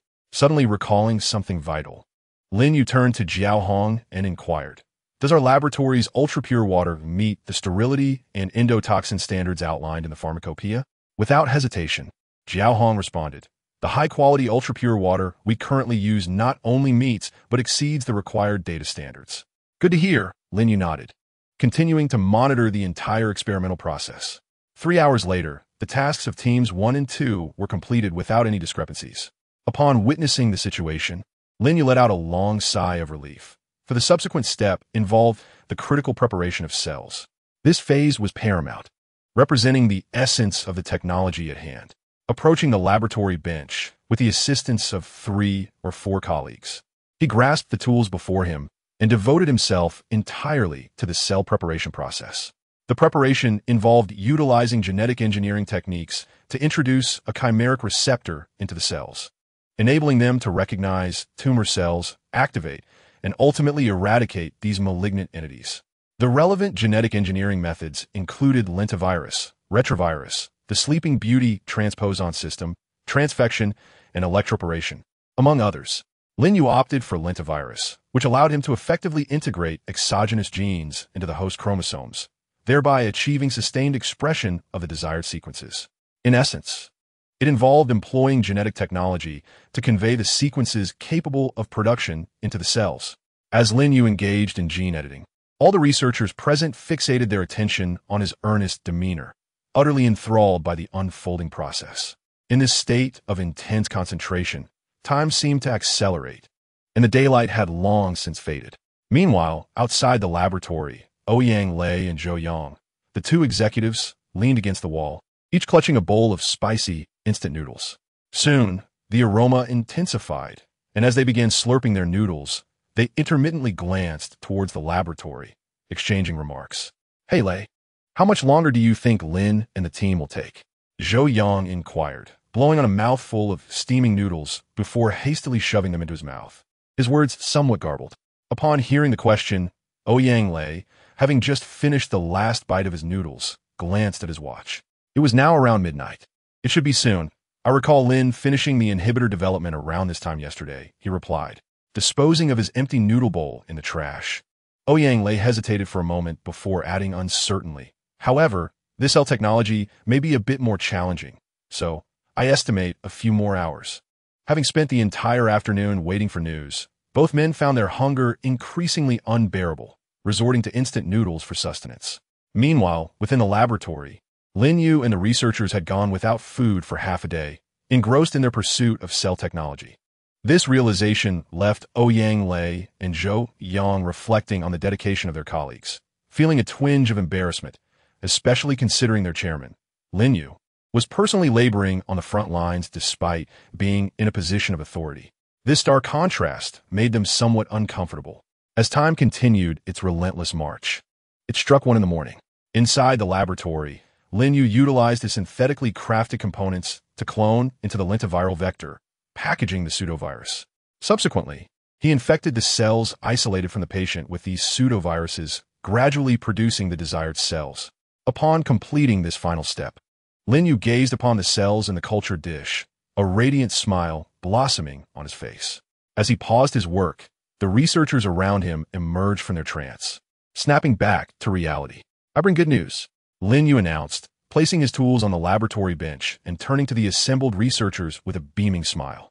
"We have succeeded in developing the cell technology." His voice crescendoed, rising from a deep tone to an exhilarating peak, igniting a wave of excitement among the researchers present. The laboratory erupted in a cacophony of jubilant cheers, as if the very walls might be uprooted by the fervor. "We did it! We succeeded!" they exclaimed, laughter mingling with disbelief. "It's like a dream come true. The cell technology has truly succeeded. They have hope now." The exuberance was palpable among the younger male researchers, who embraced one another in joyous celebration.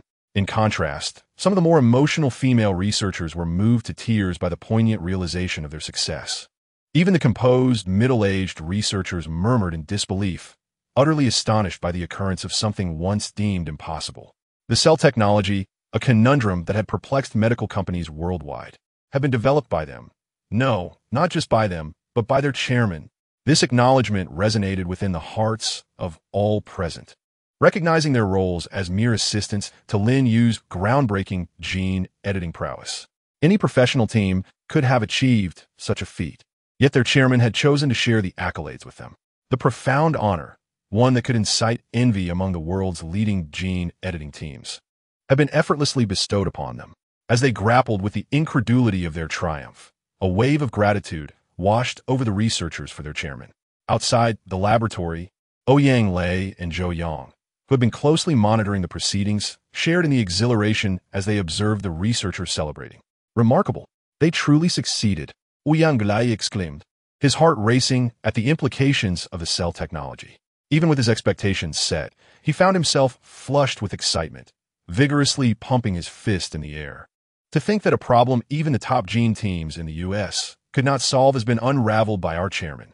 Zhao Yun marveled, his expression one of astonishment. "Had I not witnessed it myself, I would find it hard to believe such a miracle could occur." In the laboratory, after the initial euphoria subsided, the researchers focused their attention on Lin Yu, who smiled back at them. "Please look closely. The cells in this culture dish are those embedded with receptors. However, their quantity remains insufficient to effectively eliminate the vast number of cancer cells within patients. Thus, we must cultivate these cells in vitro until their numbers reach a therapeutic level, potentially in the hundreds of millions. Once prepared, we can reinfuse them into the patient, where they will perform their functions.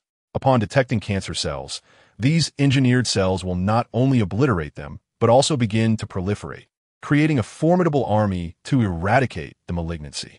Certainly, the cells I possess can only specifically treat the patient undergoing venous blood extraction. For other cancer patients, it is necessary to prepare new cells." After briefly introducing some details, Lin Yu handed the petri dish in his hand to Zhao Hong, smiling as he said, "I have conveyed all that needs to be said. The next steps are in your capable hands. Rest assured, Chairman Lin, I will manage everything diligently," Zhao Hong responded, carefully accepting the petri dish with both hands, her tone brimming with assurance. In response, Lin Yu simply nodded with a smile. Suddenly, he seemed to recall something and quickly added, "By the way, prior to the patient's reinfusion of cells, if chemotherapy is administered ahead of time to eradicate a substantial number of cancer cells within the body, it is estimated that the treatment effect will be maximized." "Understood," Zhao Hong replied, her eagerness palpable as she cradled the petri dish that captured the attention of all the researchers. "If there are no further questions, I shall proceed with the in vitro cultivation of the cells."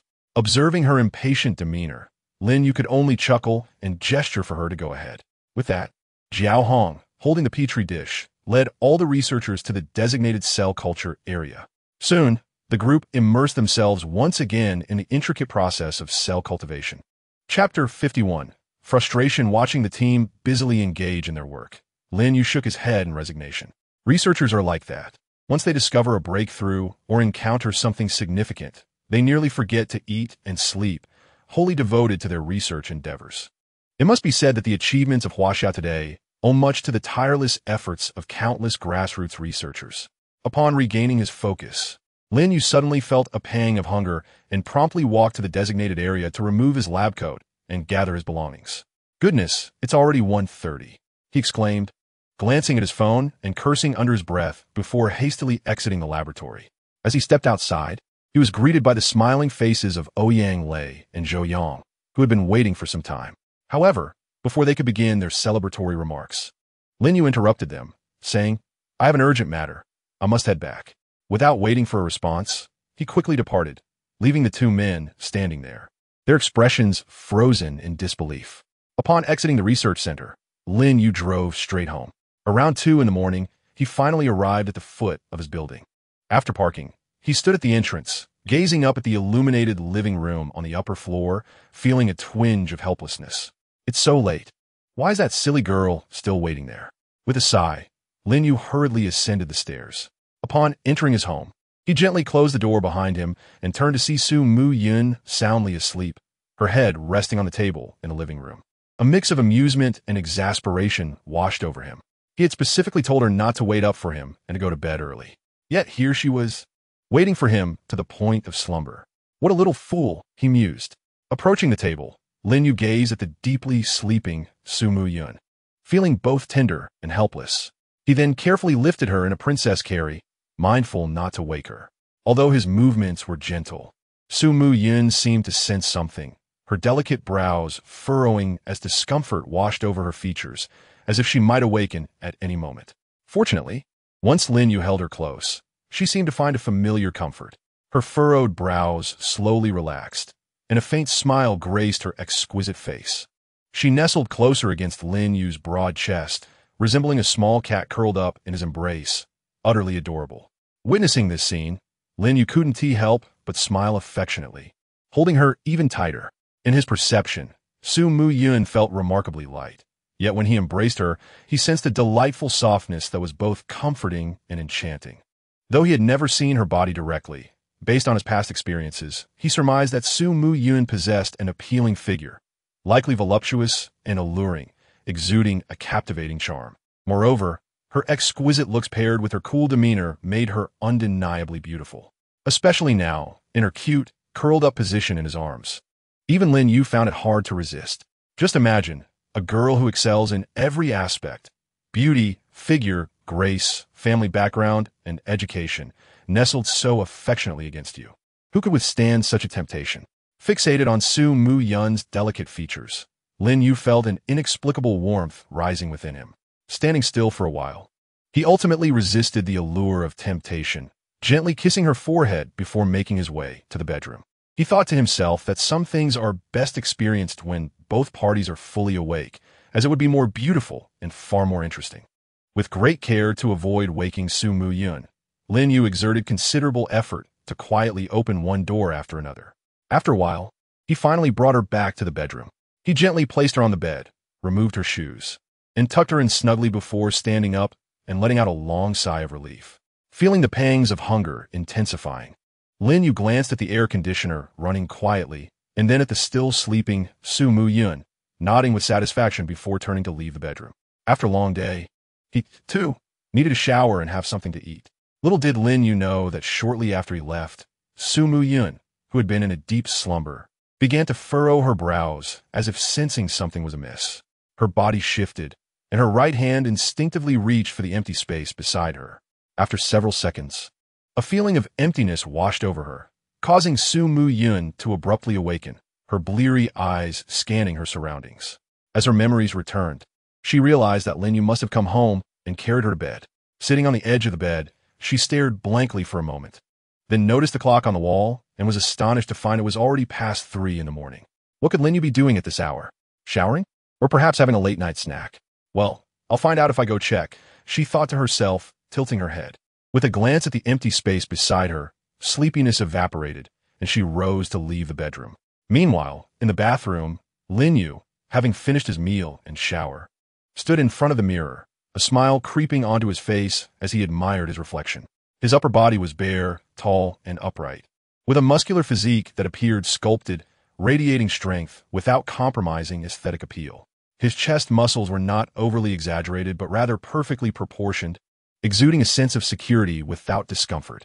His eight-pack abs were distinctly visible, each line resembling a work of art.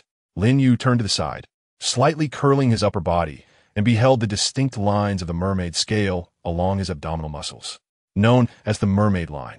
This term refers to the two prominent lines on a man's abdomen, situated just above the pelvis. Their shape resembles the tapered form of a fish, hence the name. The mermaid line is often regarded as a hallmark of beauty and sensuality. Turning around, Lin Yu presented his back to the mirror and exerted a subtle force, revealing the muscles of his back in the shape of a Christmas tree. This remarkable formation, created by the muscle striations in the lower back, represents the coveted Christmas tree back muscles that countless fitness enthusiasts aspire to attain. Achieving such a physique is notoriously challenging, requiring stringent physical conditions and a minimum of 3 years of dedicated training, something that even seasoned bodybuilders rarely accomplish. Yet, here was Lin Yu, effortlessly possessing this ideal. The system's transformation is truly flawless, he mused, admiring his perfect physique in a mirror. In reality, individuals with a physique like his were few and far between. Those who did attain such a form had undergone extraordinary training and maintenance. He had to admit that the system was remarkably effective. After a moment of self-admiration, Lin Yu felt in high spirits as he made his way outside. Just as he approached the doorway, Yun emerged from the bedroom, instinctively drawn towards the still-lit bathroom. In the next instant, they collided. However, Lin Yu's reflexes were swift. Upon realizing he had bumped into someone, he instinctively steadied himself and swiftly retreated. Unfortunately, Yun was not so fortunate. After the collision, her foot slipped, sending her tumbling backward as if weightless. In a reflexive motion, she raised her arms to protect her head, instinctively adopting a defensive posture. "Watch out," Lin Yu exclaimed, his surprise quickly transforming into action. He stepped forward, grasping Yun's hand and pulling her into his embrace with a sudden force. Responding to Lin Yu's voice, Yun regained her composure, her instinctive elbow strike dissipating. In that fleeting moment, they found themselves tightly entwined, oblivious to the world around them. Time seemed to freeze, and as Lin Yu's firm muscles pressed against her, coupled with his handsome visage so close, Yun's cheeks flushed a deep crimson, as if ablaze. "Are you all right?" Lin Yu inquired softly, lowering his gaze to speak gently in her ear. I'm fine," Yun stammered, her voice barely a whisper. As Lin Yu spoke, she felt a warm breath caress her sensitive ear, sending an electric shiver down her spine. This unprecedented sensation left her feeling weak. Leaning entirely against Lin Yu, they gazed into each other's eyes, an inexplicable affection blossoming between them.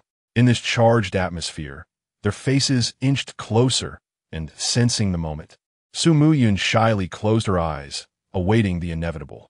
At that very moment, Lin Yu's lips curled into a charming smile. Yet, just as their lips were about to meet, the sound of something crashing to the ground interrupted the moment. "What the hell?" Xian, who had just retrieved snacks from the refrigerator and was returning to her room, stood dumbfounded at the bathroom door, snacks tumbling from her hands. Upon witnessing Lin Yu and Yun in a passionate embrace, she froze, her mind blank, and instinctively let out an expletive. This unexpected scene jolted Yun back to reality. Flustered, she stood up from Lin Yu's embrace, murmured that she was leaving, and hurried past the bewildered Xian, fleeing back to her room without a backward glance. Lin Yu's expression turned rigid as he comprehended the situation. He mechanically lifted his head, his gaze fixed on Xian, who was clad in her pajamas, and the scattered snacks on the floor. Realization dawned upon him. This little brat was up at this hour, munching on snacks. This was the second time he had been interrupted. The opportunity had slipped away, and the once ambiguous atmosphere vanished without a trace. Lin Yu understood that he would likely not have another chance that evening. Frustration bubbled within him. All he wanted was a simple kiss. Was that too much to ask? Why did things always go awry at the crucial moment? As Lin Yu's gaze bore into her with a murderous intensity, Su Mu Xin returned to her senses, her eyes quickly scanning his bare torso. She swallowed hard and offered an awkward smile. I was just passing by. Just passing by.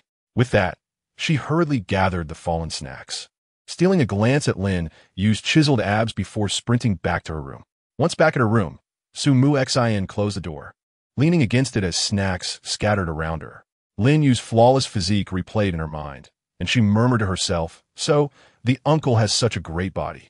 Moments later, a thought crossed her mind, causing her face to flush crimson as she dashed to her bed, burying herself under the covers. Chapter 52. Revenge. After Su Mu Xin vanished from sight, Lin Yu let out a soft huff, turned off the bathroom light, and headed towards Su Mu Yun's bedroom.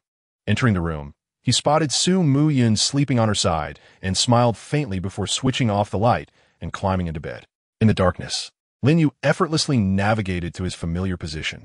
This time, however, he positioned himself just a tad closer to Su Mu Yun, nearly pressing against her. Feeling Lin Yu's warm breath against her neck, Su Mu Yun's heart raced, a mix of anticipation and trepidation swirling within her thoughts. Should anything happen? But she had guests visiting for the past few days. Should she inform him beforehand? Yet, would initiating the conversation suggest something more? Lost in her musings, Su Mu Yun was startled when Lin Yu's right arm suddenly encircled her waist, pulling her into his embrace.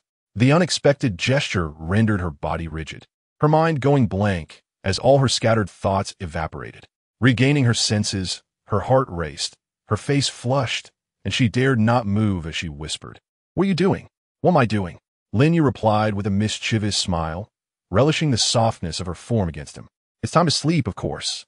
With that, Lin Yu paid no mind to Su Mu Yun's thoughts, lowering his head to inhale her enchanting fragrance. After a long, tiring day, he succumbed to the comforting embrace of slumber. In stark contrast to Lin Yu's tranquility, Su Mu Yun found herself in a state of disarray.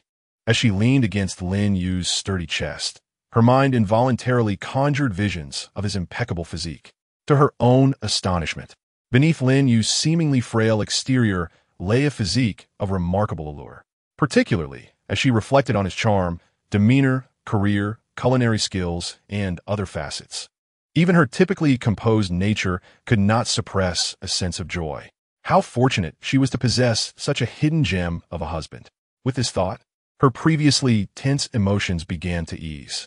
In truth, there exists a profound connection between the genders when encountering an exceptional individual of the opposite sex, especially one whom one admires. A woman's thoughts in private often venture far bolder and more uninhibited than those of a man. While men might still be contemplating how to initiate contact, women might have already envisioned the culmination of their desires, exploring a multitude of postures and whimsical notions regarding the origins of life and the significance of love. After a moment, feeling Lin Yu's breathing behind her stabilize, Su Mu Yun gently turned to face him as they slept.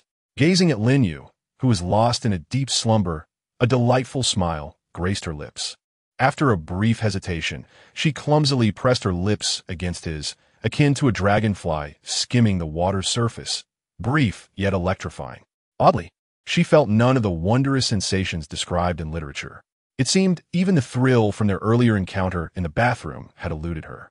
Pondering this, she observed Lin Yu's peaceful demeanor, ultimately deciding to abandon a certain audacious thought for the time being. Perhaps it was best to save it for another moment. Awakening Lin Yu would certainly be ill-advised. As if recalling something inexplicable, Su Mu Yun shyly buried her head in Lin Yu's embrace.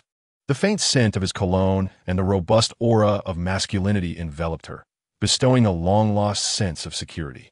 Content, she closed her eyes, ready to succumb to slumber. The night passed without a word. After a restful sleep, Su Mu Yun awoke early, around 7 o'clock. She cautiously extricated herself from Lin Yu's embrace, moving with utmost care to avoid disturbing him. Following a brief routine of washing up, she cast a glance at the still sleeping Lin Yu, smiled radiantly, and chose not to rouse him. As thoughts flitted through her mind, she recalled something important and made her way towards Su Mu Xin's room. Amidst a chorus of lament and irritation, Su Mu Xin, who had only fallen asleep after 4 in the morning, was abruptly awakened by Su Mu Yun, wearing an expression of utter dismay. "Sister, I was wrong. I promise to be more mindful next time and will never disturb you and brother-in-law again. Please spare me. Sitting on her bed, Su Muexin, with dark circles under her eyes and a half-awake demeanor, clasped her hands in a pleading gesture, appearing quite pitiable. Had she merely intruded upon their intimate world last night? Was it necessary for her to suffer such early morning retribution? Oh dear, this is too harsh. Truly, my own sister is merciless. Regardless, you must rise at 8:30 for breakfast. It is imperative to maintain regular meals. With a dismissive glance at her sister's woeful expression, Su Muyin added, moreover, starting today, you are to adopt a routine of early rising and retiring. Should you remain awake past midnight, I shall cut off your internet access. With that, she left the room without a backward glance. No, this was not an act of vengeance for last night's events, but rather a concern for her sister's health. After all, neglecting healthy habits could lead to a plethora of issues in the future. Yes, that was precisely it, Su Muyin thought, feeling quite satisfied with her reasoning. In stark contrast to her satisfaction, upon hearing this disheartening news, Su Muexin let out a lament and flopped back on her bed, utterly devoid of hope. However, fatigue washed over her like a tide, and she temporarily cast those thoughts aside in favor of sleep. At 8:45, Su Muexin, still groggy, sat at the dining table, nibbling on a sandwich and sipping milk. Why hasn't T brother-in-law joined us for breakfast? She yawned, glancing at the empty seat beside her sister. He returned home late from the office yesterday, so I let him sleep in, Su Muyin replied, elegantly taking a small bite of her sandwich. But I also worked late last night. Why wasn't I allowed to sleep in? Su Muexin protested, feeling a sense of injustice. This is blatant retaliation. Noticing her sister's discontent, Su Muyin seemed to grasp her thoughts and calmly remarked, your situations are different. He was working while you were at home. At this, Su Muexin bristled in indignation, akin to a cat whose tail had been stepped on. Who says I was just playing at home? I've been developing a software for book management. Once it's completed, I plan to enter it into a software competition and easily win a few million. Su Muyin regarded her with mild surprise before encouragingly saying, well, then, do your best to develop it. Create several thousand such programs, and you might just catch up with your brother-in-law. Su Muexin was momentarily taken aback. Several thousand? That would amount to hundreds of billions. No way. Is he really that wealthy? After processing this shocking revelation, she fell silent, returning to her breakfast with a contemplative demeanor. If that were the case, perhaps it was best to let the wealthy genius continue his slumber, for her modest few million would hardly suffice. Seeing this, a smile graced Su Muyin's lips. Chapter 53. Exaggerated black technology. Lin Yu awoke naturally, glancing at the clock to find it was already 11:30. Stretching contentedly, he relished the sensation of comfort. After completing his stretch, he sank back into the softness of his bed, inhaling the lingering fragrances that surrounded him, and sighed. Now this is living. Unbeknownst to him, he seemed to be living the dream of waking up at leisure and counting money until his hands ached, a dream many often spoke of. To be honest, this feeling was indeed quite delightful. After lounging for a while, Lin Yu finally got out of bed to wash up.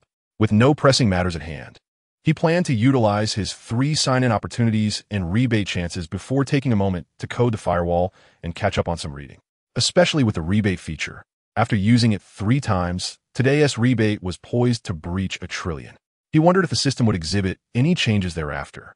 As these thoughts swirled in his mind, Lin Yu swiftly completed his morning routine. Upon entering the living room, he was surprised to find Su Muexin unusually not coding, but engrossed in an anime. A quick glance revealed she was watching Naruto.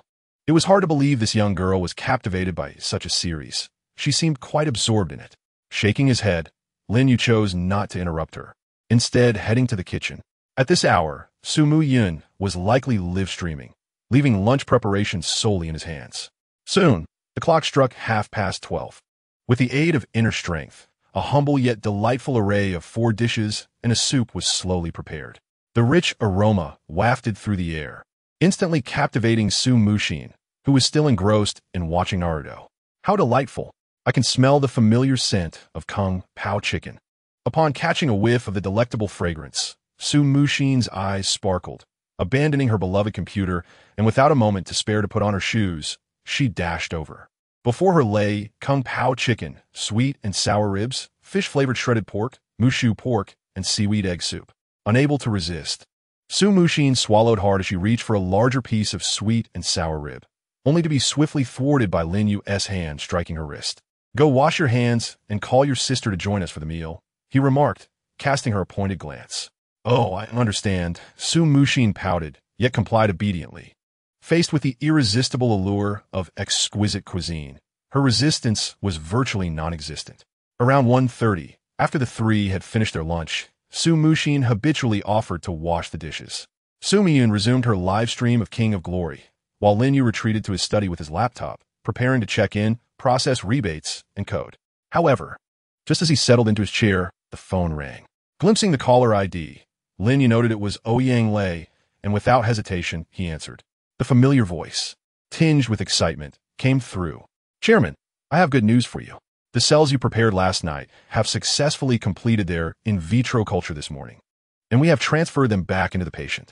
What was most exhilarating was the treatment's efficacy, which was nearly on par with the inhibitors, as it had entirely eradicated all leukemia cells in the acute leukemia patient.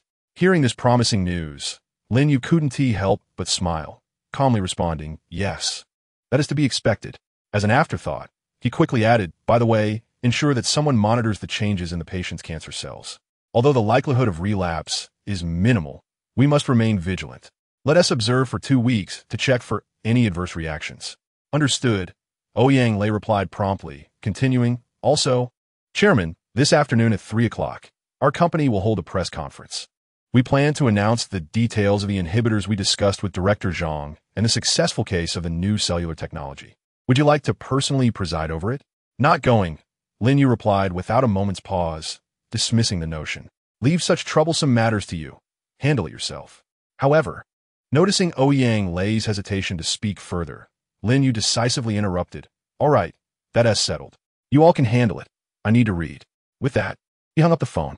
What a joke. Why would he attend a press conference to entertain the media when he could be at home reading, coding, and engaging in pursuits he truly cherished? Meanwhile, on the other end, Ouyang Lei was left somewhat bemused, unsure of how to respond. His chairman was far too low-key for someone of his stature. His demeanor was more akin to a mature and composed individual who had stepped into middle age rather than a brash young man. If he were to personally host a press conference that could incite a frenzy among global medical companies, it would undoubtedly position Lin Yu as a rising star in the field of cancer treatment, shining brightly and brilliantly. Of course, Ouyang Lei felt a tinge of embarrassment knowing that both technologies had been developed solely by their chairman. This was rather awkward. Their team of over 100 professionals had been outperformed by Lin Yu alone, especially in the realm of cellular technology, aside from the initial supportive tasks. Their team had spent the majority of the time observing Lin Yu at work. It was rather embarrassing for him to see their most prominent chairman laboring at the forefront and achieving such remarkable success. He felt a pang of shame for the professional team. Shaking his head in resignation, Ouyang Lei set aside these thoughts for the moment and began to arrange for the afternoon press conference. Simultaneously, Lin Yu placed his phone on the table, opened his computer, searched for the movie Revenge 3, and began his check-in for the day. Ding! You have successfully checked in at the movie Revenge 3. Reward, skill, the 4 arts of the scholar. Ding! Current available check-in attempts. 2. The 4 arts of the scholar. Music, chess, calligraphy, and painting. As Lin Yu pondered, the familiar white space enveloped him once more. This time, he felt as though he had transformed into an ancient gentleman of refined demeanor, engaging in the arts of music, chess, calligraphy, and painting within the ethereal expanse. A second later, the white space shattered. As memories flooded in and his physique underwent subtle modifications, Lin Yu gradually regained his senses, the elegant aura he exuded becoming even more pronounced. If he were to adopt the hairstyle of an ancient gentleman, he would resemble a refined scholar emerging from the pages of a classic text. I've acquired another skill. This feels quite rewarding. Savoring the memories and the physical reflexes that accompanied them, Lin Yu nodded in satisfaction and proceeded to check in for the second time. Ding! You have successfully checked in at the movie Revenge 3. Reward, skill, the 6 arts of the ancients. Lin Yu, goodness, did I mistakenly choose the wrong check-in video today? All these rewards are ancient Chinese scholarly skills. How formidable! As Lin Yu reflected on this, the white space enveloped him once again. A moment later, he slowly opened his eyes and exhaled deeply. The six arts refer to six skills: rites, music, archery, charioteering, calligraphy, and mathematics. Among these, rites pertain to etiquette, music encompasses musical proficiency, archery refers to archery skills. Charioteering involves driving, calligraphy includes writing, literacy, and composition, while mathematics pertains to numerical reasoning. Of the six arts, all but charioteering are applicable in contemporary life. For instance, Lin Yu can now easily execute a 4-arrow volley. Here, a 4-arrow volley means both launching 4 arrows in a straight line and simultaneously firing 4 arrows, all hitting their target. Overall, this check-in was quite fruitful, netting him 6 skills. As he contemplated his last check-in opportunity, Lin Yu resisted the urge to switch videos and continued with the sign-in process. Ding! You have successfully checked in at the movie Revenge 3. Reward: 1 particle storage chip. A particle storage chip? This term seemed unfamiliar to Lin Yu, leaving him puzzled. However, the next moment, as relevant information flooded his mind, a tiny white light appeared on the back of his hand. Had it not been for its faint glow, he might not have noticed its existence at all. Was this not the fabled space ring? Observing the white light merge into his hand, Lin Yu couldn't help but chuckle at the absurdity of it all.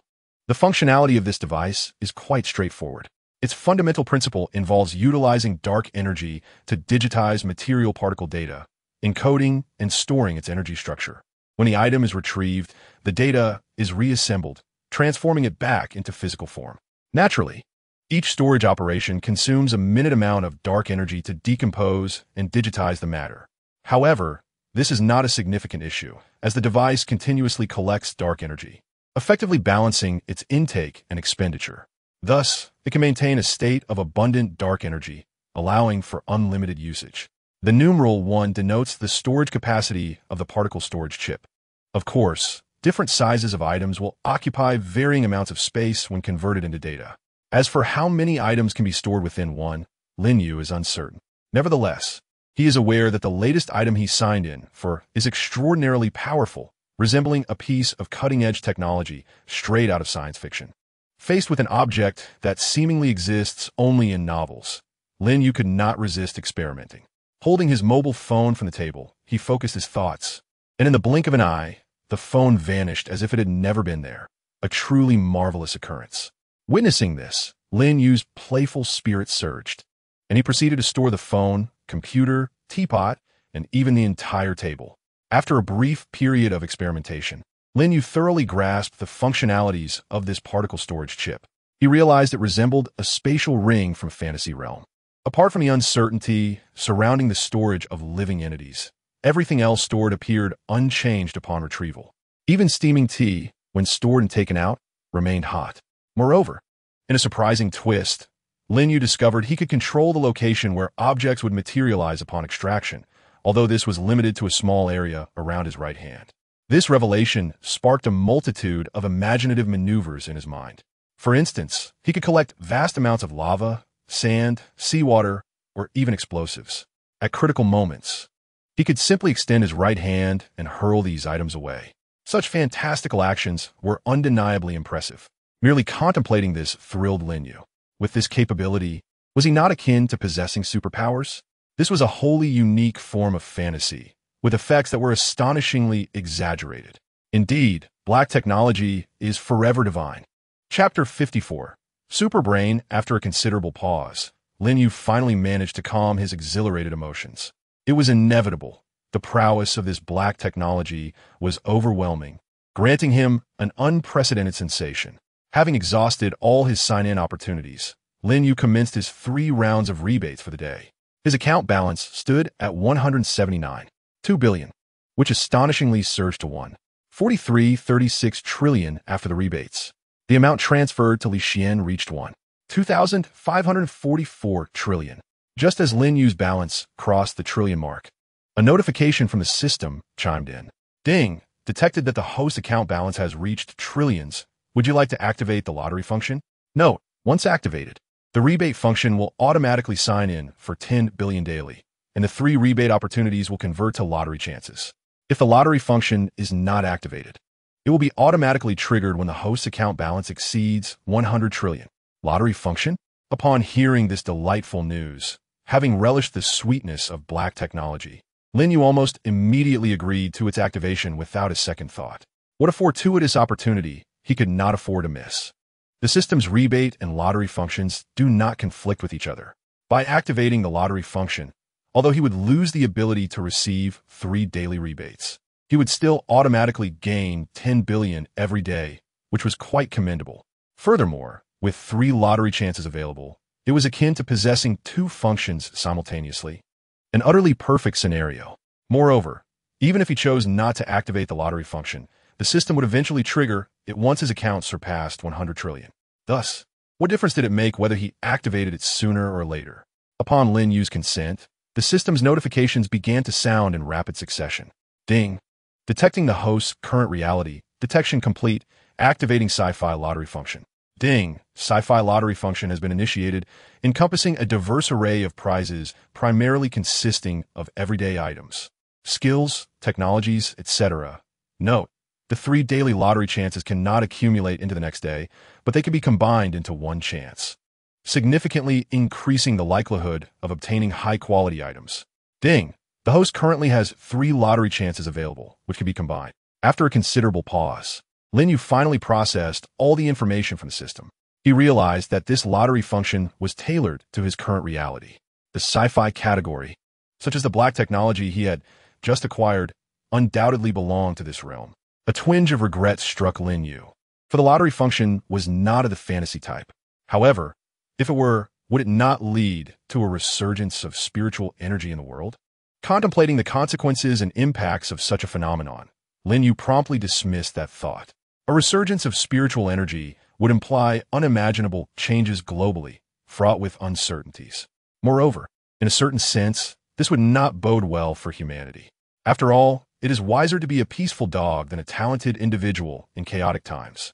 Shaking his head, Lin Yu cast aside these thoughts, gazing eagerly at the newly emerged lottery function in the system. After some consideration, he decided against using his 3 chances consecutively, opting instead to experiment with combining them for a singular draw to see what remarkable item he might obtain. A gamble, transforming a bicycle into a motorcycle. Resolute in his decision, Lin Yu combined his 3 lottery chances into 1 and, without hesitation, began the draw. Ding! Congratulations to the host for acquiring the God-level skill, Superbrain. Superbrain, active skill, upon use, the host's intelligence and mental strength increase tenfold. This manifests as the brain enters a hyperfrequency state under the enhancement of dark energy, activating all dormant brain cells to operate at high frequencies, experiencing cycles of death and rebirth. Note: this skill has no cooldown, but is contingent upon physical condition. Prolonged use may lead to mental fatigue, necessitating recovery time, with no aftereffects. Upon reviewing the details of Superbrain, Lin Yu immediately grasped the terrifying potential of this God-level skill. According to his knowledge, a typical human brain contains approximately 140 to 150 billion neurons, of which merely a fraction is utilized, while the majority remain dormant. Although different regions of the human brain govern various functions and do not activate simultaneously, with the help of Superbrain, all neurons would be fully activated. While Lin Yu had yet to test this skill, the prospect of a tenfold increase in intelligence and mental capacity was already astounding. Notably, after undergoing various skill enhancements from the system, Lin Yu's intelligence had already reached remarkable heights, placing him among the elite few at the pinnacle of human capability. Without exaggeration, he could comprehend anything at a glance, master it effortlessly, and execute it flawlessly within moments. What would it mean if such an intellect were to be enhanced tenfold? The situation is utterly bizarre. My goodness, this is truly captivating.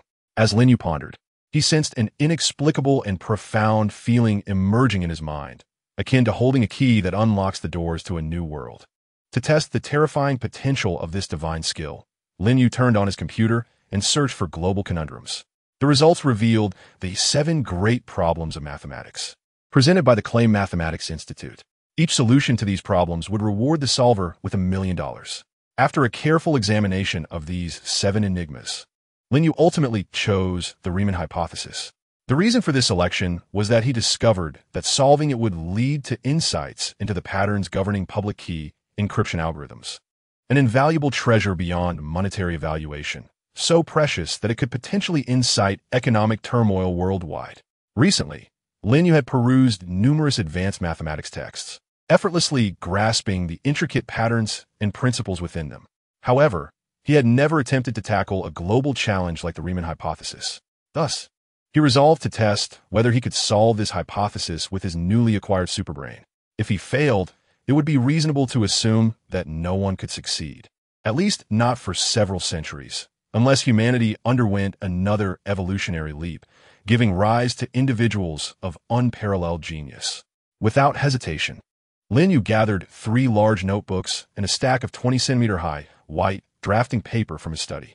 Fortunately, Zhao Yun had thoughtfully stocked the study with numerous notebooks, drafting paper, fountain pens, ink, and other materials. Otherwise, Lin Yu would have struggled to find such supplies. Additionally, he discovered an array of rice paper, brushes, and inkstones, indicating that Zhao Yun must have spent considerable time studying and practicing calligraphy in that room. With everything prepared, Lin Yu exhaled deeply, seated himself, and picked up his pen, activating his singular divine skill, Superbrain. As this skill engaged, Lin Yu felt his mind awaken, enhancing his analytical, cognitive, logical reasoning, and neural responsibilities tenfold. Remarkably, with a mere thought, his brain could automatically manipulate the relevant nerves in his retina, transforming his vision into that of a telescope. He could clearly observe any book within the farthest reaches of the room's bookshelf, along with its pertinent data, dimensions, height from the ground, and even the time it would take for a book to fall to the floor from a height. Moreover, he realized he could stimulate adrenaline at will, unleashing his potential beyond ordinary limits. In this state, he could perfectly control every part of his body. Indeed, it was flawless control. Everything felt divine. He could command his body at will. This mystical sensation persisted as Lin Yu immersed himself in the Riemann hypothesis. Simultaneously, his brain operated at a terrifying speed, with billions of neurons igniting, dying, and regenerating in a continuous cycle. The only sound in the room was that of writing as time slipped by. Chapter 55. The press conference as Lin Yu initiated his superbrain to validate the Riemann hypothesis. Time gradually passed. Following discussions with the Drug Inspection Bureau the previous day, Baiji Company realized they need not spend exorbitant sums on advertising or promotion. Ouyang Lei merely released minimal information regarding the inhibitors and cellular immunotherapy anti-cancer drugs, which attracted media reporters like sharks sensing blood in the water. Even higher authorities provided substantial support for Baiji Company, facilitating a special live broadcast on Yangsher 1.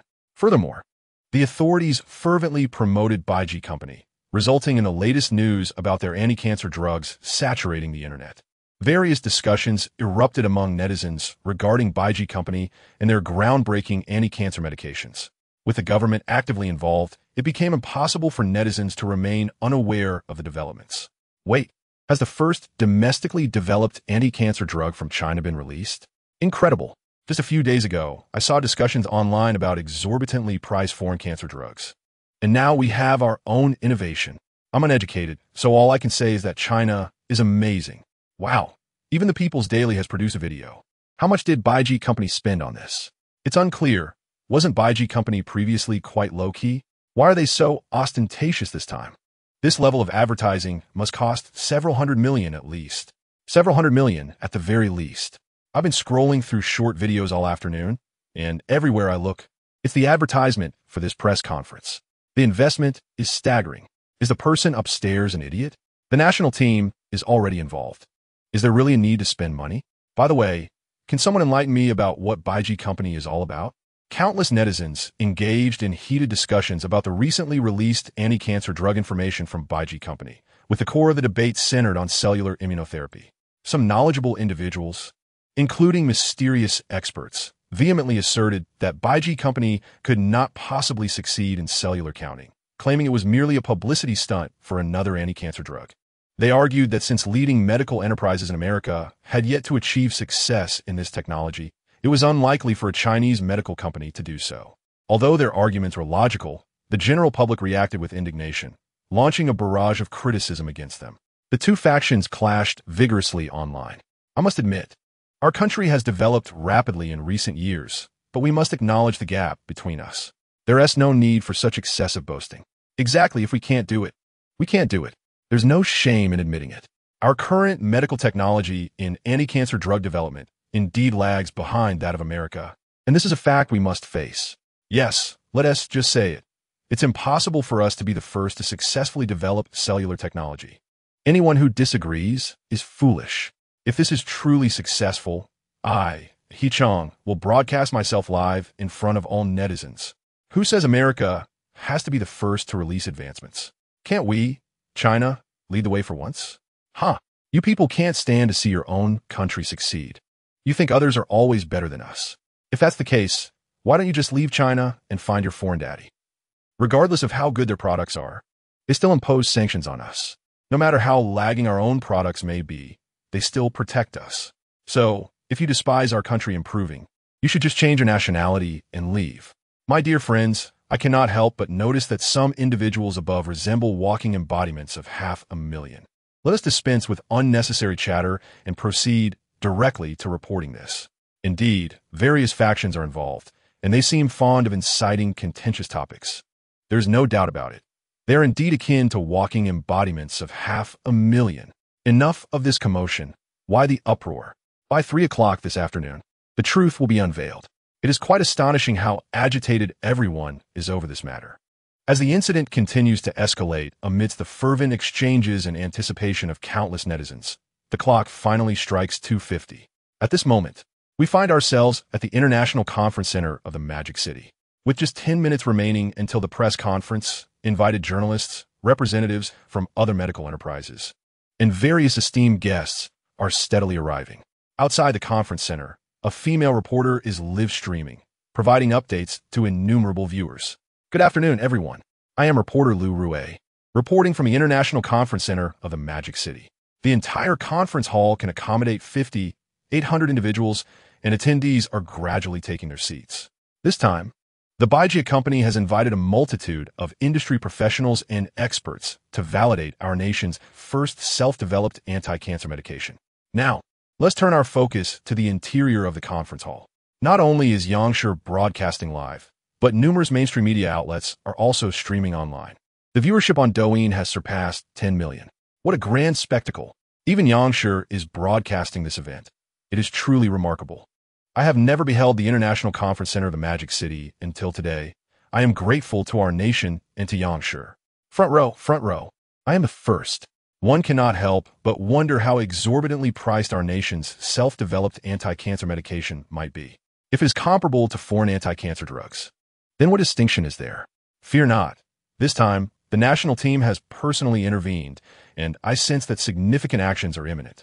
Within the live stream, myriad netizens engage in fervent discussions, including family members of cancer patients who are understandably anxious about this development. Meanwhile, inside the conference hall, whispers of speculation abound. Are there any inside scoops? Don't be absurd. With Baijiu company making such a grand announcement, and even the higher-ups involved, how could there be any whispers leaking out? By the way, the news regarding Baijiu company's anti-cancer medication appears to involve more than one development. The second seems to be the latest cellular immunotherapy in the medical field. Could it be that they have truly succeeded? Impossible. We are well aware of Baijiu company's limitations. Even in America, they have yet to achieve such breakthroughs. How could they possibly succeed? Perhaps they have merely made some progressive advancements. Indeed, the primary theme should be their first anti-cancer medication. As for the cellular immunotherapy, that may simply be a supplementary aspect, given the assistance from higher authorities and the optimal use of resources. Familiar reporters engage in hushed discussions among themselves, all skeptical of Baijiu company's claims regarding the latest cellular immunotherapy. In their view, Baijiu company's achievement of being the first to develop an anti-cancer drug in our nation is already a remarkable feat. As for the second announcement regarding cellular immunotherapy, they hardly dare to entertain the notion that it may be genuine, as it exceeds their understanding of Baijiu company's capabilities. Before long, the clock strikes 3, and the press conference commences punctually. Baijiu company's presentations are typically straightforward, devoid of excessive embellishments.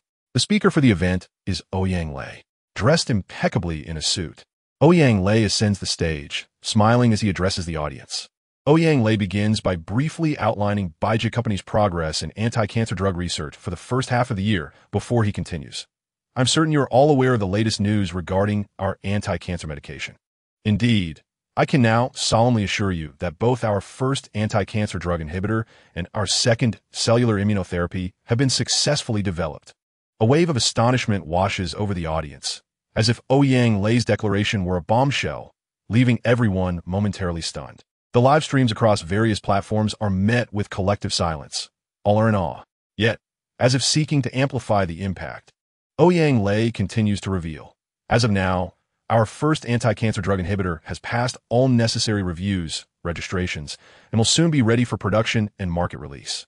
Furthermore, this morning, a patient with acute leukemia experienced complete eradication of cancer cells after receiving the treatment, achieving a successful cure. In the audience, numerous journalists find themselves utterly dumbfounded by this news, which is simply too shocking to comprehend. Not only has Baijiu Company genuinely developed the latest immunotherapy, but they also possess a case of successful application. Yet, just moments ago, they had claimed no significant breakthroughs had been achieved in the first half of the year. How could they have suddenly succeeded and produced a successful case? This seems almost too incredible to believe. Within the conference, experts, representatives from medical enterprises, and various guests begin to engage in animated discussions. Simultaneously, netizens across major live-streaming platforms erupt with excitement upon hearing this news. No way. Am I hearing things? Cancer cells have been completely eradicated, and the patient has been cured? Could this possibly be true? When did treating cancer become so effortless? Goodness gracious! Does this cellular therapy imply that cancer can now be cured outright, eliminating the need for those exorbitantly priced anti-cancer drugs? Those who claimed Baijiu Company could never succeed in developing cellular technology should now step forward and confront us. To the individual who asserted that the live broadcast would be as dull as a fan on a 5-speed setting, come forth and demonstrate. I have the evidence to prove it. Is it possible this is a hoax? How could cancer cells be entirely eradicated? Aren't they composed of self-replicating cells? To those upstairs, you ought to read more. Instead, you choose to waste time. With your intellect, you wouldn't even pass the entry requirements to a factory. Ha ha ha, you are amusing. Cancer cells are not viruses. They are merely your own cells that have undergone mutations, leading to unlimited proliferation and division. Even a pig would understand that in such a serious occasion, one cannot simply fabricate lies. Ahem, please do not insult pigs. They are quite intelligent creatures. That individual seems to be a primary school student who has yet to learn about biology. Chapter 56. The astonishing treatment results, Mr. Lei.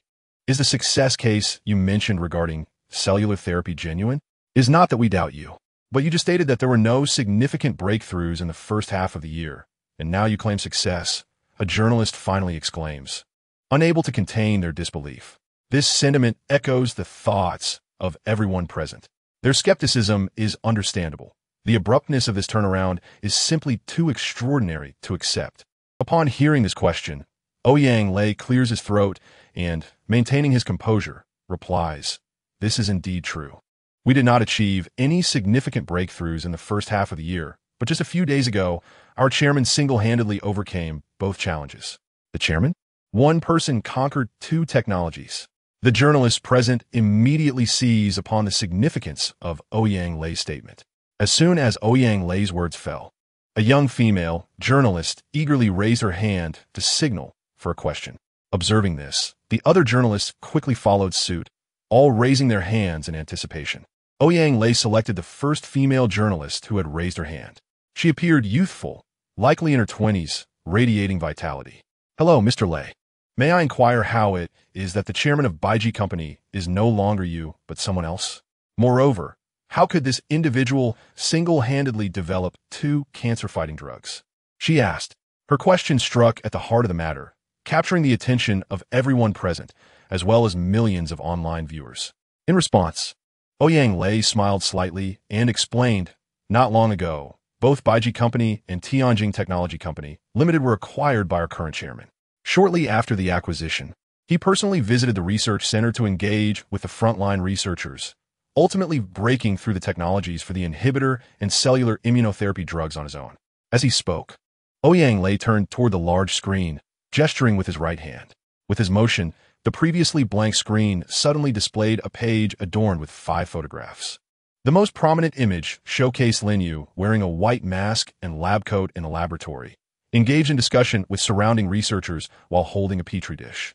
The four surrounding images depicted Lin Yu conducting experiments, developing the inhibitor, and signing the acquisition agreement. Among the 5 photographs, 4 were taken in the research facility, while the one showcasing the signing of the agreement clearly featured Lin Yu. However, when Lin Yu's face appeared before the audience, everyone was momentarily stunned. Could the chairman who acquired Baiji Company and Tianjin Technology be so remarkably young? Shouldn't he resemble a middle-aged or elderly scholar? Most astonishingly, this young individual had independently developed 2 cancer-fighting technologies. Such a notion was simply unfathomable. Yet, in contrast to the collective astonishment, some online viewers, upon recognizing Lin Yu's distinctive and handsome visage, felt an electric rush surge from their spines to their heads, rendering their scalps numb. The barrage of comments went into a frenzy. Is this really Yu Huang? Oh my goodness! When Lin Yu's face was revealed to the viewers who recognized him, the initial shock quickly transformed into a flood of comments exclaiming, "Oh my goodness!" They could scarcely believe that Lin Yu, a prominent figure on the Douxia platform, was also a researcher. Most remarkably, this individual had developed 2 cancer-fighting technologies all by himself. It was worth noting that prior to this, there had never been a domestically developed cancer drug in Huaxia. Now, suddenly, 2 had emerged, both from the same person. This was utterly preposterous for some slightly older viewers unfamiliar with Lin Yu. Their astonishment led to a flurry of discussions in the live chat. Can someone provide some context? Who is this Yu Huang? I may not know him, but he is incredibly handsome and has developed cancer drugs at such a young age, truly a prodigy among men. Indeed, to acquire 2 major companies and develop cellular immunotherapy at such a young age is nothing short of genius. I just want to know how much their cancer drugs cost and if we can afford them. For those who are unaware, you can search for Douyin and learn more about it. I must say, I never expected Yu Huang to have acquired Baiji Company and Tianjin Technology. Their combined market valuation is over 10 billion. Without a doubt, he is a business magnate. Have you considered that the recent Su incident coincides with the emergence of these 2 cancer drugs? I have a gut feeling they are connected. If not, I will livestream myself chopping off my head and kicking it like a ball. Goodness, your comment gives me chills. I must rush to inform Su Muyun, who is still busy playing King of Glory. Her bewildered expression will be priceless. Count me in. I want to join the excitement. The newcomers are still chattering while the veterans have already moved on. Indeed, upon recognizing Lin Yu's familiar face, the fans of the Yun family in various live streams snapped back to reality and began frantically tagging Su Muyun in their groups and on the Douxia platform. This revelation was simply too staggering for them.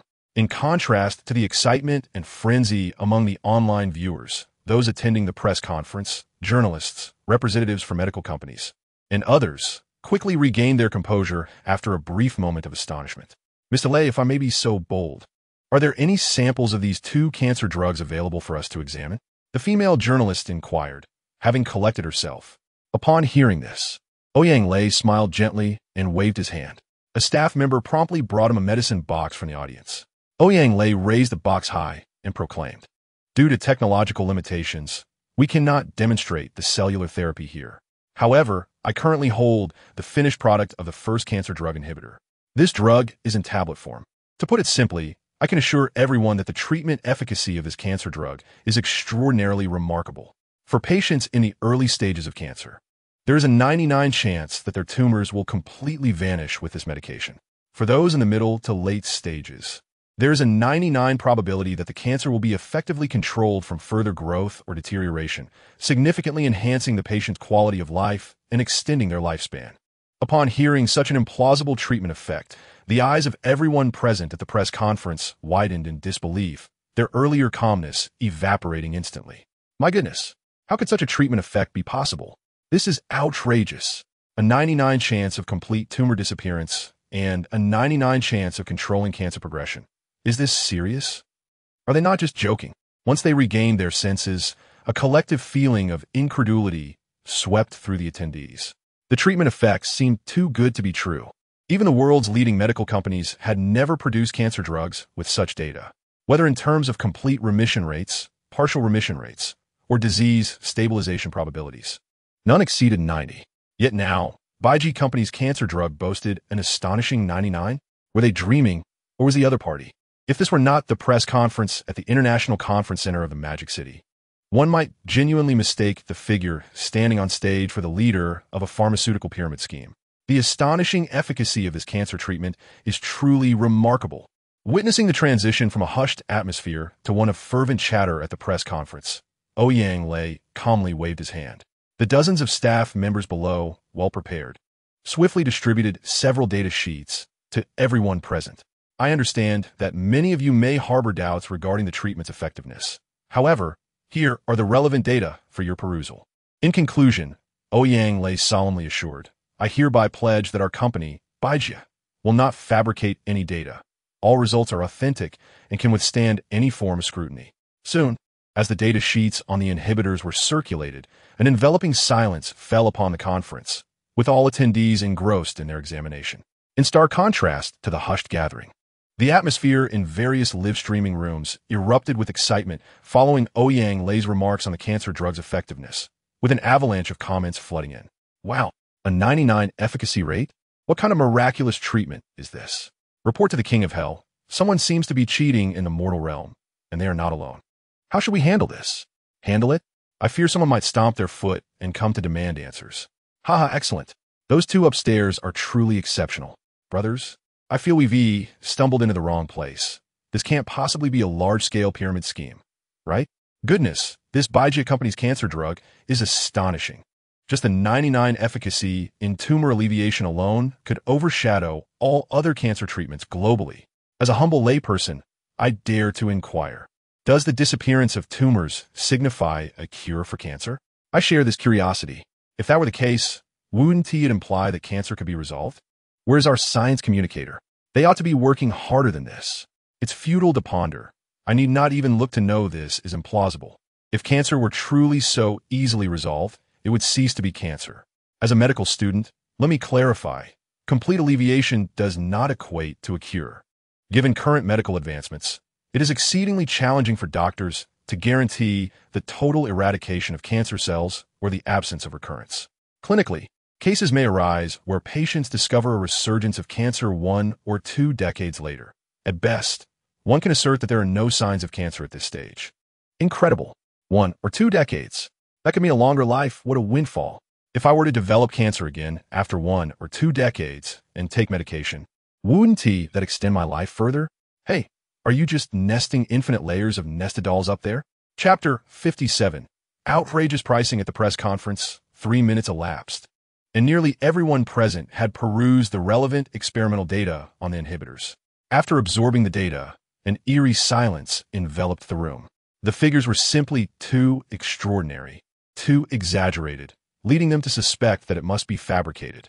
They firmly believed that once Baijia's inhibitor was launched, it would undoubtedly ascend to the pinnacle of treatments for hematological malignancies, akin to a monarch seated upon a throne, surveying all oncology treatments from above.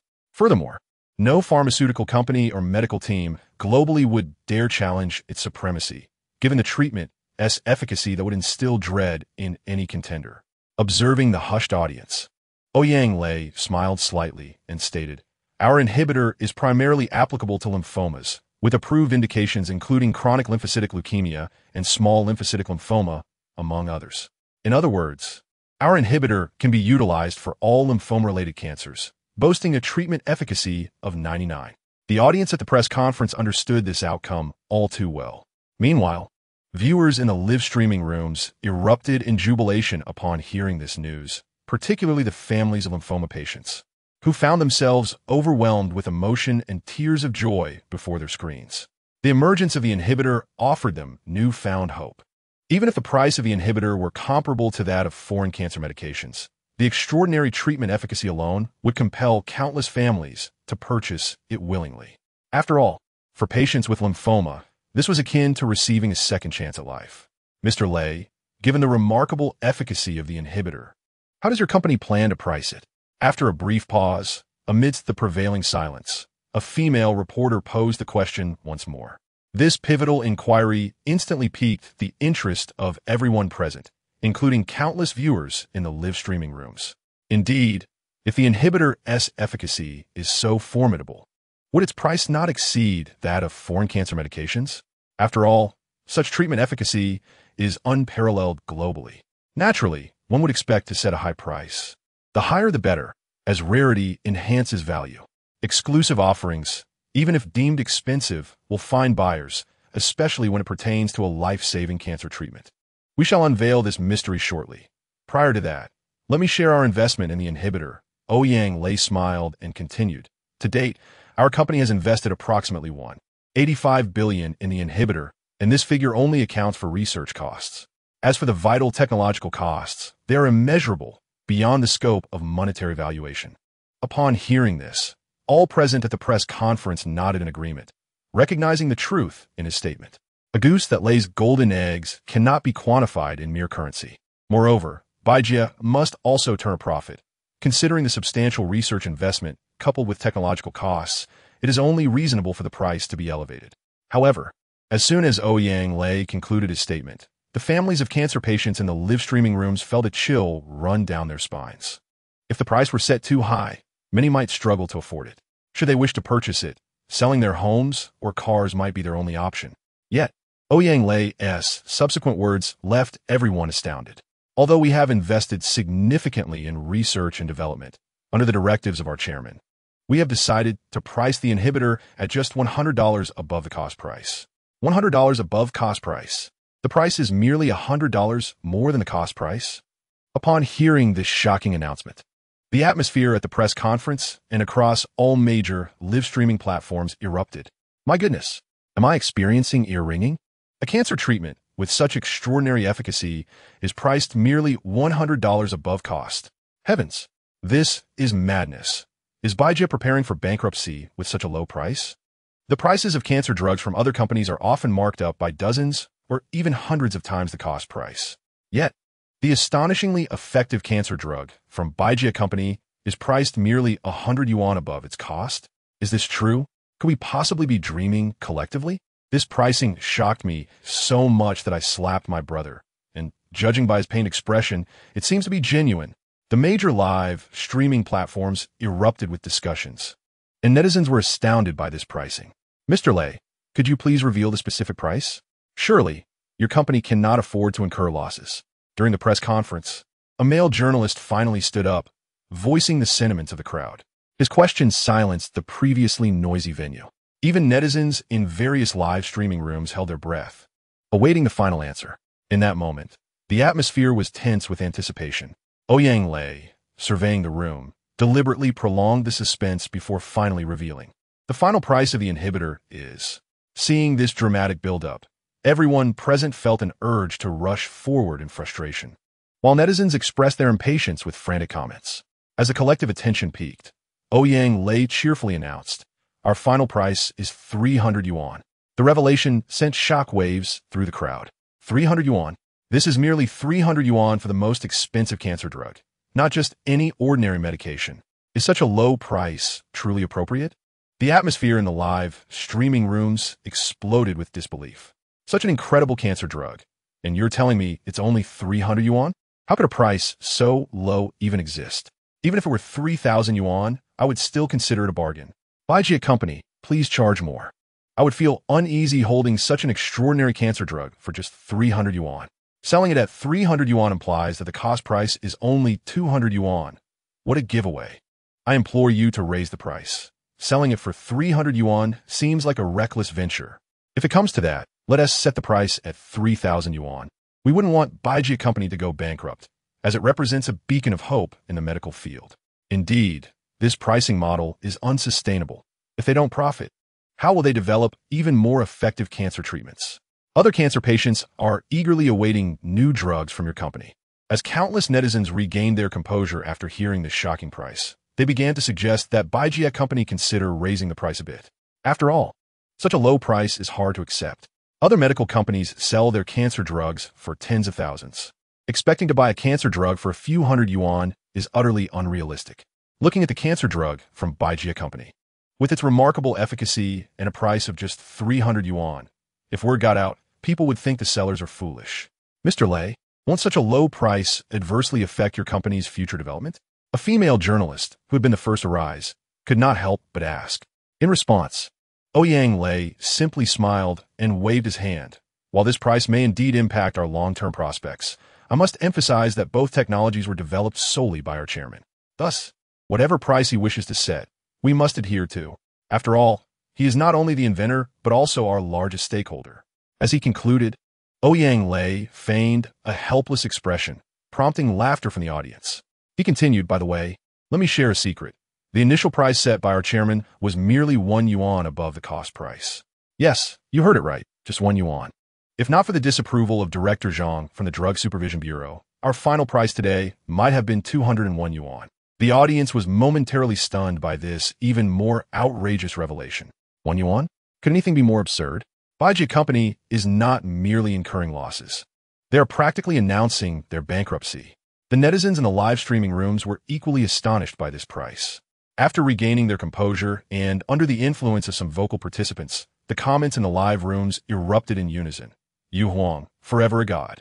On the stage at the press conference, Ouyang Lei seemed to recall something and smiled.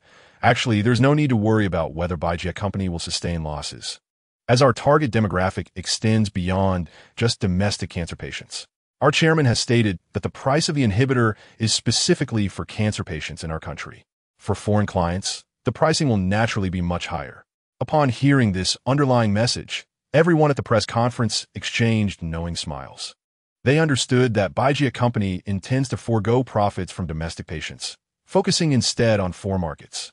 It must be acknowledged that this young chairman is quite distinctive, appearing to be very patriotic and even somewhat noble in his intentions, a rare quality indeed. If it were any of them, faced with the temptation of billions, they might find it difficult to resist raising the price significantly. Certainly, they wouldn't follow the example of Baijiu Company's young chairman, who set the price to be only 100 yuan above the cost, or even just 1 yuan, as that would be an immense loss. It is crucial to recognize that in this world, being virtuous is often a difficult path, and those who choose it may not always find favorable outcomes. After all, in the adult world, self-interest reigns supreme, and lofty moral ideals often seem intangible. When ordinary individuals struggle to secure their basic needs, they are unlikely to sacrifice their interests for the benefit of others. Heroes are defined by their capacity to sacrifice for the greater good, paving the way for freedom. However, most people are simply ordinary. In contrast to the calm at the press conference, the netizens in the live streaming rooms were visibly excited and agitated. At long last, it is our turn, as the people of Huaxia, to impose sanctions on other nations. The mere thought that we can procure anti-cancer medications for a mere 300 yuan, while foreign nationals are compelled to pay upwards of tens of thousands, fills me with exhilaration. It is akin to the refreshing sensation of savoring a chilled cola on a scorching summer day, a feeling that invigorates the spirit. To the person above, how much does cola earn you? I shall offer you double for Sprite. I merely wish to express that as a citizen of Huaxia, encountering such conscientious medical enterprises is indeed a blessing. It is absurd to consider that the miraculous anti-cancer drug was solely the brainchild of Yu Huang, who personally determined its price. Any gratitude should be directed towards him. After all, it is all under the auspices of Baijiu Company, which is owned by Yu Huang, so it makes little difference. The fact that Yu Huang chooses not to profit from his compatriots, but instead from foreigners, earns my unwavering admiration. I am thankful for our nation, for Yu Huang, and for my birth in Huaxia. All netizens are rejoicing over the news from Ouyang Lei, with some even moved to tears, unable to contain their emotions. Just days prior, the entire anti-cancer drug market in Huaxia was heavily reliant on foreign medical companies, primarily importing without exporting. At times, certain foreign entities would impose various restrictions on Huaxia's anti-cancer medications. Not only were the prices exorbitant, but the attitude conveyed was one of indifference, leaving many in Huaxia feeling utterly frustrated. If it were any ordinary commodity, the public would have revolted long ago. Yet, with life-saving drugs, regardless of the exorbitant prices or stringent conditions, we could only endure in silence. However, the tide has turned. Our medical companies have successfully developed their own anti-cancer medications. Moreover, the efficacy of our first anti-cancer drug is astonishingly superior, particularly in the realm of hematological malignancies, positioning it as a contender on the global stage. This heralds a future where international medical companies will regard Huaxia's inhibitors with utmost respect. Such exhilarating news is bound to stir excitement among all citizens of Huaxia. Mr. Lei, given the formidable efficacy of your company's first anti-cancer drug, can we anticipate similar results from the forthcoming cell immunotherapy? A male reporter inquired, breaking the prolonged silence at the press conference. Upon hearing this question, every attendee's attention was piqued, their eyes gleaming as they gazed at Ouyang Lei. Indeed, if the first anti-cancer drug is so remarkable, how much more extraordinary could the cell immunotherapy be? After a moment's hesitation, Ouyang Lei replied, "To be honest, I do not possess extensive knowledge about this latest cell immunotherapy. I only know that its technology is exceedingly complex and tailored to specific needs, with our chairman being the sole individual privy to its intricacies. However, based on our professional team's projections, its efficacy will undoubtedly surpass that of the first anti-cancer drug, potentially extending the lifespan of cancer patients by at least 3 years. Further data is still under observation." This anticipated revelation was met with understanding by everyone present, who were well aware of the fundamental effects of cell immunotherapy. In contrast, viewers across various streaming platforms, although unaware of specific data, were elated to learn that the second anti-cancer drug would surpass the first. Once the particulars of both anti-cancer drugs were disseminated, the subsequent proceedings unfolded seamlessly. Ouyang Lei subsequently announced that the first anti-cancer drug would be named by Zhe, in accordance with the prior agreement with Lin Yu and Director Zhang. Following this, Baijia Company took the lead by incorporating Bai Zhe into Huaxia's medical insurance system. After a brief negotiation with representatives from the authorities, Bai Zhe, as Huaxia's inaugural anti-cancer drug, would be included in the universal medical insurance, with its price adjusted from 300 yuan to 9,999 yuan. This shocking announcement left all attendees, as well as viewers in streaming rooms, astounded. Ultimately, the conference concluded amidst thunderous applause from the audience. However, everyone present understood that the true contest, shrouded in secrecy, was only just beginning. As anticipated, shortly after the conclusion of the press conference, the authorities prepared for significant action. Almost simultaneously, a multitude of identical notices and announcements flooded the internet. The essence of these communications was that the national team would convene a negotiation meeting regarding drug prices at the International Conference Center in Modu at 7:30 p.m. Nearly all medical companies selling drugs in Huaxia received invitations, the implications of which were unmistakable, especially in light of Baijia Company's pioneering demonstration. It was clear that the authorities were resolute in their decision to lower the prices of pertinent medications. This inevitable confrontation concerning the interests of countless individuals was now set in motion. Chapter 59. Explosive after the press conference, netizens across various streaming platforms, spurred on by a few provocateurs, flocked en masse to the Doushao platform. In particular, the families of patients suffering from hematological malignancies were the first to surge into Su Muyun's livestream, energized as if fueled by adrenaline. In an instant, hundreds of millions began to pour into Su Muyun's livestream. Meanwhile, Su Muyun, having just completed a match in honor of kings, was preparing to check her QQ fan group to discern the source of the incessant notifications. As she accessed the fan group, her gaze inadvertently fell upon the barrage of comments on her computer screen. However, in the next moment, Su Muyun stared in disbelief as the viewership of her live stream skyrocketed at an alarming rate. Soon after, as millions entered her stream simultaneously, the entire Doushao platform's servers crashed. The live stream, which had previously displayed Honor of Kings, suddenly went dark, rendering all pages inaccessible. Not only was Su Muyun's stream affected, but virtually all streams on Doushao were enveloped in darkness. In the midst of this unforeseen chaos, Su Muyun wore an expression of confusion. What could have caused her stream to go dark? Was it a server failure on Doushao's part? While she pondered this, another notification chimed in her QQ fan group. Realizing the situation, Su Muyun quickly scrolled through the messages. 3 minutes later, having pieced together the entire narrative, she was left in a state of astonishment. She had been utterly unaware that her husband had accomplished such an extraordinary feat behind the scenes.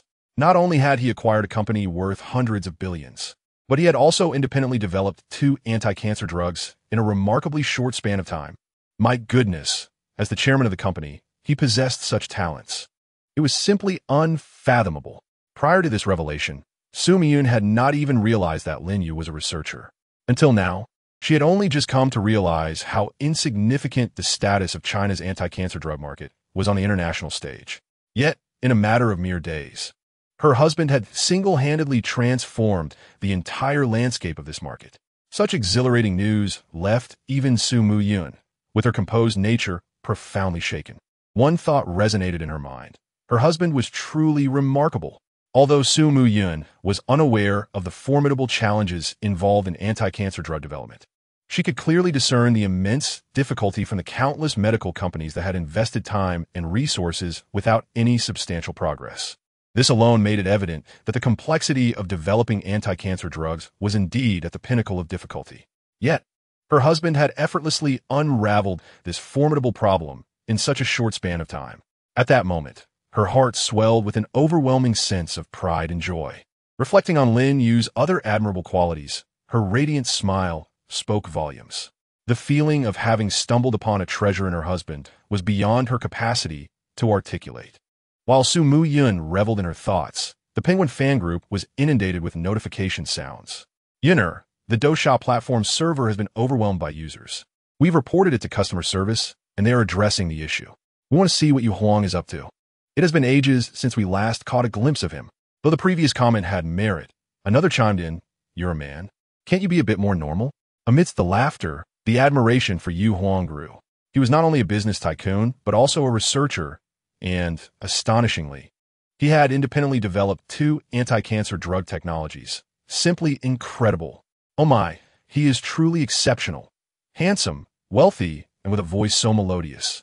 He has achieved what entire medical companies could not. It's astonishing. Stop right there.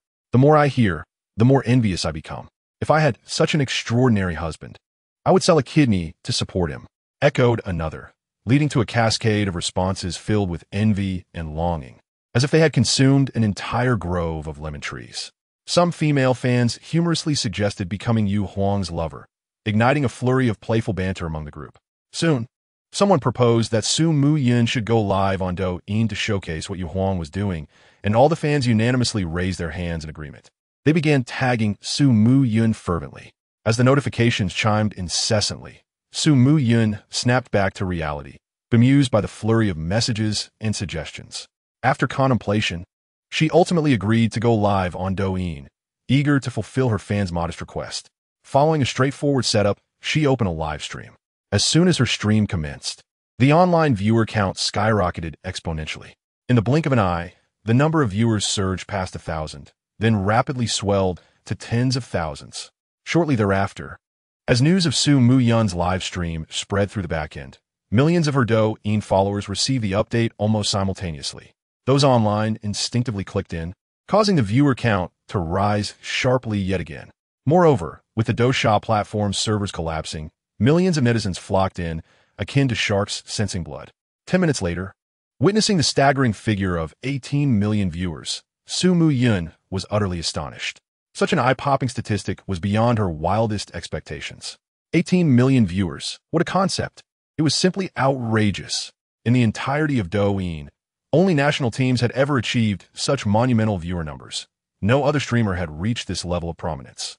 This was truly extraordinary. Of course, it also underscored the monumental impact of Lin Yu's achievements. Within the Douyin live stream, countless comments scrolled rapidly, appearing and vanishing in an instant. The refresh rate astonishingly swift. Front row. Brothers, we have overwhelmed the Douxia platform servers. I wonder if Douyin can hold up. Don't worry, Douyin should be fine. I heard their programmers are working overtime. I came here due to the buzz. I hear the host is Yu Huang's wife. Can we please see Yu Huang? As the comments flooded in, especially from older family members of cancer patients, they expressed immense gratitude upon discovering that the Bai Zhe anti-cancer drug was priced at merely 999 yuan. Many began showering the stream with gifts, with those from less affluent backgrounds contributing a couple of hundred yuan, while middle-class families generously offered thousands. Their willingness to input their payment information was resolute, as the sums they spent on gifts paled in comparison to the life-saving drug that could have cost tens of thousands. Since Lin Yu had treated them with such kindness, they felt compelled to reciprocate, no matter how modest their means. They understood that even if Lin Yu might not need their support, they could not allow those who helped them to feel unappreciated. This ethos of community support was a cherished aspect of Chinese culture. embodying the values of kindness and mutual assistance that had persisted through millennia. Hence, the stream's gifts continued to pour in without halt from the very beginning. Moreover, it was not just the relatives of cancer patients who were affected. Many bystanders and fans of Zhao Yun were equally captivated by the vibrant atmosphere, joining the frenzy of gift-giving. Instantly, as more and more people charged their accounts, countless gifts erupted in the live stream, producing a dazzling array of special effects. Faced with such overwhelming traffic, Douyin's charging system nearly succumbed, causing the entire platform to experience significant delays and glitches. Almost simultaneously, the programmers at Douyin and Dousha were internally lamenting their plight as they scrambled to repair the servers. Observing such a bustling scene, Zhao Yun snapped out of her stupor and quickly addressed the audience in the live stream. "Thank you all for the gifts, but please, let us be rational. No more gifts, really, please stop. Especially for those relatives of cancer patients. I truly appreciate your kindness on behalf of my husband, but please be sensible. There are many other ways you can use your money. It's unnecessary to waste it here. Again, thank you for your goodwill. I genuinely do not need you to send gifts." As she concluded her plea, she noticed that the gifting frenzy not only showed no signs of abating, but seemed to intensify, leaving her helplessly rubbing her forehead with a wry smile. These fans were far too wild, each one fervently showering her with gifts, and she found herself somewhat intimidated by their enthusiasm. Upon witnessing Zhao Yun's helpless demeanor on screen, countless viewers erupted in laughter. The barrage of comments was filled with amusing remarks. "Haha, this is hilarious. Look at Yun's unprecedented expression of exasperation. She has probably never felt so speechless in her life. Stop it, you all. Please, no more gifts. I beg you. Just stop. Haha, this reminds me of the infamous scene from the source of all evil. Stop gifting? Are you trying to instruct us? Gift away. Shower me with gifts." The viewers continued to jest. "Even if we don't need to, we must give." "What? The host asks us to be rational? I won't listen. Today I will gift." "Ahem. If the gifting stops today, then all of you present are sinners." Zhao Yun's attempts to dissuade the millions of viewers from gifting only exacerbated the situation, leading to a more fervent response. Eventually, Zhao Yun found herself without options and resorted to her trump card, smiling at the live stream. "Please, no more gifts, otherwise I cannot guarantee this live stream will continue." Upon hearing this playful yet threatening ultimatum, the viewers could only chuckle as they ceased their gifting frenzy, inundating the chat with playful banter and teasing remarks about Zhao Yun. Some witty netizens even dubbed her with amusing nicknames like the Supreme King of Coercion and Gift Queen, prompting further amusement among the audience. As the fervor of gifting diminished, Zhao Yun sighed in relief, feeling both amused and exasperated by the affectionate nicknames bestowed upon her by the endearing fans. However, this calm was short-lived, as soon after, her fans began to rally for a different cause. Predominantly female fans clamored to see what Lin Yu was up to during the live stream. Once the suggestion was made, the entire audience perked up and they began to flood the chat with requests to see Yu Huang.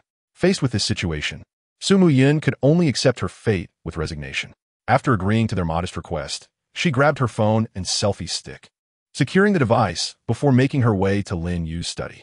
Chapter 61. Success arriving at the door of the study. Zhao Yun hesitated briefly before knocking. As expected, no response came from within. After a moment of contemplation, she surmised that Lin Yu must have entered a state of deep focus. Thus, she removed the selfie stick, took her phone, gently opened the door, and tiptoed inside. The moment the viewers in the live stream witnessed her cautious demeanor, they erupted in laughter. "Haha, this is too funny. Quick, everyone, spam the words Family Emperor in the chat. I can only say that Yu Huang is a role model for us all.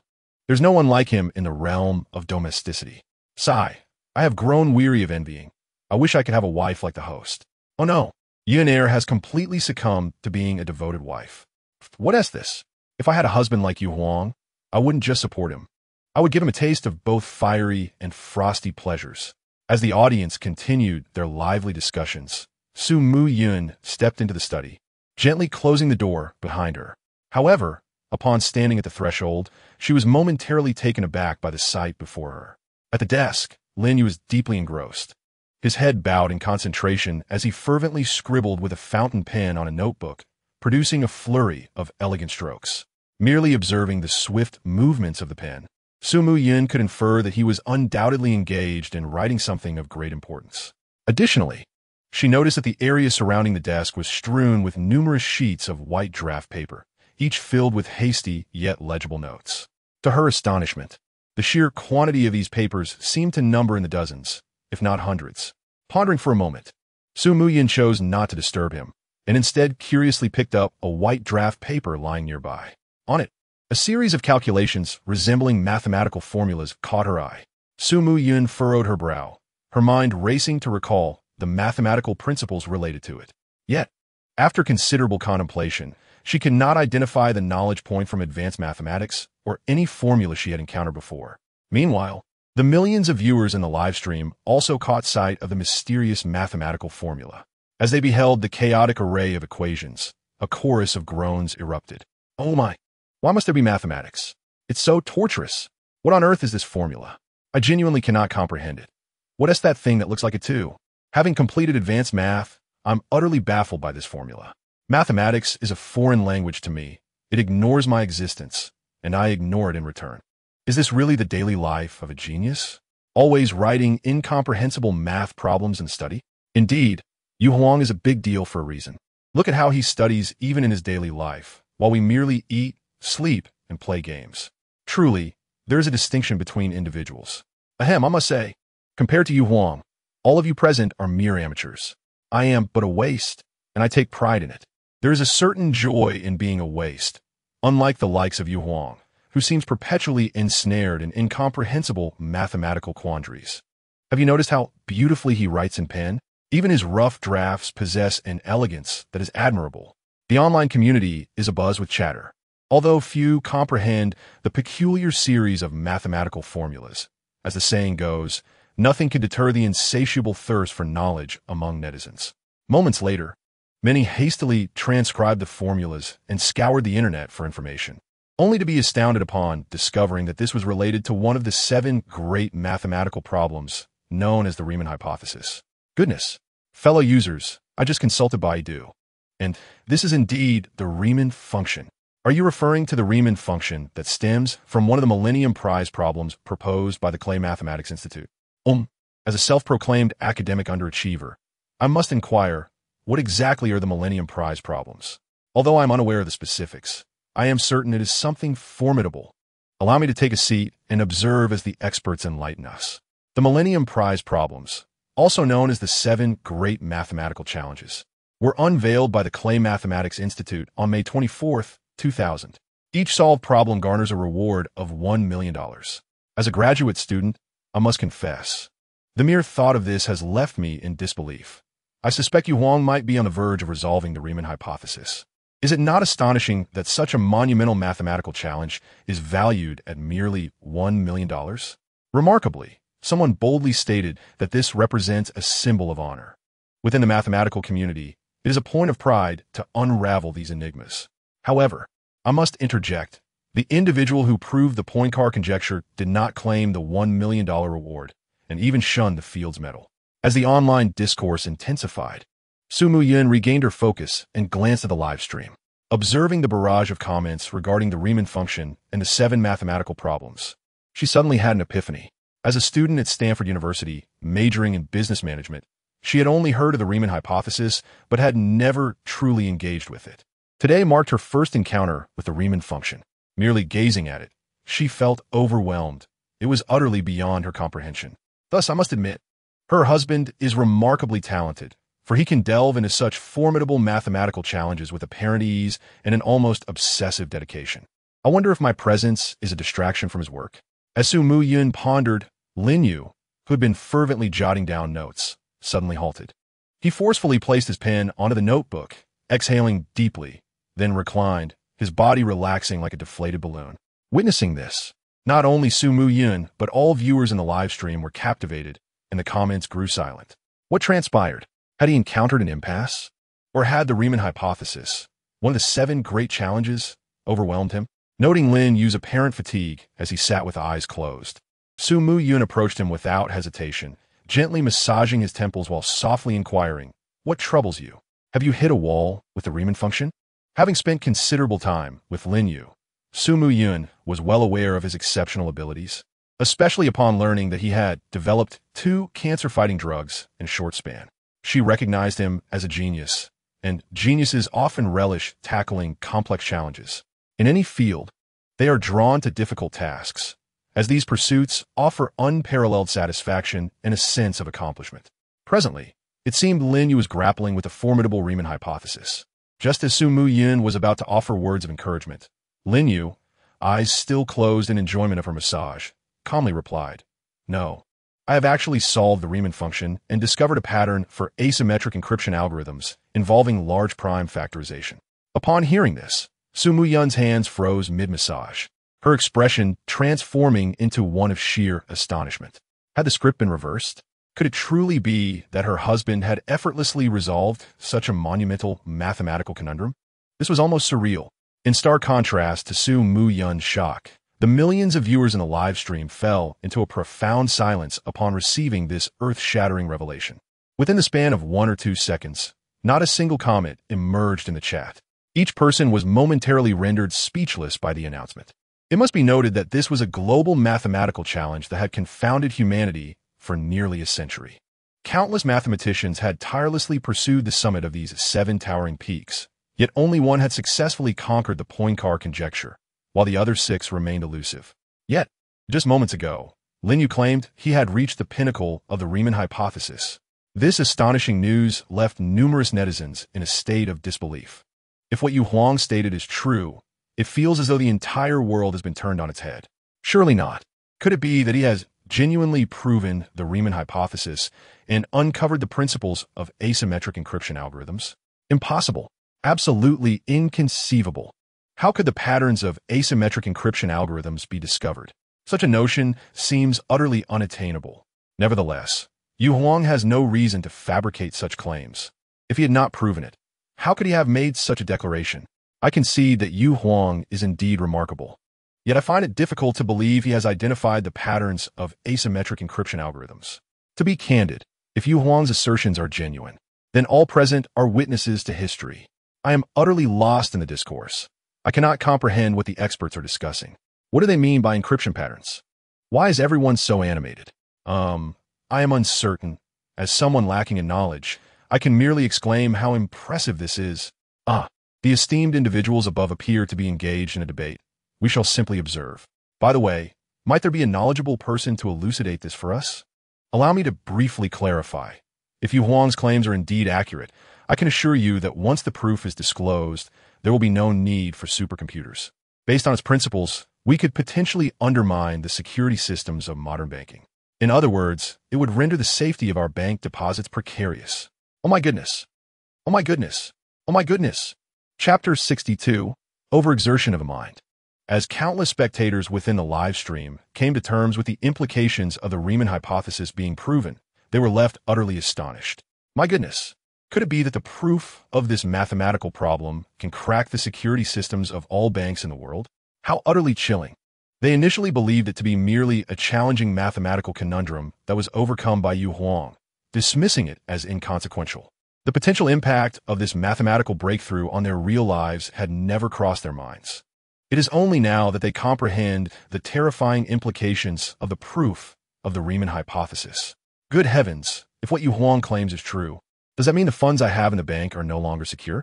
Hearing this news, I hurriedly checked the meager digits in my bank account, and, thankfully, they remain. Haha, this is hilarious. Who among us doesn't have a 6-digit password to safeguard a paltry sum? Ahem, quite insightful indeed. However, I believe that in the face of such a significant event, there will certainly be those in authority managing it. We mere onlookers can simply sit back and enjoy the spectacle. I shall grab a little stool and await further updates. Indeed, let us wait for subsequent developments. If Yu Huang truly succeeded, then we shall all be witnesses to history. One wonders, though, could this lead to a global financial crisis? If money depreciates and inflation rises, will we not find ourselves in dire straits? No. I must quickly stock up on supplies to prepare for skyrocketing prices when currency loses its value. I urge everyone to do the same, just in case of emergencies. Absolutely, everyone should swiftly gather provisions when a financial crisis hits. We may not even know how we perished. Goodness, It seems the days are becoming increasingly ominous. The crime of deliberately spreading false terror information carries a prison sentence of less than 3 years, by the way. Just a casual remark, no offense intended. While netizens engaged in lively discussions, Su Muyun snapped back to reality from her astonishment. Suddenly, as if struck by a thought, she glanced at Lin Yu, who was reclining with his eyes closed, and then at the phone on the table that was live streaming. Hesitating for a moment, Su Muyun spoke with a hint of apprehension. Darling, I forgot to mention that my phone has been live streaming. The viewers likely heard what you just said. Upon hearing this, Lin Yu, who had been enjoying himself, abruptly opened his eyes, sitting up with a look of bewilderment directed at Su Muyun. What in the world? Had his revelation about discovering the pattern of asymmetric encryption algorithms been broadcasted? Noticing Lin Yu's intense reaction, Su Muyun realized she might have inadvertently caused a calamity. After a brief moment of shock, Lin Yu quickly regained his composure, a contemplative expression crossing his face. Since the situation had already unfolded, it was imperative to devise a solution. Excessive complaints and agitation would serve no purpose other than to amplify his troubles. The current circumstances presented him with 2 choices. The first option was to swiftly deny having proven the Riemann hypothesis and to declare to the online viewers that his previous comments were merely a jest.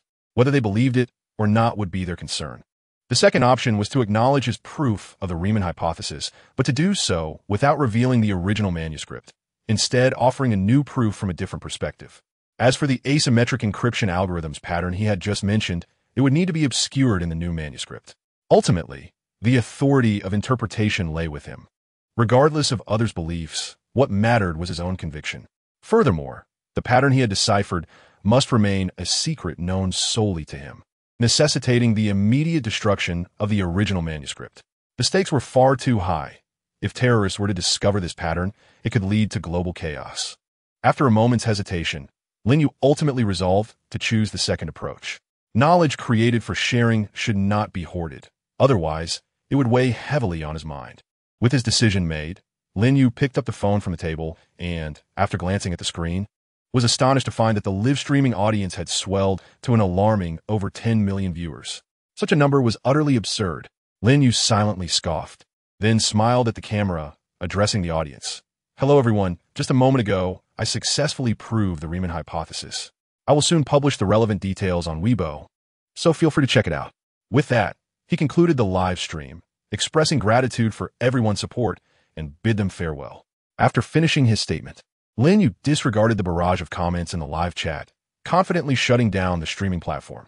Tossing the phone onto his desk, he exhaled deeply, closing his eyes and pinching the bridge of his nose. He had meticulously documented the entire process of proving the Riemann hypothesis, consuming nearly 2 notebooks and countless sheets of draft paper. However, he now needed to verify the hypothesis from a different domain. Yet, after prolonged use of his superbrain skill, he felt both mentally and physically exhausted. Observing Lin Yu's distressed demeanor, Su Muyun felt a pang of guilt, wishing she could turn back time to rectify the situation. Unfortunately, the event had already transpired, and it seemed her only recourse was to apologize. After a moment of silence, Su Muyun lowered her gaze, her eyes dimmed, enveloped in shadow, as she murmured softly, "I'm sorry." Upon hearing this, Lin Yu, who had been rubbing his temples with his eyes closed, suddenly sprang to attention, turning to Su Muyun with concern. Seeing her standing there with her head bowed, resembling a child caught in wrongdoing, a tender smile spread across Lin Yu's face. Her contrite expression was rather endearing. Contemplating for a moment, Lin Yu suddenly reached out, embracing her amidst her startled exclamation, pulling her into his embrace, causing her to land on him. This unexpected turn of events left Su Muyun momentarily dazed. After a brief pause, she regained her senses, feeling Lin Yu's breath so close behind her, her cheeks flushed crimson, even the tips of her ears turning pink. Silly. There's no need to apologize for this. Discoveries are meant to be shared, and whether it happens sooner or later makes no difference, Lin Yu murmured gently, holding her waist tightly, drawing her delicate form closer. Feeling the warmth of his breath against her ear, Su Muyun was overcome by a familiar sensation of thrill and weakness, rendering her momentarily speechless. While Lin Yu was acutely aware of Su Muyun's reaction, he found himself too fatigued to tease her at that moment. Embracing her soft form and inhaling her faint fragrance, he was suddenly overwhelmed by an intense wave of sleepiness, craving rest. It was evident that his mental exertion had drained his energy. "All right, dear, don't dwell on this minor issue. Even if we consider the worst-case scenario, if you find yourself in trouble, rest assured I will stand by you," he reassured her tenderly. Struggling against drowsiness, Lin Yu gently brushed his fingers against her petite nose, chuckling softly before tenderly saying, "So, do not overthink. Be a good girl and prepare dinner for me. I will tidy up here and be out shortly." Upon hearing Lin Yu's words, Zhao Yun was momentarily taken aback. Her enchanting eyes, filled with deep affection, gazed quietly at him. In that instant, the ripples in her heart surged like a tidal wave, tumultuously churning within her.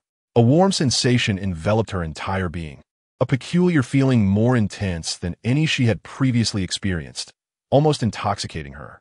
Regaining her composure, Zhao Yun noticed Lin Yu's unwavering gaze upon her, causing her cheeks to flush crimson as she shyly lowered her head, softly responding, "All right, I will go prepare dinner." With that, she hastily rose from Lin Yu's embrace. However, just as she was about to depart, a sudden thought struck her. After a brief hesitation, Zhao Yun bent down and bestowed a quick, delicate kiss on Lin Yu's lips, akin to a dragonfly skimming the water's surface. Then, with the speed of the wind, she fled the study, leaving Lin Yu wide-eyed and bewildered in his chair. Coming back to his senses, Lin Yu instinctively pressed his thin lips together, and soon after, a delightful memory flashed in his mind, a smile curling at the corners of his mouth. Indeed, it was as he had anticipated. The pristine peaks rose majestically. Deep ravines etched between them. Shaking his head, Lin Yu temporarily cast aside such thoughts, organizing the entire proof process of the Riemann hypothesis on his desk, particularly the principles of asymmetric encryption algorithms. Only then did he retrieve a stack of white drafting paper, activating his superbrain skill once more, preparing for a new round of validation. Drawing from the experience of the initial verification process, Lin Yu completed a condensed version of the Riemann hypothesis proof in merely an hour.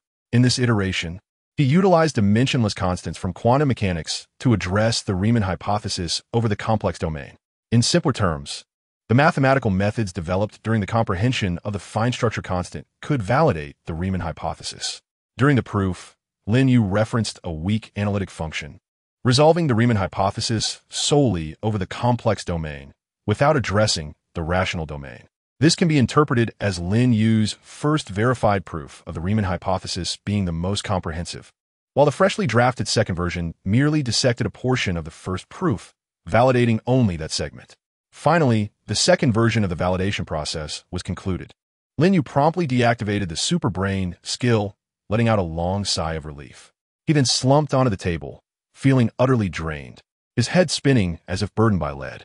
He recognized this as a sign of extreme mental fatigue, necessitating immediate rest to replenish his energy.